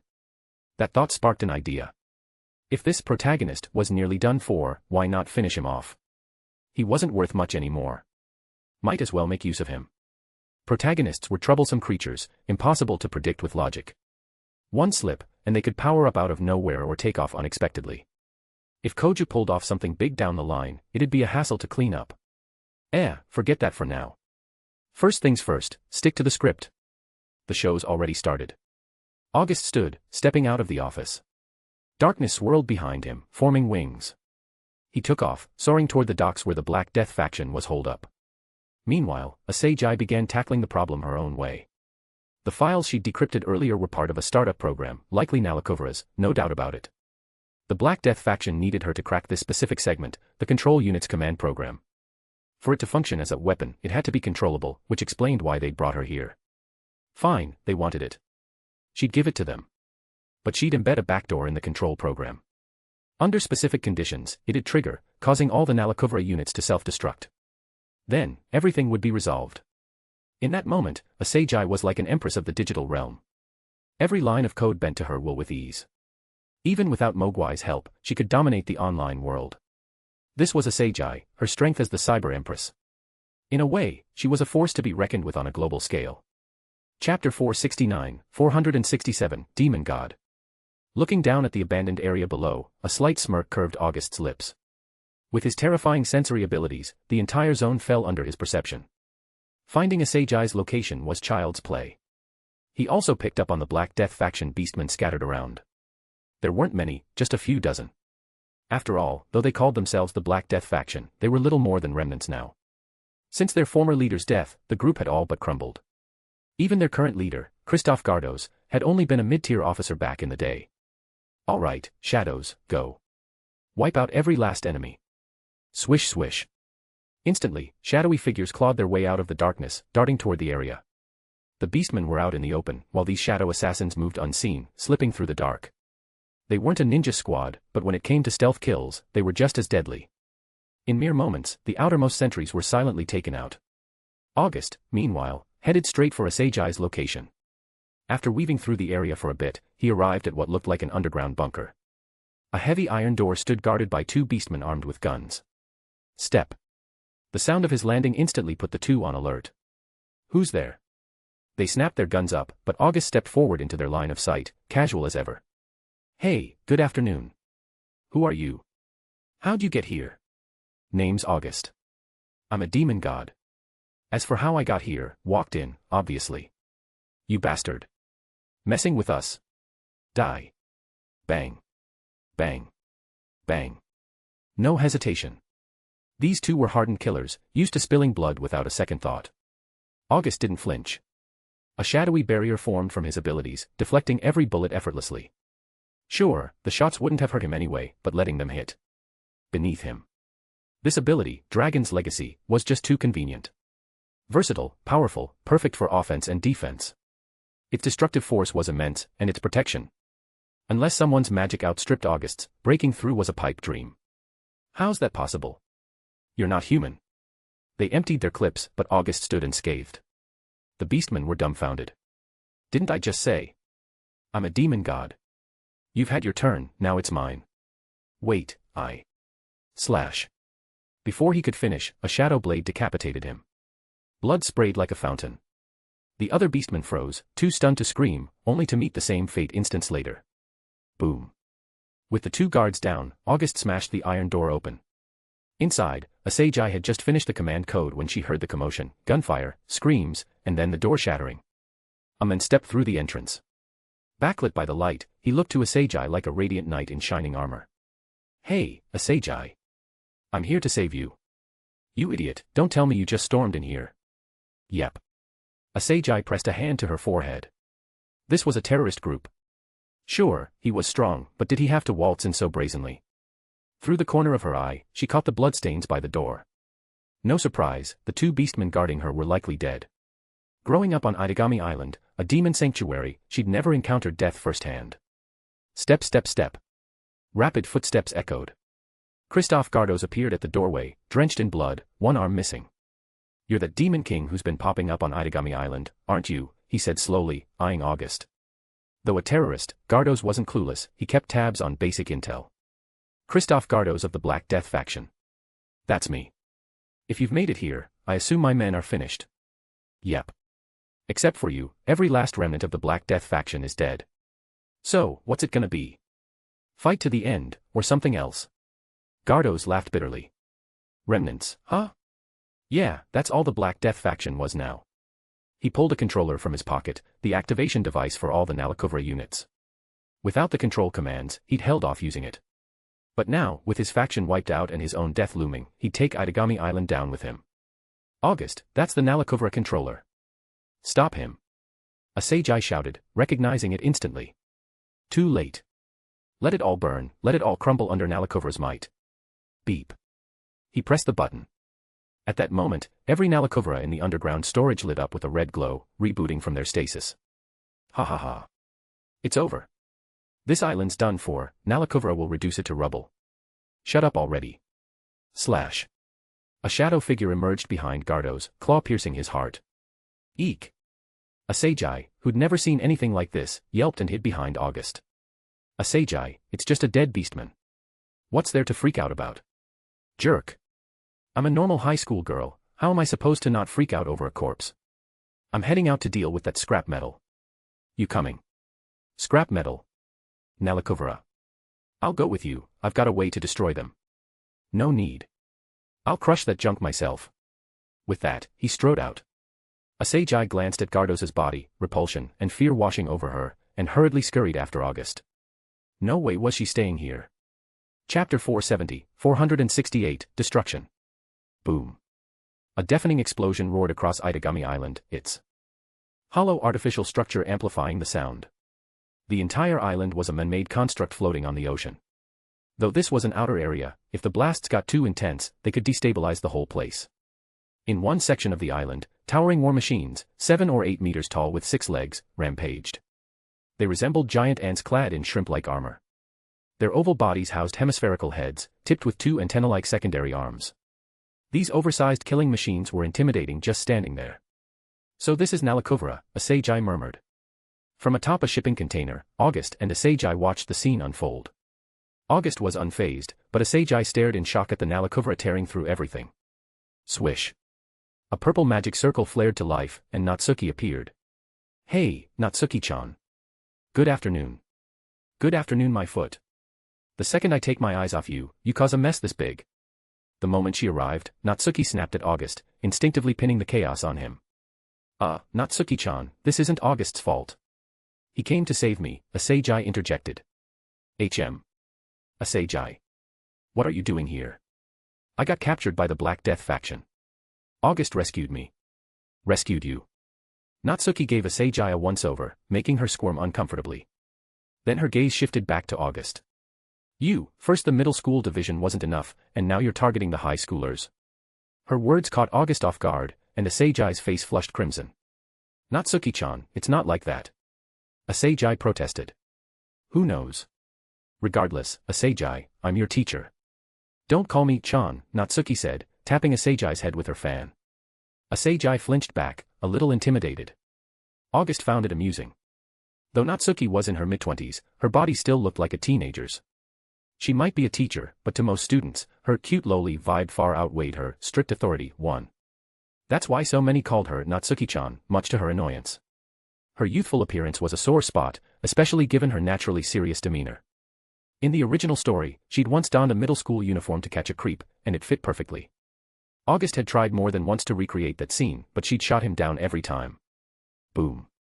A laser blast streaked in from the distance, obliterating a spot less than 10 meters away. Natsuki and Asagi snapped back to reality. This wasn't the time for chit-chat, not with a pack of god-killing weapons running amok. Natsuki-chan, I've made a command to make the Nalakovra self-destruct. We just need to find the Queen unit, Asagi said. Not bad, Cyber Empress. You're really something, Natsuki replied, impressed. Her student was proving her worth. No need, August cut in. What do you mean, no need? Natsuki demanded. No need for commands. I'll destroy this scrap heap myself. Hey, you idiot. This isn't a joke. If these things spread across Idagami Island, do you have any idea how much damage they'll cause? If I don't act reckless, what kind of demon king am I? You. Natsuki frowned at August. She knew once he made up his mind, he wouldn't budge. This wasn't the usual August anymore. Asagi opened her mouth to protest, but Natsuki grabbed her arm and shook her head. Asagi didn't know August's personality, but Natsuki did. He was a demon king, self-centered to the core. Boom. A Nalakovra landed nearby, locking onto August. He was the strongest magical signature here, and these machines were built to eliminate powerful threats. A bunch of mindless junk. Not having a consciousness is your biggest stroke of luck, August said with a smirk. He raised a single finger, dark green magic gathering into a tiny point. But that tiny point radiated terror, its compressed power was monstrous. Black Zero. Boom. A dark green beam shot skyward. Where the Nalakovra had stood, a massive trench now scarred the ground. The machine was gone, vaporized, leaving nothing behind. Sure, Nalakovra could self-repair and evolve, but when obliterated in one hit, those abilities meant squat. That guy's a monster, Natsuki muttered, eyeing August. The magic he'd just unleashed unnerved even her. She had no doubt that if that attack hit a populated part of Idagami Island, it'd sink the whole area into the sea. As for Asagi, unfamiliar with the mystical side of things, she stood dumbfounded. Was this really power a person could wield? Bang bang bang. The surrounding Nalakovra units, sensing August's threat level, converged on him. Even the Queen unit, stored at the back, locked its gaze on him. Zap zap zap. Crimson lasers fired from all directions. Natsuki reacted instantly, teleporting Asagi to a safe spot farther away. Attacks like that wouldn't faze August, but if Asagi got grazed, she'd be toast. Natsuki-chan, will August be okay? Asagi asked, worried. Don't worry. That guy's a freak. If anyone's fine, it's him. Really. Just keep watching. You'll see. Natsuki might not like August's reckless streak, but she couldn't deny his strength. Chapter 471, 469, Terrifying Power. Facing the surrounding Nalakovra, a slight smirk curved August's lips. Bang. The shipping container beneath his feet shattered instantly. That was August's power in action, mere movement unleashed such terrifying force. Zap zap zap. The Nalakovra units fired lasers at him, but August dodged them effortlessly. Hovering in the air, his magic surged, the surrounding space warping as if under a gravitational field. Everything felt heavier under his overwhelming presence. In the face of absolute power, all else was meaningless. Grand Cross. August's voice rang out, calm and commanding. At that moment, he stood like a god, gazing down at the world below. Before him, from the darkness, he stretched out his arms, summoning a cosmic array, 9 planets and a single star aligned in a cross. Crimson flames roared across them, blazing fiercely. If he was going to act, he might as well make it big, a warning to anyone foolish enough to cross him. That idiot. Is he trying to sink Idagami Island? Natsuki shouted, spotting the Grand Cross he'd unleashed. The sheer magical energy radiating from it could obliterate the entire island if it went off unchecked. Asagi, meanwhile, was slack-jawed. This was like gods clashing, shattering her understanding of the world over and over. Boom. The Grand Cross descended, and a mushroom cloud erupted from the impact. In the awestruck gazes of everyone watching, August showcased pure, unadulterated violent beauty. The entire area vanished from existence, leaving a permanent scar on Idagami Island's landscape. What had once been an abandoned district, still part of the island despite its disuse, was now gone. Dust to dust, ashes to ashes. Every Nalakovra, from the Queen unit to the lesser models, was erased in that horrific explosion. Gulp. Far off, Koju, who'd rushed over from miles away, stared at the newly formed stretch of sea in disbelief. Just moments ago, this place had been littered with abandoned machinery and derelict buildings. Now, it was all gone, completely wiped away. Koju, is this that guy's real power? Motoki Yaze, Koju's best friend and watcher, stammered in shock. This is his true strength. No way. The sight hit Koju like a sledgehammer. Sure, each of the 4th Primogenitor's familiars was hailed as a nation-destroying calamity, but as their master, he knew better. In his hands, they couldn't pull off anything like this. August, meanwhile, felt exhilarated. How long had it been since he'd cut loose like this? It felt good. In the year plus he'd spent in the Akame Ga Kill world, he'd never unleashed his full power. Even after arriving here, he'd held back, until today. Finally letting loose was satisfying. So this is his true power? Koyomi Shizuka, watching from the shadows, murmured in awe. She'd been searching for August's weaknesses, but so far, aside from his apparent fondness for women, she'd found nothing exploitable. The Lion King organization had sent their best, sword shamans and dance maidens, but they'd made no headway. Even Haimragi Yukina, their top sword shaman, had been won over by August. Koyomi could sense it, Haimragi no longer held the organization in the same near-religious regard. If it comes to it, I'll have to use the last resort, Koyomi muttered, her gaze fixed on August high above. Her usually stoic face flushed faintly. With no other options, she'd have to throw herself into the fray, literally. In a way, the Lion King organization's 3 saints were no different from their sword shamans. The girls were brainwashed by the organization, which itself answered to higher powers in the government. For the right gain, even the head of the 3 saints was expendable. The title, like that of the sword shamans, was just a mantle to be passed on.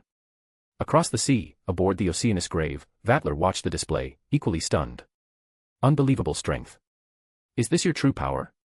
Even without familiars, you're this formidable. There's no doubt, you're on the same level as the Primogenitors. Vatler's face lit up with excitement.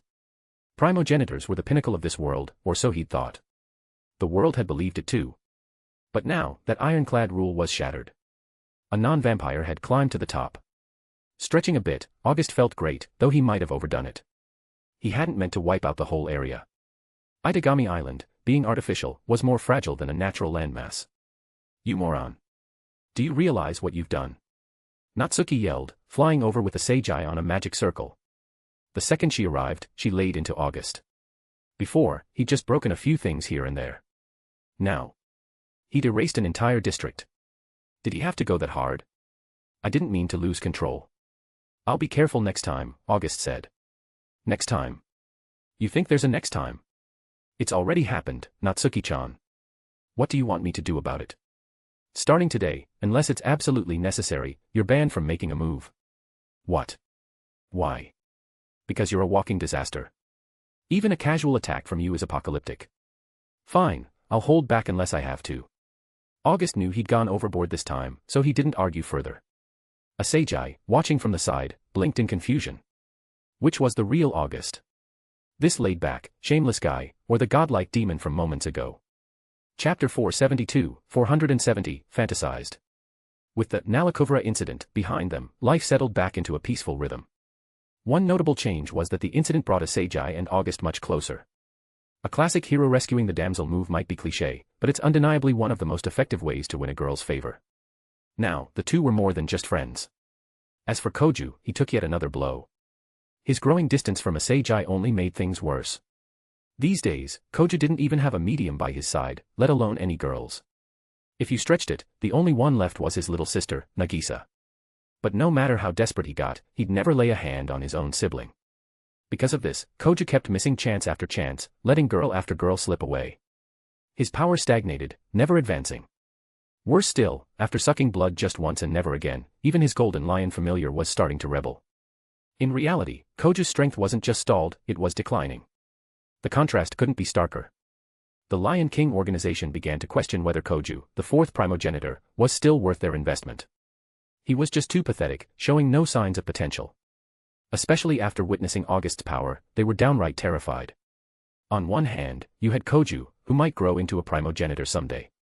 On the other, August, who was already 9/10 of the way to being a primogenitor tier powerhouse.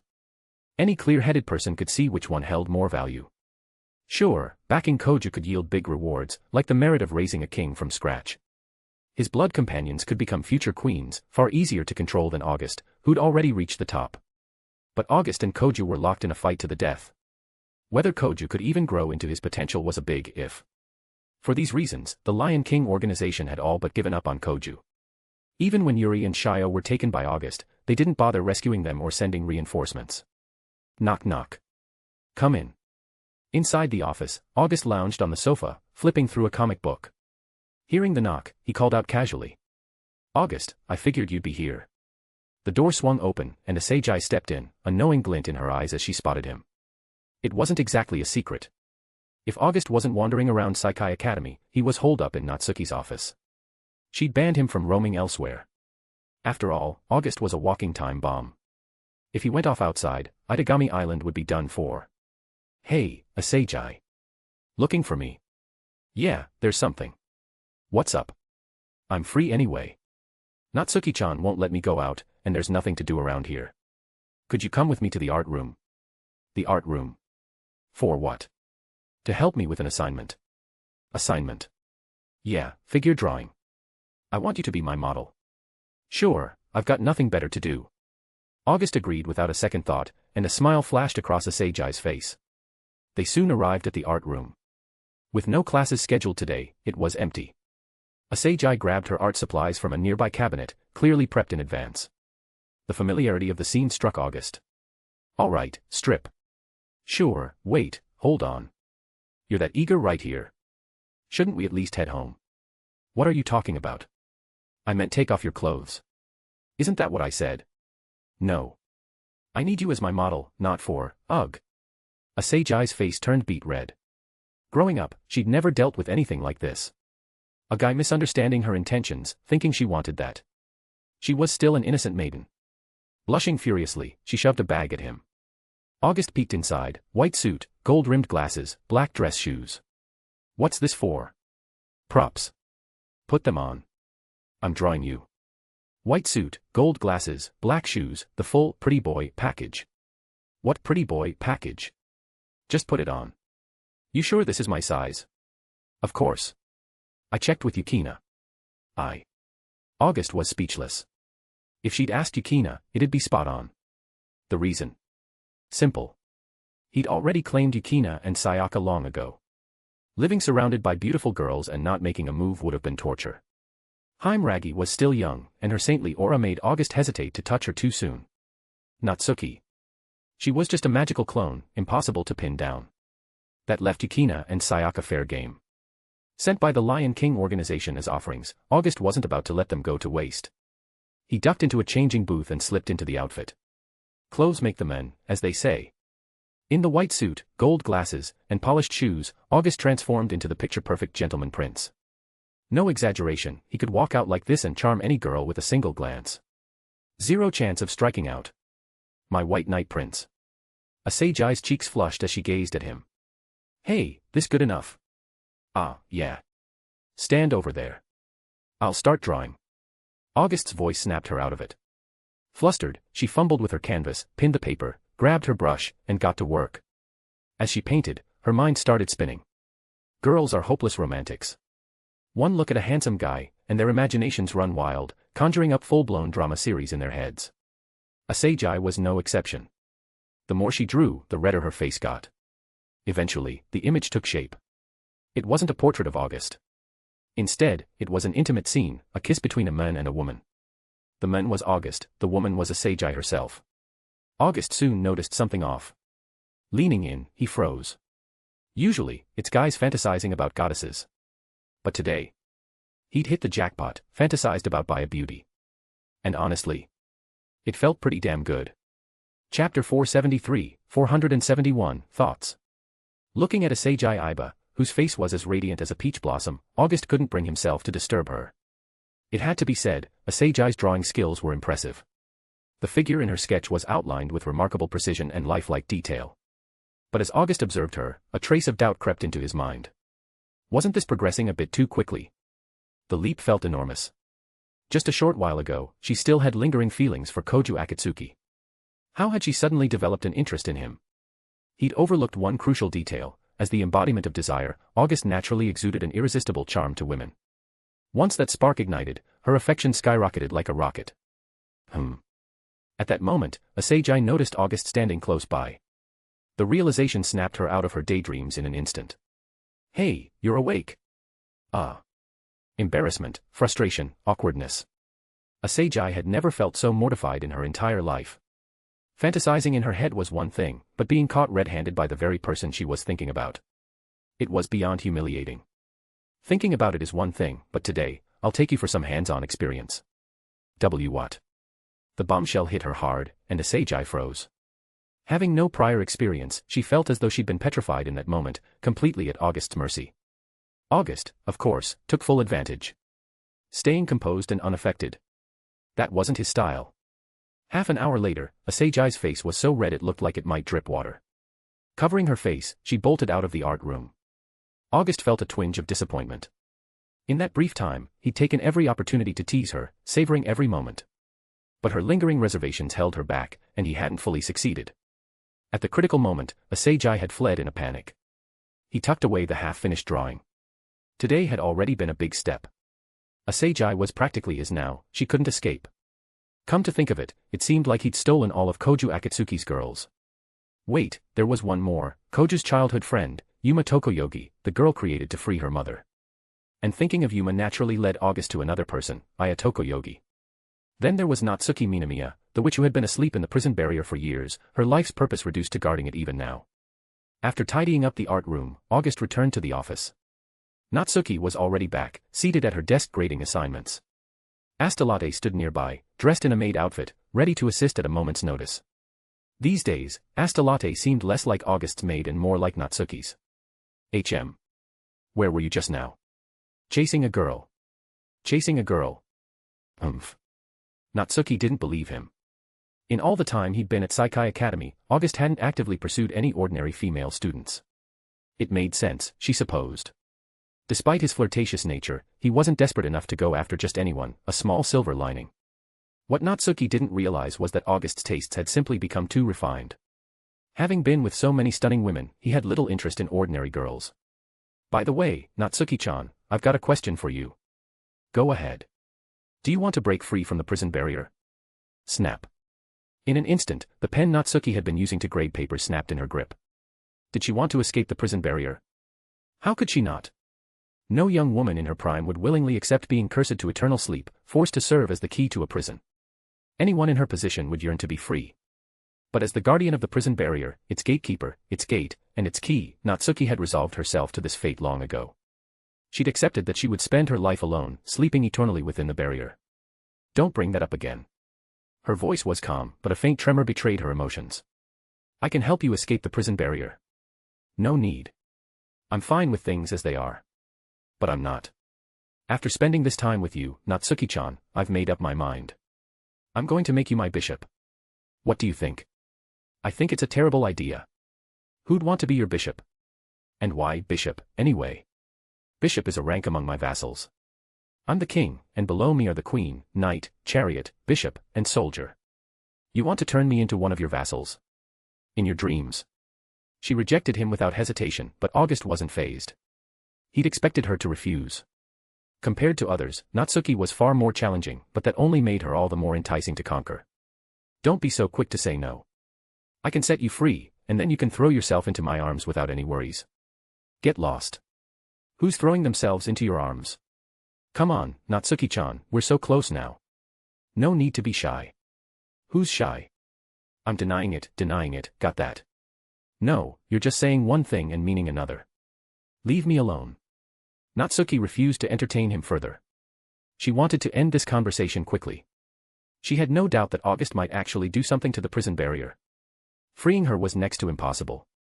A witch, after all, was a woman who had made a pact with a demon. Through their role as a demon's guardian, witches could wield powers akin to those of demons. Despite being human, they could manipulate magic on par with high-ranking demons, their skills surpassing even the most elite mages. But such a pact came at a cost. For Natsuki, the price of becoming a witch was her role as the prison barrier's keeper. Alone, she was destined to seal away that vast, empty prison until her death. The prison barrier existed as her dreamscape, meaning she had to remain trapped in that otherworldly realm, sleeping forever to maintain its seal. And if August wanted to free her, to wake her up, the cost would be the prison barrier re-emerging into the world. Chapter 472, Cooperation. Looking at Natsuki Minamiya, a faint smile appeared on August's face. In Natsuki's eyes, that smile seemed anything but well-intentioned, making her feel uneasy all over. What do you want? I'm warning you, don't cause any trouble. Didn't I already tell you? I want to make you my vassal, bishop. And I told you, I won't become your vassal. No, you will. You're such a stubborn guy who doesn't listen. But first, I need to help you see the light of day again. Hey, what are you planning? Natsuki immediately grew restless. The prison barrier was not a place that could afford any mistakes. Within the prison barrier were countless dangerous criminals, most of whom were incredibly troublesome individuals. If something went wrong with the prison barrier and those criminals escaped, the entire Idagami island would be doomed. With so many problematic figures running loose on the island, it would turn into complete chaos. You've got it wrong. It's not about what I want to do, Natsuki-chan. It's about what someone else is planning. What do you mean by that? Haven't you noticed? Recently, a witch has arrived on Idagami Island. A witch. The witch of the library. Does that ring a bell? The library. Aya. Natsuki instantly understood. Locked within her prison barrier was her former friend, Aya Tokoyogi, a fellow witch.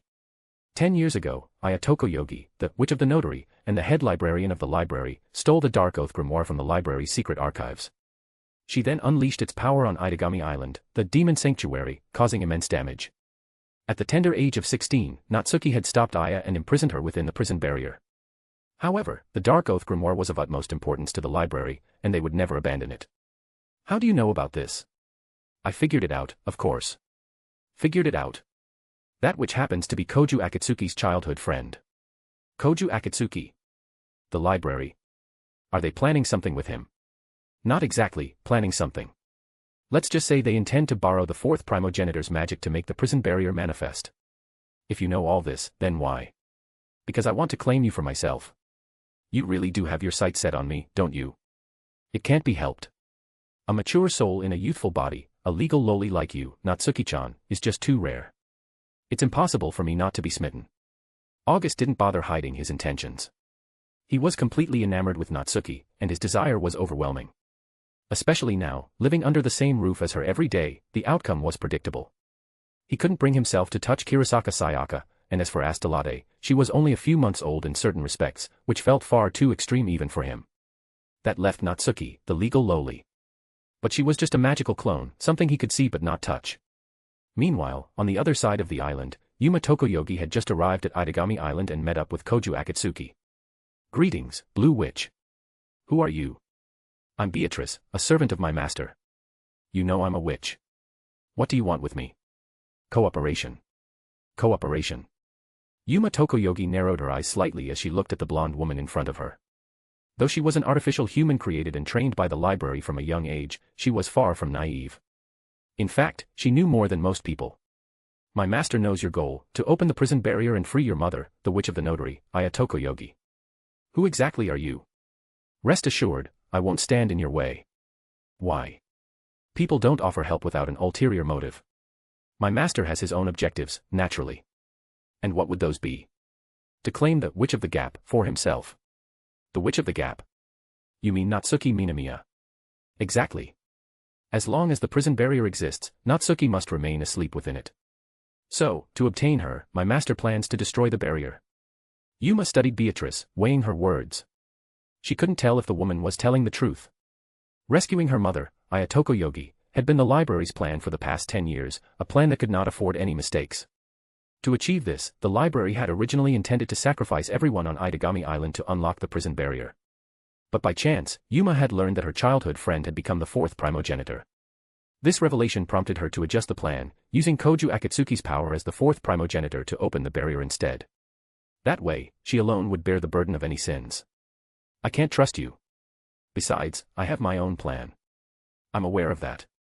However, my master said that if you want to save Aya Tokoyogi, you'll have no choice but to work with him. Who is your master? My master, August, is a demon lord of the demon race. August. The rising powerhouse who even defeated Koju, the fourth Primogenitor. That's right. Yuma hesitated. August's reputation was no small matter. Though she had never left Idagami Island, August's existence was no secret among the upper echelons of various global factions, especially his unmatched strength. Yuma was no exception. Planning to free her mother on Idagami Island, she had naturally done her research. Even the ancient god-slaying weapon, Naraquiler, had been no match for him. Under his power, an entire section of the island had been reduced to history, leaving Idagami Island permanently scarred. Respect for the strong was a lesson everyone had to learn. So, what's your plan? Just proceed with your own plan. You don't need to worry about anything else, my master will handle it. Proceed with my plan, huh? Yuma lowered her head, still skeptical of Beatrice's words. The other side was far too mysterious. August, in particular, had an impressive track record, but his reputation among outsiders wasn't exactly stellar. Chapter 473, Death. The next day, August didn't go to Saikai Academy. In the early hours of the morning, the space around Idagami Island began to grow unstable. Across the entire territory of the island, spatial distortions rippled through the air. August knew this meant Yuma Tokoyogi had begun her move. By tapping into the immense magical power within Koju Akatsuki, she was forcing the prison barrier to manifest. But this was only the first step. The spatial distortions were merely a prelude, the real show was yet to come. This city never changes, does it? Heh, such an ugly thing. I'd love to destroy it. The two women were witches from the library. The elder sister, Emma, was known as the Ebony Witch, while her younger sister, Octavia, was the Crimson Witch. Both were first-class criminal mages. They had once caused a massive disaster in the Ashdown region of the North Sea Empire, earning the title, Witches of Ashdown. Their purpose for coming to Idagami Island aligned with Aya Tokoyogi's, to free Aya, who was imprisoned in the prison barrier. However, unlike Yuma, they cared little for Aya herself. Their true goal was to recover the Dark Oath grimoire, which I had stolen from the library 10 years ago. Whether I lived or died was irrelevant to them. They weren't alone either, other library operatives were working in the shadows. This is my master's domain. I can't let you wreak havoc here as you please. A voice interrupted their thoughts. Who's there? Show yourself. Emma and Octavia angrily scanned their surroundings. In midair, they spotted a blonde woman with jet-black wings sprouting from her back. Upon seeing her crimson eyes, the sisters immediately recognized her nature. A vampire? Are you here to stop us? The two sisters sneered at Beatrice, hovering above them. As witches, they too possessed guardians, and theirs were stronger than many vampires. Over the years, they'd faced countless vampires in battle. No, I'm not here to stop you. I'm here to kill you. My master's plan doesn't require your presence, you're expendable. Arrogant fool. Enraged by her words, Emma unleashed her power. The ground beneath her feet began to shift. Massive crimson tentacles burst through the earth, lashing toward Beatrice. Oh. Tentacles, huh? What a coincidence, my familiar is a whip. A blood-red whip materialized in response. With a single lash, Beatrice repelled the guardian's tentacles. A weapon-type familiar. A Type T vampire. I never expected to encounter such a rare specimen on Idagami Island. Type T vampires were the rarest of their kind. Originating from the third Primogenitor, whose bloodline produced only female descendants, their numbers were further limited by her elusive nature. What a treat. I can't wait to tear you apart, you wretches. A flicker of anger crossed Beatrice's face. Specimen. Were they treating her like some pet? The sin of wrath infused her blood whip, casting it in a menacing scarlet glow that instilled fear in anyone who saw it. Damn vampire, who are you calling wretches? Sister, kill her. Under the influence of the precept of wrath, Emma and Octavia lost their composure, consumed by rage and recklessness. The sisters pulled out their grimoires, and the air filled with a dense mass of enormous tentacles. Wrathful blood whip. The scarlet whip extended rapidly, swelling in size. Crack. With no resistance, the wrathful whip shredded every guardian tentacle in its path. Impossible. Octavia, together, we'll use the library's power. Yes, sister. Boom. Their grimoires flared with magical flames, igniting as the ground around them shattered. A swarm of massive tentacles erupted from below.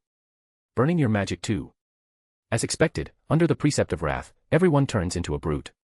Beatrice flashed a charming smile, though no one was around to appreciate it. As the tentacles surged toward her, she remained unfazed. With a flick of her wrist, the wrathful blood whip multiplied, sprouting jagged thorns. Her weapon was a familiar, merely taking the form of a whip. Thud. Despite the size difference, the tentacles stood no chance. The whip crushed them wherever it struck, reducing them to fragments. Damn it, this. Splatter. Before Emma could finish her threat, a sharp pain pierced her chest. She looked down to see a thorn-covered blood whip impaling her. Beside her, Octavia's head had been pulverized. In Beatrice's presence, the two witches were utterly outmatched. Even Koju Akatsuki, with a single awakened familiar, could be subdued by Beatrice, let alone these minor witches. Retracting her whip, Beatrice licked the blood from its thorns. For a vampire, blood was the source of power. Disgusting taste. After sampling my master's blood, everything else in this world is trash. She grimaced in distaste before her expression softened into one of adoration. Last night, August had granted her a small portion of his blood. The taste had brought her unparalleled ecstasy and boosted her strength significantly. But as a result, she'd lost all interest in anyone else's blood. It was like eating a lavish feast and then being offered plain scrambled eggs, utterly unappealing. Looking down at the corpses of Emma and Octavia, Beatrice raised her hand. A sphere of dark energy formed and plummeted toward the ground. Boom. The explosive darkness obliterated their bodies and a chunk of the earth, leaving no trace. Destroying the evidence was as easy as that. As time passed and noon approached, a beautiful young woman with a striking figure slowly opened her eyes at Koju Akatsuki's home. Last night, Yuma, she. Memories surfaced. The previous evening, Yuma Tokoyogi had come to her, kissed her forcefully, and then everything had gone black. Chapter 474, Yuma Tokoyogi. August, waiting quietly at home, suddenly sensed a familiar surge of magical energy. A purple magic circle flared to life, and Natsuki Minamiya appeared in the living room, her face etched with seriousness as she looked at August. August, the space across all of Idagami Island is starting to warp. Yeah, I know. Is this the library's doing? It is. You. Natsuki began to speak, but August cut her off. Natsuki-chan, I told you, I'm going to make you mine. This is just the preparation phase. Soon, the prison barrier will reappear on Idagami Island, and when it does, you'll belong to me. You bastard, do you have any idea what this will cause? I don't care. I'm a demon lord, not a savior. I don't have any of that bleeding heart nonsense. All I feel is the joy of claiming you soon. Even if the prison barrier emerges, I won't become your vassal. Oh, you will, Natsuki-chan. Absolutely not. With that, Natsuki turned and left. The space across Idagami Island grew increasingly unstable, mirroring events from 10 years ago. It was a decade ago when she had personally imprisoned her friend in the prison barrier. 10 years had passed, and she refused to let her efforts go to waste. As Natsuki departed, August stood up. Her urgency signaled that the time was nearly ripe. With that in mind, August decided to act. The moment the prison barrier materialized, he would claim Natsuki for himself. Though he'd spent some peaceful time on this island, August was never a saint. He was a demon lord capable of destroying a world for his own desires. Meanwhile, on the other side of Idagami Island, Yuma Tokoyogi had completed her preparations. With the magic circle she'd inscribed, the immense power of the fourth primogenitor, and her grimoire, she had everything needed to forcibly drag the prison barrier from its dreamlike realm into reality.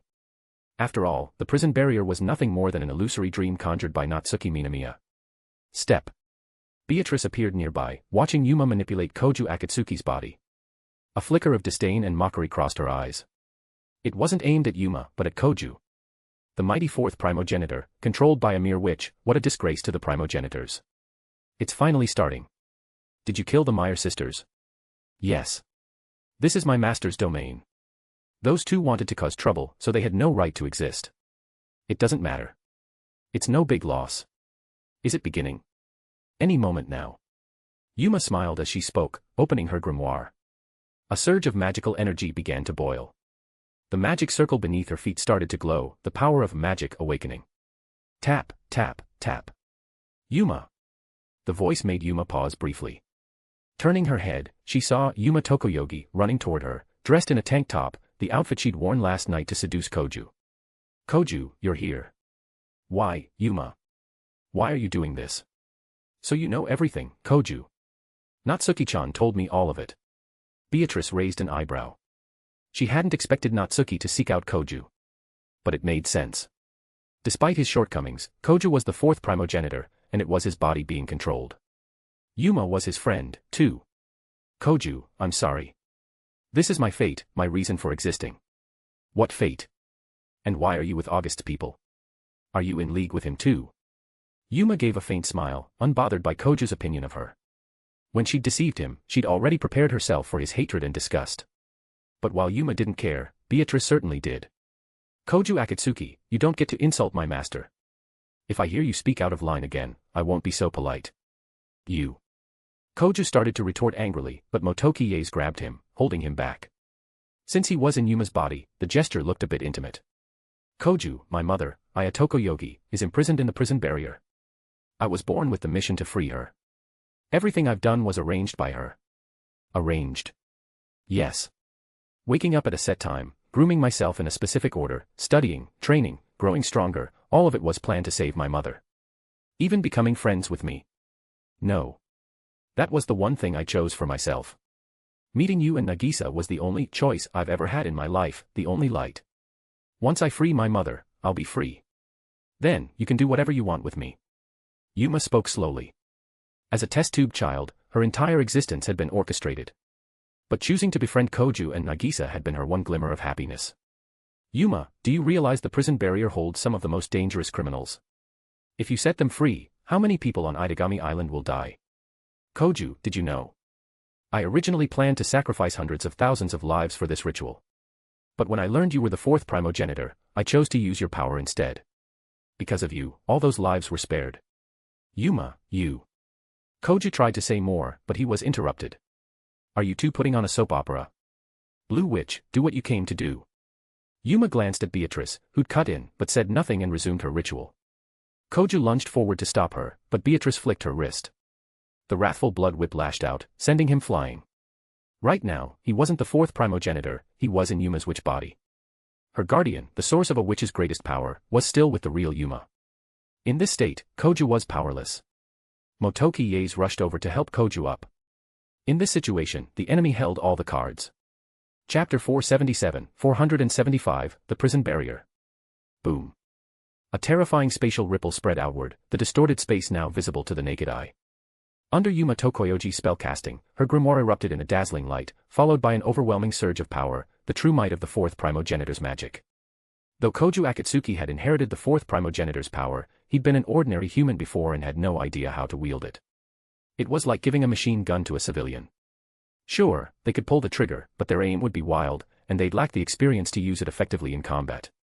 In contrast, that same weapon in the hands of a seasoned soldier would become a devastating tool. This was why Koju, as the fourth Primogenitor, was so underwhelming. At his core, he was still inept. His only combat technique was summoning familiars. Beyond that, he had next to nothing, maybe some basic close-quarters ability, but it was severely limited. Even someone with minimal fighting experience could easily overpower him. The sky above Idagami Island was shrouded in dark clouds that seemed to come from nowhere. While it wasn't quite night, a gray gloom enveloped the entire island. Crack! A flash of lightning illuminated the scene. Over the ocean at the northern end of Idagami Island, a faint, illusory island began to take shape. Its terrain was rugged, resembling a prison built atop jagged cliffs, isolated from the world. It's finally here. At that moment, August's figure appeared on the scene. The prison barrier, it's finally emerged. Yuma Tokoyogi smiled. Freeing her mother was her sole purpose now. Once she liberated her mother, her mission would be complete, and she could live according to her own will. It might be wishful thinking, but it was the only thing keeping her going. She longed for freedom, to be with Koju Akatsuki. That was her one true desire. What is that? Koju stared at the half-real, half-illusory island, his face full of shock. After all, on Idagami Island, the prison barrier was merely an urban legend, no one had ever seen it with their own eyes. The prison barrier, a secret facility on Idagami Island designed to contain dangerous magical criminals, explained Motoki Yaes, standing beside Koju, his expression unusually grave. As a member of the island's elite, Motoki's father, Kenji Yaes, was an honorary director of the Artificial Island Management Corporation and the most powerful figure in the prestigious Yaes family, which controlled numerous major conglomerates. It's here at last. Natsuki-chan, from this day forward, you'll serve me, the Demon Lord, as my witch. August grinned, drawing the attention of everyone around him. Yuma didn't recognize August, but seeing Beatrice at his side, she realized this was the man she'd been cooperating with. And judging by his words, he clearly hadn't lied to her. So you're the one behind her? Koju asked. That's right, Blue Witch, Yuma Tokoyogi. You've done well. Then our deal is complete. Yes. I won't stop you from freeing Aya Tokoyogi. Thank you. Their conversation reached Koju's ears, fueling his anger. He couldn't understand why Yuma would work with someone like August. But right now, he was in Yuma's body. After Beatrice's earlier strike, he was injured. He could barely stand without Motoki's support, this wasn't his durable primogenitor body anymore. Of course, he and Yuma hadn't truly swapped bodies. It was more like their senses had been exchanged to some degree. What he perceived now was Yuma's reality, and she experienced his. As a result, they could control each other's bodies, but it was only a magical effect. Actually taking over a primogenitor's body was impossible. Beyond the curse of the gods he bore, his familiars would never allow it.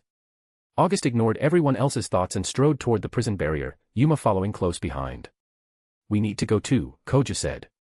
Really, Koju? Are you sure? Motoki replied. Of course.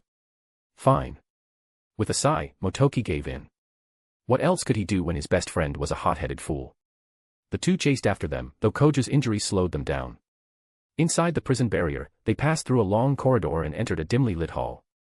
The room was sparse, containing nothing but a single chair. Seated upon it was a delicate, doll-like girl, none other than the Witch of the Void, Natsuki Minamiya. Seeing Natsuki, Yuma didn't hesitate. She summoned her guardian and launched an attack. Bang. But the moment she struck, a surge of powerful magic obliterated it. The destruction of her guardian sent a devastating backlash through Yuma. A witch and her guardian were one, if the guardian was destroyed, the witch suffered grievously. Though guardians couldn't truly die, the recoil from its destruction was crippling for Yuma. Arg. In an instant, the magic sustaining her spell unraveled. Koju returned to his own body, and Yuma reverted to hers. Koju blinked in confusion, looking at August and the nearby Natsuki. Meanwhile, Yuma, supported by Motoki in the corridor, collapsed to the ground, writhing in pain. Having her guardian's form shattered was akin to a vampire's familiar being forcibly destroyed. The magic's undone. Koju muttered, glancing around. Then he spotted Yuma and Motoki approaching, especially noticing Yuma twitching on the ground. He rushed to her side in a panic. "Yuma, are you okay?" Helping her up, Koju's face was filled with worry and distress. Motoki stood awkwardly nearby, feeling utterly out of place. Why? With all her strength, Yuma lifted her head to look at August in the hall. She didn't understand. They'd made a deal, so why had he attacked her? Chapter 478, 476, appears. "You really are foolish, daughter of Aya." At that moment, Natsuki Minamiya, who had kept her eyes closed until now, slowly opened them. Yuma Tokoyogi froze in shock. She hadn't expected Natsuki to awaken. If she was awake, it meant the dream of the prison barrier had shattered. "Natsuki-chan, you're awake," Koju said, astonished. Bang. "Don't call your teacher, Chan." Natsuki was still the same Natsuki, as strict as ever about such things. When she turned to August, her gaze was filled with displeasure, though a faint trace of emotion flickered deep in her eyes. A man willing to go to such lengths to take her away, Natsuki was still a woman, and it was impossible for her to feel nothing. "You're Aya's daughter, Yuma Tokoyogi, right?" Natsuki asked. Yes. Yuma had recovered slightly by now, though she was still weak. Her eyes flickered as she looked at Natsuki. "This man wants to claim me for himself, while you want to kill me. Do you really think he'd let you lay a hand on me?" Natsuki spoke slowly, her tone carrying an odd hint of what almost sounded like bragging. "We had a deal," Yuma said, her gaze shifting to August, staring at him intently. "I told you, I won't stop you from freeing Aya Tokoyogi. But Natsuki-chan is mine. No one's allowed to harm her.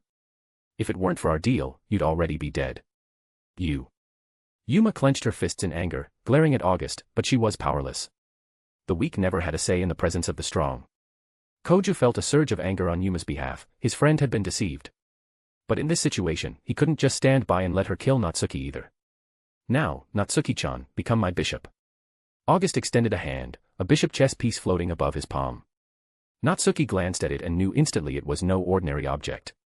Still, she'd already made it clear she wouldn't become his vassal. "August, you bastard, I told you, I'm not becoming your vassal. Come on, don't be so stubborn, Natsuki-chan. Stop spouting nonsense." Natsuki ignored August and turned her attention to her surroundings. At some point, several figures had emerged from the shadows. The prison barrier was a prison born from Natsuki's dream. With her awakening, it had opened. However, since she was still alive and unharmed, only the most powerful criminals could break free from their cells. Even then, they remained bound by the prison barrier's system. Unless they killed Natsuki or obtained the key to unlock their restraints, they'd never be truly free. "Natsuki, it's been a while, hasn't it?" A woman stepped forward, dressed in layered, vintage aristocratic clothing that exuded elegance. It was none other than Aya Tokoyogi, Natsuki's former friend and Yuma's mother. "Aya." Natsuki's expression grew solemn. If she could avoid it, she'd rather not face Aya again. 10 years ago, she'd defeated Aya, thwarted her plans, and locked her in the prison barrier for a decade. In return, Aya's eyes flashed with anger and murderous intent as she looked at Natsuki. Being betrayed by a former friend stung far worse than an enemy's ambush. "Mother." Yuma smiled as she saw the woman who looked like a mature version of herself. Her mother was free, which meant she was free too. But before she could savor the moment, despair struck. Aya flicked her finger, and a blue guardian materialized around Yuma. Then, bit by bit, it severed its connection to her. Ah. Black substance began to envelop the blue guardian as Yuma let out a scream of agony. A witch and her guardian were one. Stripping it away was nothing short of a torturous death sentence. Crack. With a shattering sound, the blue guardian turned black and moved to Aya's side, returning to its original master. Yuma was, after all, a clone of Aya. Everything she had, including her guardian, had been given to her by Aya. "Hey, aren't you her mother? Why are you tormenting Yuma?" Koju shouted, perfectly embodying the reckless fool. "This child is a tool I created. Everything she is belongs to me. How I deal with her is my choice." "You bastard, Yuma's not some tool." "Oh. Don't tell me you've fallen for this replica. She's my friend, and I won't let anyone hurt my friends." His words carried weight, but August could only cringe. "Are you missing a brain cell? If you just said yes right then, Yuma would have been yours for good, no escape." "Oh. You won't let anyone hurt your friends. But she's been hurt twice right in front of you." Aya's words cut deep, hitting the mark with brutal precision. August almost wanted to give her a thumbs up. That was savage. He couldn't help but feel a pang of pity for Yuma, though. First, he'd shattered her guardian, leaving her gravely injured. Now, Aya had stripped it away entirely, leaving her with barely a breath. Even Natsuki, Koju's teacher, couldn't bear to watch. It was beyond embarrassing. It wasn't just a matter of lacking strength, Koju couldn't even talk his way out of this. As they spoke, 6 more figures emerged from the prison barrier. One wore a hat, another was a yellow-haired thug, a bald old man, a woman with heavy makeup, a burly man in armor, and the last was a bespectacled man. "Only 6 of you managed to break out?" Natsuki asked. "No choice. In this situation, the weak can't escape." And as he spoke, Stola D casually slashed the chest of the gentleman beside him. Whoosh! In the next instant, the prison barrier's rules activated. Latting materialized, dragging the injured man back into the depths of the barrier. "Even getting injured sends you back." With those words, every eye turned to Natsuki. To gain true freedom, they had to kill her, the key to the prison barrier. Chapter 479, 477, Escapees. Facing these vicious criminals, Natsuki Minamiya smiled calmly, showing no signs of concern. It wasn't arrogance. She knew August's strength and understood this man well. His possessiveness was terrifying, and since he'd set his sights on her, he'd never allow anyone to harm her. "Natsuki-chan, it's fine if I kill them, right? Do as you please. They're just escapees. Besides, would you even listen to me?" "Of course I would. I care about you a lot, you know." Natsuki pursed her lips. She didn't doubt his words, he genuinely cared for her. But even so, he wouldn't change his decisions just because of her. "Kill me? Kid, aren't you getting ahead of yourself?" Stola D, a descendant of the Deva lineage, was naturally proud and brash. August's words ignited his fury. To him, August was a nobody, insignificant. And it wasn't just him, the other escapees shared the same sentiment. Each of them had committed heinous crimes and earned infamous reputations across the world. A random kid they'd never heard of. They didn't take him seriously. "You're Stola D, descendant of the Deva, right?" "Oh. You know me, kid. Seems you've got some knowledge. Looks like the Deva have really fallen. As their descendant, you're this weak. What? You dare look down on me? Then die." Stola D roared in anger, leaping toward August. His fist, wrapped in a swirling gust, compressed the air with its force. "Since you're a descendant of the Deva, out of respect for the old gods, you'll die under the chains of heaven." Whoosh! Golden ripples appeared in all directions. Silver-white chains shot out, each tipped with a sharp wedge. "What's this?" Stola D dodged the first wave of the chains of heaven, a flicker of confusion in his eyes. "Pierce." Before he could react further, a wedge from another angle pierced through his body. Once the first strike landed, Stola D became a target. The surrounding chains attacked relentlessly. In mere breaths, the once arrogant Deva descendant was reduced to a pincushion, skewered by the silver chains and dangling in midair. The chains of heaven. Natsuki stared at the chains that had dispatched Stola D in an instant, her heart pounding with shock. She could sense that these chains far surpassed her own latting. Chains of heaven. What's that? Koju asked, voicing the question on everyone's mind. According to legend, in ancient Mesopotamia, the chains of heaven were a divine weapon formed from Enkidu, the cherished friend of the legendary king Gilgamesh. They once bound the bull of heaven, which plagued the kingdom of Uruk with 7 years of famine. Mesopotamia. Uruk. Bull of heaven. As a struggling student, Koju barely grasped his own country's history, let alone that of distant regions. But these were just myths, and Natsuki knew that. Such tales were fabrications. Yet now, she couldn't help but believe. August had told her about this before, how this world wasn't the only one, how beyond it lay countless others. In some of those worlds, with their own Earths, myths weren't mere stories. She'd always taken a neutral stance, neither believing nor denying, because she had no grounds to dismiss it. She didn't even fully understand this world, let alone others. The chains of heaven, the bull of heaven, all just myths spun by ancient humans. Gigliola Gherardi, an old-era vampire who'd lived since ancient times, scoffed. He knew well that so-called myths were human inventions, some even inspired by vampires. Legends are real, just like my treasures. You can doubt them, but you can't deny them. Human, you only killed a Deva descendant. Don't think you're invincible. I'm an old-era vampire, I've witnessed humanity's history. A mere harlot. Don't pollute the air here. What did you say? Gigliola Gherardi flared with rage. It was true, but she hated being called that. As a descendant of the third Primogenitor, her inability to endure loneliness had led her to countless men, resulting in her exile from the Chaos Zone. That fall had broken her. She became a notorious high-class courtesan in Europe, infamous among royalty and nobility. 5 years ago, she'd been caught with a minor nation's crown prince. Fearing scandal, the royal family tried to secretly execute her. Instead, she retaliated, slaughtering the assassination team and several royals, including the prince. That grave crime landed her in the prison barrier. A harlot has no right to exist. Swish. Swish. Swish. The gate of Babylon opened fully, unleashing a barrage of noble phantasms. The other escapees scattered, but Gigliola Gerardi, trapped by the chains of heaven, had nowhere to run. Pierce. Arg. Weapons stabbed into her, skewering her like a kebab. At first, she didn't care. As a vampire, her regeneration was formidable, minor wounds healed quickly. But then, to her horror, she realized these weapons bore curses that completely suppressed her power. No, this can't be, I can't die like. Before she could finish, flames erupted across her body, reducing her to ashes in an instant. August smirked disdainfully. Vampires were indeed powerful in this world, but unfortunately for her, his treasury held an abundance of noble phantasms with attributes to restrain and slay vampires.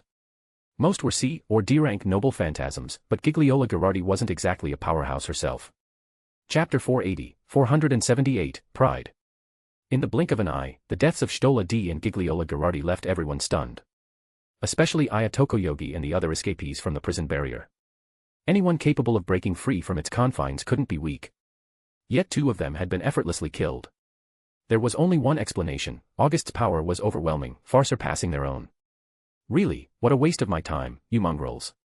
August narrowed his eyes slightly, his body radiating a demonic aura akin to a natural disaster. A black shadow blade suddenly sliced through the air, aimed at the remaining escapees. Not good. Brut Dumblegraph, a descendant of dragon-slaying heroes, instinctively raised his arms, hoping his extraordinary physique could block it. It was a noble thought, but reality was harsh. Slash. In an instant, he was cleaved in 2 at the waist. And it wasn't just him. Nearby, Senra, a monstrous old man infused with flame magic, and Maiga Idagami, grandson of Senra Idagami, were both cut down in a flash.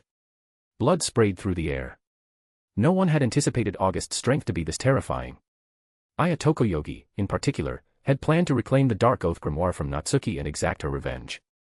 Now, that seemed impossible. This man would never let her kill Natsuki. Koju Akatsuki and Motoki Yae stood dumbfounded.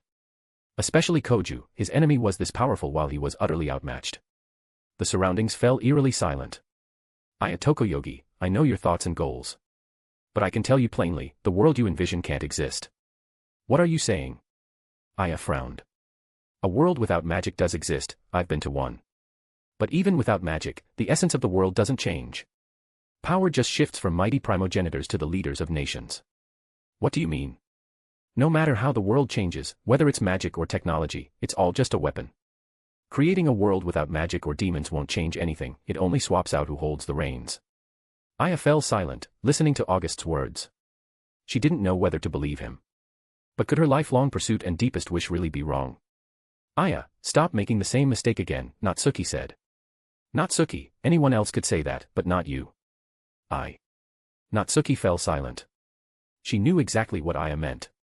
Both were witches, both had signed contracts with demons for power at a steep cost. They'd once been friends, only to end up as enemies. I've always wondered, Aya Tokoyogi, August interjected. Why are you so obsessed with creating a world without magic, demons, or any mystery? Because I need to prove something. Prove what? I need to prove that it's not us witches who are cursed, it's this world. Her voice rose to a near roar, shattering the refined, aristocratic air she'd carried. Witches were a tragic existence in this world, rejected and exiled wherever they went, seen as harbingers of misfortune. Why prove it? August asked suddenly. Aya froze, unsure how to respond. What's the point of proving it? People live for themselves, not for others' opinions. If that's your only reason, I'm a bit disappointed. I see. Absolute self-interest, then. I'm the Satan, Demon King, and Demon God, a calamity walking the earth. If you want to prove something, join me. Wreak havoc across this world as you please. August raised a hand, and a pitch-black orb adorned with a solar symbol, the commandment of pride, floated toward her. Natsuki's eyes widened. She'd witnessed firsthand how Beatrice and Yukina Heimragi had changed after merging with these commandments. The sheer boost in power in the mysterious commandment unnerved her. If a dangerous figure like Aya Tokoyogi fused with this commandment, her strength would skyrocket. With August backing her, the consequences were unimaginable. You want me to serve you? Submit or die. August's words echoed slowly, filling the hall with a suffocating murderous intent.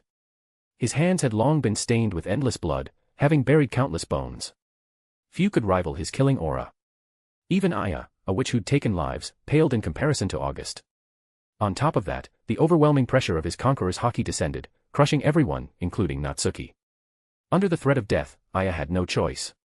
She didn't want to die. No one willingly faced death. Even someone as proud as Aya Tokoyogi had no options left. I'll submit. She bowed her head, leaving Natsuki staring in disbelief. It forced Natsuki to reassess August. This man was utterly domineering. Aya gazed at the commandment of pride before her. She didn't know what it was, but she had no choice but to accept it. Whoosh!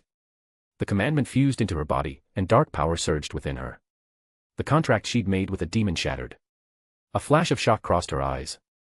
Commandment, pride, before the commandment of pride, all opponents' strength is weakened. The weaker they are, the stronger the suppression. A commandment that diminished her enemy's power, it stunned Aya, defying everything she knew. The dark energy she gained from the fusion amazed her even more. And under the commandment's power, even her devil contract had broken. That last fact shocked her most of all, her pact with a demon, destroyed. Chapter 481, 479, Destroying. With Aya Tokoyogi now serving as one of August's commandment bearers, this incident had finally reached its conclusion. For Natsuki Minamiya, it was a burden lifted from her heart. Imprisoning her friend all those years ago had been a torment for her as well. Regardless of the reasons, she had betrayed her friend, an undeniable fact. Now that August had taken Aya under his command, Aya could leave the prison barrier behind. As for the outside world, as long as August was around, no one would dare object. Might made right, a harsh but real truth. Click. The restraints of the prison barrier system on Aya's wrists unlocked and fell away. Congratulations, Aya. Humph, Natsuki, I never said I forgave you. I know. Natsuki nodded. She understood perfectly. Whether Aya forgave her didn't matter to her. Aya was free now, albeit under someone's control, but it was still better than being trapped in the prison barrier. I, Akatsuki Koju, successor to the blood of Kaliad blood, now release your constraints. Come forth familiar, Natriciniarius. Suddenly, Koju's voice rang out, followed by a thick mist. August glanced back to see Koju, Yuma Tokoyogi, and Motoki Yaes vanishing into the fog. It caught him off guard. At a time like this, Koju had drunk Yuma's blood and awakened his fourth familiar. But instead of confronting August, he'd used it to escape the moment it awakened. It seemed the sight of August effortlessly slaying those criminals had left a deep impression on him. That girl became the fourth Primogenitor's blood servant. That's surprising, Aya remarked. In her eyes, Yuma had been a worthless tool. She hadn't expected her to become the fourth Primogenitor's blood servant. It was a leap akin to the top-notch. Even Aya had to tread carefully around the fourth Primogenitor. Koju sucking Aya's daughter's blood. That's unexpected, Natsuki said. I think it makes sense, August replied.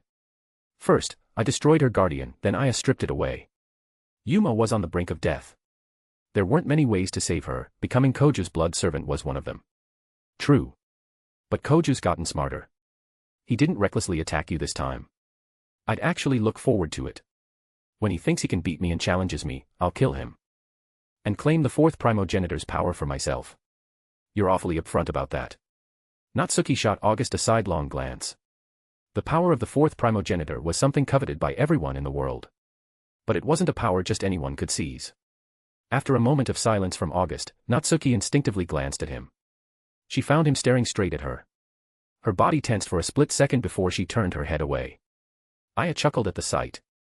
It was the first time she'd seen this side of Natsuki. It was like a little girl flustered by a boy's confession, fresh and amusing. So, the last thing left to settle is you, Natsuki-chan.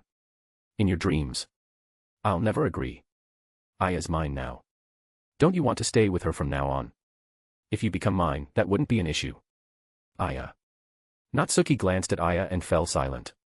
Since that moment 10 years ago, loneliness had clung to her. When August had first suggested she join him, she'd refused without a second thought. Well, for now, the priority is cutting off your lingering attachments, Natsuki-chan.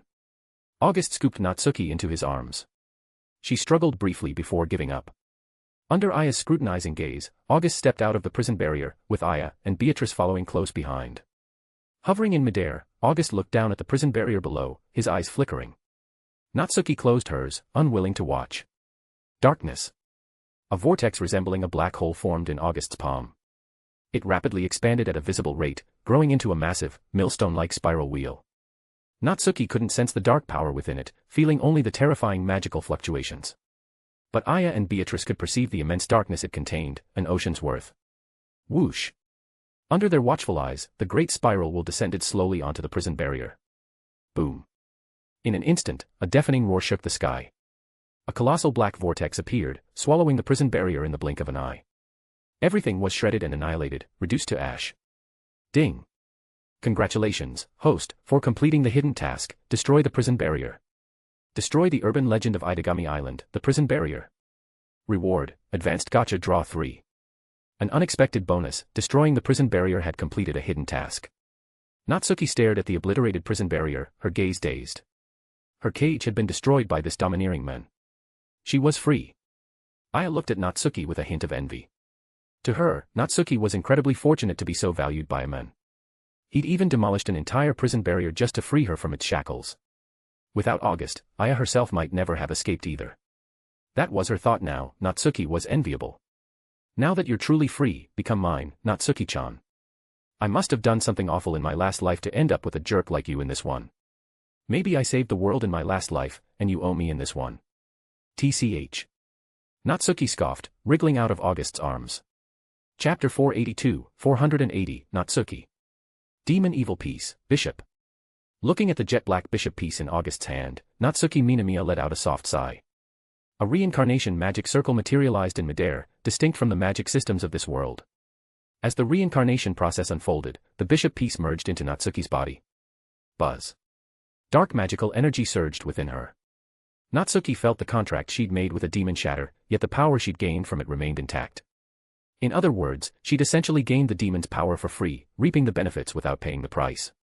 But the transformation was just beginning. The bloodline of the House of Demons started to fuse with her.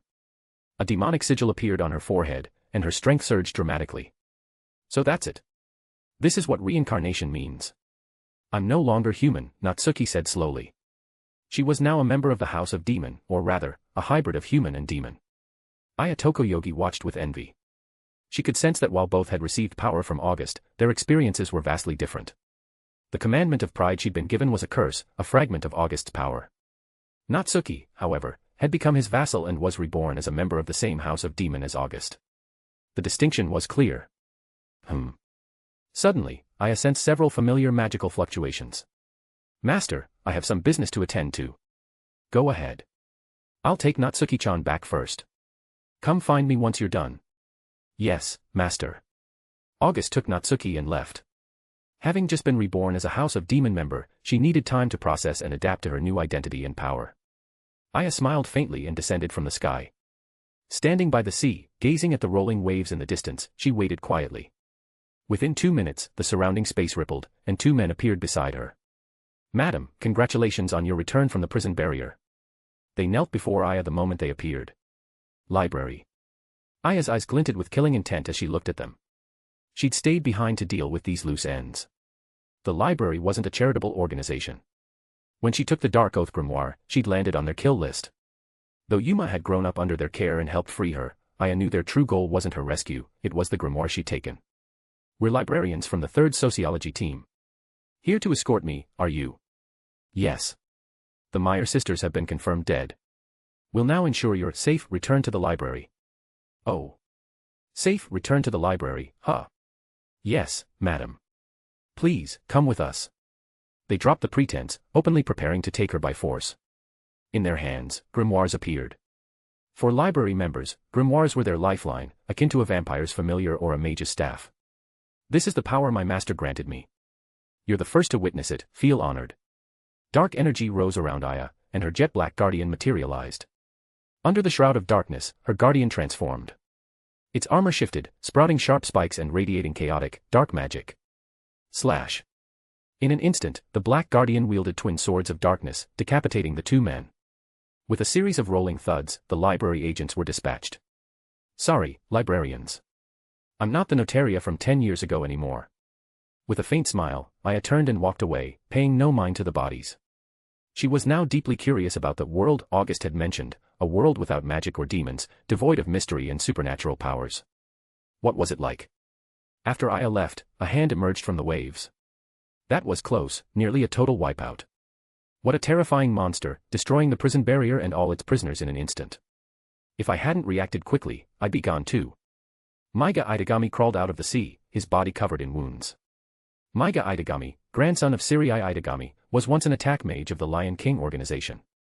Modified by his grandfather, he'd gained a unique physique immune to spiritual and magical influence, a zombie-like state. A living dead, artificially crafted into a low-grade vampire. This special constitution, combined with some effort and his already near-dead state, had allowed him to escape August's slaughter. Step. Maiga Idagami, right? A figure in a white lab coat appeared nearby. Who are you? Having just escaped death, Maiga hadn't expected to run into trouble so soon after reaching shore. His luck was abysmal. Relax, I mean you no harm. No harm. Then why are you here? What's your goal? We at Mar want to make a deal with you. A deal? Yes. We can help you achieve your goal. In return, we'll get what we want in the process. I see. Maiga grinned, though whether at them or himself, it was unclear. So, what's your answer? Of course. I've got nothing left now. To complete my plan, I'll need help. Excellent. We've already prepared some things for you. That's great. But first, I need to go somewhere and retrieve something. The Zero-type anti-demon assault twin spears. Seems you know me well. We're partners, after all. We've got to have the right intel. Maiga smiled faintly, saying nothing more. Chapter 483, 481, Decision. Idagami Island, as a demon district, had only recently been gripped by panic due to a spatial distortion. But in the blink of an eye, everything returned to calm, as if nothing had ever happened. The people living here seemed unaffected, carrying on as usual. It truly lived up to its name as a demon district. What would be considered an extraordinary event in any normal country was just another ordinary day here. At the top floor of Saikai Academy's office building, Natsuki Minamiya, now free once more, sat there sipping her tea, her face glowing with contentment. The taste of exquisite tea, savored in person rather than through a clone, was naturally a different experience altogether. Natsuki, is this what Saikai Academy has become? Aya Tokoyogi stood quietly by the window, gazing out at the scene before her. This place wasn't just a repository of Natsuki Minamiya's memories and cherished moments, it was also one of the few sanctuaries in her heart. It was here that she had met Natsuki Minamiya, where they had become friends. Though their story hadn't ended as they'd hoped, 10 years had passed, and the grudges between them had finally come to an end. 10 years. So much has changed. Natsuki Minamiya fell silent for a moment before speaking slowly. Both of them now served August, and the conflicts of their past had been buried. Yet Natsuki still harbored guilt toward Aya Tokoyogi, while Aya, in turn, still held some resentment toward Natsuki. But out of loyalty to August, she kept it suppressed. Do you know what our master plans to do here? Not entirely, but from what he's let slip before, it seems he intends to build an empire of the night on this island, one that doesn't belong to the vampire progenitors. If that's the case, then the fourth progenitor is an obstacle. Yes, that's true. In the past, Natsuki Minamiya wouldn't have thought this way. She had been an instructor for Idagami Island's security team and a teacher at Saikai Academy, her loyalties firmly tied to the island. But things were different now. She had become August's vassal, and with that, her priorities had shifted. Saikai Academy remained a pure sanctuary in her heart, but its importance had diminished. August's interests now took precedence. That child has become the fourth progenitor's blood companion. She shares my face, my blood, she's like my other self. I can't accept that she's been tainted like this. Aya, you still care about that? No, I don't. But our master is a man with an overwhelming sense of possession. Aya Tokoyogi looked at Natsuki Minamiya as she spoke slowly. Though their interactions had been limited, her keen senses as a witch had already picked up on August's personality traits. That man, he's lustful, reckless, self-centered, and possessive to an extreme. He's practically a problem child. Well, he is an unrestrained demon king, after all. Unlike Natsuki Minamiya, Aya, as the bearer of the precept of pride, understood August's true nature more deeply. A demon king embodying the four deadly sins was the very definition of evil. With that in mind, his various flaws seemed almost natural. What do you plan to do? As a friend, Natsuki Minamiya keenly sensed Aya Tokoyogi's intentions. Nothing much. Since this is a problem I left behind, I'll deal with it myself. You're no match for the fourth progenitor. He's already awakened two familiars. Even with the power August gave you, you might not be able to defeat him. No, I can. Natsuki, you haven't experienced it yourself, so you don't understand how powerful the strength our master granted me truly is. That curse of the precept? No, it's pride. It's the precept our master bestowed upon me. In my presence, anyone's strength is diminished. The stronger they are, the less it affects them, but the weaker they are, the more devastating it becomes. But Koju Akatsuki, as the fourth progenitor, is absolutely stronger than you.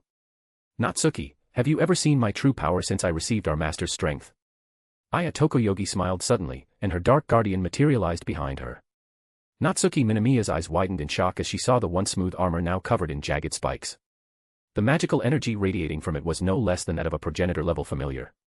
Could that so-called precept really enhance her guardian to such a degree? Natsuki didn't know. Her own guardian had been sealed by her own hand long ago. Its power was so immense that its mere presence distorted space, so she had crafted golden armor to restrain it. Even after her rebirth as a demon god, she hadn't summoned her guardian, unsure if it too had been enhanced. But she didn't care to find out, or rather, she didn't want to. If something went wrong and her guardian had grown stronger, summoning it could destroy all of Saikai Academy. A single misstep could drag everything into a spatial vortex, with no telling what damage it might cause. Aya Tokoyogi stepped out, and Natsuki Minamiya didn't stop her. After all, Yuma Tokoyogi was the daughter Aya had created. How she chose to handle her was her own affair. Meanwhile, at a research division of Idagami Island's Mar Medical Department, immense magical power began to surge from Koju Akatsuki's body. Not far away, Yuri Haba and Shio Hikawa sat on a nearby sofa, their faces drained of life, their eyes devoid of light, as if they were walking corpses. Earlier that morning, they had received orders from the Lion King organization. They were to seek out Koju Akatsuki, the fourth progenitor, and let him feed on their blood. Both had wanted to refuse, but having been raised and trained by the Lion King organization from childhood, they had no right to say no. In the end, they had no choice but to obey, coming to Koju Akatsuki and allowing him to drink their blood. Yuri Haba was somewhat accustomed to it, as it wasn't her first time, but Shio Hikawa had always despised Koju Akatsuki.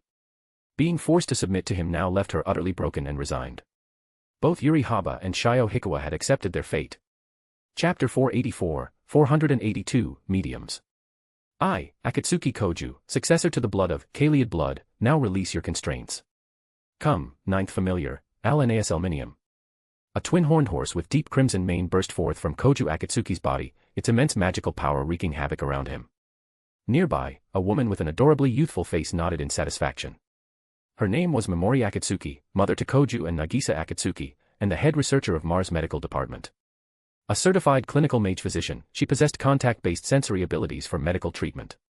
Last night, Koju had brought Yuma Tokoyogi here, seeking his mother's help. Yuma Tokoyogi was now recovering in the medical ward. Having become Koju's blood companion and receiving treatment from Momori, she was no longer in critical condition, though she still needed time to heal fully. It was also Momori who had given her troublesome son, Koju, a thorough scolding. This reckless kid of hers was always causing her headaches. Hey, is this good enough? You little punk, I'm your mom, and you dare call me hey. Thwack. With that, she smacked Koju on the head, leaving him fuming but too afraid to talk back. As for Yuri Haba and Shio Hikawa, the two outsiders nearby, Momori paid them no mind. They, in turn, showed no interest in what was happening.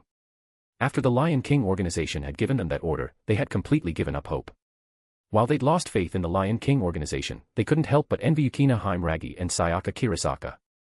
All of them were sword shamans or war dancers, so why was their treatment so vastly different? Koju, how many familiars can you control now? Number 4, Silver Mist Shell, number 5, Golden Lion, and number 9, Twin-Horned Crimson. 3 familiars, huh? Still a bit lacking. Huh? What do you mean? Last night, the prison barrier was destroyed. According to reliable intel, both the Witch of the Void and the Librarian Witch have fallen under the Demon King's command. Natsuki-chan too. A flicker of regret crossed Koju's face. Natsuki Minamiya had looked out for him quite a bit back at the academy. Especially before August showed up, she'd been one of the few who knew his true identity. Kid, I'm going to ask you something serious now. Are you truly prepared? Why bring that up all of a sudden? That Demon King is definitely after the fourth progenitor's power. That means you're absolutely his target. If you can't master as many familiars as possible, and fast, the only thing waiting for you is death. Death. Koju instinctively clenched his fists, a glint of killing intent flashing in his eyes. Even though he'd once been an ordinary person, now that he wielded the fourth progenitor's power, some ambition had naturally taken root. Death was something he couldn't accept. Having just gained such incredible strength, he hadn't even had the chance to do anything with it. How could he just die like this? What do I need to do? The simplest way is to find powerful mediums, drink their blood, and control as many familiars as you can. If you can master all of them, then as the fourth progenitor, the strongest progenitor in the world, you'll be invincible. Invincible. Hearing even his own mother say it, Koju couldn't deny it, he was tempted. No one was without ambition, and he was no exception. Especially after the humiliations he'd suffered because of August, and now facing the threat of death, he wasn't about to sit idly by. Oh, right, Koju. Isn't there a girl in your class named Asagi Iba? Doesn't she like you? She'd be a perfect candidate. Asagi. She's closer to August now. I heard from Natsuki-chan that when the Black Death Emperor faction attacked Asagi and kidnapped her, it was August who saved her. After that, the two of them got pretty close. The Black Death Emperor faction, huh? Memori narrowed her eyes slightly. Back then, Koju and Nagisa had also had a run-in with the Black Death Emperor faction. As for August, she found him genuinely troublesome. The man was shrouded in mystery, no trace of him could be found anywhere in the world, as if he'd appeared out of thin air. Before, she hadn't cared much about what happened to Koju. As the fourth progenitor, he was destined to become the ruler of an empire. But things were different now. August's emergence had sparked a sense of crisis in her. She feared her son wouldn't have time to grow into that role. Though she acted indifferent toward Koju on the surface, he was still her flesh and blood. How could she not care? Ding dong. At that moment, the doorbell rang, catching both Memori and Koju off guard. Koju didn't think much of it and went to open the door. This was his mom's workplace, random people couldn't just waltz in. The only ones who'd come here were either him or his sister, Nagisa. Nagisa, you're here. He opened the door mid-sentence, only to freeze when he saw who was standing there. It wasn't Nagisa, but a group of women, all strikingly beautiful. Koju stood there, dumbfounded. Who were these people? Were they here for his mom? You must be the fourth progenitor, Lord Koju Akatsuki. I'm Koju Akatsuki. Who are you? Greetings, Lord Koju Akatsuki. We are maids sent by Duke Vatler to serve you. The leader gave a slight bow, and the others behind her followed suit. By then, Memori had walked over. She eyed the 5 charming women, noting their varied ages, ranging from 13 to 20. Sent by Vatler? Yes. Duke Vatler said you require mediums. While our talents may not qualify us to be your queens, we are more than capable of serving as concubines. Wait, hold on a second. Don't just decide that on your own. Since when did I say I wanted concubines or queens? Lord Koju, don't you need mediums right now? Koju faltered. She was right, he did need mediums. What's there to hesitate about? A progenitor should act like one. These are mediums delivered right to your doorstep. Memori spoke up, shoving Koju aside and ushering in the 5 deep-sea girls who had previously served Vatler. Chapter 485, 483, Awakening. By noon, Memori Akatsuki gazed at the 5 women before her with a broad smile. Though their qualifications as mediums weren't exceptional, they were better than nothing. These were daughters of royalty or high-ranking officials from nations near the warlord's domain, or princesses of countries personally destroyed by Vatler. Their beauty and sense of purpose were unmistakable. They were maids, here to serve as mediums for Koju Akatsuki, the fourth progenitor, not even qualifying as blood companions. Hailing from noble or royal families, they were well-versed in etiquette and worldly knowledge. With these 5, they could likely awaken 2 more familiars. If 1 or 2 had slightly better potential, perhaps even 3. Added to the 3 familiars Koju had already awakened, this would bring him close to half his total. With that, Koju's safety would be more secure. With 5 or 6 familiars at his command, even August would find it impossible to defeat him easily. Koju, stop wasting time. We're running out of it. Get over here. But Mom, I don't even know them. Asking me to feed on them just like that, it doesn't feel right. What's not right about it? You need to understand, you're the fourth progenitor. There are only 3 others like you in the entire world. Have some confidence. But nothing. Get over here right now. All right. Koju sighed and stepped forward. Still, the idea of drinking the blood of 5 people at once sent a small thrill through him. He'd just fed on Yuri Haba and Shio Hikawa earlier, and seeing their current state left him with a twinge of regret. Had he done something wrong? Please, have mercy, my lord. The leader of the group removed her top, revealing her figure to Koju. Knowing their purpose here, all of them wore provocative lingerie, their sole aim to become women of the fourth progenitor. Even if they couldn't be queens, they could at least be concubines. With the fourth progenitor's protection, their families would gain a powerful ally. The sight was too much for Koju to handle. His nose started bleeding, and his eyes turned a vivid red. The urge to feed surged within him. He grabbed her and sank his fangs into her neck. As her blood flowed down his throat, the familiars within him began to stir. But her quality as a medium was lacking. She alone wasn't enough to awaken a familiar. Over the next few minutes, all 5 of the deep-sea girls offered their blood to Koju. Inheritor of the bloodline of the flame-haired Night Lord, Koju Akatsuki, release your shackles here and now. Number 1 familiar, Diamond Ram. Number 2 familiar, Amber Minotaur. 2 more familiars awakened, and Memori nodded in satisfaction. It wasn't 3, but 2 was still impressive. Number 1, Number 2, Number 4, Number 5, and Number 9. Koju was making progress. Awakening 3 familiars in a single day had drastically boosted his magical power, though he'd need time to adjust. Shio Hikawa watched as Koju bit her and Yuri, then moved on to 5 more. Disgust twisted her face. Even though she was now his medium, his blood companion, she couldn't muster the slightest fondness for him. If she hadn't been raised by the Lion King organization her whole life, she'd never have submitted to him. Boom. At that moment, the ceiling shook violently.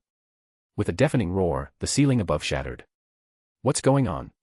Koju raced to the second-floor treatment room, where the one person he truly cared about lay, his childhood friend. As he burst into the room, he saw a woman standing by the bed. She had the same face as Yuma Tokoyogi, but her aura was entirely different. It's you, Aya Tokoyogi, Yuma's mother. HM. 4th progenitor, your magical power's grown so much since last time. Did you find some high-quality mediums? Beyond my failed replica here, have you stumbled upon other exceptional ones? Get away from Yuma right now, you woman. This child belongs to me. Why should I leave? I'm not asking for your opinion, I'm ordering you. Interesting. Before my master, even after awakening a new familiar, your first instinct was to flee. What's giving you such confidence today? Damn it. Koju's anger flared. When he'd awakened Silver Mist Shell and bolted, it wasn't out of fear of August. It was purely to protect Yuma Tokoyogi from danger. Though, at a glance, it could certainly look that way. He'd never admit it, though, whether it was true or not was anyone's guess. Aya Tokoyogi glanced faintly at Koju, her gaze settling on Yuma. This child, who shared her face, had become the 4th progenitor's blood companion, and it worried her. She feared her master might take issue with it, potentially bringing disaster upon her. Though she now wielded the precept of pride, she knew full well that everything she had was in August's hands. The precept's power was hers to use, but it didn't truly belong to her. August could reclaim it at any moment, and she'd be left worthless. That terrified her. She didn't even know why, but the thought of losing the precept, of losing August's power, filled her with dread. So today, she'd come to eliminate this loose end. Since this was a clone created from her own cells, it was only fitting that it be destroyed by her hand. As Aya Tokoyogi raised a hand to end Yuma's life, Koju couldn't stand by any longer.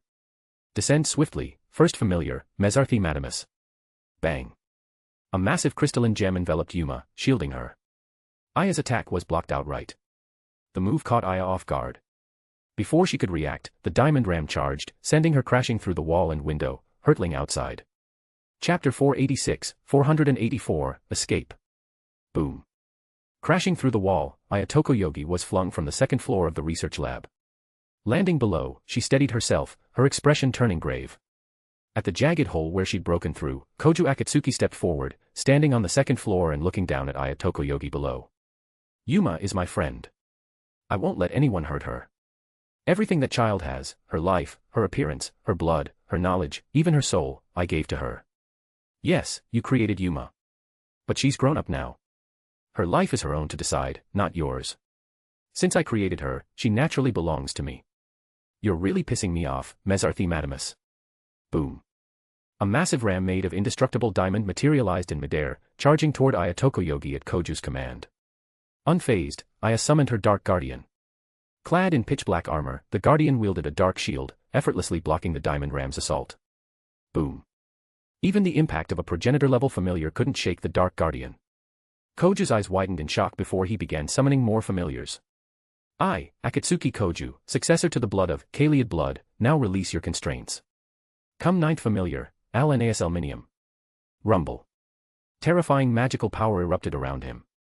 A 10-meter-tall amber-colored minotaur forged from molten lava, wielding a massive war axe taller than itself.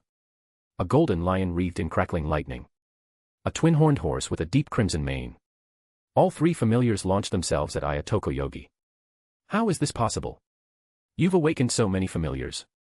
Didn't Natsuki say you'd only awaken 2? That was then, Aya Tokoyogi. Damn it. Crack. Fuming, Aya manipulated her guardian, conjuring additional weapons to fend off the familiars. But 4 progenitor-level familiars were far beyond her ability to handle. Roar. With a ferocious bellow, a blast of golden lightning streaked through the air. Aya's focus was entirely on blocking the familiars, leaving her defenseless against the lightning. Crackle. The bolt struck her directly, knocking her back. As she staggered from the blow, her guardian wavered. In the next instant, the 4 familiars breached its defenses. Bang. Aya's clothes were torn to shreds, though fortunately, her layered attire spared her from complete exposure. Still, the assault from 4 familiars left her reeling, her blood surging painfully. She realized then that she'd underestimated him. The 4th progenitor had hidden his true strength too well. Dark energy gathered behind Aya, forming wings that lifted her swiftly into the air. 4th progenitor, I'll remember this. With those parting words, Aya Tokoyogi turned and fled. Koju, meanwhile, grinned. Summoning 4 familiars at once had nearly drained his magical reserves, but the payoff was worth it. For once, he'd won a fight. Step, step, step. Memori Akatsuki approached, stepping over the rubble. Not bad. You're my son, all right. So, how does it feel to beat an enemy? Thanks, Mom. What's with the sudden gratitude? If you hadn't forced me to feed, I wouldn't have awakened so many familiars. Without them, Yuma might have been in danger today. Looks like you get it now. In this world, might makes right. Yeah, I understand. Koju nodded. Now commanding 5 familiars, his confidence was soaring. Defeating Aya Tokoyogi, who'd come to attack, only bolstered it further. On the other side of the story, the injured Aya Tokoyogi hurriedly returned to Saikai Academy. Thud. Only upon arrival did she let her guard down, collapsing in front of Natsuki Minamiya. Aya, what happened to you? Natsuki stared at Aya, her clothes in tatters, her face pale, clearly battered, and felt a surge of concern. Natsuki, the 4th progenitor is strong. Strong? You mean Koju? He's awakened at least 5 familiars. What? 5 familiars? That's impossible. It's true. When I went there, 4 of them attacked me directly. The one that turns into mist didn't even show up, so he's got at least 5. He's hidden it that well. Seems like getting beaten by August changed him more than I thought. Aya's words made Natsuki narrow her eyes, a flicker of killing intent toward Koju stirring within her.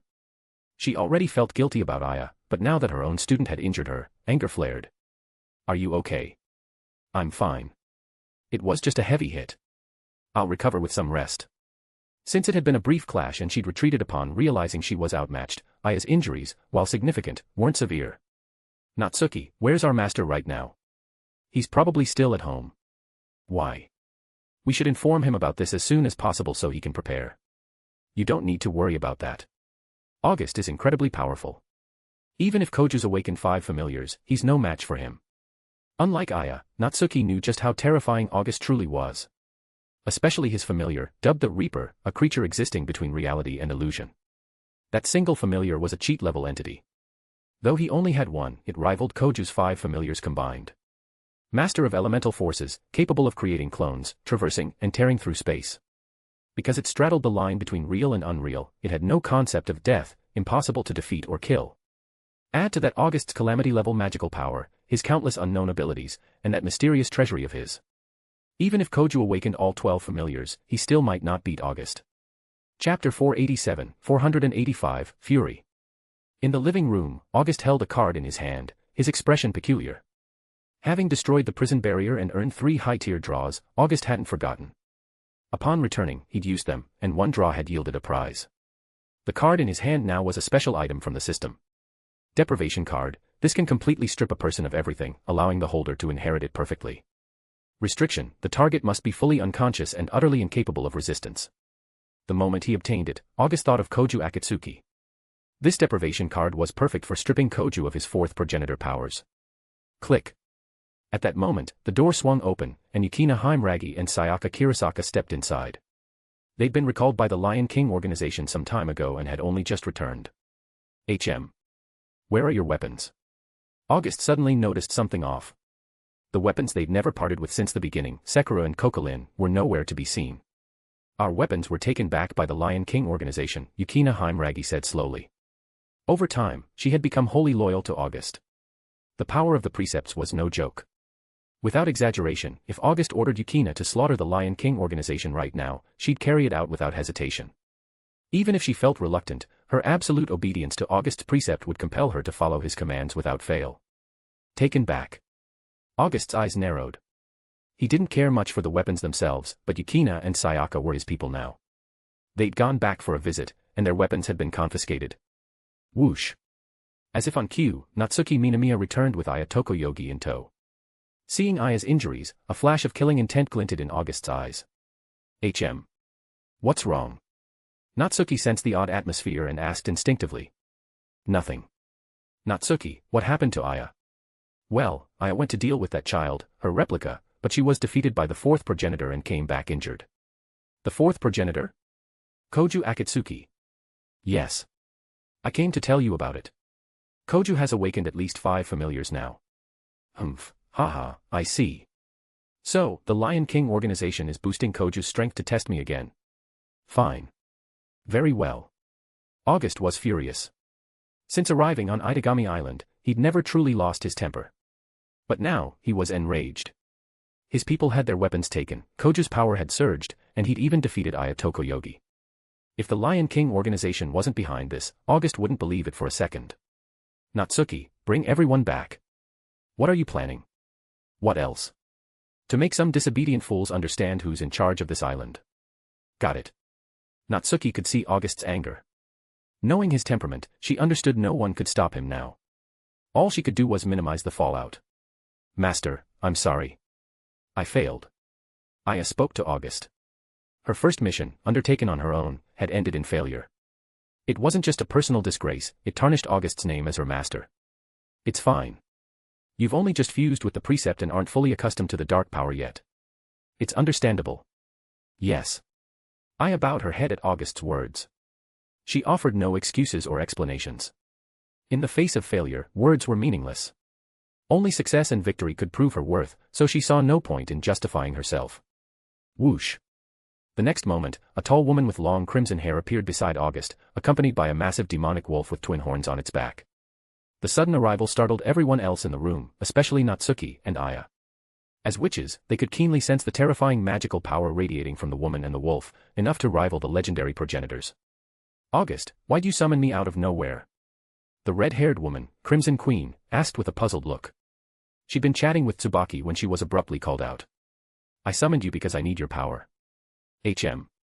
Another new world. Exactly. You're something else, crossing worlds again. By the way, Isdeth mentioned she's a queen on the same tier as me. Is that true?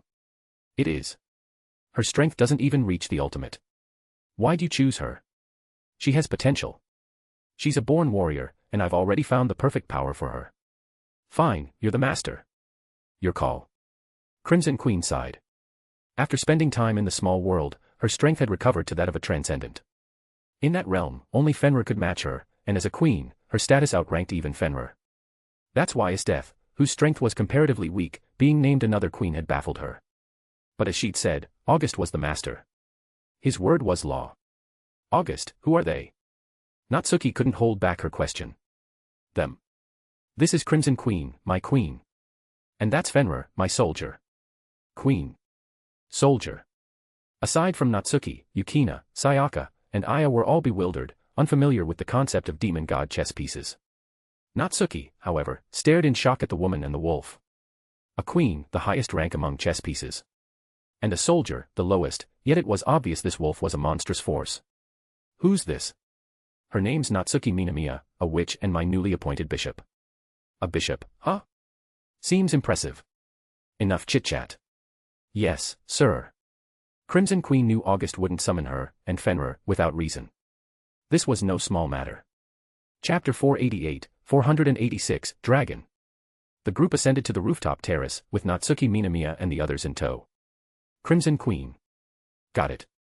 With a nod, Crimson Queen leaped into the air. A burst of crimson light flashed mid-flight. Then, to the group's astonishment, the mature beauty transformed into an enormous red dragon. Covered in crimson scales with massive wings, she was one of the 2 heavenly dragons, the Red Dragon Emperor, reborn in this foreign world. Under Crimson Queen's draconic aura, everyone felt an oppressive weight. Sayaka Kirasaka, the weakest among them as a mere war dancer, had no resistance against Crimson Queen's presence. This was with Crimson Queen restraining her aura. If unleashed, it could crush Sayaka outright. August leaped onto Crimson Queen's dragon head, while Fenrir jumped onto her back. Natsuki, bring Koyomi back. Contact Beatrice.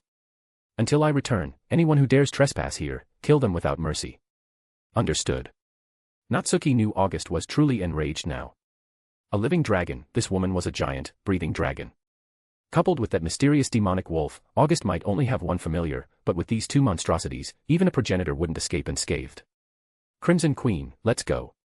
August had already shared the details of this world with Crimson Queen and Fenrir through a mental link. After learning about this place, Crimson Queen found it fascinating, a world where vampires stood at the top. Boom. Crimson Queen spread her wings and shot into the sky, speeding toward Koju Akatsuki's location.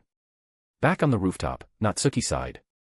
Using spatial magic, she vanished in an instant, heading to Saikai Academy to fetch Koyomi Shizuka. As for Beatrice, she'd already sent the message. At Saikai Academy, one of the three saints, Koyomi Shizuka, observed everything through her shikigami. When she saw Crimson Queen transform into a crimson dragon, she knew things had spiraled out of control. She'd never dreamed Ayatoko Yogi would be defeated by Koju Akatsuki, the fourth progenitor, and return injured. Now August, a monster of unfathomable strength, was furious. This wouldn't end well. As August had suspected, Koju's recent actions were indeed orchestrated by the Lion King organization. It was Koyomi who had ordered Yuri Haba and Shio Hikawa back to Koju's side. She'd also tipped off Vatler, prompting him to send his maid troop to Koju. Her plan was to boost Koju's strength while probing August's true power. As the strongest vampire, the fourth progenitor's might was undeniable. She needed to confirm whether August's power surpassed even that potential. After all, a controllable progenitor was something neither the Lion King organization nor the higher-ups in Japan were willing to relinquish. Those in power always wanted a puppet who wouldn't threaten their interests, not a king lording over them. Meanwhile, at Mars Research Lab, Koju Akatsuki sensed a powerful surge of magic. He shot to his feet and looked out the window, his face grim. Koju, what's wrong? Memori Akatsuki, puzzled by her son's sudden shift, asked. Something's coming. What's coming? A powerful magic. It's strange, I've never felt anything like it. An unfamiliar, potent magic. Could another progenitor have come to Idagami Island? No, it's not like a vampire's magic. This feels like a roaring flame, completely opposite to vampire. Vampires, as cursed demons, wielded magic tinged with negativity. This couldn't be one of them.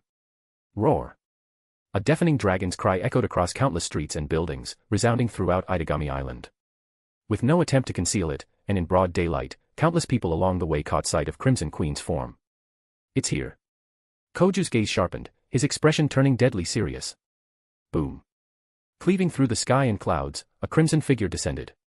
In that instant, every cell in Koju's body trembled, his familiars roiling within him. A dragon, even in a world filled with demons, dragons remained mythical beasts of legend. And now, a crimson dragon loomed directly overhead.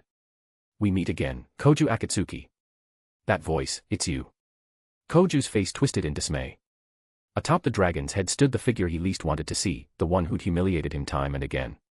Beside Koju, Memori Akatsuki stared at August with equal gravity. So this was the mysterious figure who'd repeatedly tormented her son. Rumble. At August's signal, Crimson Queen landed, her massive frame causing the ground to quake. Fenrir leaped down in an instant, its body swelling into a giant demonic wolf, only slightly smaller than Crimson Queen's dragon form. There's a demonic wolf too. Koju's expression grew even grimmer. The dragon alone was trouble enough, now there was a wolf too. August stood atop Crimson Queen's head, locking eyes with Koju, his gaze icy. August, what are you doing here? What else? Revenge. Koju Akatsuki, you injured one of my people. Did you think you'd get away with it? That's unreasonable. That woman tried to kill Yuma. Was I supposed to just sit there and watch her die? That's your problem, not mine. All I know is you hurt my subordinate. Now, I'm here to make you pay. I don't care about the why. You bastard. Koju seethed with anger. This was outright irrational. But he'd forgotten that acting without restraint was the privilege of the strong. Power existed for that very reason. August regarded Koju with a frigid stare. Ayatoko Yoji's incident had cemented his resolve, Koju Akatsuki no longer deserved to live. His existence now served only to obstruct August. If that was the case, it was time to eliminate him for good. Chapter 489, 487, Fenrir. Boom. The sky over Idagami Island abruptly shifted from a blazing noon to pitch black night. The scorching sun, radiating heat, transformed into a glowing moon. This was August's magic at work. With power vast enough to alter the heavens, he could turn day into night with ease. August, you're going to fight here. Do you want to destroy all of Idagami Island? So what if it's destroyed? I couldn't care less about this place. You bastard. Koju Akatsuki spat in fury. His opponent had no restraints, but he did, putting him at an immediate disadvantage. Crimson Queen, say hello. Roar. Rumble. Crimson Queen opened her maw and unleashed a torrent of crimson dragon breath. Koju had no doubt it was meant to kill them all. I, Akatsuki Koju, successor to the blood of Kaliad blood, now release your constraints. Come first familiar, Mesarthi. Boom. A massive crystal barrier materialized, alongside a ram forged of diamond. The entire Mar research facility was shielded by the diamond ram's barrier, spared from immediate harm. Crack. But within seconds, a fissure appeared in the barrier. The crack spread rapidly, tearing through the structure. With a bang, it shattered into fragments, and the dragon breath crashed onto the Mar facility. Boom. In an instant, the entire building was leveled to the ground. Yet at that critical moment, Koju's familiars protected those inside. However, he could only shield two people, Yuma Tokoyogi, still unconscious, and his mother, Memori Akatsuki. As for the 5 maids on the first floor, ordinary humans, they were incinerated by the dragon breath. Their fate was tragic. They'd offered themselves to Koju for blood, hoping for protection. Instead of a shield, they met a catastrophic end, wiped out in an instant. Yuri Haba and Shio Hikawa, trained by the Lion King organization as a sword shaman and war dancer, managed to evade the strike at the last second, escaping the facility and narrowly clinging to life. Mom, are you okay? I'm fine, but the lab's gone. Following Memori's gaze, Koju saw the once proud research facility reduced to rubble. Then he noticed the 5 maids, now lifeless. Rage surged within him. These 5 were his women, in a sense, for vampires, those they fed on were mediums, blood companions. Bastard. Come forth, first familiar, Mesarthi. Second familiar, Cor Tauri Susanum. Fifth familiar, Regulusorum. Ninth familiar, Alanaeus Alminium. 4 familiars charged from the sky, all aimed at one target, August, perched atop the dragon's head. August didn't flinch, not a flicker of emotion in his eyes. Roar. Suddenly, Fenrir sprang into action, leaping forward to intercept the 4 familiars. In an instant, it sank its jaws into the diamond ram's neck. Wolf devours sheep, an eternal truth, even if the sheep was made of diamond. Crunch. Before Fenrir's god-slaying fangs, capable of killing even deities, mere diamond-grade defenses were like paper. The ram was effortlessly bitten apart and torn to shreds. As its host, Koju suffered the backlash of his familiar's destruction, letting out a muffled groan. But it didn't stop there. Fenrir's massive claw swiped at the amber minotaur. Even its giant war axe was meaningless, crushed with a single blow. The Regulusorum and Mesarthi flanked Fenrir, launching a pincer attack. Yet the power gap was insurmountable. Fenrir dispatched them one after another. Fenrir, a top 10 world-class powerhouse, had grown even stronger after being reborn as a demon god. Even August, without using his trump cards, wouldn't claim victory over it. Koju, at best, was a half-baked demon king, his familiars merely demon king tier. For demon king level familiars were indeed a walking disaster, unmatched across most of the world. But in Fenrir's presence, they were insignificant. As the god-slaying wolf that had triggered Ragnarok in Norse myth, killing a few familiars was child's play. Spurt. With all 4 familiars slain, Koju, their host, spat out a mouthful of blood. The backlash from their contract was severe. Progenitor-level familiars had been defeated before, but never killed, let alone 4 at once. Koju had made history. Though the familiars couldn't truly die, summoning them again anytime soon was impossible. Koju, are you okay? Memori, ever the devoted mother, rushed to support her bleeding son, worry etched across her face. She was panicking now. August was too enigmatic. He hadn't even acted directly, just unleashed a mysterious wolf that obliterated Koju's 4 familiars in the blink of an eye. Thud. Fenrir stepped forward, its massive paw pressing into the ruins of the lab. Its razor-sharp, god-slaying fangs were less than a meter from Memori, and just as close to Koju. Even so, Memori didn't let go of her son. She held him tighter. Though Koju was the 4th progenitor, cursed with immortality, to Memori, he was still her wayward child. Step, step, step. August approached, walking over the debris. The towering crimson dragon shrank back into the tall, striking form of Crimson Queen. Whoosh. A flash of golden light. Spurt. A spear pierced straight through Koju's chest, narrowly missing his heart. Koju. Memori was flung aside by the gust from the noble phantasm. Arg. Under the excruciating pain, Koju let out a guttural scream. Chapter 490, 488, Fourth Progenitor.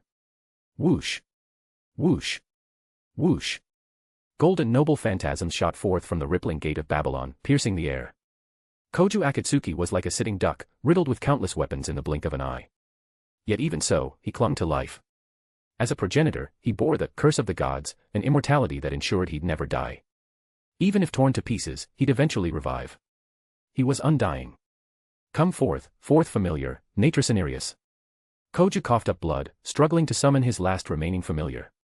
In a daze, a silver-armored beast materialized behind him, followed by an overwhelming fog that enveloped everything around. The Natris Cinereus was an amplified version of a vampire's mystification ability. Within its range, living beings and structures alike could be reduced to mist, losing their original form and substance. August smirked at the sight. In the next instant, a torrent of terrifying magic descended. Above, a rift tore through the sky, and a colossal gate loomed overhead. Darkness fell, dispelling the fog. Koju Akatsuki, Yuma Tokoyogi, and Memori Akatsuki, previously vanished in the mist, reappeared amidst the ruins of the research lab. Roar. Fenrir seized the moment, lunging forward and biting off the upper half of the silver mist shell. With that, all 5 of Koju's familiars were slain, dealing him the heaviest blow he'd ever endured. Spurt. A shadow blade forged from the dragon's shadow streaked through the air, dismembering Koju in swift, brutal strikes. Arg. His arms, legs, and even his torso were cleaved in two, yet Koju still lived. But as a former ordinary high schooler, he'd never experienced such torment. His agonized screams shattered Memori's heart. She wanted to rush to her son's aid, but she couldn't get near. Koju Akatsuki, do you understand now? You're too weak. Because of your weakness, your mother stands there, watching you wail in agony, her heart breaking, powerless to help. Because of your weakness, you can't protect anyone. By now, Crimson Queen had restrained Yuma Tokoyogi and Memori Akatsuki. From the corner of his eye, Koju could see it all. Rage. Hatred. Murderous intent. A torrent of negative energy and the power of sin began rising from Koju's body. August grinned. Anger, Koju was consumed by it. As the embodiment of wrath, August could unilaterally declare Koju's end. Spurt. August drew a sword radiating holy light, a poison to dark beings like vampires. With a thrust, it pierced Koju's chest, once again sparing his heart. Koju glared at August, his eyes brimming with resentment. Blood filled his throat, choking his words, leaving him coughing up crimson. After a while, August's fury subsided. As for Koju, he still lived. The divine curse meant that, barring specific counters, he'd recover even from being hacked to pieces. Whoosh. At that moment, a graceful figure appeared. Where am I? August. Red Dragon Emperor. Fenrir. Esteth, with her ice blue hair and navy-style uniform, surveyed her surroundings in confusion. Esteth, this is my gift to you. Take this card and crush it over him. What incredible vitality. What is he? Still alive after being torn apart, how fascinating. Esteth eyed the dismembered yet surviving Koju with keen interest. Beyond her love for war and combat, Esteth reveled in torturing and tormenting the guilty. An unkillable subject like this was perfection. All right, business first. Fine. Without further delay, Esteth crushed the deprivation card over Koju's broken form. Whoosh. A white light enveloped Koju. From his body, phantom beasts were ripped free, one by one.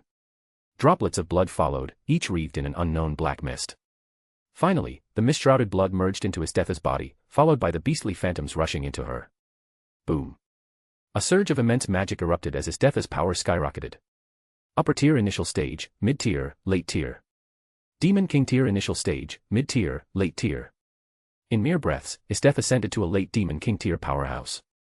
When she opened her eyes, their icy blue had turned scarlet, and 2 fangs gleamed in her mouth. She'd become a vampire, the new 4th progenitor. This had been August's plan from the start, to make Esteth the new 4th progenitor. To August, the 4th progenitor's power was lackluster, tasteless to wield, yet a pity to discard. But for Esteth, it was a catalyst to leap into true strength. The mightiest vampire paired with a sadistic queen, a fitting match, in a way. Ding. Congratulations, host, on completing the hidden task, protagonist's demise, kill this world's child of destiny, Koju Akatsuki. Rewards, Super Gacha Draw 1, Advanced Gacha Draw 1, Normal Gacha Draw 1. Koju Akatsuki was dead. Stripped of the fourth progenitor's power, his immortality, and the divine curse. Reduced to a mere human, dismembered and riddled with fatal wounds, survival was impossible. August, let me bite you. Esteth turned to August, her scarlet eyes alight with longing and excitement. August knew his blood's allure to vampires. Beatrice had nearly lost her mind for a single drop. Esteth, newly ascended and weakened from 5 slain familiars, craved it even more. Chapter 489, Awakened. August nodded at Esteth, her eyes burning with fervent desire. He was generous with his own people, especially the women reborn as his vassals, those he regarded as his wives from the depths of his heart. Esteth, at this moment, had no other thoughts. Her mind was consumed with an insatiable craving for August's blood. Stepping closer, she sank her fangs into his neck. Spurt. Her sharp fangs pierced his skin, and his blood flowed into her throat. Exquisite flavor. Soul-deep ecstasy. A transformation of body and mind.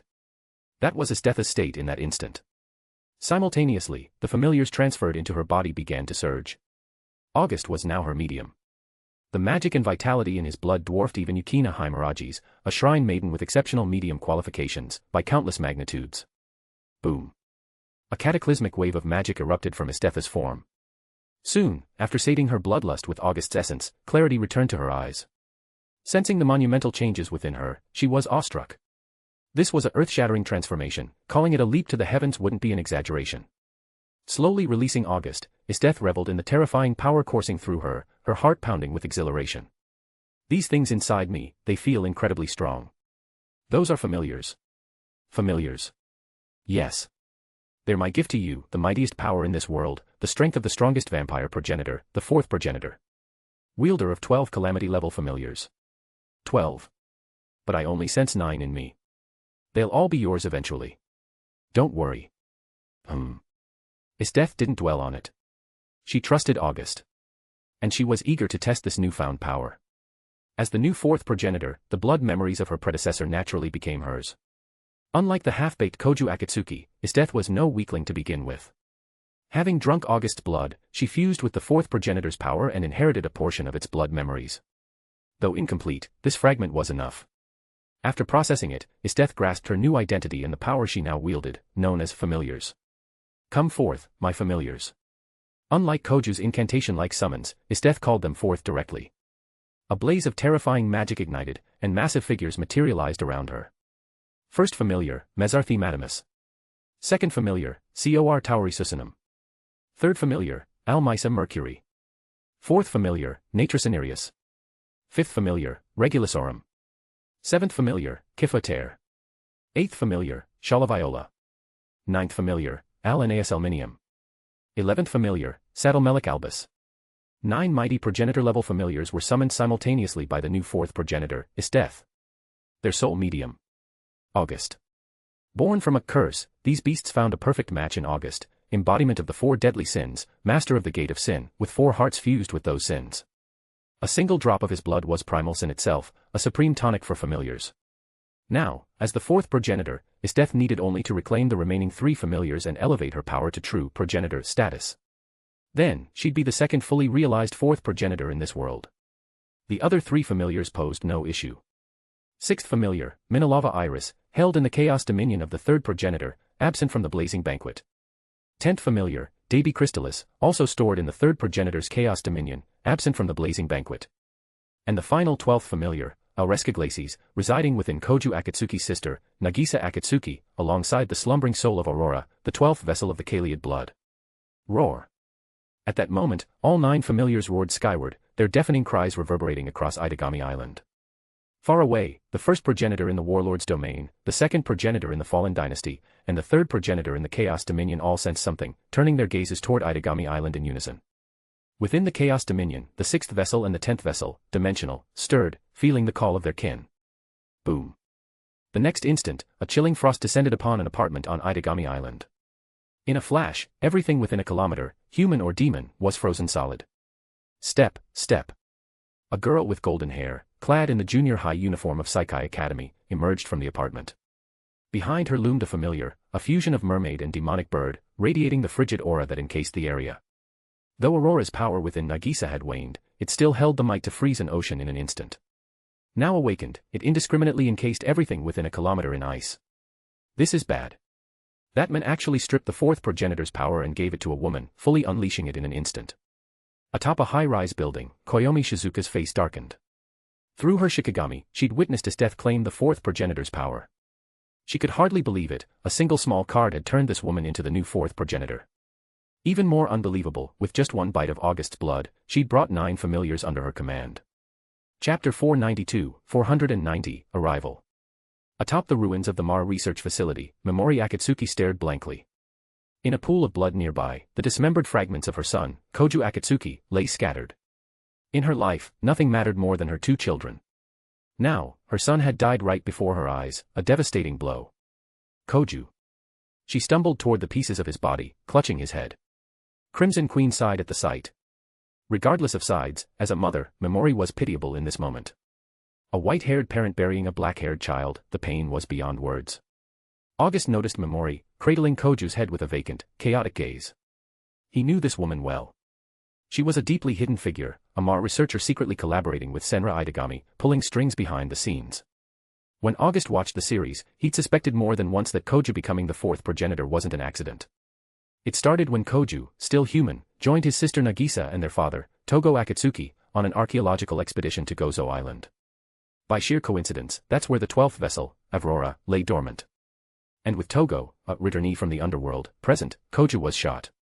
Aurora then bestowed a pair of ribs upon him, making Koju the blood servant of the fourth progenitor. In the end, during that blazing banquet, the origin was destroyed. Aurora entrusted all the fourth progenitor's familiars to Koju, ordering him to pierce her heart with the demon-slaying holy spear, eliminating both her and the origin. When the dust settled, Koju emerged as the new fourth progenitor. Plenty of people were present at the feast, including Koyomi Shizuka of the Lion King organization. August had every reason to suspect Koju was chosen, that everything was a grand web spun around him, drawing him in step by step. Since your son's dead, you might as well join him. Don't worry, I'll reunite your family. August's icy voice rang out. A sword shot from the gate of Babylon, piercing Memori's heart. Crimson Queen sighed faintly in the distance. This was the harsh reality, before absolute power, all else was meaningless. A mother's love was noble, but without strength, it was futile. Glancing at the unconscious Yuma Tokoyogi nearby, Crimson Queen unleashed a burst of flame, reducing her to ashes. As the Red Dragon Emperor, Crimson Queen was no saint. Back in her world, her battles with the White Dragon Albion had claimed countless innocent lives. Whoosh! At that moment, a wave of frigid air swept in, rapidly encasing everything in ice crystals, freezing the surroundings solid. August's gaze shifted to the end of the street. Amid the biting cold, a graceful figure approached. Aurora Florestina. The soul of the 12th vessel, Aurora, residing in Nagisa Akatsuki, had taken control and arrived. Esteth looked at Aurora with delight, not for Aurora herself, but for the 12th familiar she brought. You killed Koju. I'll kill you. Aurora's piercing, icy glare locked onto August. The next moment, the Aureska Glacies emerged. With its appearance, the surrounding chill intensified, indiscriminately freezing everything. Hiss! The Aureska Glacies let out a low hum, sending waves of frost toward August. In this world, battles were fought between familiars, with their vampire hosts playing a lesser role. Utter nonsense. Crimson flames flared around August, instantly incinerating all the ice. Crimson Queen chuckled from afar. Those flames were her innate power. Back when August wielded the boosted gear, he'd fused with a fragment of her flame essence, gaining this power. Seeing it now, as a reborn Crimson Queen, she felt a bit like a master watching her apprentice. Whoosh! Esteth appeared before Aurora. Give me back the 12th familiar. In your dreams. Aurora snapped instinctively, commanding the Cerulean ice to attack Esteth. Esteth smirked dismissively, unfazed. 9 familiars materialized behind her. The Mesarthi Madamus shielded her, while the Almisa Mercury and Regulus Aurum pinned down the Aureska Glacies. The remaining familiars loomed over Aurora, gazing down imperiously. My kin, stand down. Aurora's voice rang out. As a vessel of the Kaliad blood, she was a peer to all the familiars. Ordering her kin to back off should have been simple, part of why she didn't take his death seriously. Her idea was sound, but reality was cruel. None of the familiars budged at her command. How can this be? My kin refused to heed me. You've got it wrong. To me, they're not kin, they're beasts that submit to my will. And since they serve me, I'm the one in control. They obey my commands alone. What did you say? No need to worry. Soon, you'll be like them, kneeling at my feet. Bang. With a swift kick, Esteth sent Aurora flying. The Auresca Glacies, pinned down, was powerless to act. Spurt. Seizing the moment, Esteth sank her fangs into Aurora's neck. As the fourth progenitor, Esteth held dominion over all familiars. She drank deeply of Nagisa's blood. While not on August's level, Nagisa's exceptional medium qualifications made her a fine meal. In the process, control of the 12th familiar, the Auresca Glacies, was wrested from Aurora and claimed by Esteth. Aurora, after all, was merely a lingering soul fragment, manifesting through Nagisa's body. And Nagisa herself, despite her top-tier medium potential, possessed no magic of her own. Chapter 491, Plea. Esteth swiftly employed a method from the fourth progenitor's blood memories to strip Aurora of everything. The key was Aurora's accumulated time. By seizing it, Esteth could fill in a portion of the missing blood memories. Soon, Aurora vanished completely, her essence entirely plundered by Esteth. As for Nagisa Akatsuki, the prolonged possession by Aurora, combined with severe blood loss, proved fatal. She, too, perished. Boom. In the distance, the subdued 12 familiar, Auresca Glacies, merged into Esteth's body. With that, 10 of the fourth progenitor's 12 familiars were reclaimed, only 2 remained. How does it feel? August stepped forward, unfazed by Esteth draining Nagisa dry. This was Esteth, after all. To her, the strong taking everything from the weak, including their lives, was only natural. She was an unwavering believer in the law of the dark jungle. It feels incredible. Esteth savored her newfound power with immense satisfaction. Commanding 10 progenitor-level familiars, she alone could rival a million-strong army. With these 10 familiars under her control, she could wage the grandest of wars single-handedly. On the other side, everything unfolding here was witnessed. It's all over. Koyomi Shizuka's book slipped from her hands. Even Aurora was dead now. The last shred of hope was gone. August had emerged as the ultimate victor, and a thorough one at that. Recalling her earlier actions, fear and panic gripped her. She'd supported Koju Akatsuki behind the scenes, even orchestrating his dramatic power boost. In hindsight, it was a death wish. Looking at August's actions now, he was an utterly unrestrained demon. Meanwhile, August's rage had mostly subsided as he surveyed the scene. Koju Akatsuki, Nagisa Akatsuki, and Memori Akatsuki, the entire family was dead. Even Koju's girlfriend, Aurora, and his blood companion Yuma Tokoyogi had perished. The only survivors here were 2 from the Lion King organization. Yuri Haba and Shio Hikawa, though both had been knocked unconscious by the battle's aftermath and weakened further by the cerulean ice's chill. August didn't care about them. They'd once begged to stay with him, and he'd allowed it. But they'd returned to Koju's side under the Lion King organization's orders. Whatever their reasons, August had given them a chance, and they'd chosen to abandon it. Their fate, whatever it might be, was their own doing. August wouldn't punish them for Koju's sake, but neither would he go out of his way to save them. Whoosh! A purple teleportation circle flared, and Natsuki Minamiya emerged. Though she'd anticipated the carnage, she was still stunned. Koju's mangled corpse, Memori with a pierced heart, and Nagisa's body on the road, Natsuki finally understood that August calling himself a demon king wasn't mere bravado. He was a demon king in every sense.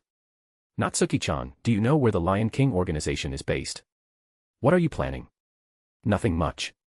Just to wipe out that organization. Since they keep popping up to cause trouble, I'll crush them once and for all. Do you really have to go that far? Is it necessary to be so ruthless? Yes. A demon king's dignity cannot be challenged. Fine. Natsuki closed her eyes. She couldn't stop this. As August's vassal, she had to stand firm. She was on August's side. Creating a rift with him over the Lion King organization would be a foolish loss. Besides, this was the Lion King organization's own doing, and the higher-ups in Japan backing them. A bunch of ordinary humans always trying to control everything. Koju Akatsuki, the 4th progenitor, was manageable, a dimwit easily manipulated. But August was a monster. To provoke him again and again was beyond reckless, she had no words for it. August, leave it to me. It's a perfect chance to test these familiars' power. If you're going to do it thoroughly. Don't just destroy the Lion King organization, sink the entire nation of Japan into the sea while you're at it. Exterminate a country. I like it. Esteth grinned excitedly. Wiping out a nation, now that sounded exhilarating. Natsuki's eyes widened. They'd just casually decided Japan's destruction.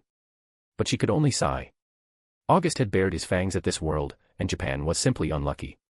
Whoosh. At that moment, Koyomi Shizuka appeared, drenched in cold sweat. Through her Shikigami, she'd overheard August's intent to annihilate the Lion King organization and Japan. Unable to sit still, she'd rushed over. Lord August, please calm your anger. H.M. Koyomi Shizuka. Interesting. You dare show your face before me. Please, calm your anger. This was all my doing, nothing to do with the Lion King organization or Japan itself. Nothing to do with them. You say that, and it's supposed to mean something. I'm willing to pay any price. Please, spare them. I'm not that fool Koju Akatsuki. A bunch of ants keep jumping out to annoy me. It's not a big deal, but it's disgusting. And I'm the type to squash insignificant pests with one slap. You. Bang. Before she could finish, Isteth attacked. She didn't use her familiars, opting instead for her innate ice powers. The new fourth progenitor. Interesting. You're strong. Fight me. If you win, sparing you all isn't out of the question. Koyomi's gaze flicked to August, the true decision-maker. Since Isteth says so, let's do it that way. Understood. Nodding, Koyomi faced Isteth, steeling herself fully. Chapter 494, 492, vs. Natsuki Minamiya looked at August, her impression of him shifting upward. Though August was like a demon, devoid of mercy, reckless, and fiercely self-centered, one thing touched her deeply: he treated his own people exceptionally well. Take their usual interactions, for instance.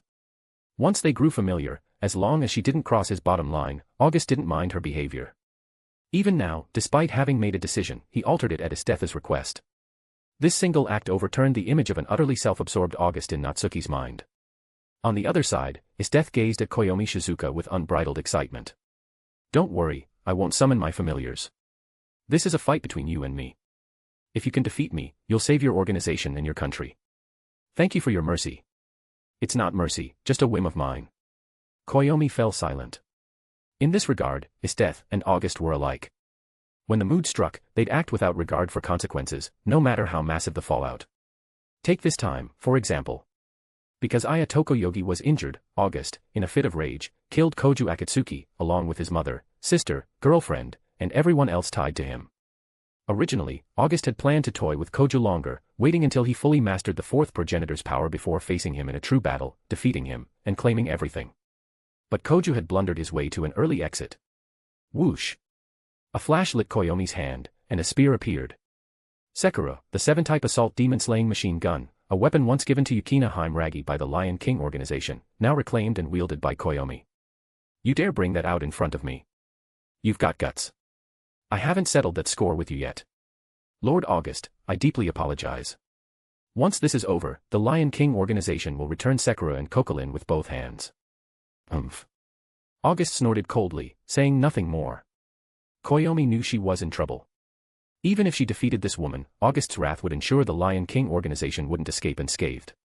At this moment, she genuinely regretted her baffling series of decisions, practically begging for death. But there was no time for regrets. Her only chance to salvage anything was to beat Isteth. Otherwise, both the Lion King organization and Japan would face annihilation. A fourth progenitor with 10 familiars fully under control could destroy them. It was only a matter of time. No one, no nation, no force worldwide would intervene. They'd just watch Japan's downfall with glee. Hey, what's your name? I'm Hisano, this generation's Koyomi Shizuka. Good, I'll remember it. When I destroy the Lion King organization after killing you, I'll tell them you fought with everything to stop me. The outcome isn't decided yet. I don't lose. Isteth declared confidently. It was a vow she'd made to herself. After losing to August once, she swore to grow stronger, stronger than anyone, never to taste defeat again. Whoosh! In an instant, Koyomi's figure vanished. Silence Breaker, Koyomi's ability, allowed her to insert attacks into non-existent time, striking before her enemy could act. In short, she always held the first move, no matter the fight. Spurt. Blood sprayed as Sekura's blade slashed Isteth's chest. Even as the fourth progenitor, the spear could harm her, potentially even slay a progenitor in theory. Absolute Frost Domain. Unfazed by the gash across her chest, Isteth reveled in it. She was a beast, blood only fueled her excitement, driving her wilder. A torrent of frigid air swept the ground. The area was already frozen by the cerulean ice, giving Isteth an edge, yet she stacked another advantage. Ice javelins. With a wave, ice spears shot toward Koyomi like August's treasury of the king. Koyomi wielded Sekura with the grace of a dancer, weaving through the barrage and shattering spears she couldn't dodge. Divine child of Suzaku and high priestess of the sword, I beseech thee. Dawn of demon breaking, wolf of Sakura, lend me thy steel divine might to vanquish the wicked gods and 100 demons.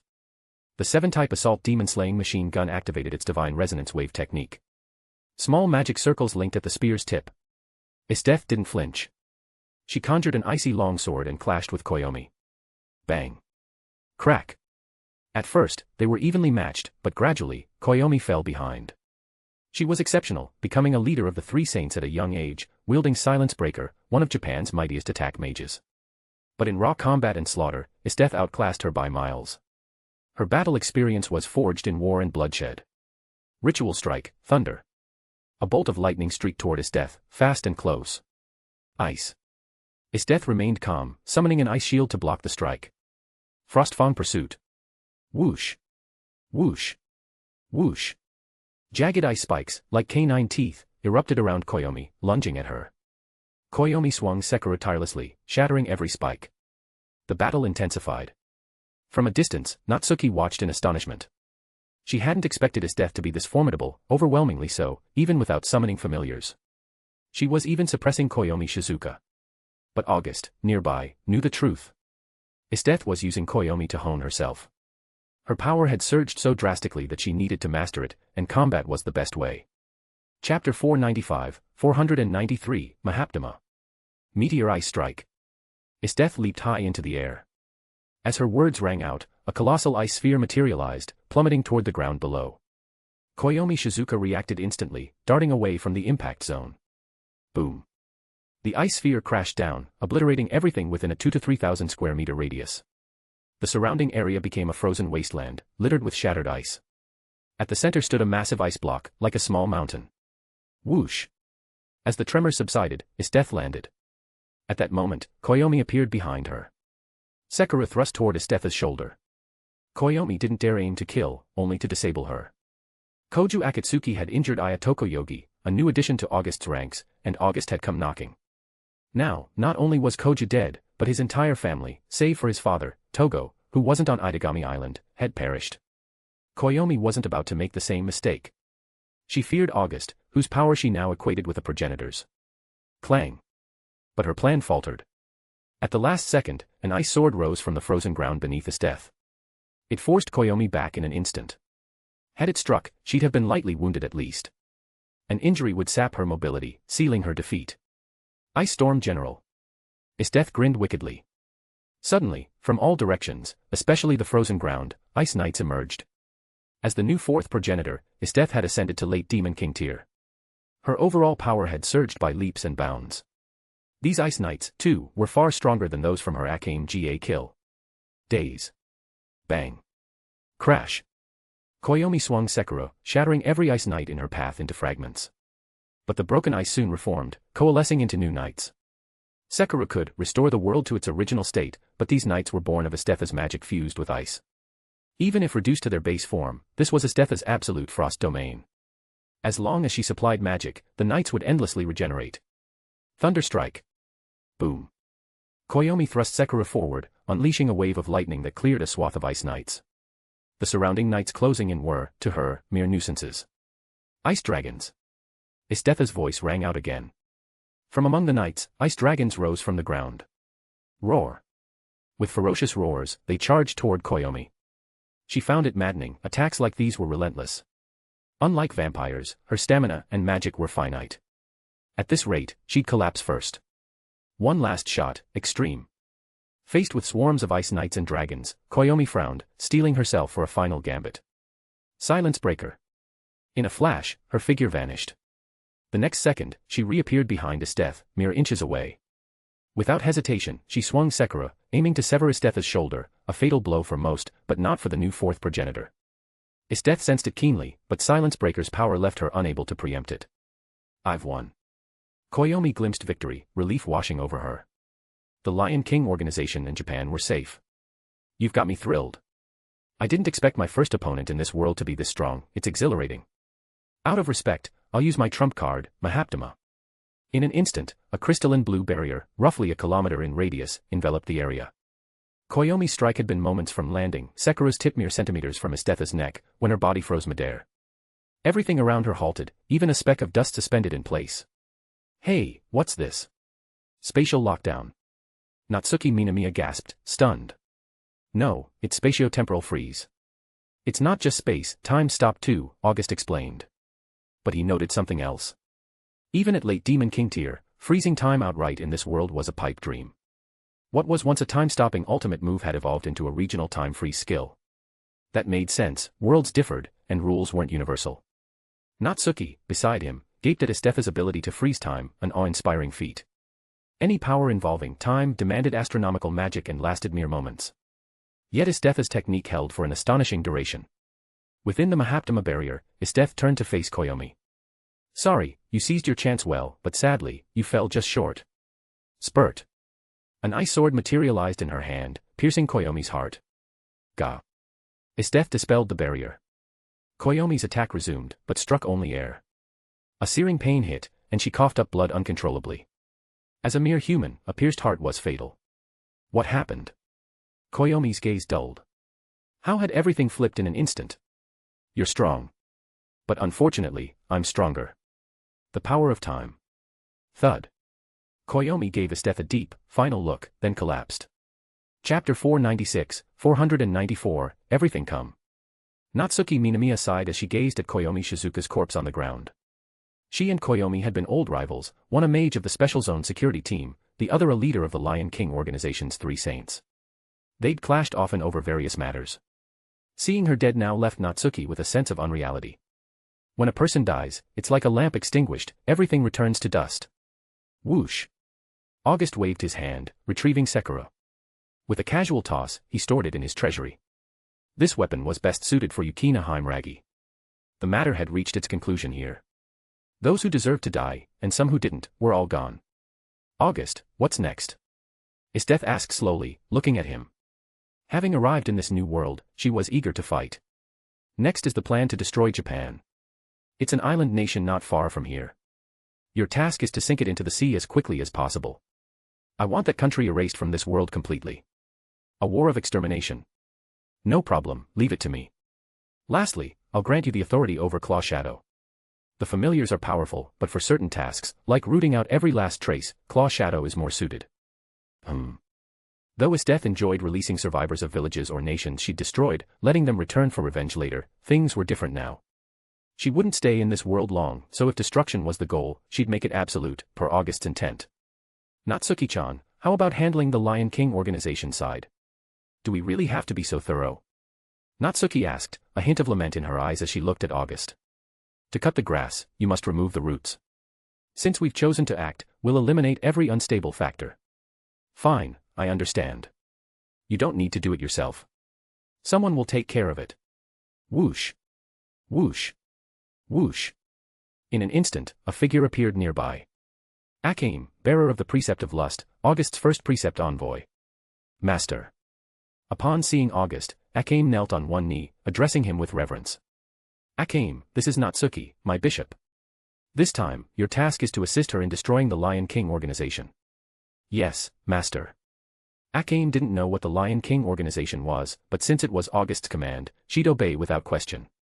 Natsuki, later, take Beatrice, Yukina, Aya, and Akame with you to the Lion King organization. Alright, but will just us be enough? Crimson Queen, you and Fenrir go too. No problem. Crimson Queen nodded. A human organization. One dragon breath would suffice.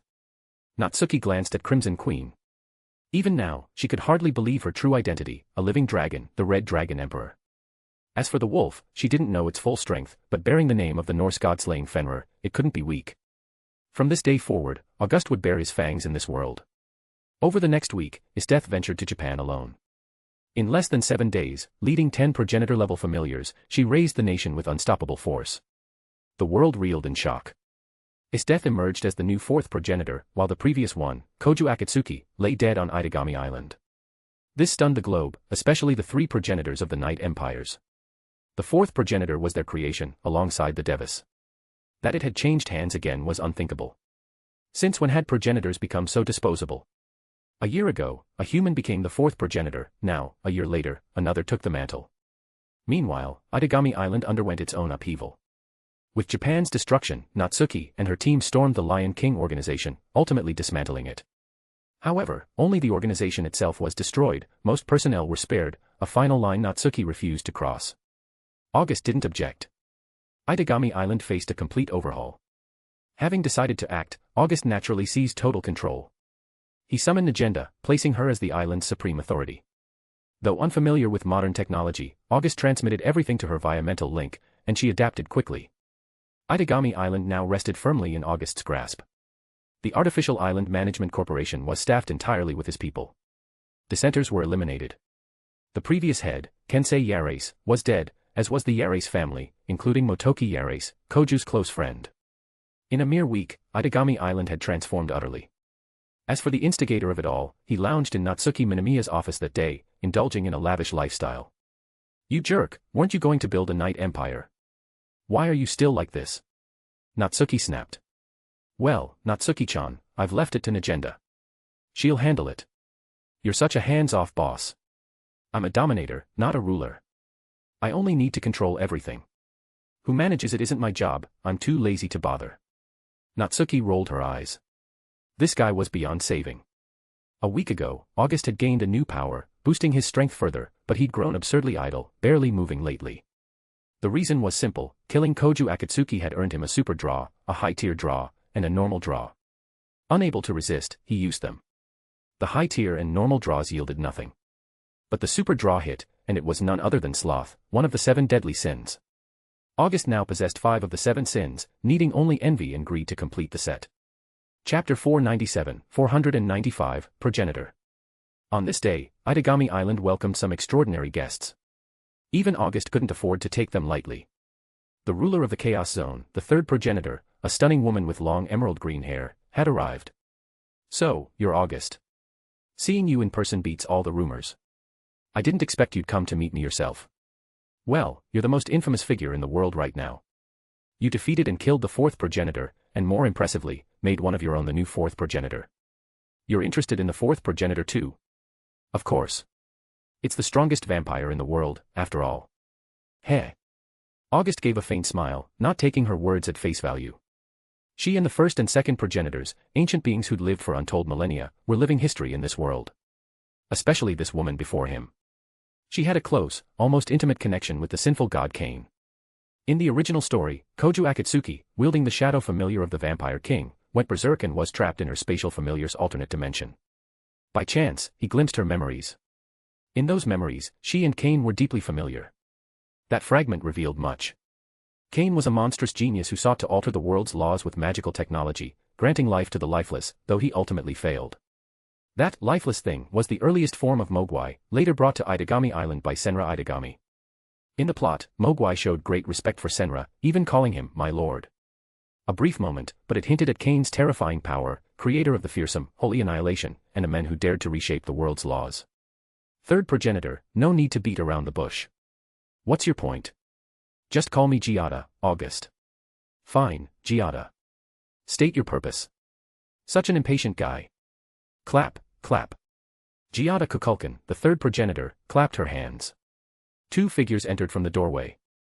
They were identical, golden hair, doll-like features, and brimming with potent magic. They are the 6th and 10th, missing pieces of the 4th Progenitor. You brought them here to hand them over. You could say that. Interesting. August glanced at the pair. As vessels of the flame-haired Night Lord, they were shells housing familiars, intrinsically tied to them. Giada Kukulkan smiled at August, giving off an air of guileless sincerity. But August didn't buy it for a second. An ancient monster who'd lived for tens of thousands of years wouldn't offer favors without motive. Get to the point, Giada. Fine, fine. I came here for one question. Ask. Your goal, what exactly are you trying to do? My goal. Simple. First, I'll establish my own night empire. Then, I'll destroy the others. August met Giada Kukulkan's gaze unflinchingly, speaking without reservation. Declaring his intent to dismantle her empire to her face was outright provocation. Destroy all the night empires. Interesting. And then. But Giada didn't flinch. To her, or the 3 progenitors, the night empires meant little. In their eyes, those empires were mere playthings. They could build countless more if they wished. I'll finish what Cain couldn't. No, I'll do it better. You know Kane's purpose. Somewhat. Giada's expression shifted, and August smirked. There was definitely something between her and Kane. Her reaction to his name was too strong to ignore. Boom. Suddenly, a surge of immense magic radiated from Giada Kukulkan. Faintly, the silhouettes of several terrifying familiars loomed behind her, the third progenitor in her glory. Ruler of 27 familiars, the pinnacle of vampirism. Yet August didn't waver in the face of her power. Boom. He responded in kind, unleashing an abyss-like dark magic laced with traces of conqueror's haki. Giada faltered slightly, realizing August was on her level. But he wasn't a vampire, so his strength and abilities defied precise measure. That very unknown made her wary. Giada, a world doesn't need two kings. Nor do empires ruled by kings. Since I've decided to build my Knight Empire, the other Knight Empires, and their progenitors, are superfluous. So, you plan to kill us? Giada Kukulkan burst into laughter, genuinely amused. Killing a progenitor, what a joke. How long had it been since she'd heard such a thing? If anyone wanted to kill progenitors, it was the three of them who most desired their own deaths. Countless years of solitude and torment weren't something ordinary people could fathom. The three progenitors had lived since the beginning. Neither she, the second, nor the first feared death, they welcomed it. A progenitor's immortality was a curse. Unable to die, time eroded everything, its terror unmatched. I'm not joking, Giada. I'll dismantle your Knight Empires and eliminate the redundant three progenitors. Not just them, demons, magic, and all supernatural forces in this world shouldn't exist. You want to erase all mystery? What, think it's impossible? No. If that's truly your plan, it might just be feasible. You and Kane do share some similarities. Giada Kukulkan studied August, her gaze locked on his face.